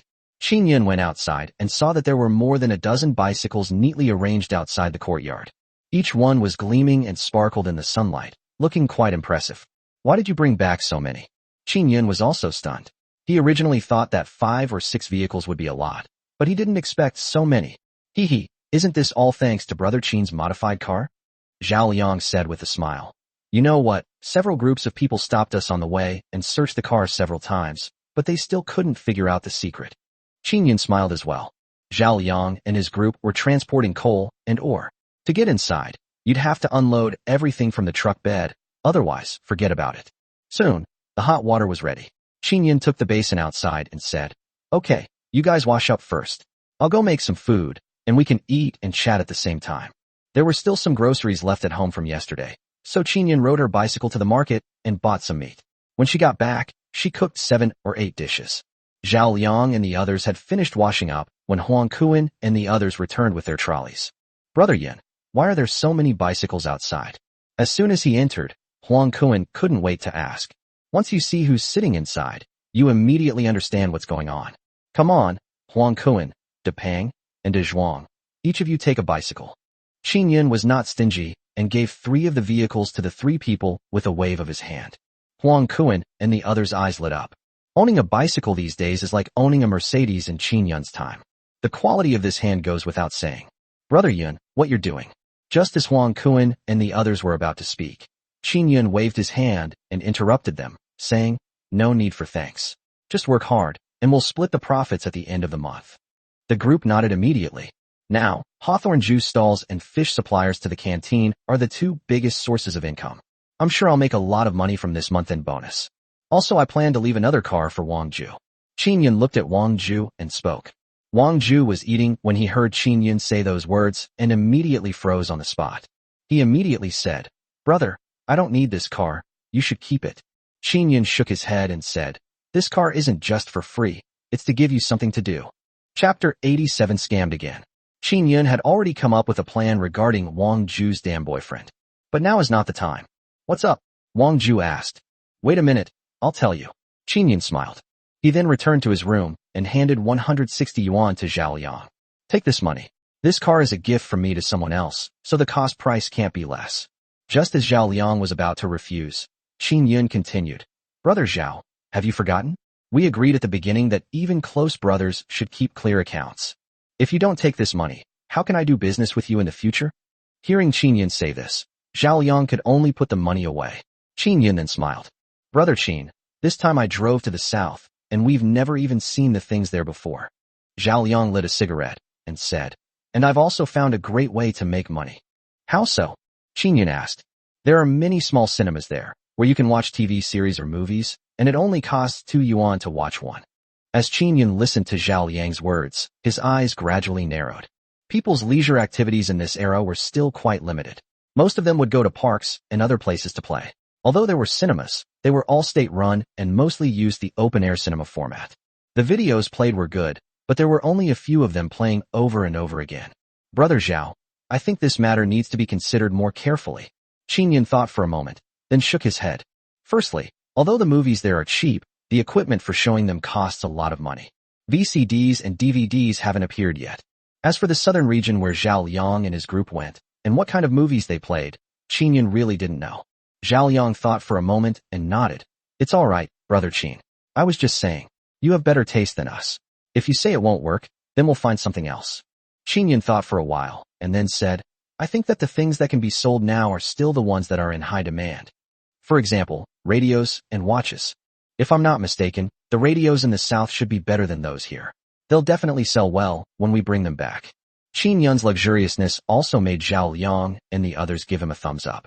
These days, we're still stuck in the era of 3 turns and 1 sound, referring to a set of 3 essential items for daily life. Bicycle, sewing machine, watch, radio. Without this, it would take a lot of effort to marry a girl from the city. The 2 items Qin Yun chose are both currently popular. As he spoke, Qin Yun took out another 1,000 yuan and handed it to Zhao Liang. "Take this money first, and do what you can." This time, Zhao Liang didn't refuse. He readily accepted the money and nodded. "Okay, I'll go take a look this time." After chatting for a while, Qin Yun asked, "Did you see any toys for children when Brother Zhao went there this time?" After thinking for a moment, Zhao Liang answered affirmatively. "Yes, I did see children playing in the park there before." "Okay, Brother Zhao, you can take a look and buy any fun and cheap toys you find. I'll need them a lot later." As he spoke, Qin Yun handed Zhao Liang another 300 yuan. Zhao Liang nodded. Although he didn't know what Qin Yun wanted to do with these things, he was sure that what Qin Yun asked him to do was right. The group ate some more until night fell, at which point Zhao Liang got up to say goodbye. Qin Yun saw them all the way to the door. At night, Qin Yun went to his younger sister's room. "The exam is almost here. How's your studying going, little sister?" Qin Yun asked with a smile. Qin Ling chuckled and said, "Don't worry, brother. I'm sure I'll pass the exam this time." Qin Yun smiled and patted his sister's head. "Like I said, little sister, just do your best. Whether you pass the exam or not, you'll always be your brother's pride." The younger sister shook her head. "No, I must pass the exam. My brother has provided me with such good learning conditions. How embarrassing would it be if I failed the exam?" It's clear that Qin Ling is very competitive. Her small table is covered with layers upon layers of calculation papers. Looking up, you can see a detailed study plan. "Okay, then make sure you get plenty of rest. I'll cook you delicious food every day, so let's do well on our exams," Qin Yun said with a smile. The younger sister nodded and then pulled out a stack of letters from the table. "By the way, brother, this is the short story you asked me to write before, and I've already finished it." Qin Yun smiled immediately, took it, and looked at it. Then a look of surprise appeared on his face. "I didn't expect my sister to have such good writing skills, and the plot she wrote was also very reasonable and immersive. That's wonderfully written, just as good as my sister." Hearing Qin Yun's praise, the younger sister smiled. Sometimes, what children want most is actually the approval of others. Especially the younger sister, who was always mistreated in the Qin family. No matter how well she did, she would be scolded by old Madame Qin and Luo Fengjiao. If they really can't find anything wrong with it, they'll just call it a money loser. Fortunately, those days are finally over. After talking with her younger sister for a while and telling her to go to bed early, Qin Yun took the letter and went to Wang Ju's room. At this moment, Wang Ju was lying on the bed looking at something, but when he saw Qin Yun arrive, he immediately sat up. "Brother, you should take that bicycle back. I work in the city and don't need it." Qin Yun shook his head and placed the letter on the table next to him. "That bicycle isn't just for free. You'll be reading this short story every day for the next few days." Oh, Wang Ju was stunned. He hadn't expected that what Qin Yun asked him to do was to study. "What? Don't you want to study?" Qin Yun asked. "Yes, of course I want to read it," Wang Ju quickly replied. She also attended primary school in the village for a period of time and learned quite a few characters. Even if you don't know something, you can solve it by looking it up in a dictionary. "Are you getting used to city life? Did you send some of the salary I gave you back to your uncle?" Wang Ju nodded. "I sent it back. It cost 200 yuan. I kept 120 for my family. What about the remaining 80? Qin Yun frowned. He didn't mind spending the money, but Wang Ju really had nowhere to spend it in the city. She eats all 3 meals a day in the courtyard, and in all this time, I haven't seen her buy anything. 80 yuan he borrowed it. Sure enough, it's that Sun Datong again. Seeing that Qin Yun's expression was not good, Wang Ju quickly explained, "Brother, he really ran into trouble this time. His mother was hospitalized and urgently needed money. I had no choice but to lend him the money." Hearing this, Qin Yun couldn't help but sigh. His younger sister had most likely been deceived again. Chapter 88, Going to their door. 80 yuan is not a small amount. Qin Yun couldn't help but speak up. "But brother, he promised me that he would pay me back next month once he has the money." Wang Ju was still unwilling to give up and continued to speak. "Besides, brother, I chatted with Wei Hai for a while yesterday. You only paid him a mere 15 yuan, while I got 200 inch. Seeing Qin Yun remain silent, Wang Ju spoke up again. "Brother, I know you want to help our family, but the money you've given us this month is already enough. Starting next month, my salary will also be 15 yuan. When Wang Ju first learned that her salary was 200 yuan, she was simply excited. But as she lived in the city, she gradually realized that although she could earn more money in the county town than in the countryside, she could never earn as much as 200 yuan. Qin Yun simply wanted to improve his family's living conditions. Qin Yun ignored what Wang Ju said next and said directly, "Since you trust Sun Datong so much, why don't we make a bet? Let's bet on whether Sun Datong will pay you back." Wang Ju was taken aback, then nodded after a moment's thought. "Okay." Qin Yun chatted with Wang Ju for a while longer. When it was time to leave, Qin Yun pointed to the short stories on the letter paper next to him and said, "You have to read these stories every day, and remember to write a reading report for me every 3 days." After saying that, he left the room. Nothing was said that night. The next day, after Qin Yun and the others delivered the fish, they were just about to go home to rest when they saw Gao Rui, in uniform, and a group of people waiting at the door. Gao Yunshu was among them, wearing a press pass around her neck and holding a pen and notebook in her hands, looking gentle yet with a touch of scholarly air. "Qin Yun, you've arrived?" Upon seeing Qin Yun, Gao Yunshu immediately smiled and went to greet him. Qin Yun greeted him with a smile. "Qin Yun, you are an important witness for us today. Do you have any evidence? You can hand it over to us. We need to crack down on unscrupulous merchants and set an example from today onwards." Gao Rui also smiled and said to Qin Yun. Sure enough, Gao Rui, whom Qin Yun usually saw, was always dressed in casual clothes, but today, wearing a uniform, his aura was indeed different. It added a touch of sharpness and edginess. "Is the invoice they give me acceptable?" Qin Yun asked a question, and after receiving a definite answer, he immediately returned to his room and took out the invoice that Lu Feng had given him. "All right, shall we set off then?" Gao Rui spoke to the person next to him. "Okay, Director Gao, please." The other person was wearing a blue Zhongshan suit and black-rimmed glasses. Although he didn't look very young, he had a refined and scholarly air about him. With several people leading the way, they soon arrived at the furniture store. Because Gao Rui did not notify the relevant personnel this time, everyone in the furniture store was stunned when the group walked into the furniture store in a grand procession. The furniture store owner, in particular, rushed to the scene immediately after hearing the news. The manager followed behind the boss, standing at the door to greet them. A country bumpkin. Just then, the manager suddenly noticed 2 familiar figures standing in the crowd. One is Qin Yun, and the other is Gao Yunshu. Oh no, oh no. The manager immediately broke out in a cold sweat. This person is clearly up to no good. "Hello, we are a joint enforcement team from the local police station and the supervisory bureau, and we have selected Guegui Furniture City as the location for our investigation." One of the staff members stepped forward and spoke. At Gao Rui's instruction, He deliberately did not mention the purpose of his visit, nor did he directly say that he wanted to find Lu Feng. The boss was a balding middle-aged man named Su Ren. Because I'm middle-aged and have limited energy, I've been spending my time fishing and drinking tea these days, and I haven't been paying much attention to the furniture market. He delegated everything to his subordinate managers. Yes, we warmly welcome you. Su Ren smiled and said, walking over to Gao Rui and introducing himself. Hello, comrade. I'm the owner of the furniture market. If you're looking to do some research, I can recommend a vendor to you. This merchant is truly a conscientious business, a model in our furniture mall. The furniture they sell is absolutely genuine, and all the materials used are of the highest quality. The manager, who was listening nearby, was trembling with fear. Everyone in the furniture market knew that he and Lu Feng were in cahoots, because the boss didn't really manage things, only asking him to come and report once a month as a matter of routine. Every time, the manager had to praise Lu Feng a few times in order to secure more resources for him. After a while, Su Ren actually started to believe that Lu Feng was some kind of model merchant. Who? Gao Rui asked a question out of curiosity. It's the third to last shop near the exit of our furniture market, named Lu Feng. I'll take you there. Su Ren continued. Gao Rui and Qin Yun's eyes met. Well, you have a path to heaven but choose not to take it, and you choose to walk into hell when there's no way out. Sure. Gao Rui said something, and then the group walked towards Lu Feng's shop. Just as they were about to enter the shop, Qin Yun suddenly stopped Gao Rui. Director Gao, I would like to offer you a suggestion.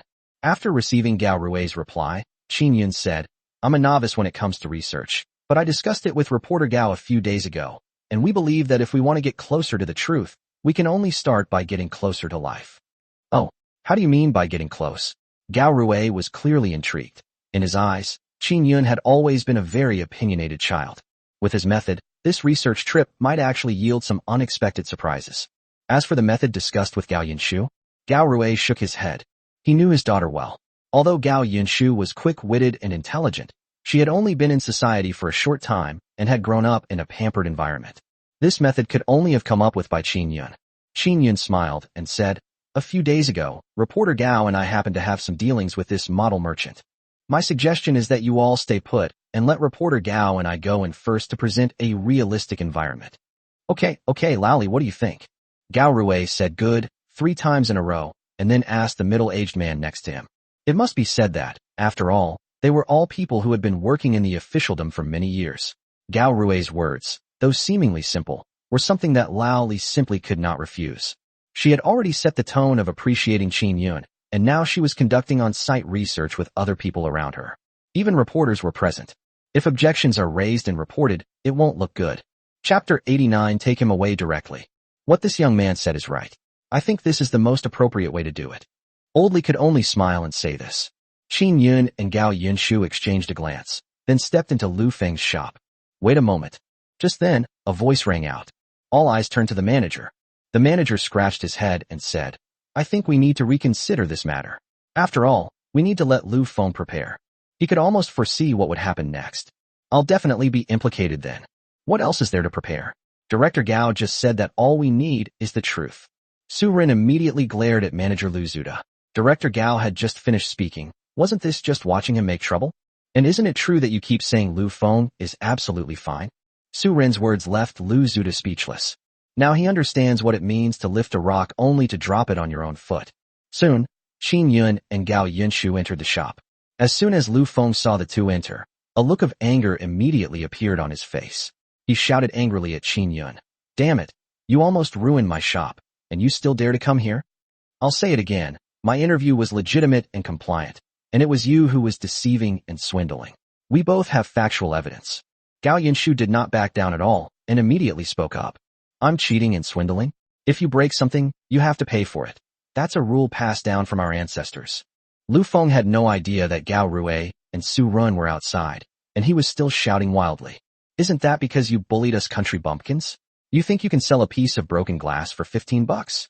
Qin Yun said this deliberately. Is there a problem with calling you a country bumpkin? You have this poor, rural air about you that's annoying to look at. Lu Feng suddenly sat down in the chair, looked Gao Yinshu up and down, and laughed. But you country bumpkin do have some skills, managing to pick up such a beautiful girl from the city. Then his voice suddenly turned cold, and after a couple of cold laughs, he said, but I advise you to keep a close eye on things. These days, it's not the thief you should be afraid of, it's the thief who's eyeing you. As soon as he uttered those words, everyone outside was stunned.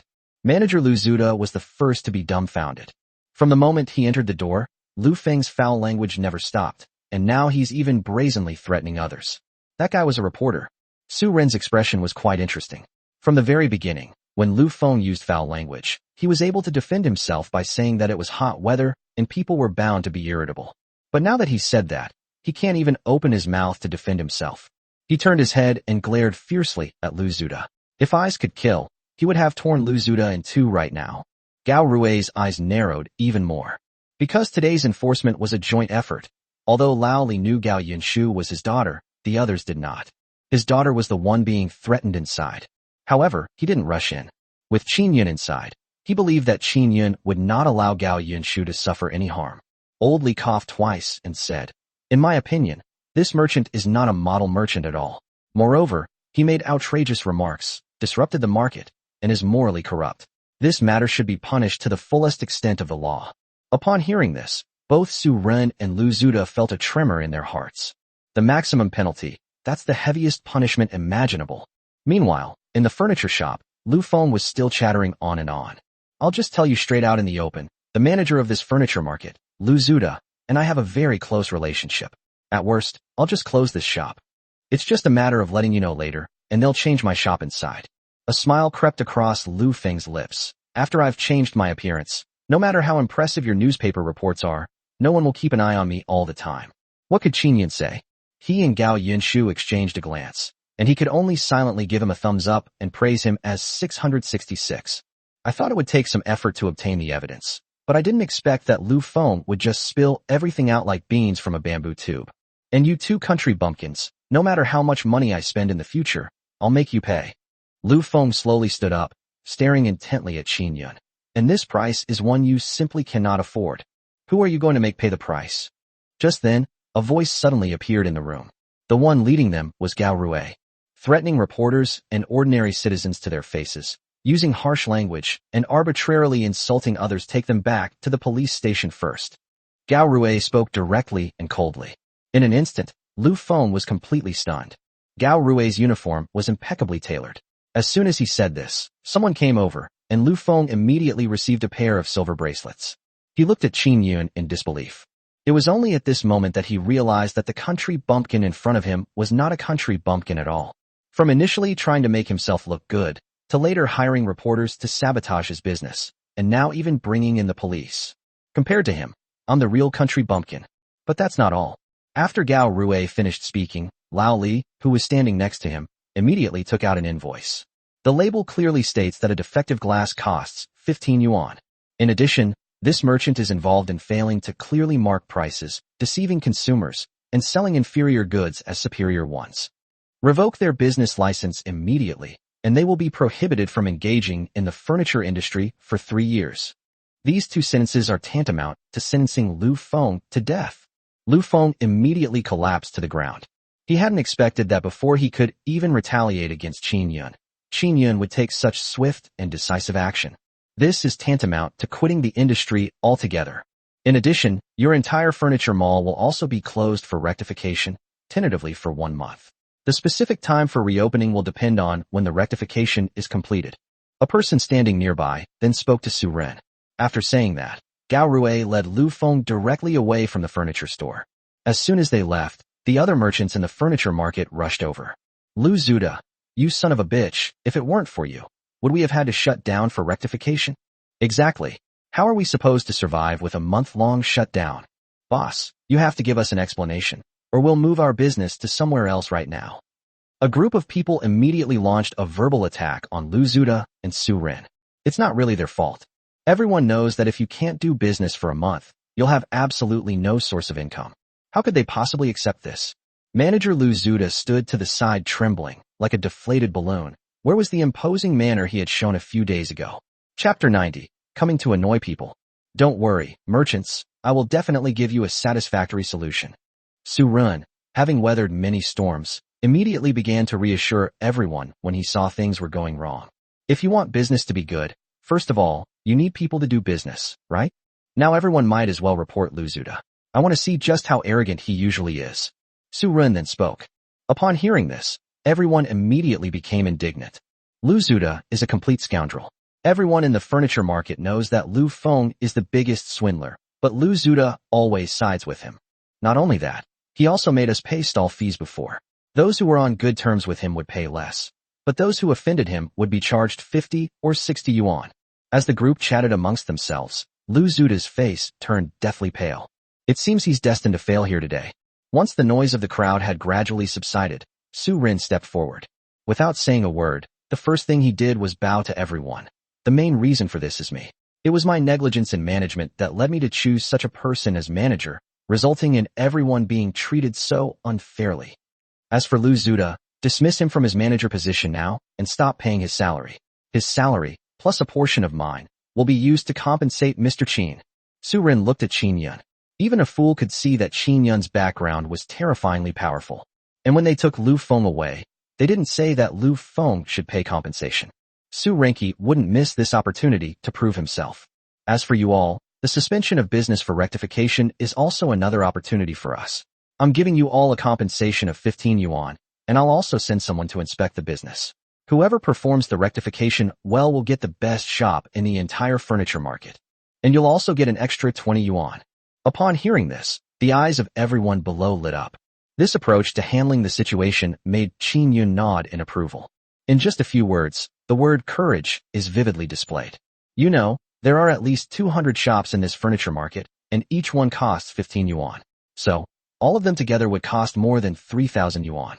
What's even more impressive is that with just a few simple words, he managed to restore everyone's composure.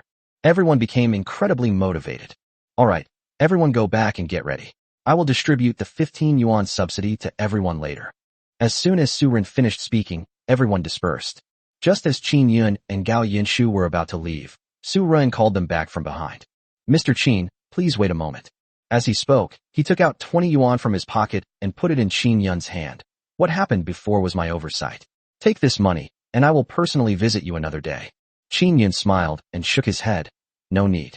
He cheated me out of 15 yuan before, so just give him 15 yuan. No way. We've wasted so much time, and this Lu Feng still dares to spout such nonsense. You absolutely have to accept this money. Seeing that he couldn't refuse, Qin Yun had no choice but to put the money in his pocket. After exchanging pleasantries for a few more moments, they turned and left. Night fell outside Qin Yun's courtyard. Hearing the bursts of laughter and cheerful conversation coming from inside, and smelling the fragrant aromas wafting through the air, Qin Erzhan couldn't help but swallow hard. He then turned to old lady Qin and said, Mom, this is where that ingrate Qin Yun lives. A hint of malice appeared on old lady Qin's face. He nodded immediately. Okay, I'll go in today. I'm not only going to eat his food and drink his drinks, but I'm also going to stay in his house. Didn't you say that the house he rents is big and nice? This time I'll get one for Sihai and one for you, so we can move in comfortably. A hopeful smile appeared on Grandma Qin's face. If they move in, her precious grandson will finally have a place to stay in the city. Ideally, I'd like to find a girlfriend from the city. Thinking this, she leaned on her cane and went outside the courtyard gate. Qin Erzhan put down his worn-out luggage, bags of all sizes, and said in a low voice, Mom, I'm leaving now. Remember our purpose. We'll move in and make Qin Yun and his gang get out. Once we're inside, we'll go and discuss them. Old Mrs. Qin snorted coldly. Don't worry. He then stretched out his cane and slammed it heavily on the courtyard gate. In the courtyard, Qin Yun was having dinner with everyone. While eating, Qin Yun told everyone about the events of the day. Especially after hearing that Lu Feng had been arrested and manager Lu Zuda had been fired, smiles immediately appeared on the faces of the group. Serves him right. Let him try to extort us again. He dares to ask for 15 yuan for a broken glass. He's shameless. Exactly, are they fucking desperate for money? Huang Kuan and his group immediately started cursing. But I have to thank my sister-in-law for this. I'm speechless. She's awesome. Sun Dazhuang said with a grin. Get lost. She's not your sister-in-law yet. Qin Yun laughed and cursed, but a different kind of emotion also welled up in his heart. Sooner or later, just as the group was having a good time, suddenly, a knocking sound like a ghost came from the courtyard gate. Who is it? Huang Kuan frowned and asked a question, but there was no response. Instead, the knocking on the door grew louder and louder. Huang Kuan had no choice but to stand up and open the door. Old Mrs. Qin was standing outside when she bumped into him and dragged her bags into the courtyard. "Qin Yun, what are you standing there for? Come over here and help me with my things." Old Mrs. Qin spotted Qin Yun sitting among them at a glance and immediately spoke in a cold voice. Before anyone could react, he finished speaking. Old Mrs. Qin continued to boss people around. "And you, Huang Kuan, Sunda Zhuang, get out of my way right now." Qin Yun's face darkened. He must have been resentful when he told Qin Erzhan to get lost, which is why he went back to the village and brought out Old Lady Qin as a figurehead to annoy him. Seeing that things were not going well, the others made excuses and turned to leave. Only Qin Yun, Qin Ling, and Huang Kuan remained in the courtyard. Seeing that no one intended to help her with anything, old Mrs. Qin snorted coldly and, without saying much, walked straight to Qin Ling's side and shoved her aside with her buttocks. "You brat, didn't you see Grandma's here? Didn't you even offer her a bowl and chopsticks?" As he spoke, he grabbed the chopsticks from the table, not caring whose they were, and started putting food into his mouth. As for the rice, they poured the leftovers from several people's bowls into one bowl and ate it with great gusto. The group frowned as they watched. Chapter 91. Anyway, I'm not leaving. Old Mrs. Qin's eating manners were very unsightly. She would eat half of her food and spill the other half. Not only that, she would also gather the spilled food back into her own bowl. The main focus is on wolfing down food. She hadn't had such delicious food in a long time. To raise money for Qin Wentong's tuition, the entire Qin family lived frugally, subsisting on sweet potato porridge for every meal. Even during the Chinese New Year, we can't eat the food Qin Yun cooks. Seeing that she had cleaned up all the leftovers on the table, old Mrs. Qin finally put down her chopsticks with satisfaction and let out a loud burp. "Qin Yun, you little brat, you made money but didn't bring it home. You actually rented such a nice house outside." Grandma Qin leaned back in her chair, using a fishbone from the table as a toothpick to pick her teeth. She glanced at Qin Yun and said, "But it's good. Your older brother will be coming to the city to study at university soon, so this house is just right for him. Why should Qin Wentong live in the house my brother rented?" Qin Ling couldn't help but speak up on the spot. "You brat, do you have the right to interrupt when adults are speaking?" Old Mrs. Qin immediately glared fiercely at Qin Ling and said coldly. The expressions of Huang Kuan and the others standing nearby also changed. They knew that old Lady Qin was not someone to be trifled with when they were in the village, but they never expected her to be so arrogant even in the city. "What? You don't want your older brother to move in?" Before Qin Yun could speak, old Madam Qin continued. "Let me tell you, Qin Yun, you have the blood of the Qin family flowing in your veins, and all the money you earn belongs to the Qin family. I not only want my precious grandson Qin Wentong to move in, but I also want Sihai and Erzhan to move in too." As she spoke, old Lady Qin looked at Huang Kuan and his group and spat on the ground. "They keep the house for outsiders but don't let their own family members live there. What kind of logic is that? I'll give you 3 days. By then, I'll make them all get out and vacate the house." After saying that, old Lady Qin swayed and walked upstairs. "Brother Yun, what should we do? It looks like we'll have to stay here permanently." Huang Kuan couldn't help but ask. The others also looked at Qin Yun with worried eyes. Qin Yun pondered for a moment and then said, "It's all right. I'll figure something out. When the time comes, make her go back the way she came." Upon hearing this, the group exchanged bewildered glances. Will this old woman really listen to Qin Yun and leave willingly? "It's getting late. Everyone go back to sleep. I'll go upstairs and see what kind of trouble she's up to." Seeing that everyone had gone back to their rooms to sleep, Qin Yun and Qin Ling went straight upstairs to the second floor. Old Mrs. Qin looked around, then pushed open the door to Qin Ling's room.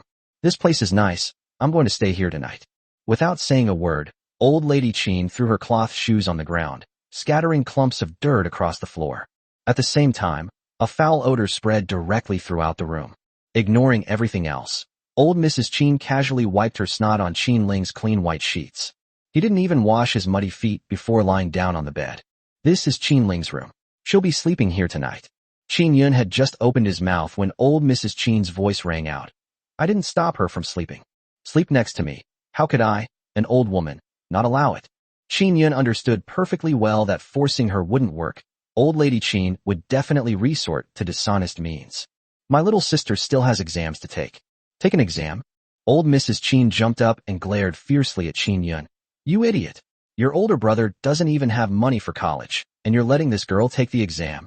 If she goes to school, who will pay for the tuition? Who will pay for her food? She's a money-losing brat. She'll get married sooner or later. Why spend so much money on her?" Upon hearing this, Qin Ling fearfully hid behind Qin Yun, her eyes revealing a hint of grievance. In the Qin family, she was constantly being ordered around. As for studying, if it weren't for the policy requiring the popularization of knowledge, Grandma Qin wouldn't have even let her go to school. Qin Yun held Qin Ling's hand tightly. He spoke coldly to old lady Qin. Why can your grandson go to school, but my little sister can't? I not only want her to go to middle school, I also want her to go to university. I will hire the best teachers to teach her. As for how much money is spent, it has absolutely nothing to do with your Qin family. Old Mrs. Qin snorted twice, but ultimately said nothing more. She couldn't very well go up and rob Qin Yun of his money, could she? We'll go back to Qingshui village tomorrow. If you're going to stay in the city, you'll need to rent a place yourself. Upon hearing Qin Yun's words, old lady Qin immediately lay down on the bed and began to throw a tantrum. Qin Yun, give up on that idea. I'd rather die in the city. Qin Yun didn't say anything more. He and his younger sister packed up their study materials and turned to leave, already having a plan in mind. Qin Yun then arranged for Qin Ling to stay in his room so she could study properly, while he went to Old Man Wei's room. Seeing Qin Yun enter, Old Man Wei sat up from the bed. Qin Yun, have you run into some trouble? He had overheard the argument between old lady Qin and the others. Qin Yun nodded and then said, Uncle Wei, I still need your help with this matter. As they talked, Qin Yun and Old Man Wei chatted for a while, and Old Man Wei nodded frequently. After saying that, Qin Yun returned to his room. Because of old lady Qin's interference, Qin Yun could only spend one night with his younger sister. Early the next morning, while Qin Yun and the others were still asleep, a loud sound suddenly rang out outside the room. I, the Axe King, am the current emperor. I am the wife of a prince consort, born of noble birth. At this time, everyone was asleep, making the sound all the more annoying. Qin Yun and the others had to work all day. They hadn't slept well last night because of Qin's grandmother's nausea. Now, the sleep deprivation is even more severe. Qin Yun got up and went outside to check. In the courtyard, old lady Qin stood upright, holding a clapper in her hand, and chanting lines from a traditional opera. He would occasionally twist his body, imitating characters from traditional operas. What are you doing? Aren't other people sleeping? Qin Yun asked in a cold voice. What time is it? Who in our village doesn't get up at this hour? I think you've been in the city for too long and forgotten your roots. Grandma Qin declared confidently. Anyway, this is my habit, and I'll practice my singing every day from now on. I also want to live the life of a retired cadre in the city. That's utter nonsense. Qin Yun snorted coldly. Back when the family hadn't separated yet, old Madame Qin got up later than anyone else. What? She changed her mind after coming to the city. Chapter 92, one more. Others were also gradually alerted and brought out. Seeing old lady Qin, their expressions were not pleasant. Everyone understood that this old woman had come specifically to torment them. My father was the current emperor. Old Mrs. Qin started singing again, her voice mocking and extremely unpleasant. Who the hell dares to sing opera while I'm sleeping? They're asking for it. Just then, a sound like thunder rang out, startling everyone present. Old Mrs. Qin was immediately like a duck whose throat had been choked, and dared not say another word. Old Wei walked out of the room, his cold gaze sweeping over old lady Qin. This house belongs to this old man. If you dare disturb my rest again, get out. Old Mrs. Qin hesitated for a moment, wanting to say something but not daring to speak. He could only nod. Old Man Wei then turned around and walked back, giving Qin Yun a wink as he passed by. Qin Yun nodded as well. After being scolded by Old Man Wei, old lady Qin slunk back to her room. But after his commotion, Qin Yun and the others couldn't get much sleep. After resting for a while, they headed outside. After finishing his fishing trip, Qin Yun went to a hotel, booked a room, picked up his younger sister, and then informed Qin Shuqi that they would return here for tutoring. That night, Qin Yun bought the groceries as usual, but this time he deliberately used separate plates to serve himself some food. There was no other way. If they let old lady Qin sit at the table before everyone else, she would be so disgusting that no one could eat a single bite. Qin Yun specially sent another portion to Old Man Wei. They also brought me a cup of hawthorn water that wasn't too cold. Qin Yun, if you ask me, your previous method was too cumbersome. Wouldn't it be better if I just kicked her out of this courtyard? Qin Yun shook his head. Grandpa, you don't know old Madame Qin. She's a master of making trouble and being unreasonable. Just because of that, you'll never know what she'll do. This matter should still be handled as previously agreed. Hearing Qin Yun say this, Old Man Wei could only nod. The two chatted for a while longer when Qin Ling's voice came from outside. Grandma, you've taken all the food away. What are we going to eat? Qin Yun immediately went outside, his face darkening instantly. Next to the food he was cooking, Old Lady Chin was holding a large bowl and frantically scooping the food and rice into it. Seeing the other people looking at her, Old Lady Chin glared back defiantly. What's wrong? Chin Yun is my grandson, and the food he cooks is originally from the Chin family. As she scooped the food, Old Lady Chin shouted to the crowd, giving you food is already charity. What does it matter to you if I take more? After filling a large bowl, Grandma Chin didn't stop. She took out a lunchbox and filled it with another portion of food. After serving the food, she looked up and saw Chin Yun coming out of Old Man Wei's room. His gaze immediately flickered with a hint of guilt. He then carefully wrapped the large bowl with cloth to ensure the food wouldn't leak out, and stuffed it into the bundle he was carrying along with the lunchbox. Chin Yun, I have something to do. I'll be back tonight.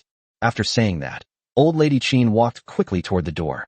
Seeing everyone's expressions and the fact that there wasn't much food left in the pot, Chin Yun had no choice but to cook a few more dishes.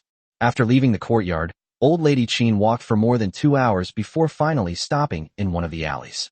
This is the place where Chin Ershan and his group rented a house. It's still that pitifully small house, and the room is stuffy and smelly.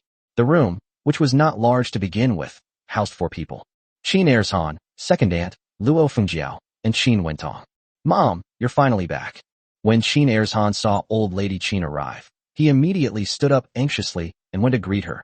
Did you bring anything from that little brat, Chin Yun? Go away, go away. The food you brought must be eaten by my eldest grandson first. Grandma Chin shooed the group away and placed the food in an empty spot on the bed. Chin Wentong immediately walked over, but his expression froze when he saw the bundle. Grandma, isn't this the bundle you used to carry your socks? Grandma Chin said matter-of-factly, what's wrong with storing socks? As the saying goes, a little dirt won't hurt you. Chin Wentong wanted to say something more, but since arriving in the county town, he hadn't eaten anything good. This food smells amazing. After some internal struggle, Chin Wentong picked up his chopsticks and started eating. Soon, everything in the big bowl was finished. Only then did Chin Wentong speak to Chin Ershan and the others who had been swallowing hard, saying, I'm finished eating, you guys eat. Chin Ershan couldn't hold back any longer, and immediately picked up his chopsticks and started eating after hearing the story. After a whirlwind of eating, the group licked every last drop of oil from the large bowls and lunchboxes. This food is so delicious. Luo Fengjiao swallowed hard. Chin Wentong had just eaten so much, and Chin Ershan had eaten most of it. By the time it was her turn, she only had a few bites left. It can only be said that I experienced a taste of it. Mom, can you take me with you? I want to eat this kind of food too. Luo Fengjiao spoke to Old Lady Chin. That won't do. Just as Old Lady Chin was about to refuse, she suddenly seemed to think of something. Her eyes darted around, and she said, that's also an option. But I have to tell you in advance, if you want to go, you'd better show that fierce side of yourself. We went there for only one purpose, to annoy Chin Yun, and preferably get rid of him too. Okay. Luo Fengjiao immediately nodded in agreement. She was willing to do anything to get such a meal. The two were talking, which made the second uncle and second aunt next to them very eager to listen. Mom, why don't we move in now?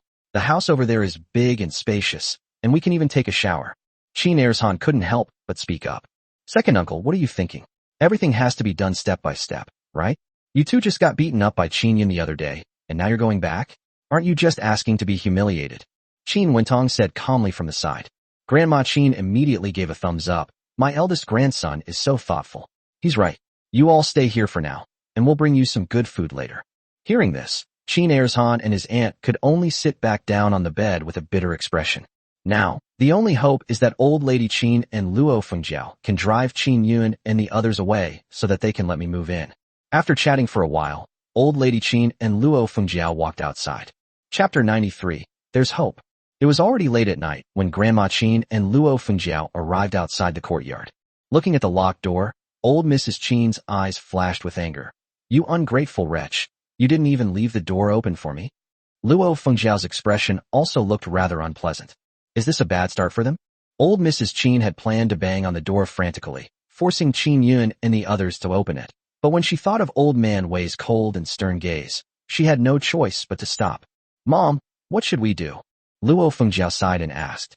Ask. All you ever do is ask. Old Mrs. Chin scolded Luo Fengjiao in annoyance, then pointed to the broken bricks next to her and said, Go and stack those bricks over there, then we'll jump over. Oh, Mom, so many bricks, if I do it all by myself. Old Mrs. Chin's expression grew even more displeased. What? Do you want me to carry it for you?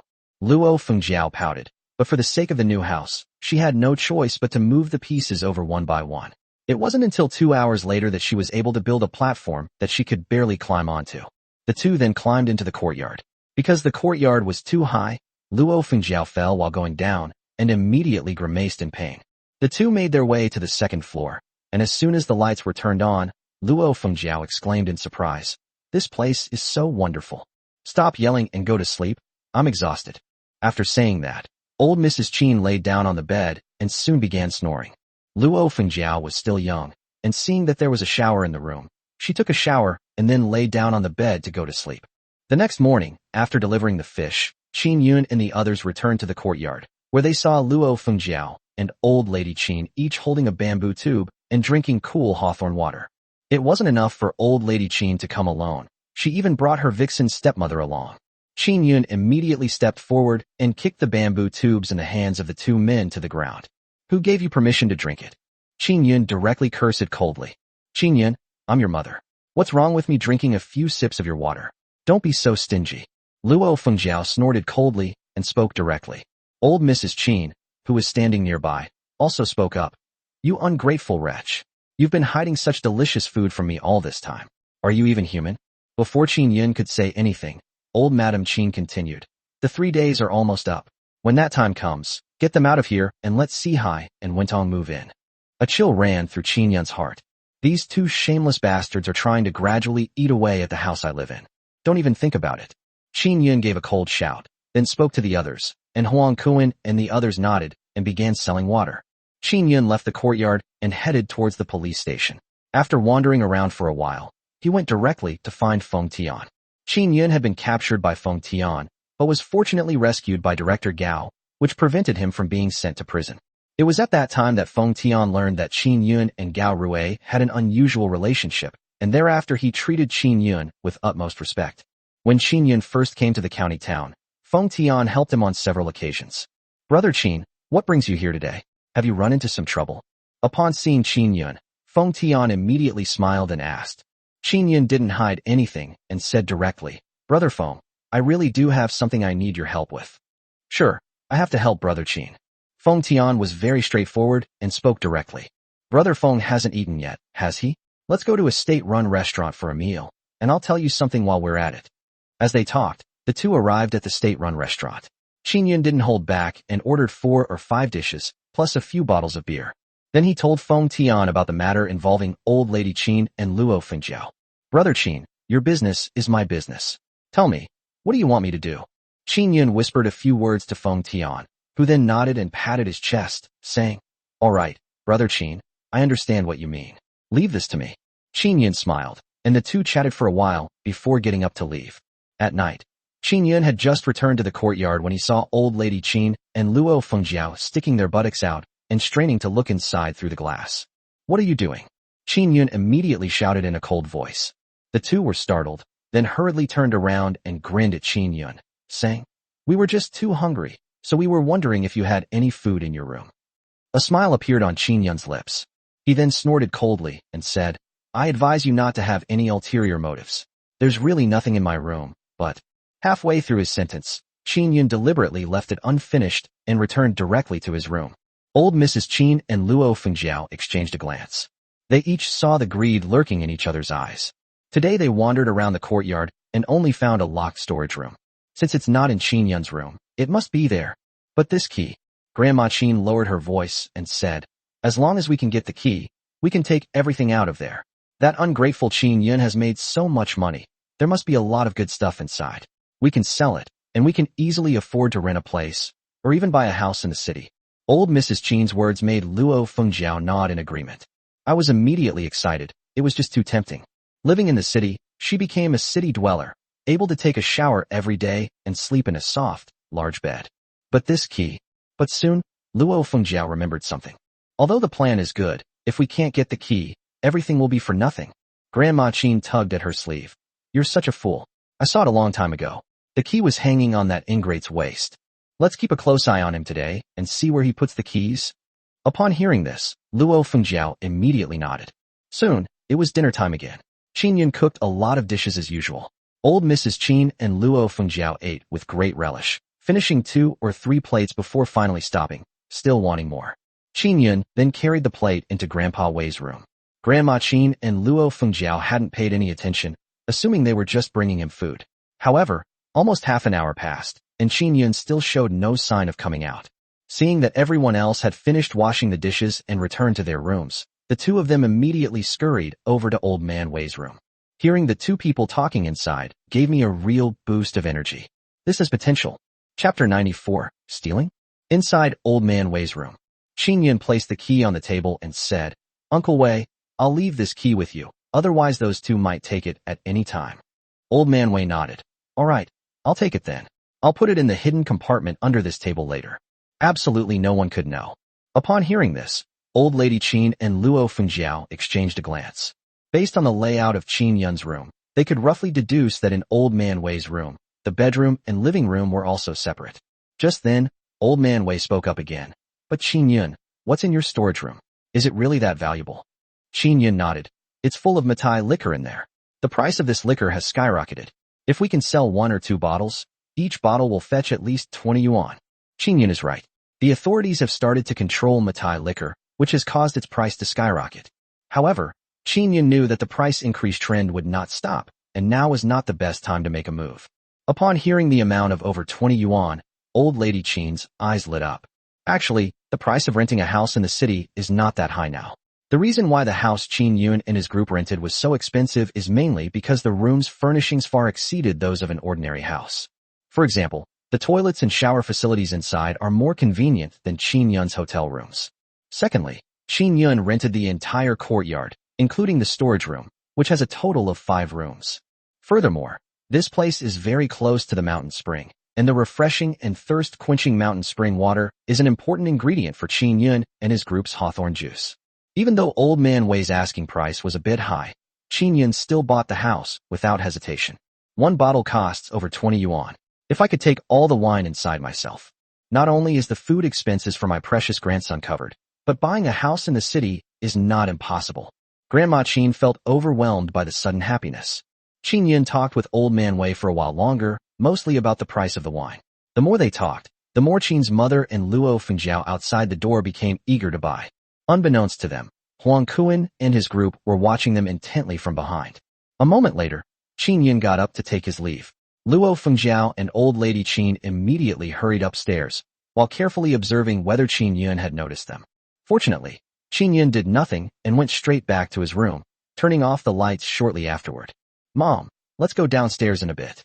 In the room on the 2nd floor, Luo Fengjiao couldn't suppress her excitement and spoke softly. "I must have been blind back then. I never realized you were so stupid." Old Mrs. Qin scolded Luo Fengjiao, then said, "Don't forget, there's that ungrateful sister living next door. Wait a bit before going out. What if they're still awake? You'll get caught red-handed." Luo Fengjiao looked rather unpleasant after being scolded, but she still lay back down on the bed. Around 3 a.m., in a daze, I felt a sudden slap on my face, which was extremely painful. When she opened her eyes, she saw Old Lady Qin glaring at her with a look of utter disappointment. "You were sleeping so soundly, I couldn't wake you up no matter what I did. I had to slap you twice. Let me tell you, opportunities to make money don't come every day. If you don't make any money this time, why are you sleeping in a bed like this? Go back to your village." After scolding Luo Fengjiao more than a dozen times, Old Lady Qin finally leaned on her cane and quietly made her way to the door. Every movement was done stealthily, and finally he opened the door and crept downstairs. When they arrived at Old Man Wei's room, Old Lady Qin carefully pushed the door open. He glanced furtively inside, and only went in after confirming that Old Man Wei wasn't in the living room. Old Man Wei never had the habit of locking the door, partly because everyone in the courtyard was familiar with him, making theft unlikely. Secondly, tonight's event was originally a setup for Old Lady Qin and Luo Fengjiao, so it was even less likely that the place would be closed. Old Mrs. Qin and Luo Fengjiao quietly entered the room. Based on the information they had heard that night, they crawled on the floor and reached under the table. After some searching, she found the hidden compartment. Suppressing her excitement, Old Lady Qin immediately took out the key. Then, he tugged at Luo Fengjiao, and the two carefully walked outside. What they didn't know was that Old Man Wei had already seen everything clearly from inside the bedroom. Just as Grandma Qin and Luo Fengjiao got the keys and turned to leave, they suddenly bumped into Huang Kuan. "What are you doing in the yard?" Huang Kuan asked in a cold voice. Grandma Qin and Luo Fengjiao were so startled that they almost knelt down on the ground. "It was too hot inside, and my mom couldn't sleep, so I came out with her to sit for a while." At the crucial moment, Luo Fengjiao spoke up. This excuse was suitable, and Huang Kuan nodded without saying anything more. The two quickly returned to their room on the second floor. Half an hour later, after Huang Kuan went back, the two of them came out again. Quietly opening the door to the storage room, I indeed saw boxes and boxes of wine around the corner. "Mom, how much should we pack?" Luo Fengjiao asked in a low voice. "Take 6 bottles. Old Mrs. Qin spoke up.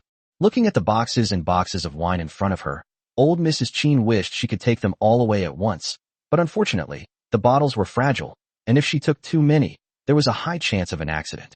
Okay. After discussing it, the two of them each took 2 bottles and tucked one under their armpits. Soon, the two returned to the second floor with the wine bottle and furtively put the key back into Old Man Wei's secret compartment. The next morning, while Qin Yun and the others were out fishing in the village, the two of them also went out of their homes. Little did they know that as soon as the two of them went out, several figures immediately followed them from a short distance away. It was Huang Wentian with 2 or 3 people. Yesterday, after Qin Yun returned, he asked Wang Ju to tell Huang Wentian and the others that they were coming to help him put on a show. Here comes the real show. Grandma Qin and Luo Fengjiao walked towards the most bustling street in the county town. Upon reaching the street, however, a dilemma arose. They can't just put the wine out there and shout it out loud, can they? The authorities had just issued a restriction order prohibiting the private circulation of this wine, yet they brazenly took it out. Isn't this just asking for trouble? "Mom, what are we going to do? What if we steal something and can't sell it?" Luo Fengjiao asked with some concern. Chapter 95. What evidence do you have? What are you stealing? This is our own home. Old Mrs. Qin's expression changed, and she immediately reprimanded Luo Fengjiao. Luo Fengjiao remained silent, too shy to speak. "We'll have to look around here for now." Old Mrs. Qin also sighed and spoke. As the two were strolling down the street, Huang Wentian suddenly appeared beside them, smiling as he said, "Fellow villagers, are you going to sell a bar?" Old Mrs. Qin glanced at Huang Wentian warily. "How did you know we sell alcohol?" Huang Wentian smiled and pointed to the cloth bags at their waists. "I heard the sound of bottles clinking inside when you were walking just now. I've been drinking for so many years. How could I not hear such a sound?" Grandma Qin and Luo Fengjiao exchanged a glance, and Grandma Qin said, "We do sell liquor, and it's mitai. Do you want to buy some?" Huang Wentian feigned surprise, widened his eyes, and said, "Maotai liquor? That's hard to find these days. How much are you looking to sell it for?" Grandma Qin thought for a moment, then held up 3 fingers. 30 yuan. Luo Fengjiao turned around and looked at old Madame Qin with some suspicion. "Yesterday, Qin Yun told me that this wine sells for more than 20 yuan. How did I become 30 in the blink of an eye?" Huang Wentian frowned as well. "Hey fellow villager, your wine is too expensive. Others only pay around 20 yuan. I still have quite a few of these wines at home. If you want, I can bring you a few more bottles." Grandma Qin blinked and spoke. "You still have some at home? Fellow villager, you're so old, can you still drink?" Huang Wentian then asked. "Don't worry about that. This wine belongs to my grandson. Are you going to buy it or not?" Old Mrs. Qin urged impatiently. "I'll buy it, of course I'll buy it." Huang Wentian was afraid that if he tried to get more information out of old Madame Qin, he would become wary, so he had no choice but to agree. "I'm fine with buying it, but you have to give me a receipt, right? Otherwise, if the wine I buy is fake, who can I complain to?" Old Mrs. Qin and Luo Fengjiao exchanged a glance. Old Mrs. Qin stiffened her neck. "What? We need to keep proof? I won't. I'm afraid you'll sue me. I won't sell it to you unless you leave a receipt." Huang Wentian turned to leave, throwing out a sentence. "Let me tell you, what you're doing is speculation and profiteering. If you want to sell it to anyone other than me, you're dreaming." He knew that, based on Qin Yun's description, the two of them would most likely catch up. Sure enough, before Huang Wentian had gone far, Luo Fengjiao and old lady Qin came up. "Wait, we'll sell you this wine." Old Mrs. Qin spoke up. Huang Wentian then took out paper and pen from his pocket and handed them to the two men. Because they had attended literacy classes, both of them were able to write their own names. Huang Wentian immediately paid the money, took the 6 bottles of Matai liquor, and turned to leave. Grandma Qin and Luo Fengjiao were utterly shocked when they saw the 180 plus yuan in their hands. How could you earn so much money in just a short time? This money is so easy to make. That ungrateful Qin Yun has really hoarded so many good things. Let's go back tomorrow and find a few more bottles to sell. Grandma Qin said with a smile. Luo Fengjiao nodded in agreement. She no longer wanted to return to the village. The air in the city is sweet. With the money, the two bought a roast chicken on the street and then went to the small rented room where Qin Erzhan and his friends were staying. Upon seeing the roast chicken, the expressions on their faces immediately changed. Qin Erzhan and his aunt, in particular, were practically drooling. Go away, let my eldest grandson eat first. He's about to go to college, so he needs some nourishment. Old Mrs. Qin gave another cold snort and handed the roast chicken directly to Qin Wentong. Qin Wentong ate heartily for a while, and before he knew it, he hadn't left them a single bite. Wentong, did you eat the whole roast chicken? We didn't eat a single piece of meat. Second aunt immediately said with dissatisfaction. It's just a broken roast chicken, I'll buy some more tomorrow. Old Mrs. Qin glanced at her second aunt and said, short-sighted thing. Qin Ershan's eyes lit up. Old Mrs. Qin has money now? Before he could even ask, Luo Fengjiao said to old Madam Qin, Mom, it's getting late. We need to hurry back, otherwise that ingrate Qin Yun might get suspicious. Grandma Qin nodded in agreement. They couldn't give up on Qin Yun. They had to sell all of his wine. This is a highly profitable business.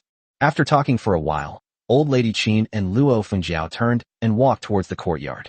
Half an hour later, the two returned to the courtyard. I was startled by the people inside as soon as I entered.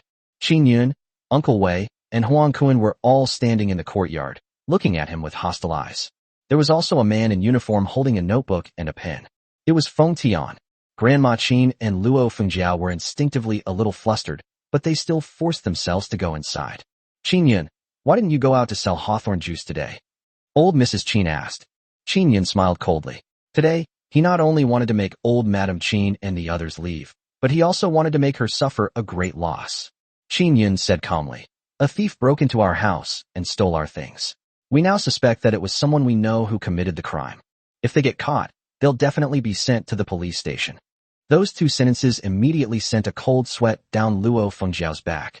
He immediately opened his mouth as if to say something. Old Mrs. Qin glared at her fiercely before turning to Qin Yun and saying, Oh, then you can investigate slowly. We'll go back now. Unexpectedly, Qin Yun stopped them directly and said, Now we suspect it's you. How could it be me? Old Mrs. Qin immediately jumped up, her face looking as if she had suffered a great injustice. Really? Qin Yun sneered and said directly, Last night, many people saw you. Old Mrs. Qin was shocked, but her face still showed that stubborn expression. He turned and said something to Luo Fengjiao, who immediately walked outside. Huang Kun and the others wanted to stop her, but Qin Yun waved his hand and said, Let her go. I'll see how she tries to deny it today. Old Mrs. Qin's expression changed, and she pointed directly at Qin Yun, saying, What evidence do you have? I think you're all ganging up on this old woman. If you don't clear my name today, this isn't over. As she spoke, Old Lady Qin plopped down on the ground and began to throw a tantrum. Qin Yun sneered, walked to the old lady's side, squatted down and slowly said, Don't worry, Grandma. As long as you are innocent, we definitely won't do anything to you. Chapter 96. Aren't you afraid of retribution? Old Mrs. Qin looked up at Qin Yun and said, If you have any conscience, make that guy in uniform leave right now. Unexpectedly, Qin Yun completely ignored her, stood up, and stood next to Feng Tian. Brother Feng, I can testify that when I came out last night, I saw these two people acting suspiciously in the yard, doing something I don't know. Huang Kun was the first to speak.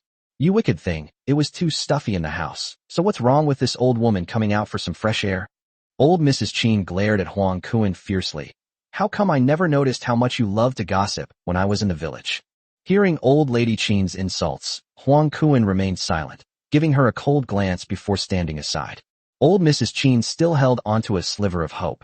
Yesterday, after she and Luo Fengjiao stole the key, they did see Huang Kun. But isn't that reason quite reasonable? No matter what, we shouldn't cause trouble here, right? What she didn't expect was that this was only the first level. Brother Feng, I'd like to report this too. Yesterday after dinner, I saw the two of them standing suspiciously at Grandpa Wei's door, listening to something. Big Fatty also stepped forward and spoke directly. The others immediately echoed, and Old Lady Qin was so angry that her eyes went blank. Bullshit. You were all back in your rooms. How could you have seen us over there? Old Mrs. Qin jumped up from the ground, and with her usual tantrum-like manner, pointed directly at the noses of the group and began to curse. Comrade, we are currently conducting a normal investigation. If you continue to obstruct us like this, I will have no choice but to arrest you first. Feng Tian frowned and spoke directly. Old Mrs. Qin then quieted down, glared at the group of people twice, and then shut her mouth. And me too. After I finished talking to Qin Yun that day, he gave me a key, which I put in a hidden compartment in the living room. But at night, I heard rustling sounds, and I saw with my own eyes that the two of them stole it. Old Man Wei knew it was his turn to step forward, so he stood up and spoke. You old geezer, how dare you spout such nonsense here? In her desperation, Old Lady Qin disregarded Old Man Wei's previous fierce demeanor and immediately launched into a tirade. Yesterday, I clearly only stayed in the yard for a while before going back inside. When did I enter your room? I think it was you old widower, who stole the things. Old Mrs. Qin's insults were so harsh that Old Mr. Wei's forehead veins bulged. Qin Yun quickly stepped forward and said a few words of persuasion, and Old Man Wei gradually calmed down. Old Mrs. Qin became even more smug. She could already tell that these people didn't have any substantial evidence at all. It can only be considered suspicion at most. Qin Yun also narrowed his eyes. There were no cameras in this era, otherwise it would have been easy to just take a picture. Why go through all this trouble? Just when Old Lady Qin thought that Qin Yun and the others couldn't do anything to her. Suddenly, a familiar voice rang out from outside the door. Grandma Qin was stunned, then turned her head in disbelief. Huang Wentian was right in front of me. Huang Wentian, still smiling, walked in carrying a basket and greeted Qin Yun. Brother Qin, I have not failed you. As he spoke, he placed the basket on the open ground next to him and took out 6 bottles of Matai from it. Qin Yun smiled and nodded. Grandma Qin's face was full of disbelief. How could the person who just bought her wine possibly come here directly? Moreover, judging from the way Huang Wentian and Qin Yun greeted each other just now, the two of them clearly know each other. This was a setup for her. She sold me this wine. It cost 30 yuan a bottle, and I paid a total of 180 yuan. Huang Wentian spoke to Feng Tian, and then took out another piece of paper. It was he who made Old Lady Qin and Luo Fengjiao write the testimony. Feng Tian nodded, then took the Matai liquor, looked at the markings on it, and confirmed that it belonged to the same batch as the Matai that Qin Yun had not lost. Comrade, I am now certain that you stole this wine. Feng Tian turned his head and said calmly to Old Lady Qin. Nonsense, you're talking nonsense. Old Mrs. Qin was so angry that her body trembled. Only now did she realize that the receipt was meant to prevent her from reneging on her promise. Take away. Feng Tian snorted coldly, then waved his hand, and 2 men in uniform walked in from outside the courtyard gate, holding a pair of shiny silver bracelets, about to handcuff Old Lady Qin, etc. Just then, several figures walked in from outside the door, led by Qin Erzhan and Qin Wentong. Qin Yun, what are you doing? This is your grandmother. Are you trying to commit a heinous crime? Qin Erzhan walked in and immediately roared at Qin Yun. Excuse me, everyone is equal before the law.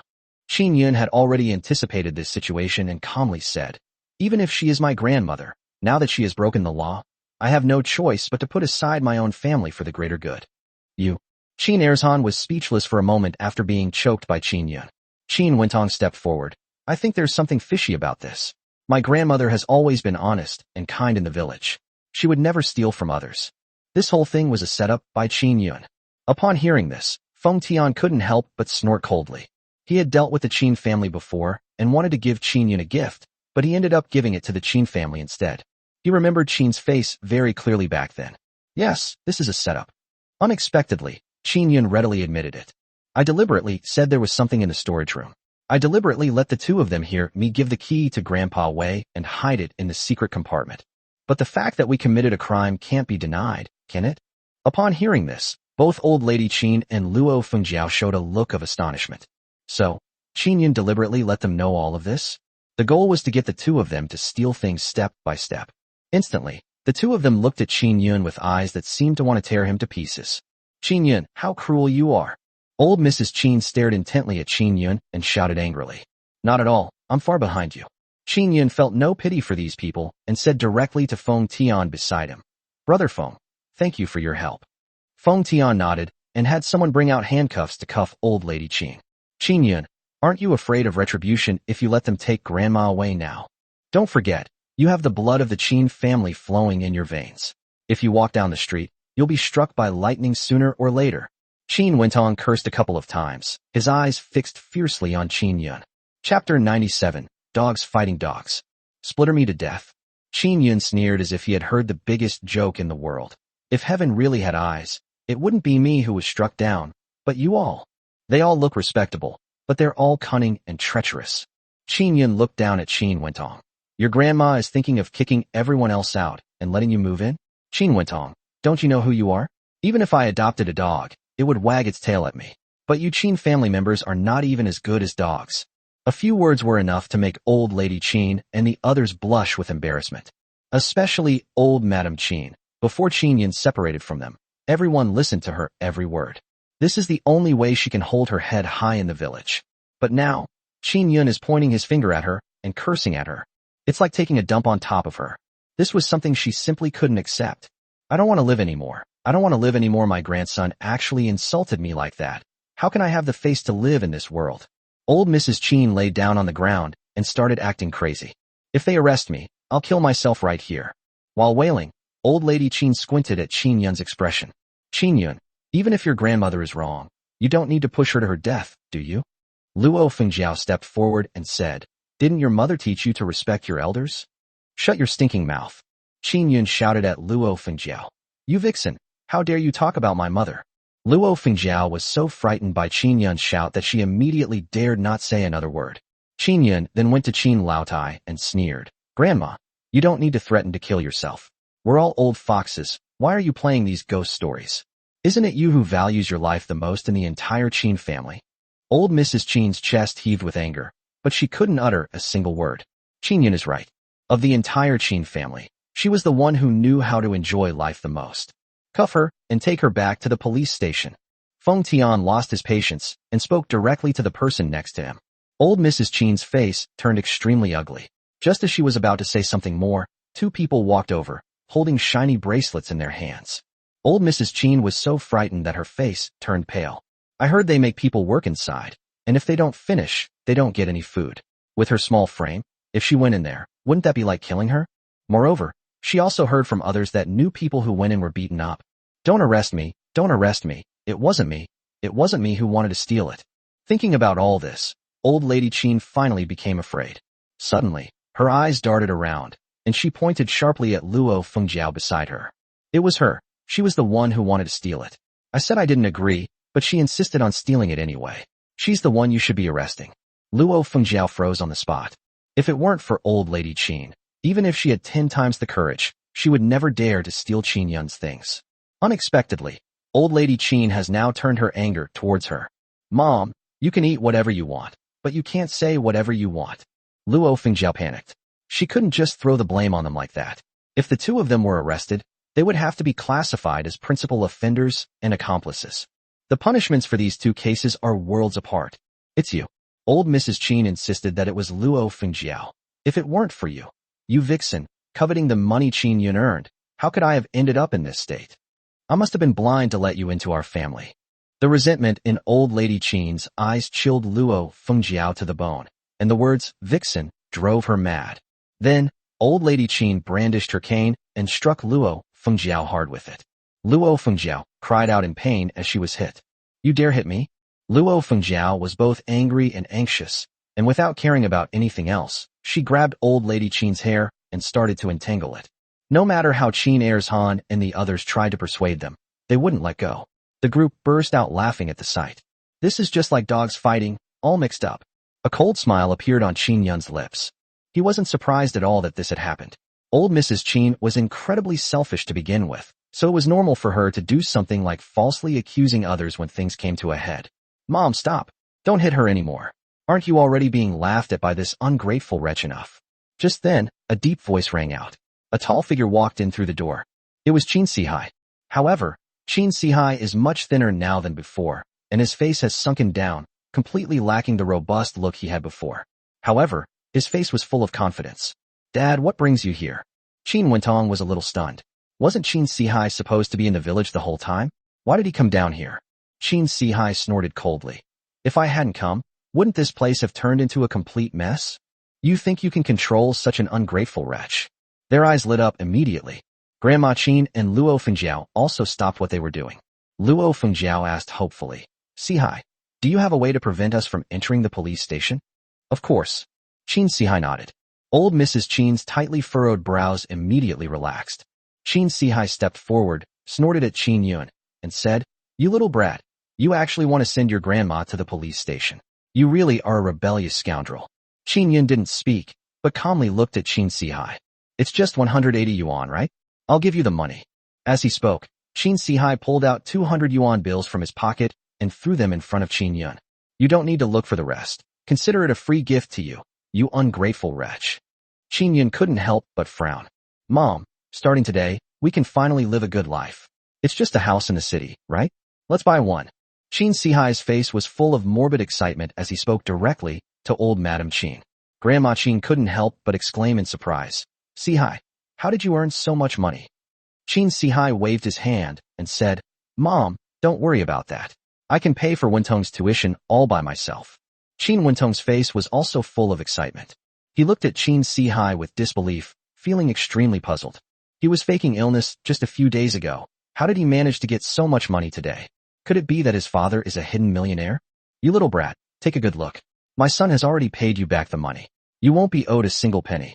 Old Mrs. Qin became smug again, raising her eyebrows triumphantly and saying, You're just relying on the few stinking bucks you've made? I don't care at all. Luo Fengjiao also glanced at Qin Yun with an arrogant air. Mom, let's go. I'll take you to a state-run restaurant for a good meal. Let's all eat our fill today. After Qin Sihai finished speaking, the group immediately turned around and walked outside. Chapter 98. Has the Qin family turned the tables? Wait, who said you could leave? Just then, Qin Yun's voice rang out. Qin Yun, you ungrateful little brat, what more do you want? Sihai has already given you all the money. Qin Erzhan turned his head and said coldly to Qin Yun. She had just broken ties with Qin Sihai a few days ago over the fish selling issue, but now she's siding with Qin Sihai again. What are you calling us for if you can't tame something? You don't want to come back to the Qin family, do you? Old Mrs. Qin instinctively sensed that Qin Yun wanted to curry favor with them. Grandma, we can't agree to that. They were so tough before, but now that the Qin family is doing well, they want their money back? No way. Qin Wentong looked at Qin Yun and immediately sneered. After all, not just any Tom, Dick, or Harry can enter my Qin family. If someone who didn't know the situation heard this, they would really think that the Qin family was some kind of prestigious clan. The two of them sang in unison, almost trampling Qin Yun to the ground. However, Qin Yun didn't even glance at them. Instead, he turned to Feng Tian and said, Brother Feng, their current behavior should be considered an attempt to settle the matter privately through compensation, right? After thinking for a moment, Feng Tian nodded. This does indeed mean they want to settle this privately. That puts my mind at ease. Qin Yun smiled and said something, then turned and said coldly, Then I'll trouble Brother Feng to arrest them. I won't accept this compensation. When Qin Yun uttered these words, the Qin family members were instantly stunned. You won't accept it? Qin Yun, I think you've lost your mind. This 20 yuan is enough to buy your life. Old Mrs. Qin immediately spoke fiercely to Qin Yun. Qin Yun, let me give you a piece of advice. Greed knows no bounds. Qin Wentong stared coldly at Qin Yun. Standing next to Qin Yun, Huang Kuan and the others immediately burst into laughter. The frog at the bottom of the well, sitting in its well and looking at the sky, has no idea how high or thick the sky is. How could someone say that 20 yuan could buy Qin Yun's life? Now they earn more than 100 yuan a day selling hawthorn juice. Tell me, how much money do you want? Qin Sihai, however, glanced at Qin Yun indifferently and asked a question. Judging from his posture, he looks exactly like a nouveau riche. Qin Yun didn't waste any words and held up 5 fingers. 500. Qin Sihai narrowed his eyes. Qin Yun, aren't you afraid of biting off more than you can chew? 500 yuan? You don't even know if you're worthy of it. Old Mrs. Qin, who was standing to the side, was so angry that she jumped up and down. Sihai, even if our family has money, we absolutely cannot give it to this little brat. Give me back 500 yuan. 500 yuan is enough to build a dozen coffins for his dead mother. Qin Yun's gaze immediately swept sharply towards old Madam Qin. In the entire Qin family, only her mother and younger sister were kind to her. He would absolutely not allow anyone to insult his mother. It's not impossible for you to have these $500. Unexpectedly, after a moment's thought, Qin Sihai calmly agreed to the money. Qin Yun narrowed his eyes. A few doubts arose in my mind. Where did Qin Sihai get so much money? 500 yuan is an astronomical price, not to mention in the village. Even in the city, it would be an absolute astronomical price. Many people don't earn that much in a year. And the Qin family goes without saying. They used to be dirt poor, eating only sweet potato porridge every day. But now even 500 yuan is not considered money. You have to understand, Qin Sihai was just an honest, simple countryman. 500 yuan is not enough. Only 5,000 is acceptable. However, Qin Yun's next words left the Qin family stunned on the spot. 5,000 yuan. Qin Yun, are you deliberately trying to cause trouble? 5,000 yuan. Do you really think I'm a millionaire? Upon hearing Qin Yun's words, Qin Sihai's veins bulged. Qin Yun wasn't genuinely trying to spare old lady Qin. He was blatantly bullying them. Qin Yun, are you crazy? You're making a fool of us. Qin Wentong could no longer hold back. Taking advantage of Qin Sihai and the others being there, he immediately moved and tried to rush up and attack Qin Yun. But when he thought about how he had asked Qin Yun for money and was beaten up by Qin Yun and Huang Kuan and his gang, he could only suppress his anger. Qin Yun, for the sake of our father-son relationship, I advise you not to push me too far, otherwise the consequences will be beyond your ability to bear. Qin Sihai squinted and spoke slowly. Seeing that look in his eyes, Qin Yun's doubts deepened. He knew Qin Sihai all too well. If sweet talk fails, they will resort to coercion. The fact that they're saying this today means they must have some trump card up their sleeve. I can give you 500 yuan. From now on, the Qin family has nothing to do with you anymore. Qin Sihai continued. Qin Yun, don't push your luck. Don't take things too far. Leave a way out for others, so you can meet again in the future. Qin Wentong also spoke up. Looking at the Qin family members, Qin Yun felt a pang of pain in his heart. They really look like a family now. But why was he able to make me take the blame, donate a kidney to Qin Wentong, and treat my younger sister like a pig or a dog? Qin Yun, you speak, I'll listen to you. Feng Tian spoke up from the side. Grasp. Qin Yun remained silent for a moment before speaking directly. Upon hearing this, both old lady Qin and Luo Fengjiao panicked. Qin Sihai stared intently at Qin Yun. Qin Yun, you will pay the price for your choice today. Old Mrs. Qin wailed. Sihai, please save your mother. I don't want to be arrested. I want to stay outside. Luo Fengjiao also spoke up. Sihai, I don't want to go in either, inside. Before he could finish speaking, Qin Sihai interrupted him. Mom, Fengjiao, you can go inside. It's all right. I'll find a way to get you out as soon as possible. I guarantee you won't suffer at all inside. After saying that, he ignored the calls from old lady Qin and Luo Fengjiao behind him to stop and turned to leave the courtyard.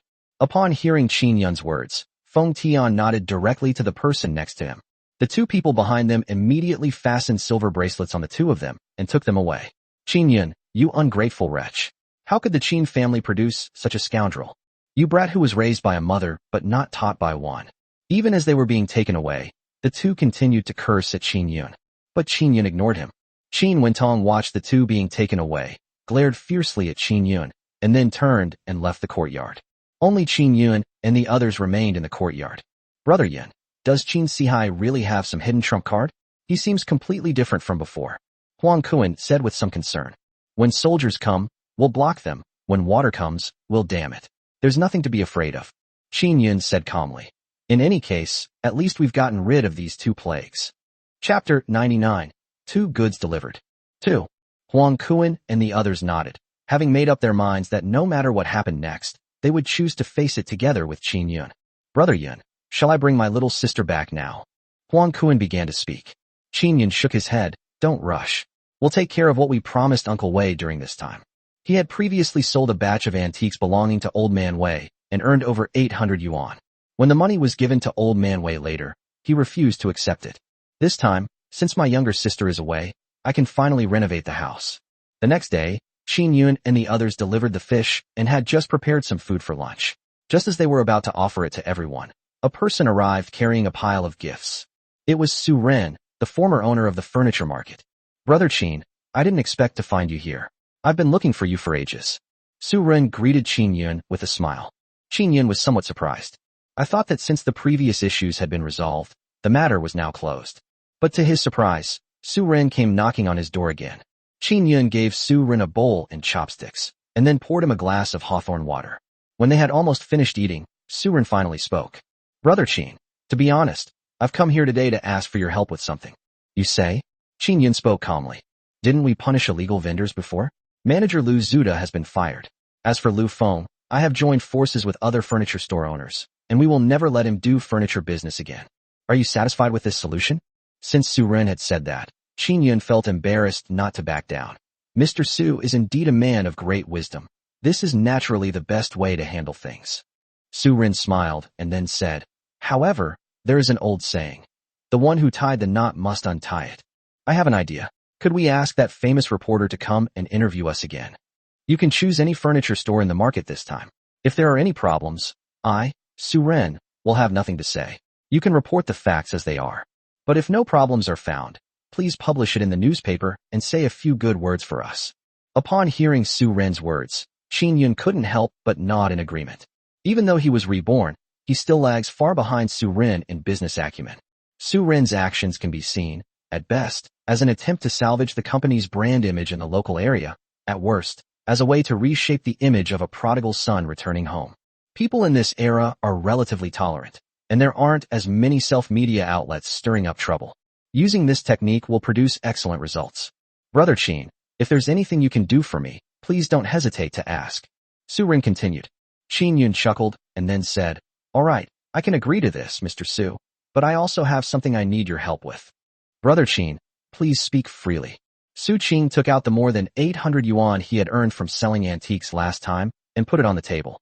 I would like to ask Mr. Su to renovate this house. There is also an elderly person living in the house. I hope that you can take that into consideration when designing the house. Upon hearing Qin Yun's words, Su Ren thought for a moment and immediately smiled and said, Okay, leave this matter to me.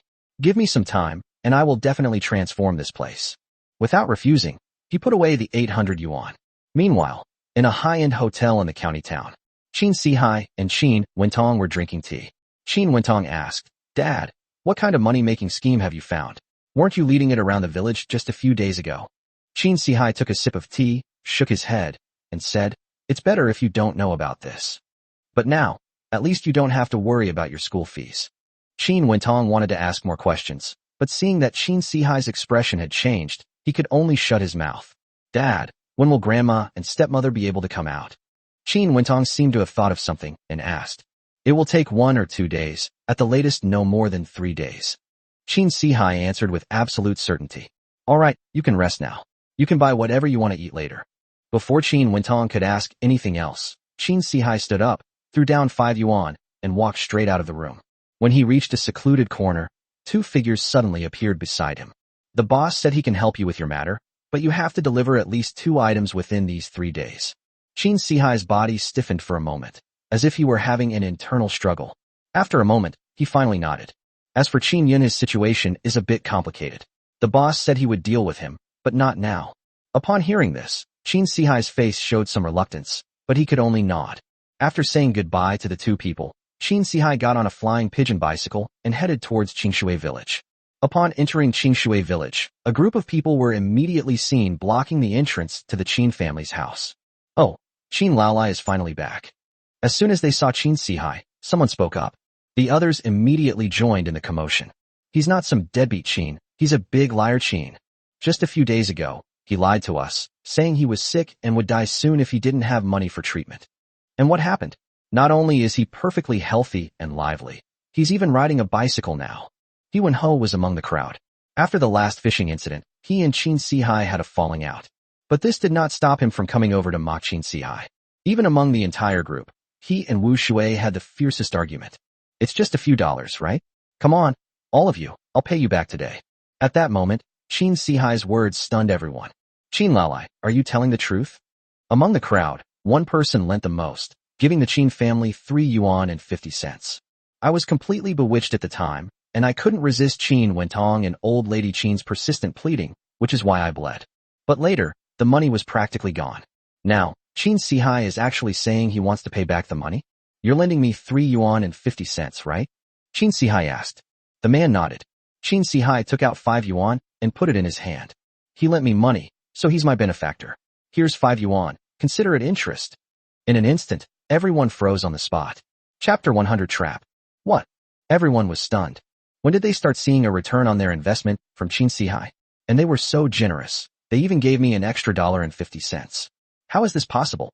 However, whether they believed it or not, the money had already been handed over to that person.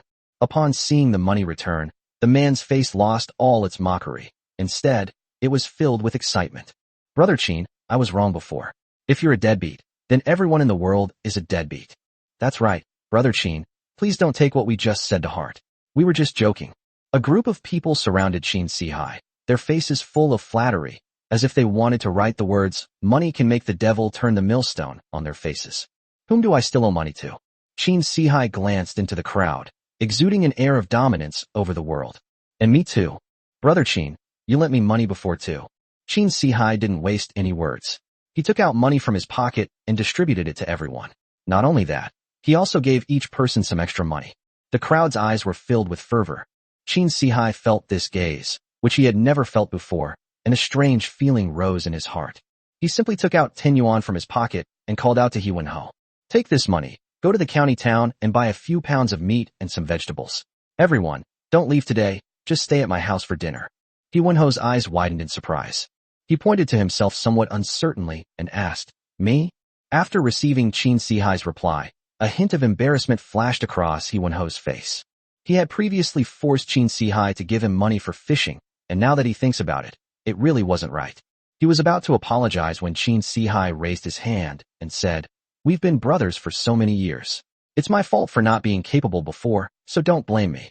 He Wen-ho smiled when he heard this. He immediately said, "I'm glad you don't blame me. I'll be right back. You guys wait here." After saying that, he immediately headed into the county town. At this moment, a fierce glint appeared in Qin Sihai's eyes as he stared at his back. More than an hour later, He Wen-ho returned with several kilograms of pork and vegetables, as well as some salt and other seasonings. Qin Sihai invited everyone to sit down and personally cooked a few dishes. "Come, Wen-ho, sit next to me." After the food was ready, Qin Sihai spoke. He Wen-ho immediately went to Qin Sihai's side. "Hey bro, how do you think I'm doing these days?" When they had almost finished eating, Qin Sihai asked with a grin. "Okay, very good," He Wen-ho said as he stuffed food into his mouth. Qin Sihai continued, "We're brothers, so I won't hide anything from you. To tell you the truth, I've made a lot of money in the city. Whether it's the bicycle I just bought or the meat I'm eating, it's all just a drop in the ocean for me." Upon hearing this, He Wen-ho stopped what he was doing. Her eyes were full of admiration as she looked at Qin Sihai. "Brother, could you help me out? I've been in this village for a long time, but I haven't made any money yet." He Wen-ho swallowed the last of his food and cautiously asked. A barely perceptible smile appeared on Qin Sihai's lips. The kid finally fell for it. He immediately slammed his hand on the table. "Brother, what are you saying? What do you mean by can I help you out? If I get a bite of meat, you'll get a sip of soup too. I'll take you to the county town in a few days, and we'll make a fortune together." Upon hearing this, He Wen-ho's face showed gratitude. "Thank you so much, Brother Qin. I'll do whatever you say from now on. Whatever you ask me to do, I'll do it." After saying this, both He Wen-ho and Qin Sihai smiled, but only they knew the true meaning behind their smiles. Meanwhile, workers had already entered the courtyard in the county town. Old Man Wei came out to look around again and again, his face full of distress. It was clearly these workers who were making his life miserable. "Uncle Wei, come with me to the hotel first. In 5 or 6 days, I guarantee there will be a big change here." Qin Yun smiled and stepped forward. "I was living perfectly fine here. Why did you have to do this renovation? I think you're just messing around." Old Man Wei showed no appreciation whatsoever and directly retorted to Qin Yun. Qin Yun chuckled and didn't offer any explanation. That's how old people are anyway. They'll only be satisfied when the house is renovated to their liking. Qin Yun didn't argue with Old Man Wei anymore. After Huang Kuan and the others returned from buying groceries, he immediately started cooking. He told the workers that the kitchen was the last thing to be renovated so that everyone could have delicious meals. Since the kitchen is separate from the room, it doesn't have much of an impact. Once the meal was ready, the group immediately sat down at the table. To Qin Yun's delight, Old Man Wei gradually accepted them, and although he still had a sour face, he was willing to sit at the table with them. He also chatted a lot with the younger sister. The two of them, one old and one young, got along quite well. Soon, after the group finished eating and tidied up, Qin Yun turned around and found Gao Yinshu. Because of previous reports, Gao Yinshu also became well known in the newspaper. The school also praised Gao Yinshu on several occasions. When Qin Yun arrived at the university, Gao Yinshu had not yet come out of the teacher's office. Qin Yun was not in a hurry and wandered around the university at his leisure. Qingqing University is very beautiful. Even back in Qin Yun's time, it was one of the best in the country. The university campus is lined with willows and has a pond. A gentle breeze brings a refreshing coolness. Although school hasn't started yet, many students have already arrived at the university ahead of schedule. Qin Yun was quite good-looking, and many female college students would often look at him, but very few would come up to ask for his contact information. In this era, women are still quite shy. "Hey, isn't this Qin Yun?" I didn't expect to run into you at university. Just then, a familiar voice rang out from behind. Qin Yun turned his head and saw that it was Qin Wentong.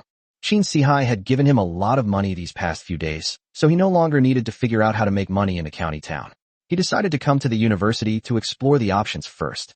Of course, the most important thing is to see if there are any pretty girls in the university that he can make a move on. In his heart, whether it was Li Xiaoro or anyone else, they were ultimately just stepping stones for him. Qin Yun sneered and was about to speak when Qin Wentong spoke up again.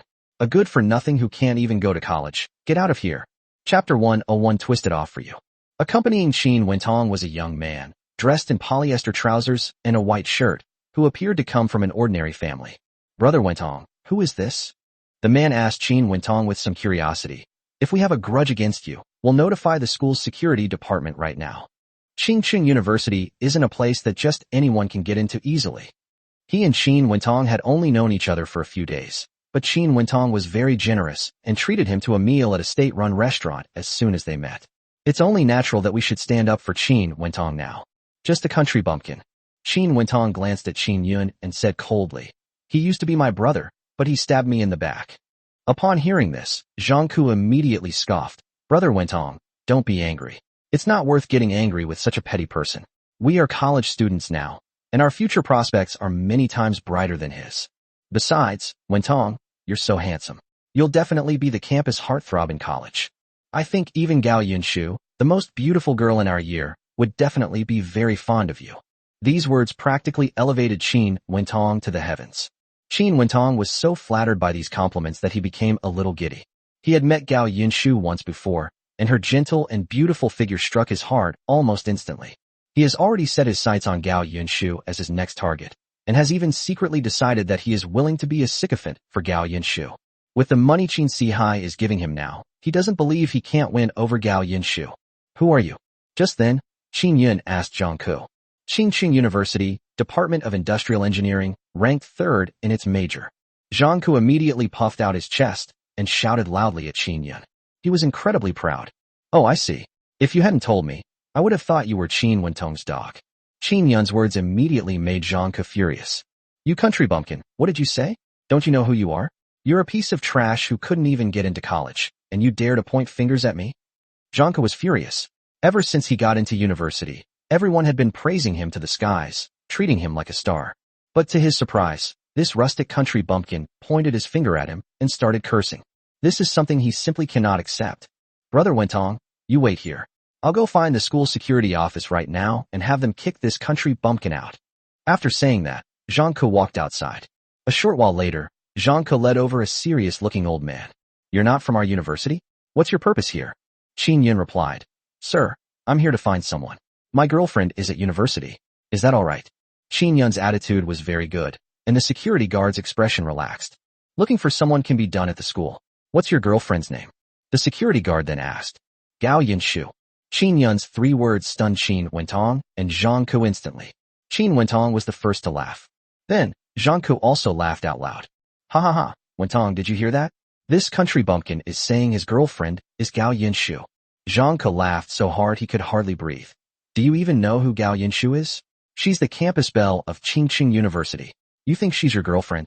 Qin Wentong also gave a cold laugh. Qin Yun, it's one thing for you to brag all the time, but Gao Yinshu is not only beautiful, but also comes from a good family. In university, countless children of high-ranking officials want to date her. She would even be interested in you? That means I still have a slight chance. You could even say that my excellence was enough to leave a deep impression on her. Even the security guard next to him looked at Qin Yun with some sympathy. Young man, I might believe anyone else you mention, but I won't believe Gao Yinshu. A few days ago, Gao Yinshu's interview story was published in the school newspaper, and the school even issued a public notice to praise her. Such a beautiful and talented girl naturally has a much higher standard of vision than others. How could I possibly fall for someone who didn't even get into college? Young man, you don't seem like a bad person, but our university has a rule that you can't stay on campus without a valid reason. Gao Yinshu is really my girlfriend. Qin Yun continued to speak. He was clearly stating the truth, but why wouldn't these people believe him? You country bumpkin, stop making us laugh. If Gao Yinshu could even fancy you, pigs would be flying high. Zhang Ke spoke coldly to Qin Yun. Qin Yun, if Gao Yinshu were your girlfriend, I'd rip my head off and let you kick it around like a ball. Qin Wentong smiled slightly.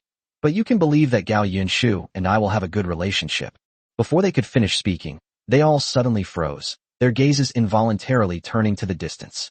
A beautiful figure was walking towards them from a distance.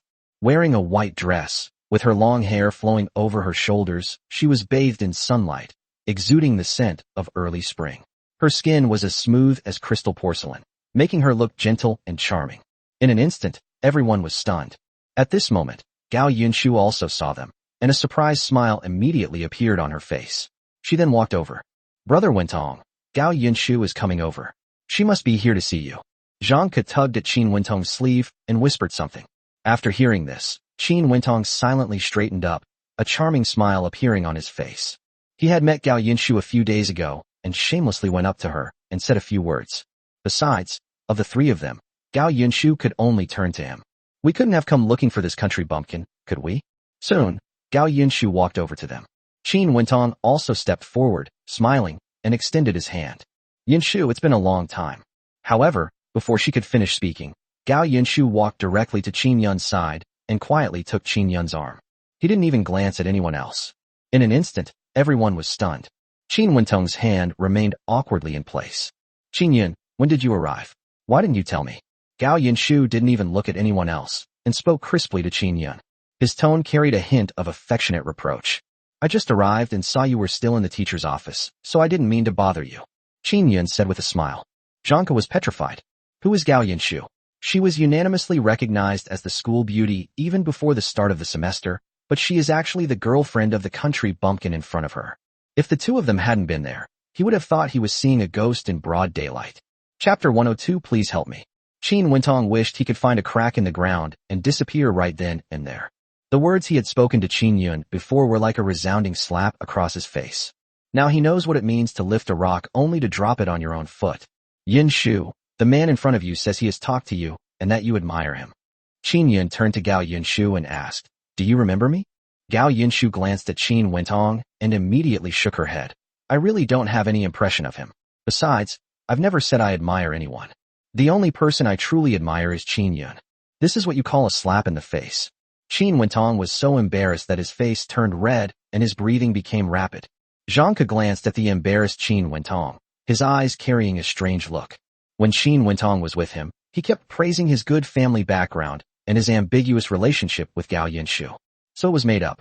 The security guard had already quietly left the scene. Yunshu, don't you really remember me? I'm Wentong. I even looked for you after the school assembly where you were praised a few days ago. Qin Wentong couldn't help but ask. Gao Yunshu frowned. Too many people talked to me that day. How could I possibly remember you? Besides, we're not that close, are we? Addressing a classmate by their full name is basic courtesy. Upon hearing this, Qin Wentong's face became extremely embarrassed. It turns out all of this was just wishful thinking on his part. After taking one last deep look at Qin Yun and Gao Yunshu, Qin Wentong turned and walked away into the distance. Etc. Qin Yun suddenly spoke. Qin Wentong paused in his steps. Have you forgotten something? Qin Yun pointed to his head and said jokingly, remember to keep it safe. Qin Wentong was so angry that his veins bulged. But now he's like a dog with its spine removed. He can't even speak, and he feels half a head shorter just standing in front of Qin Yun. After Qin Wentong left, Gao Yunshu asked Qin Yun, Qin Yun, who is he? He's my own brother, but our relationship is worse than that of enemies now. As Qin Yun and Gao Yunshu walked along the pond, Qin Yun briefly recounted the events that had occurred at the Qin family home. After hearing this, Gao Yunshu's face showed anger. We were born of the same parents. How can you treat us so differently? Maybe it's because I didn't get into university. Qin Yun said with a hint of helplessness. Does failing to get into university mean a person has no value? This kind of thinking really needs to be changed. Gao Yunshu said something. After chatting for a while, Gao Yunshu asked, Qin Yun, is there something you need from me this time? Qin Yun then remembered that he had almost forgotten the important matter, so he began to recount Su Ren's visit again. Of course you can. Gao Yunshu nodded and said, the teacher said that it's not bad to make mistakes. The important thing is to know your mistakes and correct them. As long as they can change, I can give them a chance. Qin Yun nodded. Okay, but I've thought of a mutually beneficial solution. I'll tell you about it after the report is finished. Good. Gao Yunshu smiled sweetly. As dusk fell, Qin Yun reluctantly parted ways with Gao Yunshu. I went to the market and bought some vegetables and meat, then returned to my courtyard to start cooking. Qin Yun timed things perfectly. After they were almost done, everyone pushed the cart back. Qin Yun, something terrible has happened. Guess who I saw today? While everyone was enjoying their meal, Huang Kuan approached Qin Yun with a serious expression and spoke. Who? Qin Yun was somewhat puzzled. Grandma Qin and Luo Fengjiao. Qin Yun frowned. Weren't they just arrested a few days ago? Huang Kuan nodded. That's the problem. They were arrested for theft, and they should have been detained for at least 10 days to half a month. How could they be out now? And I also ran into Feng Tian and asked him about it. Huang Kuan frowned. He said that after the two were sent to the police station, someone immediately brought them food and vegetables, and they also paid a considerable fine, without making them do any work. They've been living better than us during these few days of being locked up. Upon hearing Huang Kuan's words, Qin Yun's face also showed a solemn expression. This is too strange. The two were just ordinary villagers, with no wealthy relatives whatsoever. The only possibility now is that Qin Sihai not only has money, but also power. Otherwise, no matter what, we can't get them out of there. Qin Yun nodded in agreement. He had to admit that Huang Kuan was becoming increasingly astute in his analysis of problems. What he said was spot on. Okay, I'll investigate this matter. Qin Yun spoke up and casually asked, have you been doing well selling hawthorn juice these past few days? It's all right. Huang Kuan said. The people from the Fierce Tiger Chamber of Commerce are over there, but they haven't bothered us. On the contrary, a few fools who wanted to cause trouble for us were all driven away by them. Qin Yun breathed a sigh of relief. Needless to say, this must have been arranged by Boss Pai. This woman seems to be quite loyal and devoted. The next afternoon, Qin Yun bought some gifts and walked into the alley. Upon seeing Qin Yun, Meng Gu, the gatekeeper, immediately walked over with a smile. After chatting for a while, the two went inside. Thanks to Boss Pai's management, the casino environment outside has improved a lot and looks more and more professional. It was even divided into two areas, a smoking area and a non-smoking area. After passing through the exquisitely decorated gate, Qin Yun met Boss Pai, greeted him, and placed the gift on the table. Hey, what's this wind? It's blown our big boss Qin here. Boss Pai joked with Qin Yun, taking a bottle of red wine from the wine cabinet next to him and placing it in front of Qin Yun. Try it, it's a proper vintage red wine, it tastes good. Qin Yun laughed and said, forget it, I can collect some, but I can't drink it. What's that saying again? Wild boars can't eat fine chaff. Uffed. Boss Pai was amused by Qin Yun's words and immediately became charming. Speak, what brings you here? I don't believe you would come knocking on my door for no reason. Boss Pai poured himself a glass, took a sip, and then said, it's nothing, I just came to thank you. Thank you so much for taking care of the business on the riverbank. Qin Yun then changed the subject. However, there is something I would like to ask you for help with. Investigate a person named Qin Sihai. Chapter 103 A Misfortune for Our Family. Qin Sihai. Boss Pai asked, what is your relationship with him? Why would you suddenly name someone and investigate him? He is my father, but he is too biased, so my sister and I separated from the family. Qin Yun briefly explained the incident to Boss Pai. Upon hearing Qin Yun say that Qin Sihai looked pale and had become rich overnight, Boss Pai was taken aback for a moment, and then said, now that you mention it, it reminds me that some things have indeed happened in the county recently. How so?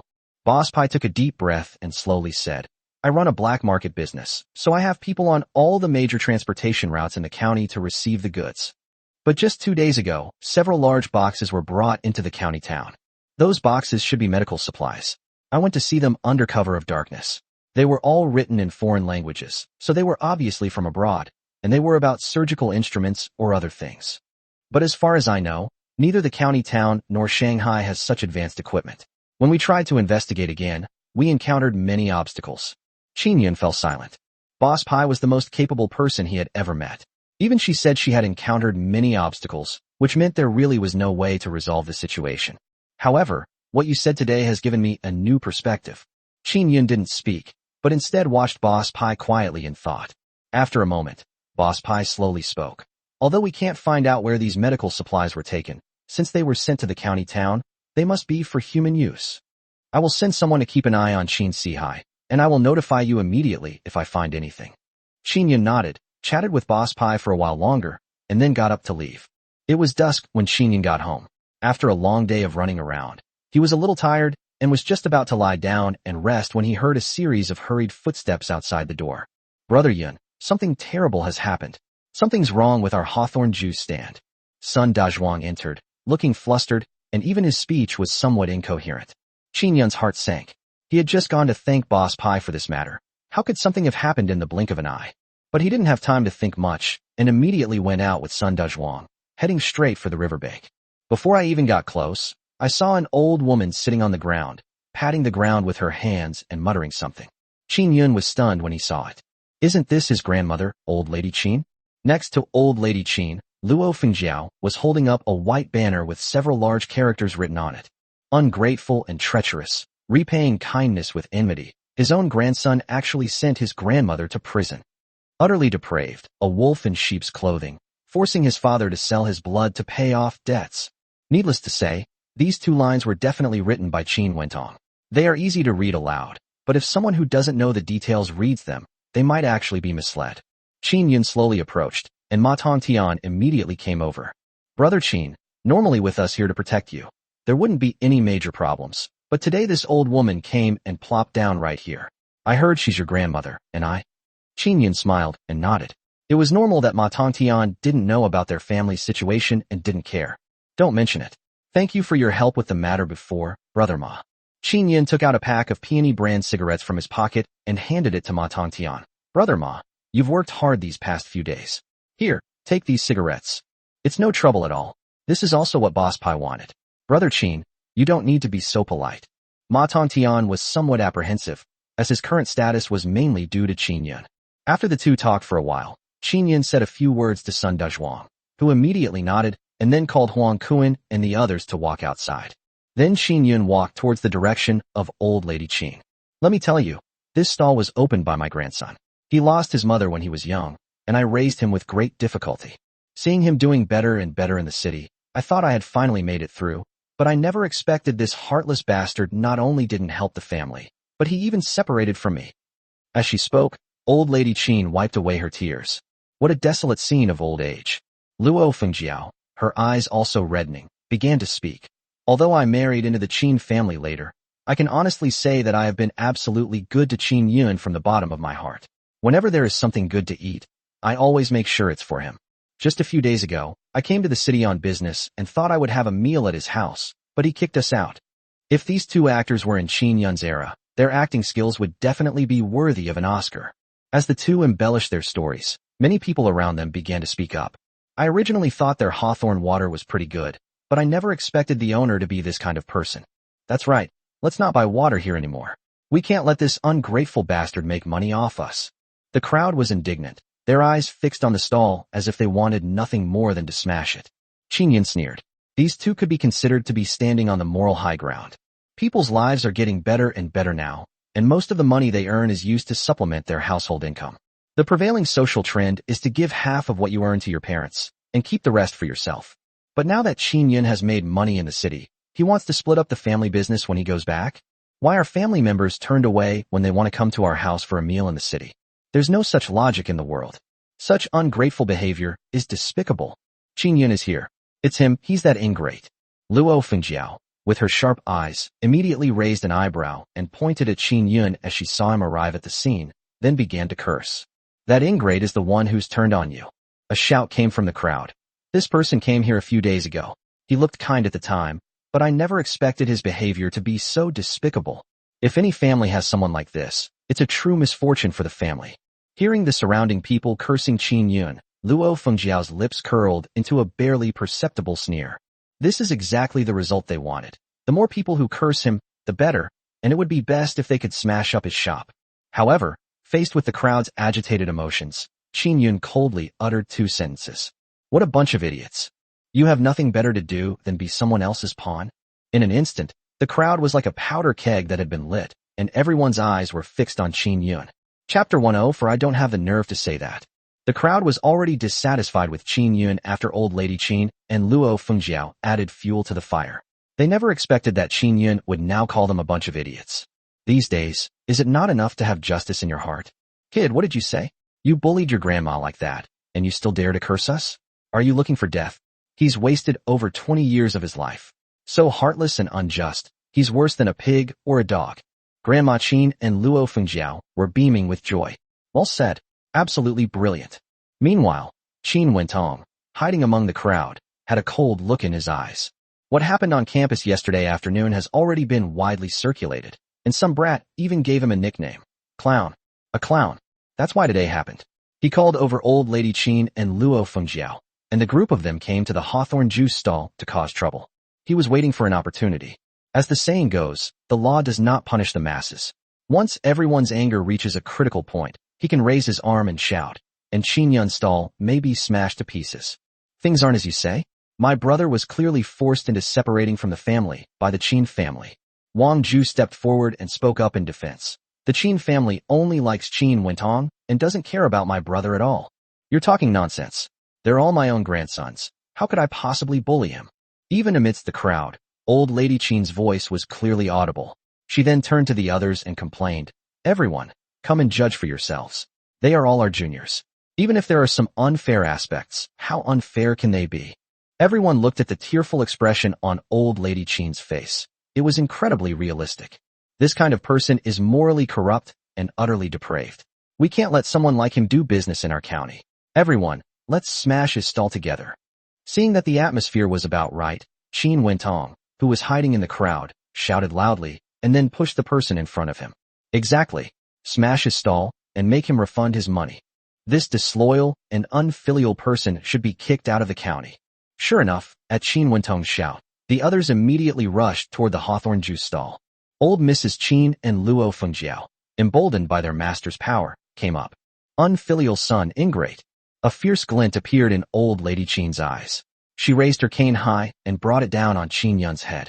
She simply didn't believe that Qin Yun would dare to touch her with so many people in front of him. This will surely be torn to shreds by these people in their fury. However, the next second, just as the stick in her hand was about to hit Qin Yun grabbed the cane with his other hand and kicked her hard. "You ungrateful wretch! How dare you hit me?" Before old lady Qin could react, she was kicked and fell to the ground, feeling as if her bones were about to break. "Grandmother!" A fierce glint flashed in Qin Wentong's eyes. He swiftly pushed through the crowd, stood before old Madame Qin, and glared at Qin Yun. "Qin Yun, how dare you hit your grandmother?" As he spoke, he swung his fist and aimed it fiercely at Qin Yun's face. Qin Yun snorted coldly and slapped Qin Wentong across the face with his backhand. Blood instantly flowed from his nostrils. Qin Wentong tried to struggle to stand up again, but Qin Yun seized the opportunity and kicked him directly in the chest. The kick was so powerful that Qin Wentong felt dizzy and didn't even have the strength to stand up. What an ingrate! He even hit his grandmother. He's not worthy of being called a human being. Let's do it. No man could tolerate something like this. Qin Yun had really stirred up a hornet's nest, and a group of people immediately raised their fists and were about to rush over. Wait a minute. Let's see who dares to touch Qin Yun. Just then, a sinister voice rang out, and Ma Tongtian, leading a group of people, blocked Qin Yun's path, his iron bar pointing directly at the crowd. When Ma Tongtian and his group appeared, those who had just been clamoring to teach Qin Yun a lesson immediately fell silent. Standing still, it's more docile than a quail. This is the Fierce Tiger Merchant Guild, a tyrannical and domineering force, its members all ruthless and desperate. Who can afford to offend them? Although it's now completely regulated under Boss Pai's control, he mostly just keeps an eye on things and prevents people from causing trouble. However, it still has considerable deterrent effect on ordinary people.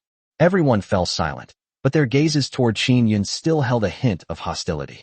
Qin Yun knew that if he didn't explain what had happened today, even if no one did, his business would plummet. "Brother, are you alright?"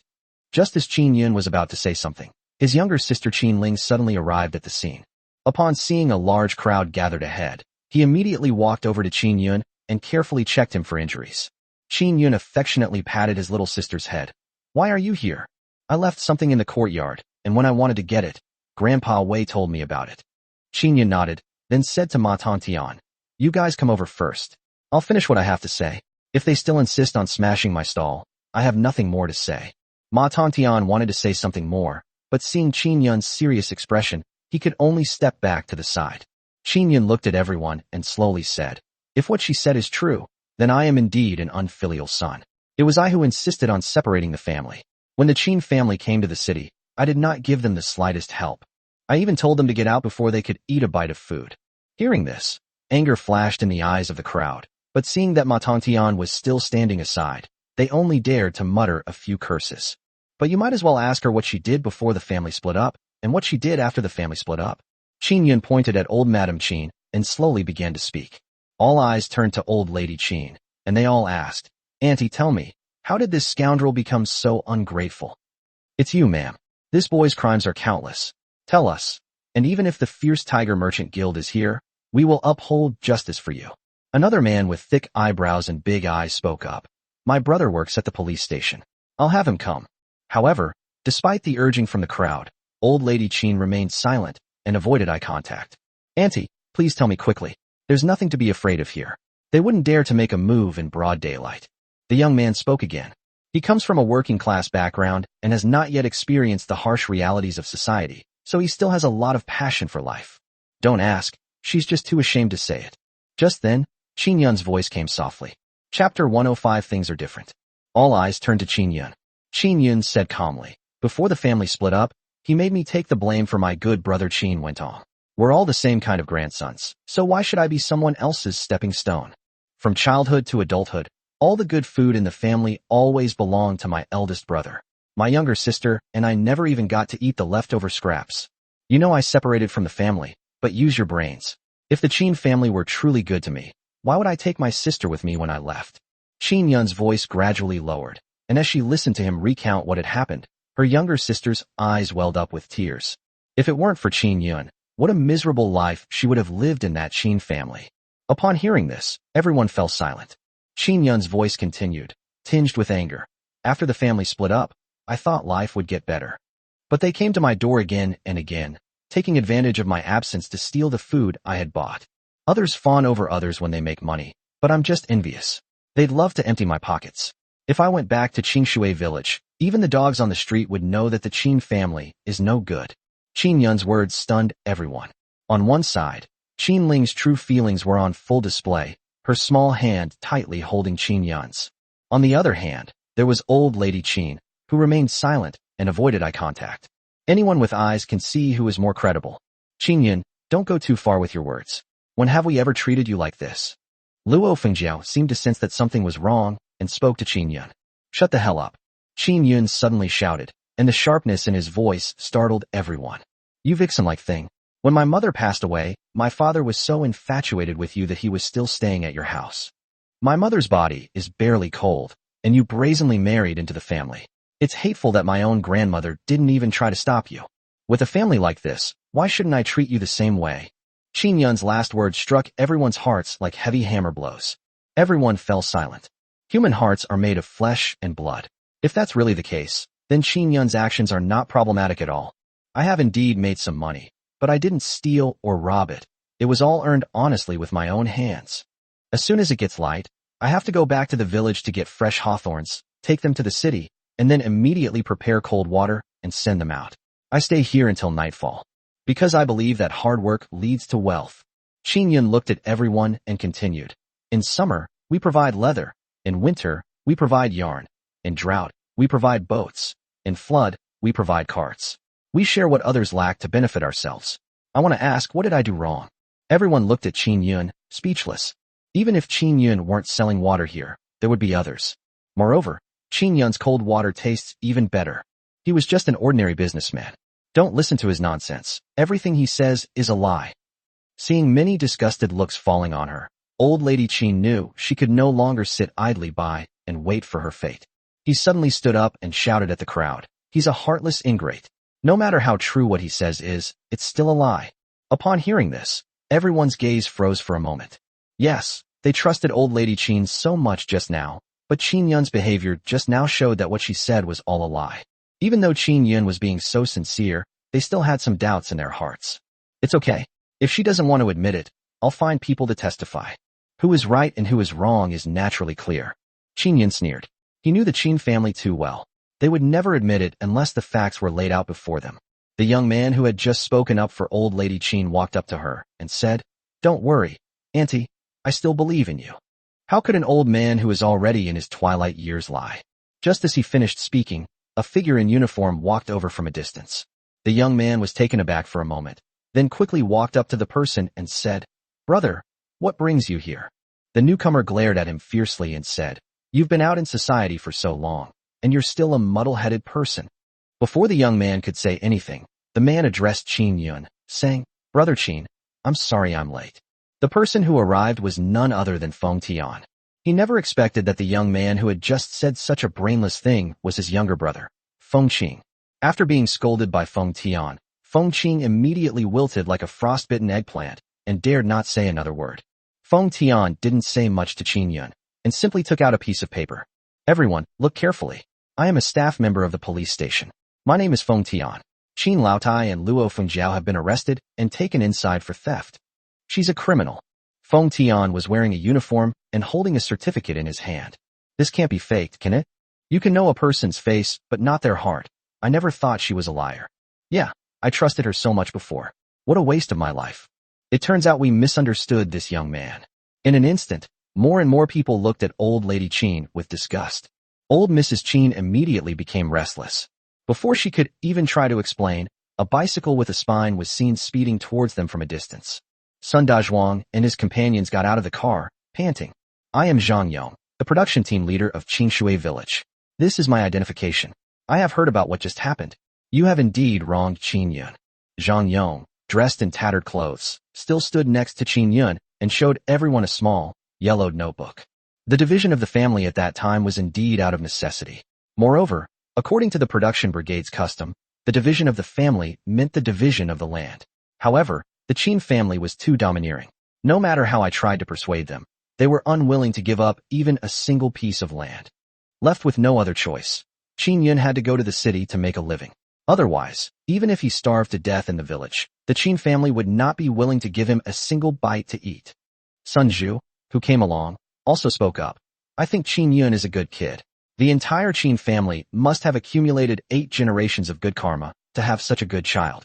As for his older brother, he's even worse. Then, Sun Zhu revealed that Qin Wentong had been two-timing. This caused a stir of anger among the crowd. Is Qin Wentong still a college student? They are clearly worse than pigs and dogs. Qin Yun has had a tough life. He came to the city penniless and has only just begun to see some improvement. Zhang Yong looked at everyone and said, I am willing to vouch for Qin Yun with my identity as a member of the production brigade. He is definitely not an unfaithful or unfilial person. After the villagers of Qingshui village said that, everyone's gaze towards Qin Yun completely changed. Chapter 106 We Can't Let Him Go. No one expected that old lady Qin would lie to them, and even less expected that what Qin Yun said was true. His journey from being penniless to now running a thriving water stall in the city demonstrates that he is undoubtedly a hard-working and diligent young man. When Brother Yun separated the family, he could have left alone, but he chose to stay with his sister. Huang Kuan also spoke up. He was one of the first people to do business with Qin Yun, from fishing at the beginning to selling hawthorn juice later on, so he understood better how hard Qin Yun had worked. But Brother Yun still chose to bring his sister along. You're not from the village, so you don't know what Qin Ling looked like before. A beautiful young woman was starved to the point of being pale and thin, and was forced by old lady Qin and Luo Fengjiao to cut grass to feed the livestock. I saw her faint on the road several times. It wasn't until Brother Yun brought little sister out that she gradually grew into a healthy little girl. Brother Yun tutored her and helped her go to school. The tuition fees in the city were high, but Brother Yun never said a word of dissent. As Huang Kuan spoke, he looked at everyone and said, Let me ask you, who can do what Qin Yun did? Huang Kuan's words completely silenced everyone. Their gazes toward Qin Yun were filled with admiration. This is a truly upright and honorable man. Sorry. Feng Qing looked at Qin Yun with an apologetic look in her eyes and spoke to him. What good is sorry? Feng Tian stepped forward and pulled Feng Qing over, coldly scolding. You said you could make a name for yourself after graduating from school, and this is how you've made it?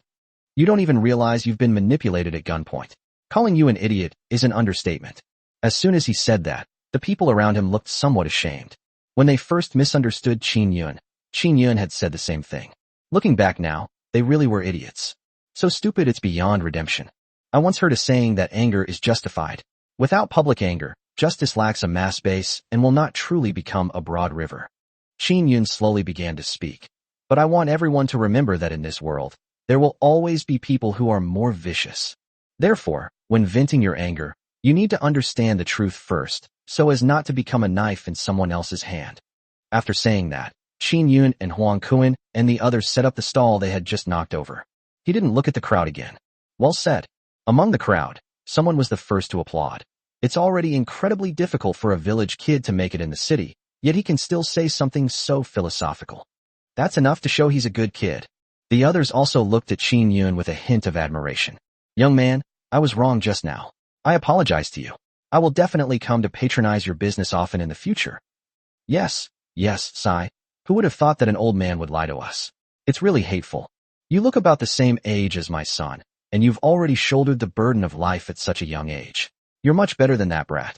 Here, I'll buy you a few cups of hawthorn juice as an apology. Everyone spoke up, their eyes filled with apology towards Qin Yun.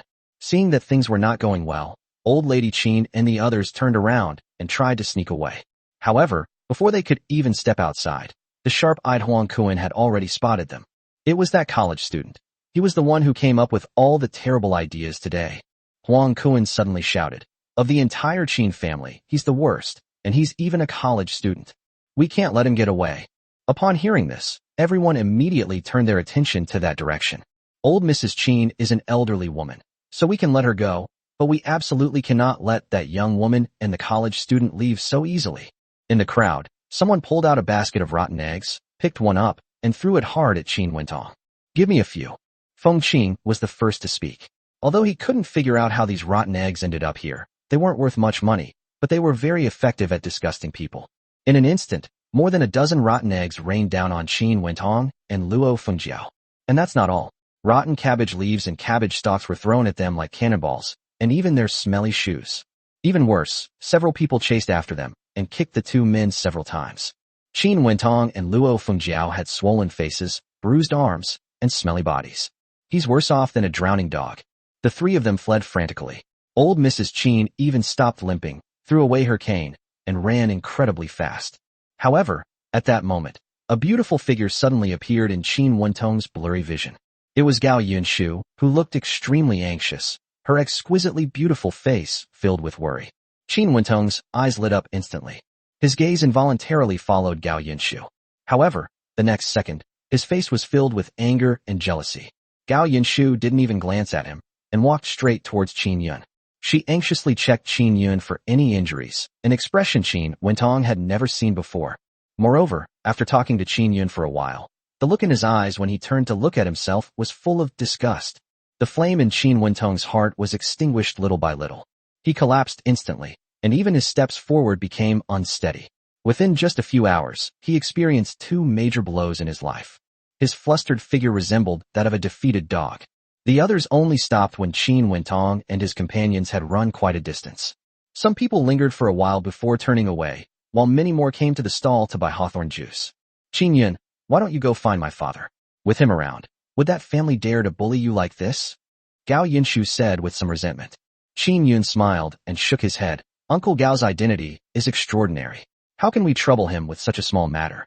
Besides, it wouldn't be right to do so. Qin Yun was telling the truth. Even if Gao Rui had come today, things would not have turned out this way if the matter hadn't been discussed openly. I am his daughter. How could my father possibly? Gao Yunshu wanted to say something more, but Qin Yun smiled and brought her a glass of hawthorn water, which changed the subject, and they walked along the riverbank together. Tonight, Gao Yunshu talked to him a lot, and Qin Yun felt a warmth rise in his heart. His mother died young, and his father was alive but practically dead. Even considering his past life, he had never experienced the feeling of being cared for. Qin Yun always puts others first, and only after sending his younger sister to university will he consider his own affairs.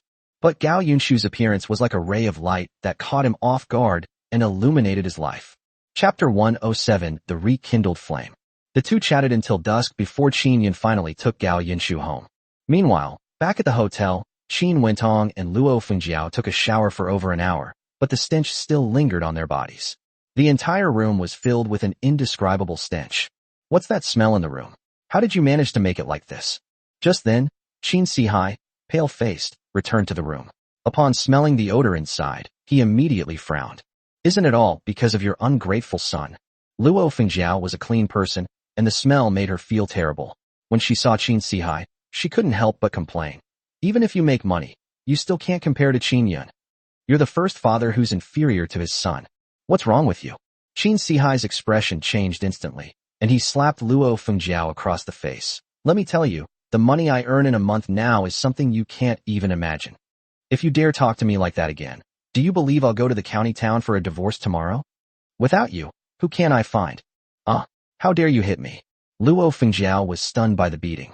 When she came to her senses, she immediately stood up, baring her teeth and claws, ready to fight Qin Sihai.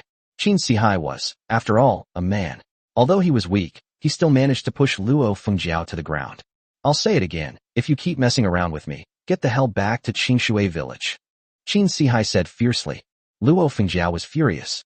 Before, Qin Sihai never dared to contradict her, but now he dared to hit her? And he even told her to get lost? Sure enough, men are all the same. Once they have money, they become arrogant and don't respect her anymore. Just as she was about to say something, old Mrs. Qin spoke up. You shrew, shut your mouth. Do you think it's easy for my son to earn money outside? Without him, would you be able to stay comfortably in this hotel? Luo Fengjiao was so angry that her face turned red. She had really misjudged Qin Sihai. She wanted to retaliate several times, but after seeing the indifferent looks in the mother and son's eyes, she could only suppress her anger. All right, take this money. From now on, take good care of my mother and Wentong. I won't pursue this matter any further. Qin Sihai pulled a wad of cash from his pocket with a snap, counted out a dozen or so 10 yuan bills, and tossed them to Luo Fengjiao. Luo Fengjiao's eyes immediately lit up. That's over 100 yuan. In this county town, a pound of pork only costs a little over a yuan. What can't she buy if she wants to? Thinking about it this way, the matter of Qin Sihai taking action just now didn't seem so important anymore. I'll take the money, but you have to promise me that you'll never lay a hand on me again. Luo Fengjiao gathered the money together, put it in her pocket, and said to Qin Sihai. Okay. Qin Sihai gave a perfunctory reply and then went to take a shower. What a forgetful person. Grandma Qin muttered something under her breath, her head practically tilted back to the sky. With her son earning so much money, what kind of woman couldn't he find? Soon, Qin Sihai finished showering and came out. Lying on the bed, he asked what had happened that day. Qin Wentong recounted what had happened that day, and a cold smile immediately appeared on Qin Sihai's face. Don't worry, Qin Yun's good days won't last much longer. I'll send over 2 packages in a few days, and then... Dad, what are those 2 packages for delivery? Do you need my help? Qin Wentong asked. Qin Sihai waved his hand. No need. Just focus on your studies. You don't need to worry about anything else. Besides, this guy has legs of his own and willingly came with me. Qin Wentong became more and more confused as he listened. Besides humans, what else in this world could grow legs and walk on its own? Isn't that like seeing a ghost? Before he could ask any more questions, Qin Sihai continued. In a couple of days, we'll buy a house in the county town, and you can all move in there, so we won't have to stay in this hotel anymore. Upon hearing this, a look of joy immediately appeared on the faces of the group. Owning a house in the county town is the dream of countless people in Qingshui village. For them, this was nothing short of a phoenix rising from the ashes. My son, is what you're saying true? Grandma Qin asked Qin Sihai, her aged face filled with excitement. Of course it's true. It's just a house, right? You can go take a look tomorrow and see which house suits you. After Qin Sihai finished speaking, he went straight to another room, clutching his waist. Before leaving, he said goodbye to old Madame Qin. Mom, I'm going to sleep now. Grandma Qin nodded casually. She was now completely immersed in the happiness of buying a house. That's great. Qin Yun, that little ingrate, is only renting a place, while we can buy a house. Let's see who in the village will dare to gossip then. That's right. We'll be city people then, and I'll definitely feel proud to go to school there. Qin Wentong also spoke up. The last embers of fire in my heart, which had been extinguished, began to burn fiercely again. As the saying goes, familiarity breeds affection. Qin Yun was busy with business, while Gao Yinshu was still studying at university, so he had the advantage of being close to her. Moreover, his father is so wealthy, so perhaps we can get in touch with the Gao family in the future and let them see our family's financial strength. Who knows, Gao Yinshu's parents might allow him to be with Gao Yinshu then. In this day and age, arranged marriages by parents and matchmakers are still the norm. Meanwhile, Qin Yun, who had returned home, didn't stay idle either, and went to Wang Ju's room.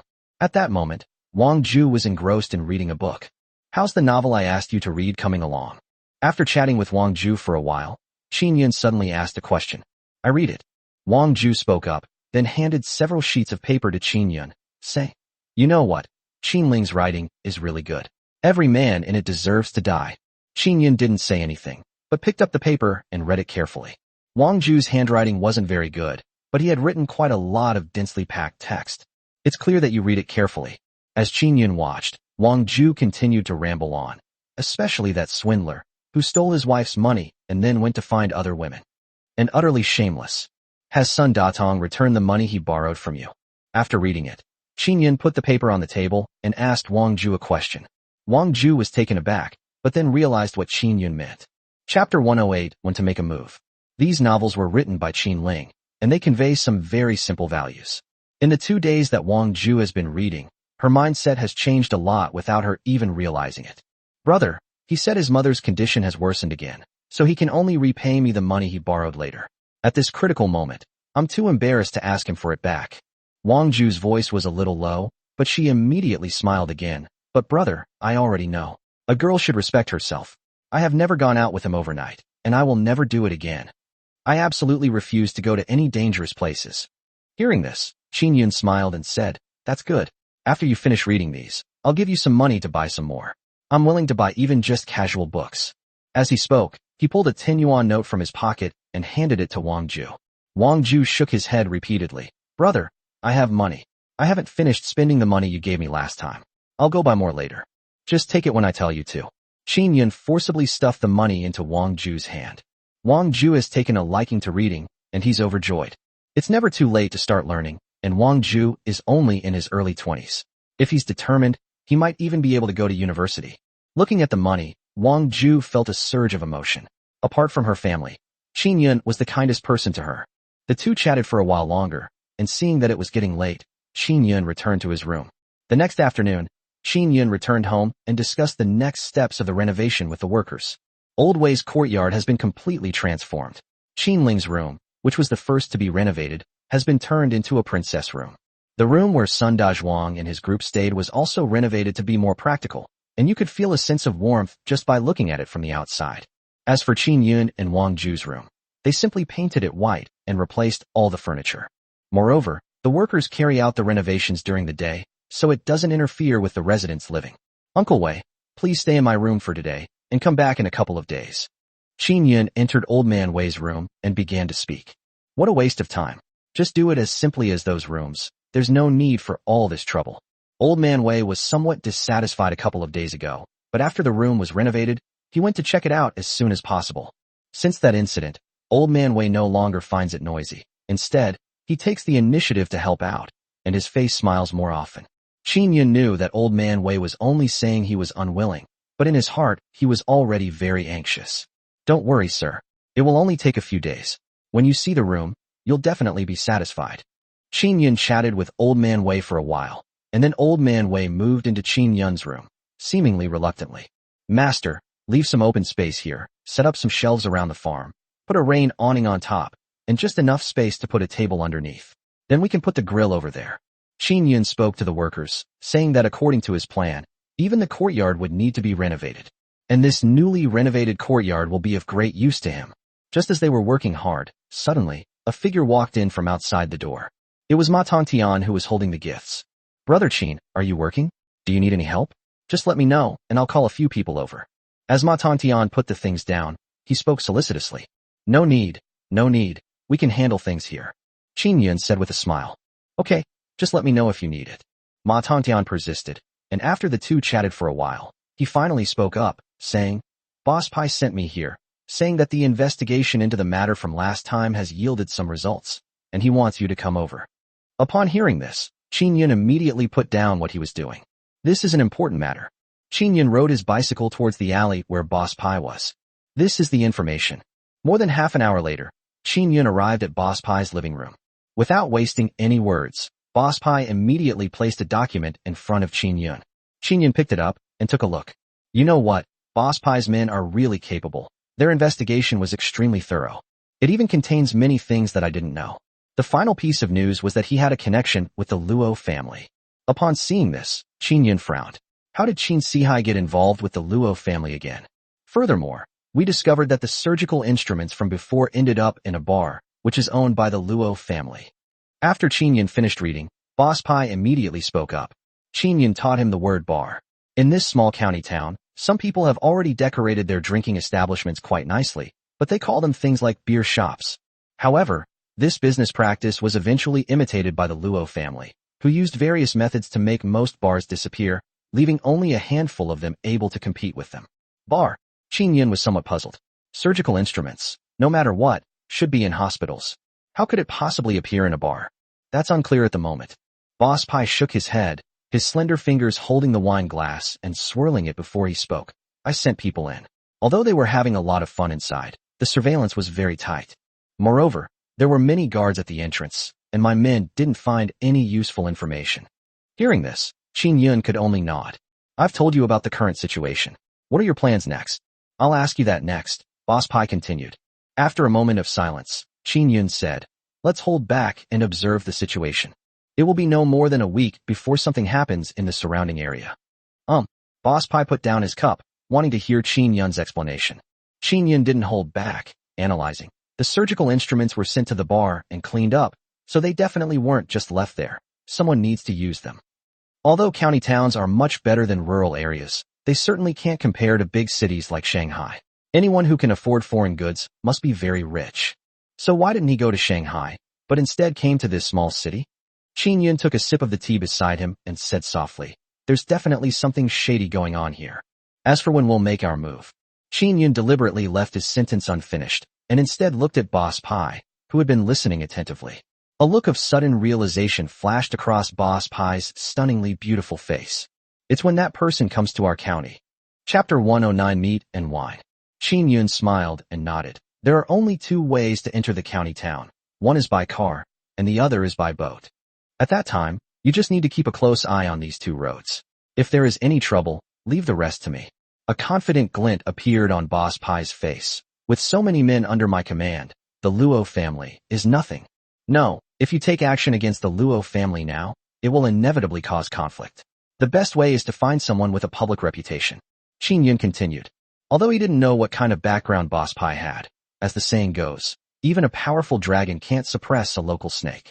Sometimes, this kind of power is more reliable. After a moment of silence, Boss Pai nodded.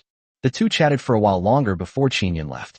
Before leaving, Ma Tongtian specially escorted Qin Yun outside. Qin Yun asked Ma Tongtian, is Sun Datong still with the fierce tiger chamber of commerce? Ma Tongtian was taken aback, then nodded. He's still here. He tried to impress me several times before, wanting to improve his status, but I know that he's a coward when things get tough and can't amount to anything, so I ignored him completely. What kind of person is he usually? Qin Yun then asked. Seeing that Qin Yun was interested, Ma Tongtian simply poured out his words like beans from a bamboo tube. Brother Qin, this kid is no good. He spends money when he has it and cheats when he doesn't. He loves to do petty theft and other despicable things. Moreover, he is a very petty person. Once he gains power, he will never remember the kindness others have shown him and will want to trample you into the mud. Ma Tongtian sighed twice. But you know what? This kid is really popular with women. He has 2 or 3 girlfriends, and one of them is especially easy to fool. She took 80 yuan from him last month. Can you believe there are women that stupid? Qin Yun narrowed his eyes. The silly woman Ma Tongtian was talking about was most likely his sister. Also, even if this kid has a girlfriend, he still goes to the Luo family's liquor store every few days. The woman there has a waist that could crush someone. As the two talked, they walked outside. The more Qin Yun listened, the angrier he became.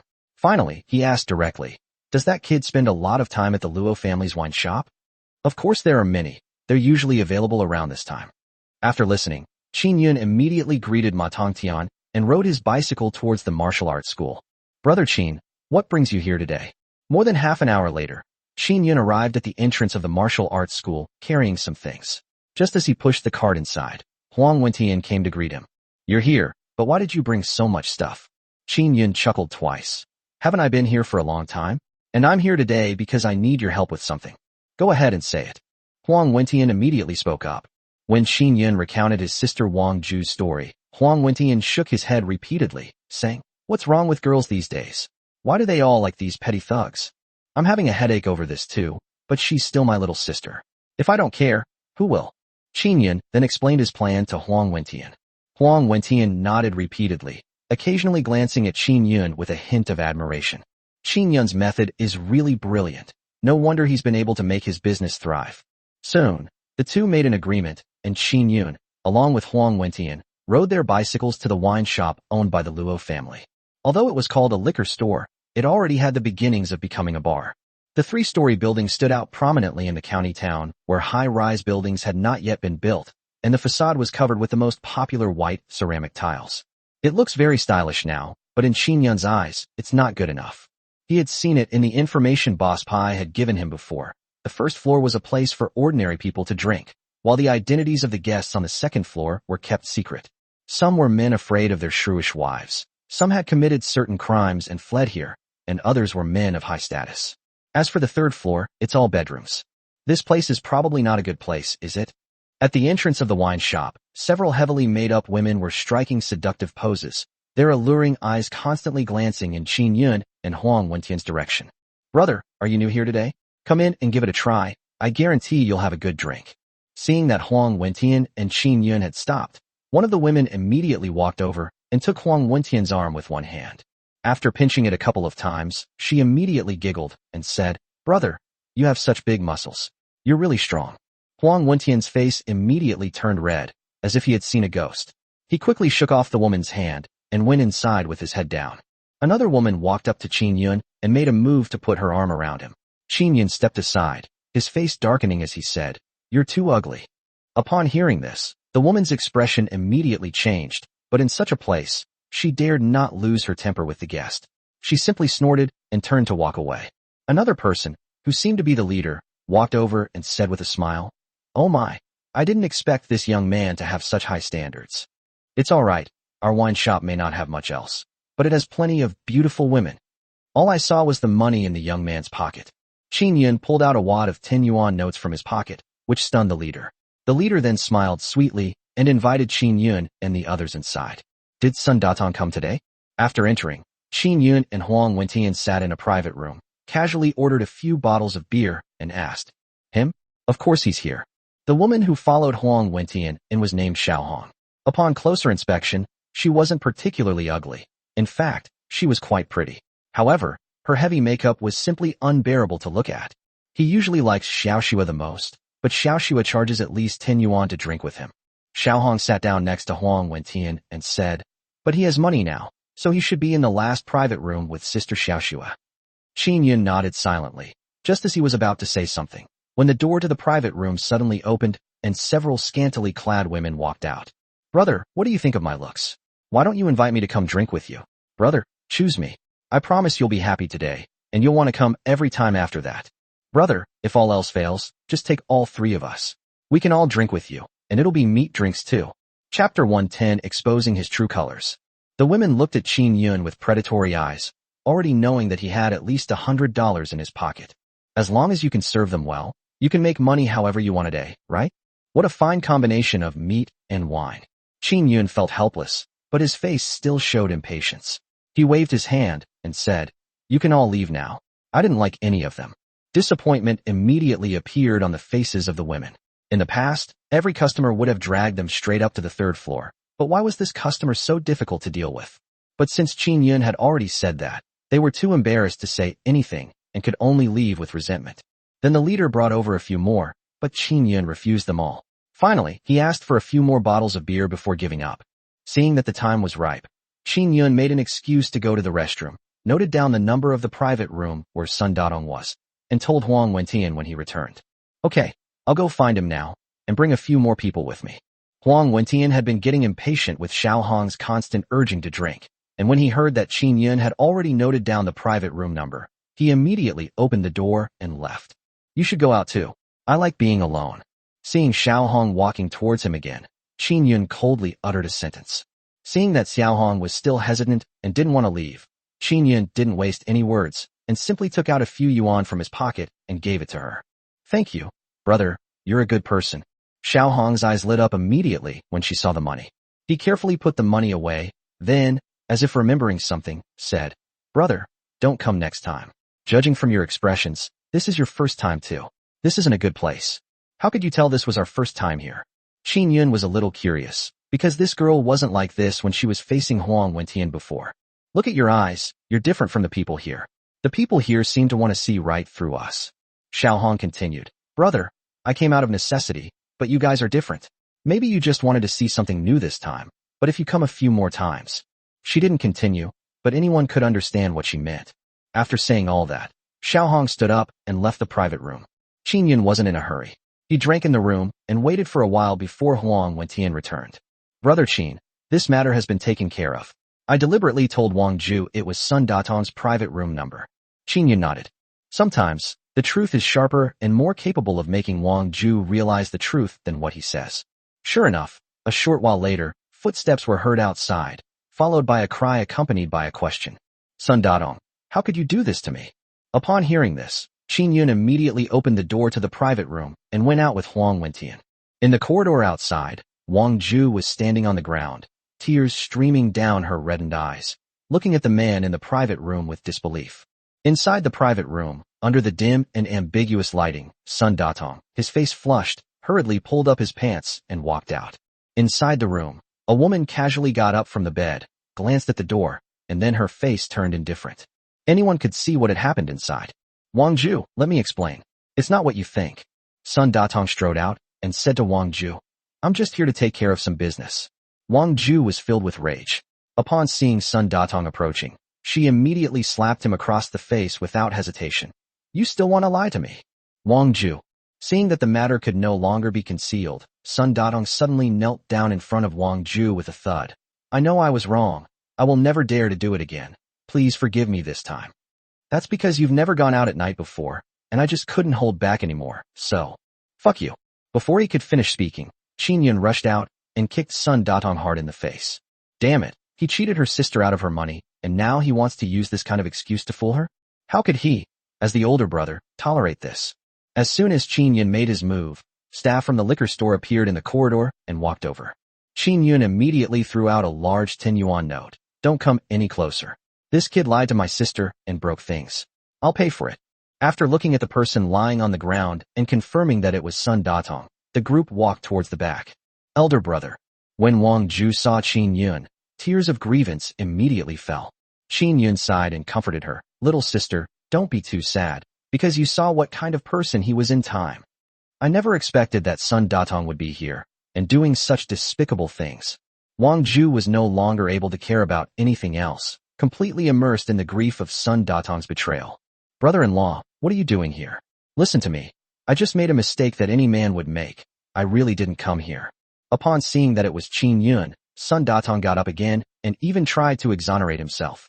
Qin Yun's eyes darkened, and before he could finish speaking, he slapped him across the face again. He then turned to Wang Ju and said, Wang Ju, if you just say the word, I'll teach him a lesson for you right now. Wang Ju looked at Sun Datong, who was begging for mercy on the ground, and a look of disgust appeared in his eyes. Brother, you don't need to. I'll do it. As he spoke, Wang Ju rushed forward and stomped on Sun Datong's body, one foot after another. Wang Ju wasn't very strong, but he couldn't withstand the constant beating. In an instant, Sun Datong's screams echoed throughout the corridor. Qin Yun and Huang Wentian stood aside and waited until Wang Ju had vented her anger before helping her up. You have 5 days to pay back the money you borrowed from my sister, or I'll break your legs. Qin Yun spoke coldly to the half-dead Sun Datong.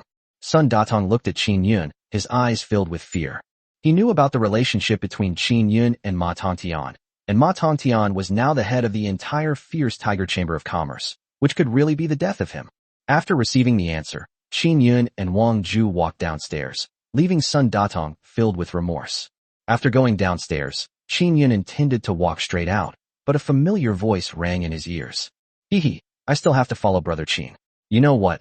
The water here is really delicious, but it makes me a little dizzy after drinking it. Qin Yun's brows furrowed instantly. Chapter 111 The Plan. Brother Huang, take my sister home first. Qin Yun told Huang Wentian, and Huang Wentian didn't ask any further questions before walking out with Wang Ju. Qin Yun found a seat, ordered a beer, and sat in the corner, looking towards the seats in the middle. There, several figures were comfortably leaning back in their chairs. Upon closer inspection, it was Qin Sihai, Wu Shui, He Wenho, and several others.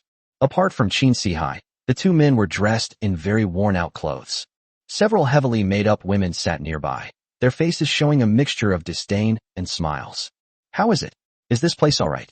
Qin Sihai chuckled and put down his wine glass, then turned to Wu Shui and He Wenho and asked, Great, really great.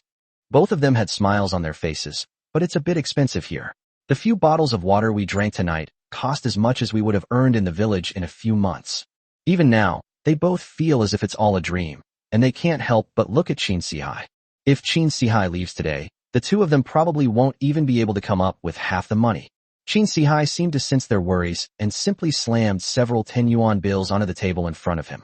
Our main goal today is to make you two happy. I'll pay whatever it costs.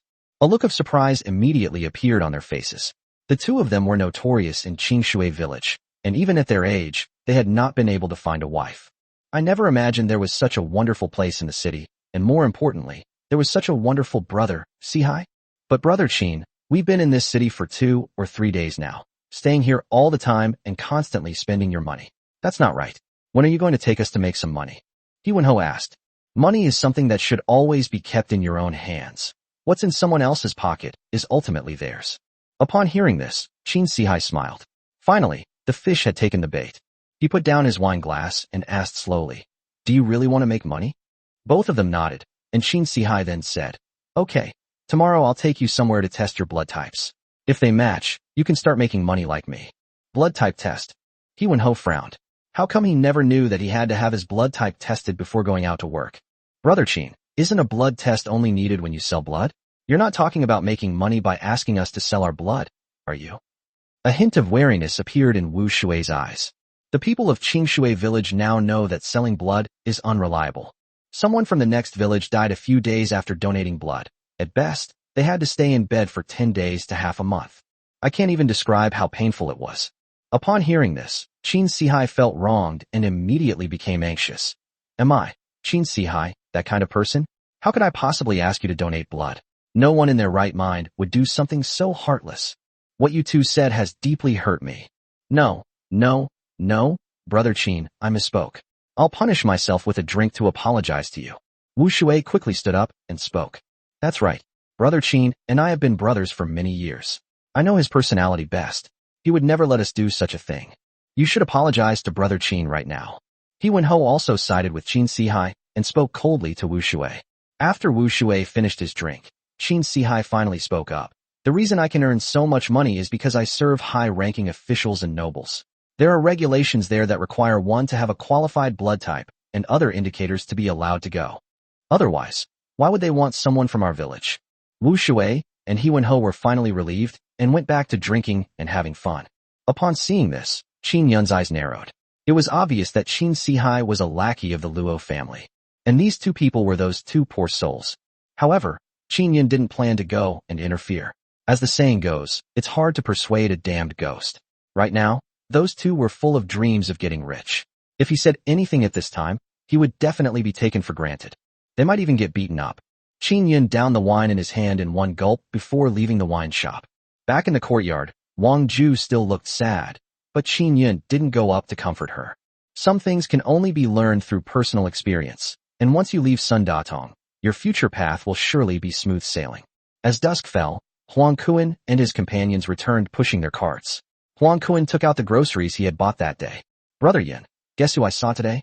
As soon as Huang Kuan entered the room, he spoke to Qin Yun. Who? Huang Kuan said, I saw the Qin family. Luo Fengjiao was carrying a lot of vegetables, and there were also shrimp. Qin Yun wasn't surprised by this. Qin Sihai was making a lot of money now, so buying some shrimp wasn't a big deal. And I also saw that they went to look at a house, and it was a very impressive house.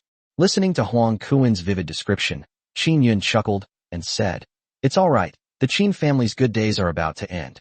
Huang Kuan was somewhat puzzled, and then asked. Qin Yun didn't explain too much to him. The matter wasn't settled yet, and if word got out, it would alert the enemy, and all their efforts would be wasted. Qin Yun quickly prepared the meal, and after everyone enjoyed it, they went to pack up their things. Qin Yun, however, returned to his room and pondered for a while. Qin Sihai's affair at the wine shop could be put to good use. As the saying goes, if you push someone too hard, they'll fall. I wouldn't mind adding fuel to the fire for them. The next day at noon, Qin Yun and the others finished their meal and then arrived at the entrance of the wine shop.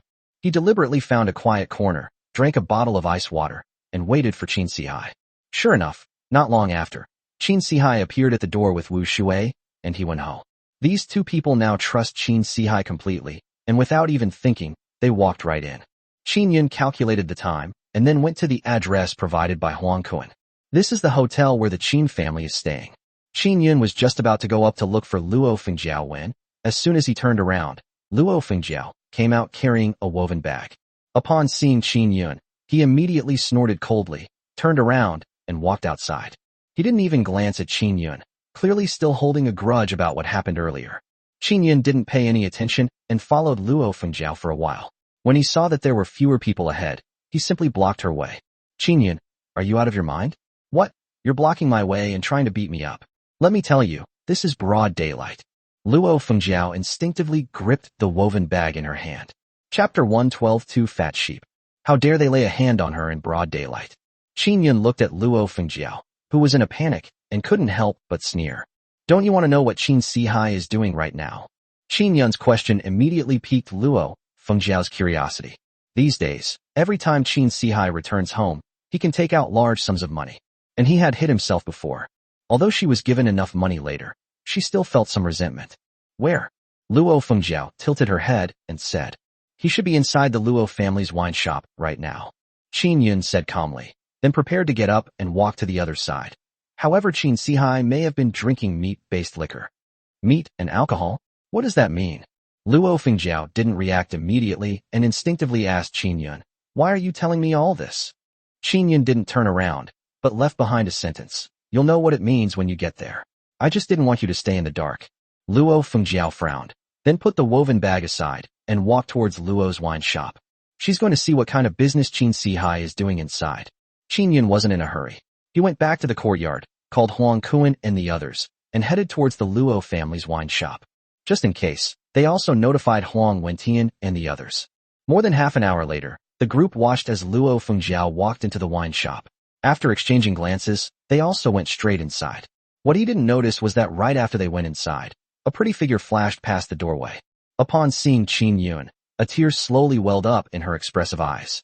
Upon entering the liquor store, Qin Yun and his companions again refrained from having the women accompany them, instead handing over several large bills and buying all the liquor. All right, young man, you're very generous. We'll get it for you right away. The woman leading the way at the entrance chuckled. Although the girls didn't earn the money, the final income all went to the liquor store, didn't it? But with such a fat fish right in front of her, she didn't want to give up. She then whispered, young man, you have high standards. But another group of girls will be coming here in a few days. If you happen to like someone, don't be shy. Qin Yun was speechless upon hearing this. He could only offer a few perfunctory words before finding a secluded corner in the hall to sit down. The light here is dim, and you wouldn't notice them at all unless you were specifically looking for them. Brother Yun, why did you call us here today? It was also the first time Huang Kuan and his companions had been to such a place. After all, they were young men full of vigor, and seeing the scantily clad women inside, they couldn't help but swallow hard and say something. While drinking his beer, Qin Yun said, I'm here this time, of course, to show you a good show. What good show? The fat man standing to the side also spoke up and asked. You'll find out then. Qin Yun gestured with his lips, and everyone immediately saw Qin Sihai in the hall, along with Wu Shui and He Wenho sitting next to him. Qin Sihai seemed very happy at this moment, constantly pouring wine for the two people next to him, and occasionally touching the leg of the woman sitting next to him, looking very proud. Brother Qin, the blood type test was done this morning, and the results are already out? I thought it would take at least a day or two at the county hospital.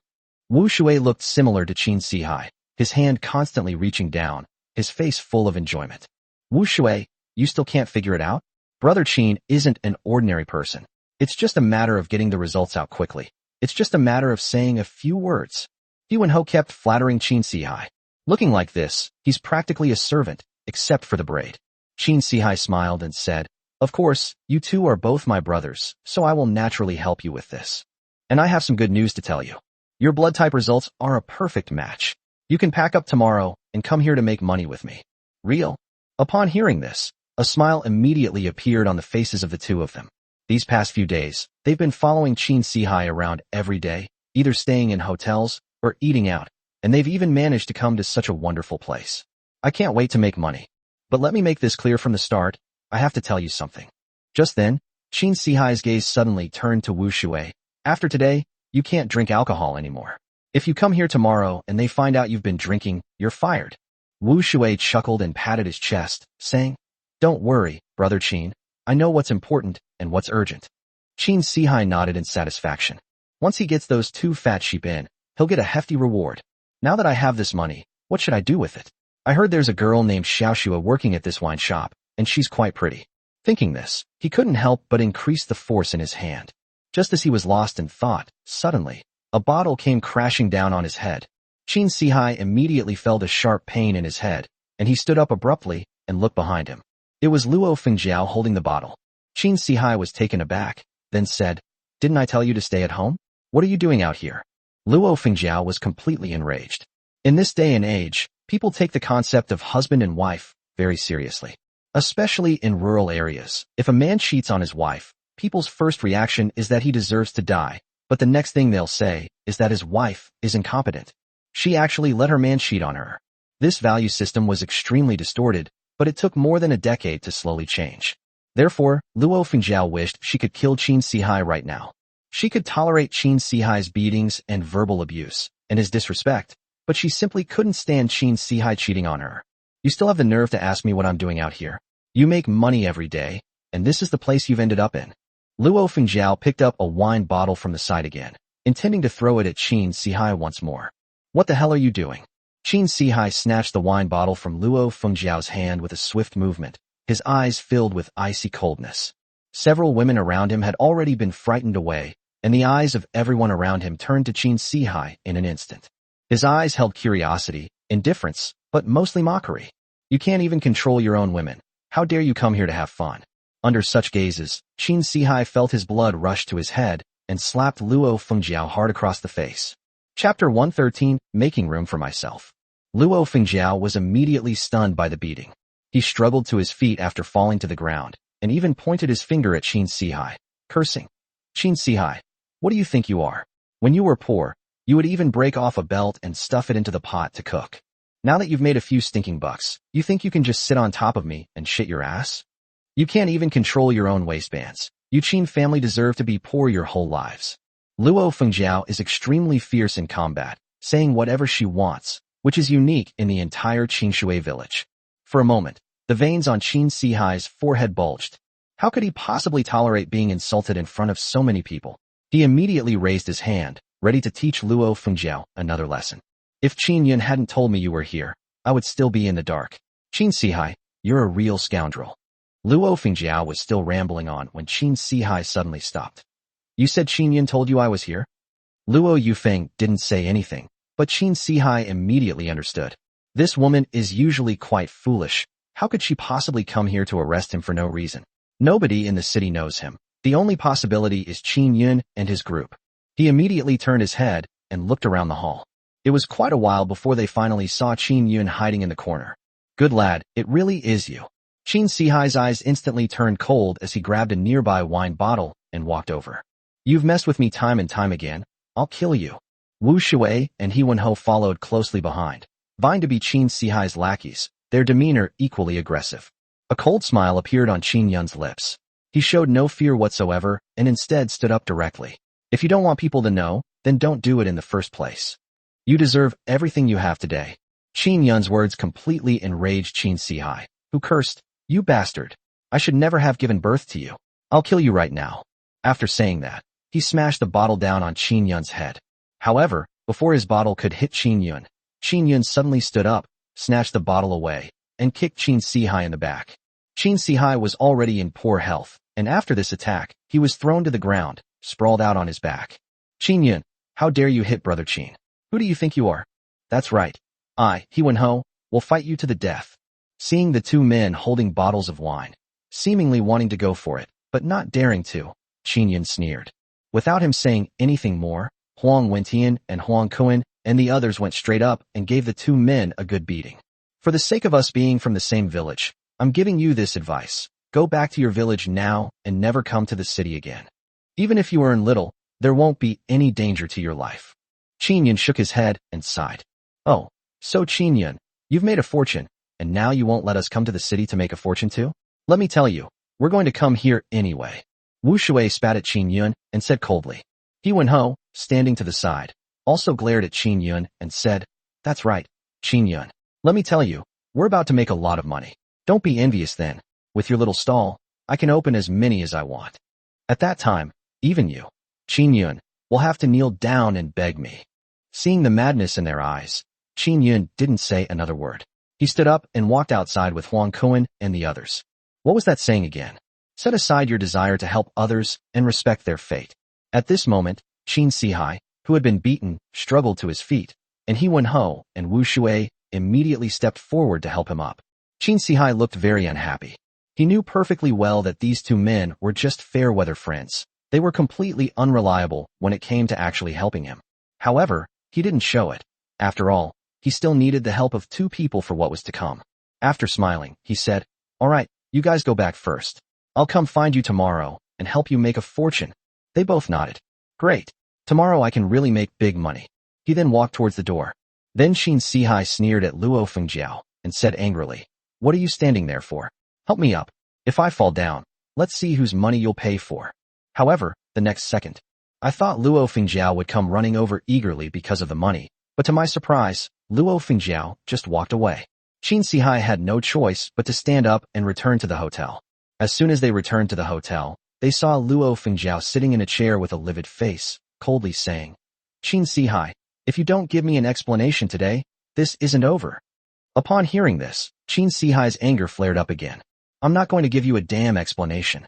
Just as he was about to teach Luo Fengjiao a lesson, old lady Qin also came out from the side, and Luo Fengjiao immediately started crying to old lady Qin.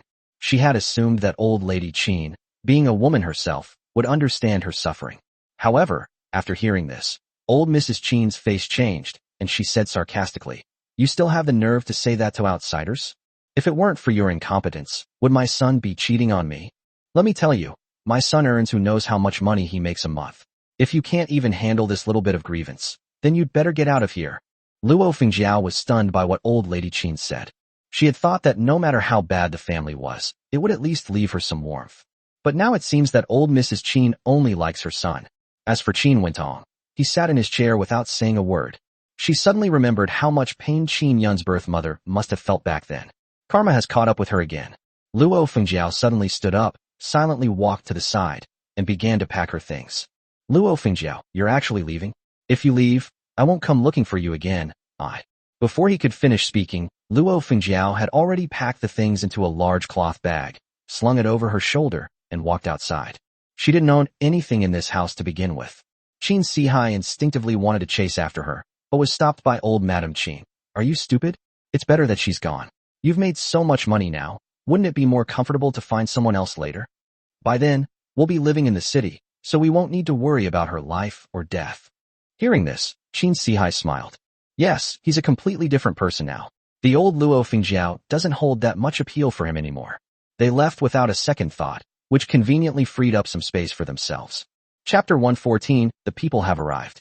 At this moment, Qin Yun had already arrived at Qingqing University. To resolve this matter properly, we need a crucial helper, Gao Rui. So Qin Yun wanted to find Gao Yunshu and go talk to Gao Rui together. "Qin Yun, Yunshu said she won't meet with you today. She also told you to think carefully about what you want to confess. If you don't tell her, she will treat you like a stranger from now on." Downstairs in the girls' dormitory, a girl looked at Qin Yun with an icy expression and spoke coldly to him. She and Gao Yunshu were roommates. Originally, she felt that Qin Yun's status was somewhat inappropriate, even though he was not a college student. However, Qin Yun was incredibly kind to Gao Yunshu, and he was indeed handsome. She was quite optimistic about the two of them. Unexpectedly, Gao Yunshu returned from an outing at noon today, completely distraught. After asking around for a long time, the people in the dormitory finally found out that Qin Yun had actually gone to that kind of place. It's good enough that they haven't started cursing Qin Yun yet. Qin Yun was puzzled by this and couldn't think of anything he wanted to confess. But the situation was urgent, so he didn't linger and went straight to Gao Rui's house. Just after he left, Gao Rui's roommate was about to go upstairs when he was suddenly stopped by a figure. "You just said that Gao Yunshu is breaking up with Qin Yun?" The person speaking sounded somewhat anxious and asked her repeatedly. It was Qin Wentong. Qin Wentong's roommate looked him up and down, then turned to go upstairs. "Why should I tell you about Yunshu?" Qin Wentong was in a hurry, so without saying a word, he took out a 10 yuan note from his pocket and handed it to his roommate. My roommate's expression changed.